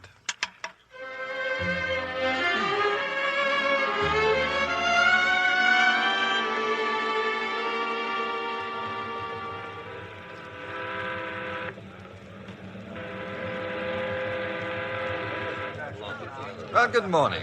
Good morning, Father Logan. Walk over here. We shouldn't be seen together for your sake. I had to see you. Ruth, the police have been questioning me. They saw the two of us talking outside of Villette's house. They're trying to find out who you are. I don't care. I've got to tell you, you're being suspected. I know that. The only thing is for me to tell them that you were with me that night. You can't. They want to know why. I'll tell them everything if I have to. You've got to think of yourself. You've got to think of your husband. Think of him before I think of you. I've never been able to do that. You must. It's too late to think of him. I'm not that good. I love you. I've always been in love with you. I know it's wrong, but I can't help it. Do you want me to lie to you? I don't want you to lie to yourself. I haven't changed, Michael. I've been married 7 years, and I haven't changed. But I've changed. And you must understand. I'm a priest. I chose to be what I am. I believe in what I am. Michael. Ruth, I want you to see things as they are and not go on hurting yourself. Don't pity me. Our meeting like this is wrong. It's all wrong. It won't happen again. I won't bother you again. Goodbye. Ruth.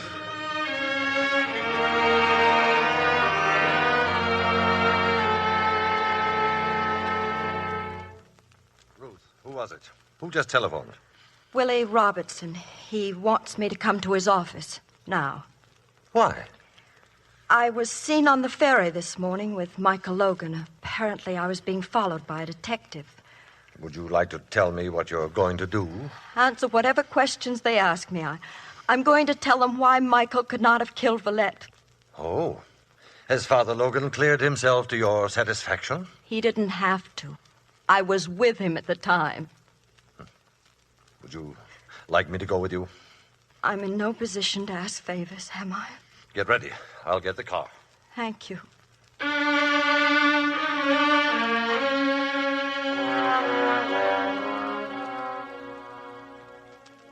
Ruth, Pierre, I'm so terribly sorry about all this. Oh, this is Inspector LaRue. Good evening. Inspector LaRue has promised to keep all this from the press. That is, I'll do my best. Oh, please, won't you sit down? Thank you. Father Logan is here. Here? Yes, the other room. If you'll join us, Father, please. Good evening, Father Logan. Good evening. Good evening. Father Logan. May we begin, please? What is it you want to know? Madame, you met Father Logan on the ferry this morning. Yes. May I ask the reason for this meeting? I don't think the reason could help you, Inspector. You also met Father Logan on the morning following Valette's murder in front of the house. Yes. And the reason for this meeting? I had an appointment with Monsieur Valette. But Father Logan, knowing of the murder, stopped you from entering the house. Am I right? Yes. Of course, Father did not know you had an appointment. But he did know. The night before, I'd met Father Logan. I told him I was going to see Valette at 9:30 the following morning. Madame, just so I don't misunderstand. You met Father Logan on the night that Valette was murdered? Yes. Where? We took a drive in my car. At what time, please? Between 9 and 11. Are you sure of the time, Madame? Yes, I came home just after 11. My husband had come in just 5 minutes before. That's correct, Inspector. You told your husband that you'd just seen Father Logan? No, I did not tell my husband. Inspector, I beg you. Must your questions be so personal? Madame, do you understand why I must ask these questions? Yes. And I came here to tell you that Father Logan could not have been involved in Monsieur Valette's death, because I was with him at the time. I accept everything you have said, Madame. But I must know the reason for your appointment with Valette. Valette was blackmailing me. He was what? I met Father Logan to ask his advice. But your husband? You had not told your husband about this? No, it was nothing to do with my husband. You turned to Father Logan for advice, but not to your husband. Father Logan is an old friend. Then he knew that you were being blackmailed. How could he? I hadn't seen him in years. But you just called him an old friend. Inspector LaRue. Yes, just a moment, LaRue. My wife is not under oath. She doesn't have to answer these questions. Monsieur, I have only one more question. Why were you being blackmailed, Madame? You needn't answer that. Why shouldn't she? Ruth, it isn't necessary. Don't answer. Madame, are you trying to protect Father Logan? From what? He hasn't done anything. It would seem as if he had. You don't care whom I hurt, do you? Just as long as I answer your questions. Madame, a man has been murdered. Ruth, if you think you'd like the advice of a lawyer... Thanks, Willie. I don't think that will be necessary. The blackmail was about me and Father Logan, Inspector. You were aware of this, Father? Yes. If you will continue, Madame. I'll have to go back. a long time, to the beginning of the war. It was long before Michael had entered the church. He was working then for the government, and we'd fallen in love. He was one of the first to volunteer. I hated him for that. I was selfish even then. He took things so seriously. War and love. Yes, even love. I begged him to marry me before he left, but he wouldn't. It seems so long ago. Ruth, how can you talk of our getting married? You know I'll be shipping out soon. Oh, but darling, that's why I want to marry you. Aren't there enough widows as it is? Michael. You think I don't love you enough. I love you too much. Much too much. Don't you see? There's just no telling when I'll get back. Or if I ever will. Meanwhile, you'd better forget about me. How can you say that if you love me? If I love you. There never can be anyone else, never. Ruth, won't you understand? It's so unfair to you. You think it's fair to tell me to forget you? You know something? You're a very stubborn girl, aren't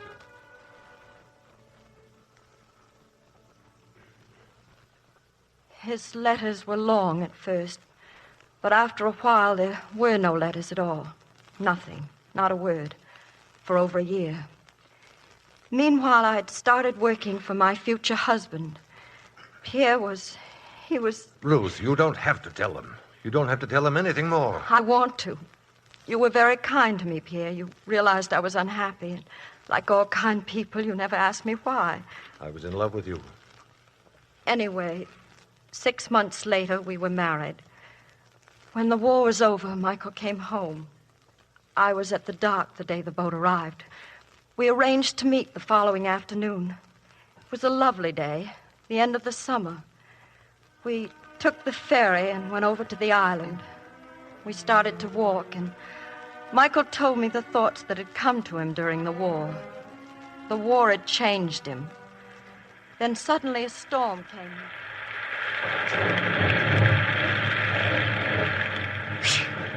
Well, this won't do at all, will it? You don't even have a jacket. Oh, what's a little rain? Come on, let's run for it. There must be some place we can go. Where are we, anyway? Oh, I don't know. It was a beautiful meadow a minute ago. Oh, you're getting soaked. Oh, look, there's a house across the field. Maybe they'll let us stay there.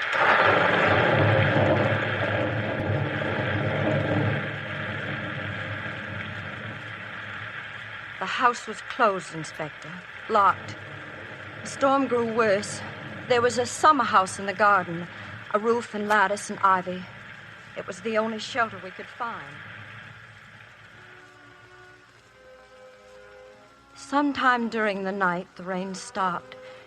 It was sunlight that awakened me. Michael was seated at a table, his head on his arms. He was still asleep. And then a man came walking through the garden. Hello. Well, I've been entertaining guests, I see. He called again, and Michael wakened. What a charming rendezvous. I trust you and the lady were not disturbed during the night. But what a compromising situation, monsieur. Michael, no, don't. He only defends your honor, madame. Get out. Get out? From my own garden? That doesn't give you the right to insult Madame Grandfort? Oh, yes, I know, madame. Ruth? That is, I know of her husband, the distinguished member of Parliament. I've seen you quite often, madame, waiting for him in your car. Oh, how exciting it must be to be young. Young and beautiful. This man, Villette? Villette. What could I say to Michael? I hadn't told him I was married. Father? Let her continue. I didn't see Michael again for 5 years, nor Villette either. Not till the day that Michael was ordained a priest. Villette attended the ceremonies. And after that, I started to run into him all the time. One day as I left the house, he was waiting for me on the sidewalk. And those are the facts, Madame Grandfort. If I don't act quickly, there'll be a terrible tax scandal. Only your husband can help me. Then go to my husband. There's nothing I can do. But your husband is so righteous, Madame. You could persuade him to use his influence, couldn't you? You can't be serious. Madame, must I tell your husband about you and Father Logan? Must I? There's nothing you can tell him. We did nothing wrong. Think it over. I'll give you 24 hours.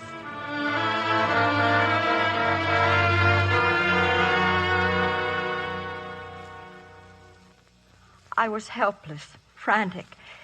If Villette started to talk, Pierre's career in politics would be finished. Michael might be unfrocked. I thought that maybe Michael might help. I telephoned him at the rectory. We met that night, and as we drove around the city, I told him what had happened. I want you to take me back to the rectory, Ruth, and then I want you to go home. What are you going to do? Leave Villette to me. I'll talk to him. Can you meet me in front of his house tomorrow morning, say at 9:30? Yes, of course. It'll be all right, Ruth. Villette will listen to reason. Don't worry about it anymore. So that explains your appointment with Villette. Yes, I see. I arrived at 9:30. I couldn't understand why the crowd had gathered. Then I saw Michael, and he told me Villette was dead. I couldn't believe it. I was free. The rest you know. Some of it, anyway. Inspector, may my wife leave now? Certainly. Father Logan has his alibi now, doesn't he, Willie? Of course. Thank you. Ruth, come. Good night. Thank you, Madame, for your help tonight. Yeah, Willie. Would you like to go now, Father? I said, would you like to go now? Go? It's been a terrible ordeal. We're very grateful. Yes. Good night. Well, it's over, Inspector. Is it, sir? I'd like you to see this report. What report? Dr. Bonnard, the autopsy surgeon. He claims that Villette could not have died before 11:30. Oh, wait Madame a moment. Gramfort said that she left Father Logan at 11. You can do a lot of things in 30 minutes. I had never quite understood why Father Logan should have killed Villette. But now I think I can understand. And I thought it was over. I'm afraid not, Mr. Robertson. Only beginning.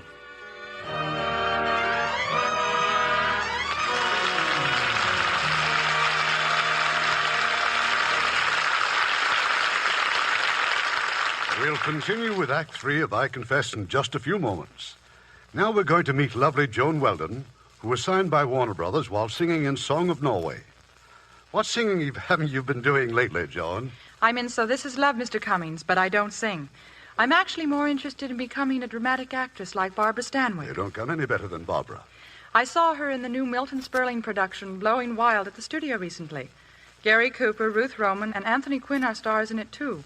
It was shot in Mexico, mostly near Cuernavaca, and the cast lived in one of those old, established world places. Built in 1527 by Cortez, the Spanish conqueror. Sounds like the picture Blowing Wild would have some wonderful scenery in it. Oh, it has, Mr. Cummings, and a very exciting story involving oil fields and armed bandits. Judging by the looks of Miss Stanwyck at the end of the picture, well, I hope she had Lux toilet soap along with her. Why is that, Joan? Miss Stanwyck was covered with oil and debris. She plays the part of an unscrupulous woman, infatuated with Gary Cooper, and I guess you'd say she gets her just desserts in the end. Well, Joan, knowing how much Barbara Stanwyck likes Lux, I'm sure she brought several cakes along. Lux is my favorite soap, too, Mr. Carpenter, for my complexion and in my bath. Most screen stars feel that way about Lux, Joan. They believe there's nothing more refreshing than a Lux bath. It's a great pick-me-up after a strenuous day. It certainly is, Mr. Carpenter. Well, thank you, Joan, and I'll be looking forward to seeing you in a dramatic role soon. Use the generous bath-size Lux. We think you'll like its creamy lather and pleasant fragrance as much as 9 out of 10 Hollywood screen stars do. We pause now for station identification. This is the CBS Radio Network.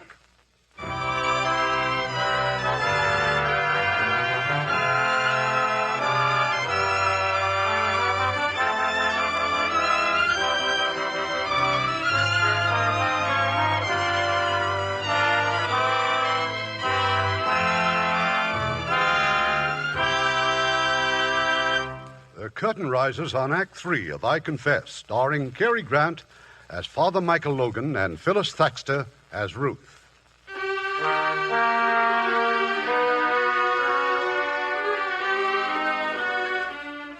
It's very early the following morning, but already the phone has rung in the Granfor home. An urgent call from Mr. Robertson, the prosecutor. And now Ruth has rushed to the church of Sainte Marie. But I can't talk to you now, Ruth. There are people waiting at the confessional. Mr. Robertson phone. They're going to arrest you. Oh, Michael, what can we do? I don't know. You're not going to let them bring you to trial.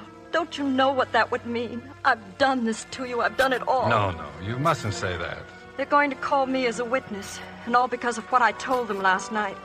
They claim I've given them the motive they've been waiting for. Ruth, please. I must go now. I should have lied, but I told the truth. And now they'll twist everything I've said. They'll turn it. They'll use it. I wanted to help you. To help you.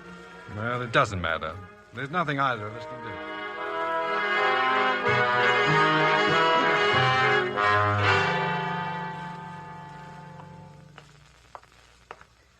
Father Logan. Keller? What is it? I can talk to you now. You are through with confessions? Yes. You have been talking to the police. They asked about me. You told them about me? I'm going to be arrested, Keller. You? You are trying to frighten me. You think by telling me that I will give myself up. So what are you going to do when they arrest you? I don't know. You are frightened. Maybe they will hang you instead of me, and that frightens you. But you can't tell them, can you? You can't tell them as long as you are a priest.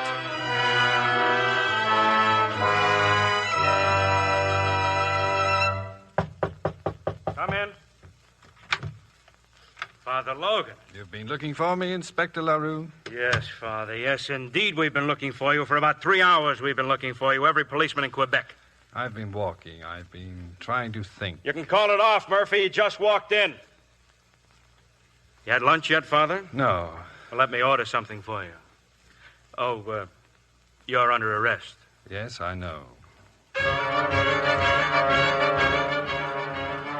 Priest arrested for murder. Father Logan charged with Valette murder. Robertson plans speedy trial of accused priest.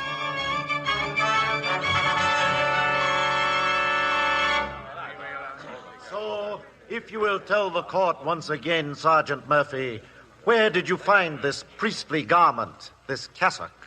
The rectory, sir. Father Logan's room. I found it hidden in his trunk. Hidden? Objection, my lord. On what grounds can the witness claim the article was hidden? Sustained. Sorry, my lord.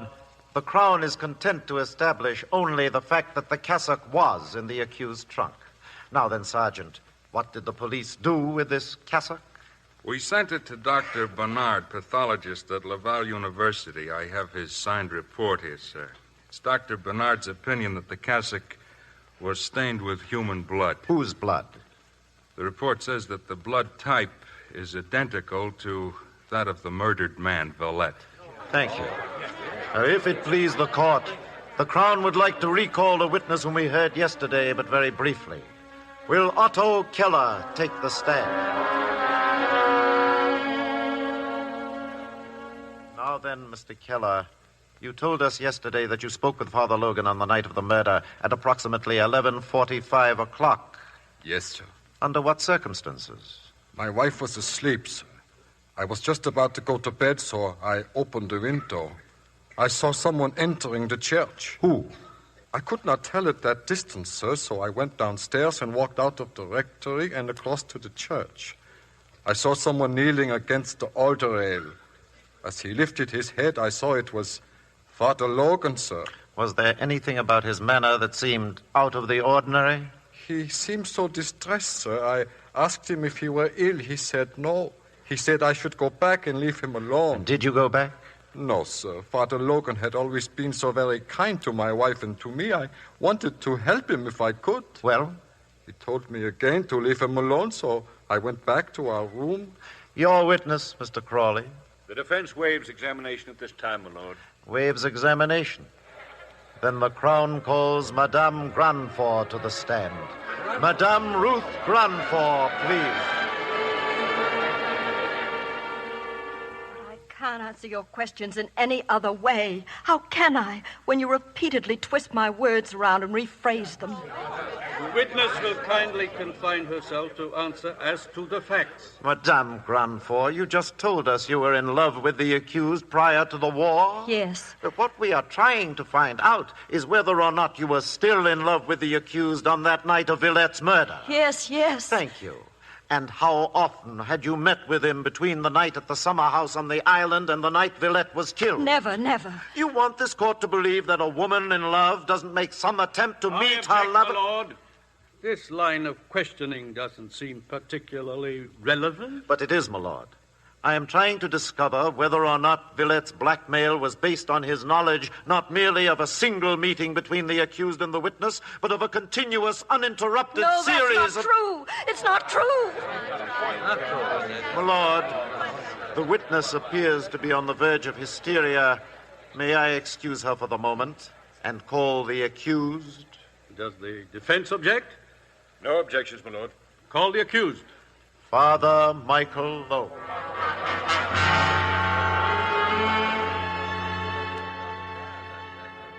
Suppose we begin with the cassock, Father Logan. This is your cassock. No, sir. It is not mine. Then perhaps you borrowed it from someone? No. Yet it was found in your trunk. Someone must have put it there? Yes. Or can you help us by suggesting who? I can't say. Father Logan, when did you decide to become a priest? After the war. And in becoming a priest, were you perhaps trying to hide from something? I've never thought of the priesthood as offering a hiding place. It involves certain responsibilities, certain morality. Yes. And yet you saw nothing wrong in having a clandestine meeting with a woman. Are you trying to imply that I was a priest at that time? I was not a priest. But did you consider that this woman was married? I wasn't aware that she was. And so you spent the whole day with her? Yes. We were good friends. I hadn't seen her in over 3 years. Such good friends that you made no effort to go home that night? We were caught in a storm. Oh, then the storm was the villain. I saw nothing wrong in being caught in a storm. Nothing wrong. Then why, on the following morning, did you hit Villette with your fist? Were you anxious to protect Madame's reputation? Yes. Oh, then her reputation was endangered. You suddenly realized there was something more than merely being caught in the storm. Villette made insinuations. My argument with Villette had nothing to do with any sudden realization. But you hit him in anger. Yes. You hit a man when he merely intruded upon a harmless situation. Then surely you are capable of far more violence when that same man blackmails your friend, Madame Grandfort. I am not capable of murder. You would go to such a man, and unable to control your temper, unable to face a public scandal, you would turn again to physical force. No, I would not. No, you would not. You say that you and Madame separated at 11 o'clock on the night of the murder. That's right, yes. Then it was possible for you to be at Villette's house by 11:30. Yes, it was possible, but I did not go there. I went back to the rectory. And what did you do, Father Logan? I went up to my room. Then I went downstairs and into the church. Did you see anyone there? Otto Keller. But Mr. Keller has told the court that the time then was 11:45 or after. That isn't true. Then perhaps you are prepared to tell us the truth. I have told you the truth. That is all you have to say. That is all. And I say that you did not return to the rectory until 11:45 or after, that you had met with Villette, that he threatened you with exposure, and that you then proceeded to kill him. No.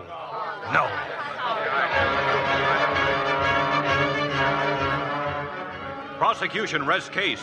Defense blasts circumstantial evidence. Judge charges jury. Church withholds all comment. Verdict awaited. Priest to hang if guilty.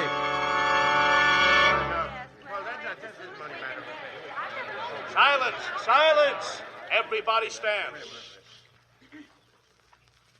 Gentlemen of the jury, are you agreed on your verdict? We are. Is Michael Logan guilty of murder or not guilty?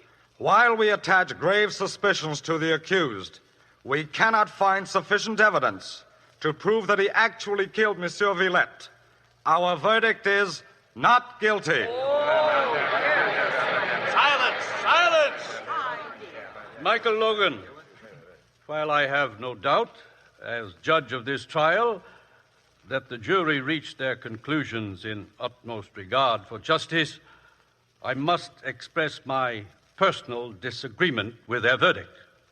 Michael Logan, you are hereby discharged, and this court is adjourned.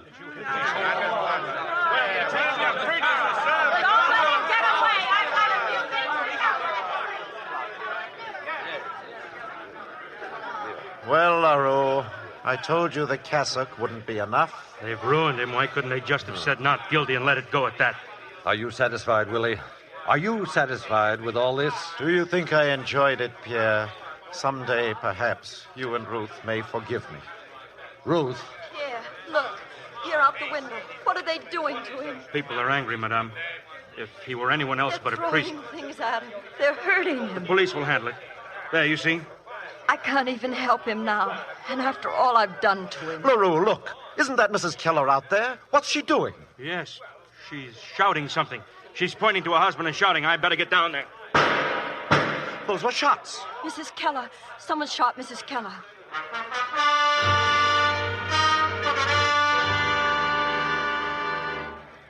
What is it, Murphy? What happened? She was running toward me, Mrs. Keller. She kept shouting, he's innocent. The priest is innocent. Keller was about 20 feet in back of her. He shot her twice. Where is she?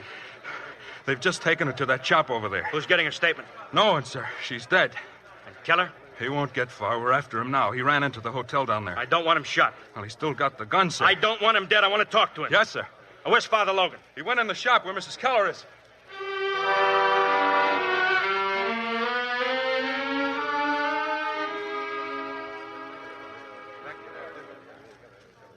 Well, Father? All she was able to say was, forgive me. We should have Keller in a few minutes. Now, what about him? Well, I'm not sure what you mean. Why did he shoot his wife? Why did she say you were innocent? I can't answer that. Keller worked in the rectory. He also worked as Villette's gardener. What else can you tell me about him? Will you let me try to talk to him? We've got to catch him first. All right, Father, come along. He's somewhere in the hotel. Thank you. What are you trying to do, Father? Protect him? I think we better go to the hotel.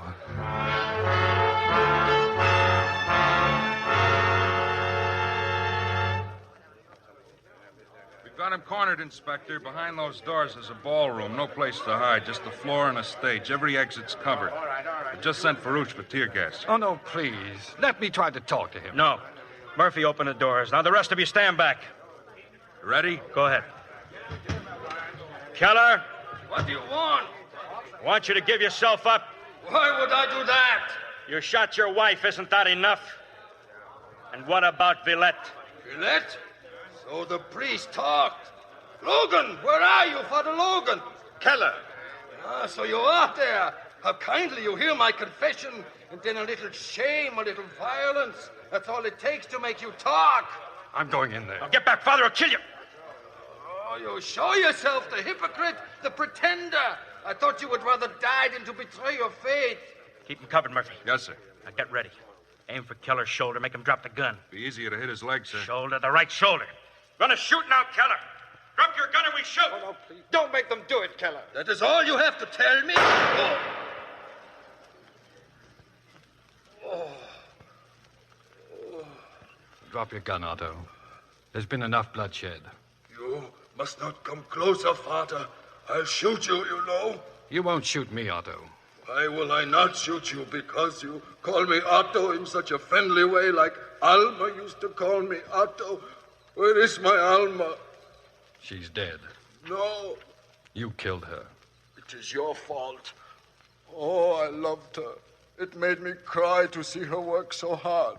Her poor hands, her poor beautiful hands. She can't be dead. She is. And I am as alone as you are. Oh, no. Yes. I'm not alone. Yes, you are. To kill you now would be a favor to you. You have no friends. What has happened to your friends, huh, Father? They mob you. They spit at you. It would be better if you were as guilty as I. Then they would shoot you quickly. Look. 3 bullets. For you, Father. For you. Oh. Oh. Help me, Father. Help me. Quickly, help. Get a doctor, the hotel doctor. Father. Stand back, please, all of you. Forgive me. My head. Hold my head. Yes, Otto. Pray for me. Ego te absolvo, in nomine Patris, et Filii, et Spiritus Sancti. Amen.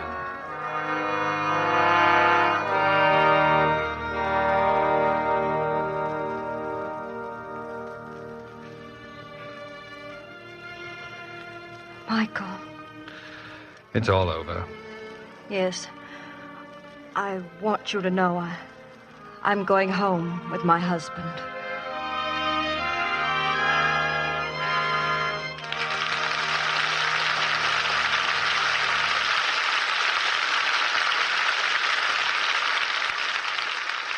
In a moment, our stars will return. Now, here's Hollywood's recommendation for sunshine the year round, Mr. Art Linkletter. Thank you, Ken. And ladies, are you proud to show off your linen closet? You know, a well-kept linen closet is one mark of a good housekeeper. And of course, it's important to have your towels and sheets and all your linens smell just as clean and fresh as they look. And when you wash them with surf, you know they're clean clear through because they smell clean. There's no need to worry about unpleasant odors like stale, sour soap or the almost medicinal odor left by some detergents. You like the clean, sunshine freshness of your surf-washed linens. When you wash them with surf, they smell like sunshine. And that's true no matter where you dry them, indoors or out, on damp days or dry ones. All-purpose surf is the safe, white detergent for your linens and for everything you wash. And when you wash them with surf, they smell like sunshine. Now, Mr. Cummings with our stars. And we call them forward for a curtain call, Cary Grant and Phyllis Thaxter.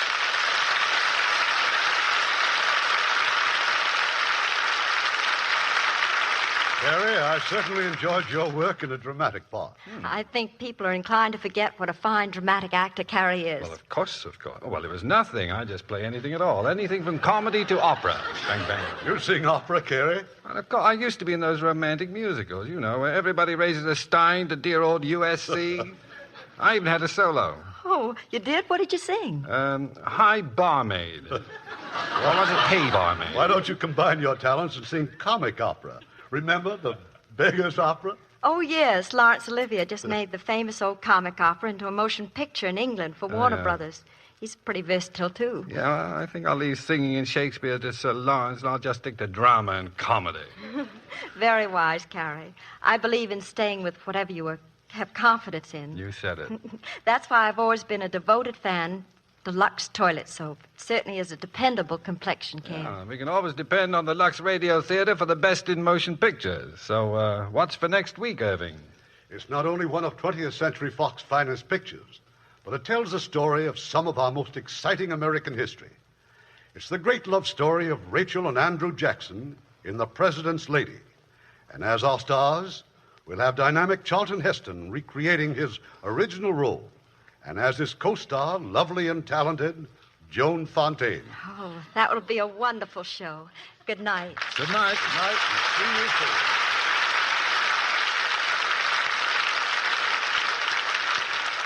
soon. Good morning, honey. When you say good morning, does your breath say... Morning, Mom. Morning, Mom. Morning, Mom. Morning, Mom. It won't if you use Chlorident toothpaste. Chlorident absolutely gets rid of that stale, furry taste that's a sure sign of bad breath. Some toothpastes only mask bad breath temporarily. But with Chlorident, that wonderful, clean, fresh feeling tells you your breath is sweet, even hours later. Chlorident hasn't got a little dab of chlorophyll, it's loaded with it. And it's got a patented polishing agent that cleans better than any other toothpaste formula, bar none. A great university proved it. Anti-enzyme? Certainly. One brushing stops dangerous acid formations that cause decay for 9 out of 10 people for hour after hour after hour. So to get rid of morning mouth, get Chlorident. Then when you say good morning, your breath says clean and fresh.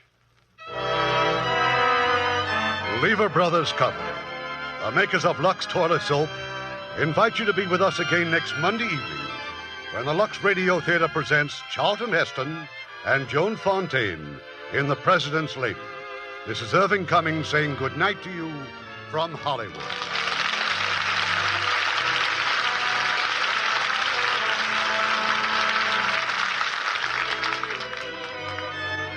Heard in our cast tonight were Jack Crucian as LaRue, Leonard Penn as Keller, Edgar Barrier as Robertson, Shep Menken as Murphy, George Baxter as Pierre, Ann Morrison as Alma, Charlie Lung as Villette, Jill Oppenheim as Augustine, Bill Johnstone as the defense attorney, and Herb Butterfield, Tony Michaels, and Eddie Marr.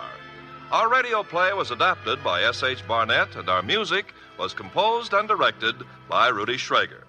Well, Francis, why that big smile? Well, I just sort of found $10. What do you mean, sort of? Well, I did some figuring, Ken, and came out $10 ahead. Oh, great. How'd you do that? Well, it's like this. I buy about 15 pairs of nylons a year. I spend, $1.25 to $1.35 a pair. Say $20 a year for stockings. Now, like any smart gal, I give my sheer nylons Lux Flakes care and get double the stocking wear. So I cut stocking costs in half and save $10 a year. Now, isn't that money found? You bet it is, Francis. And any woman can do it just by giving her delicate nylons gentle Lux Flakes care. So don't wash your nylons harshly in wash day products.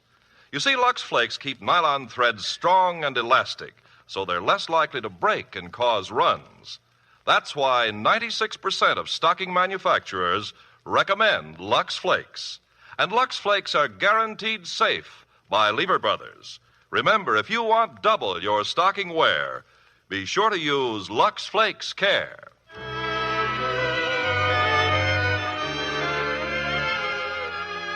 Lever Brothers Company unconditionally guarantees the quality and performance of Lux Toilet Soap, Lux Flakes, Chlorodent Toothpaste, and Surf, or your money refunded. This is your announcer, Ken Carpenter, reminding you to join us again next Monday night to hear The President's Lady, starring Charlton Heston and Joan Fonte.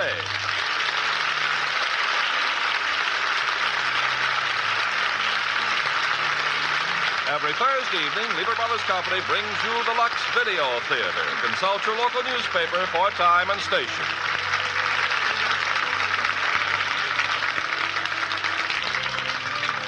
This is the CBS Radio Network.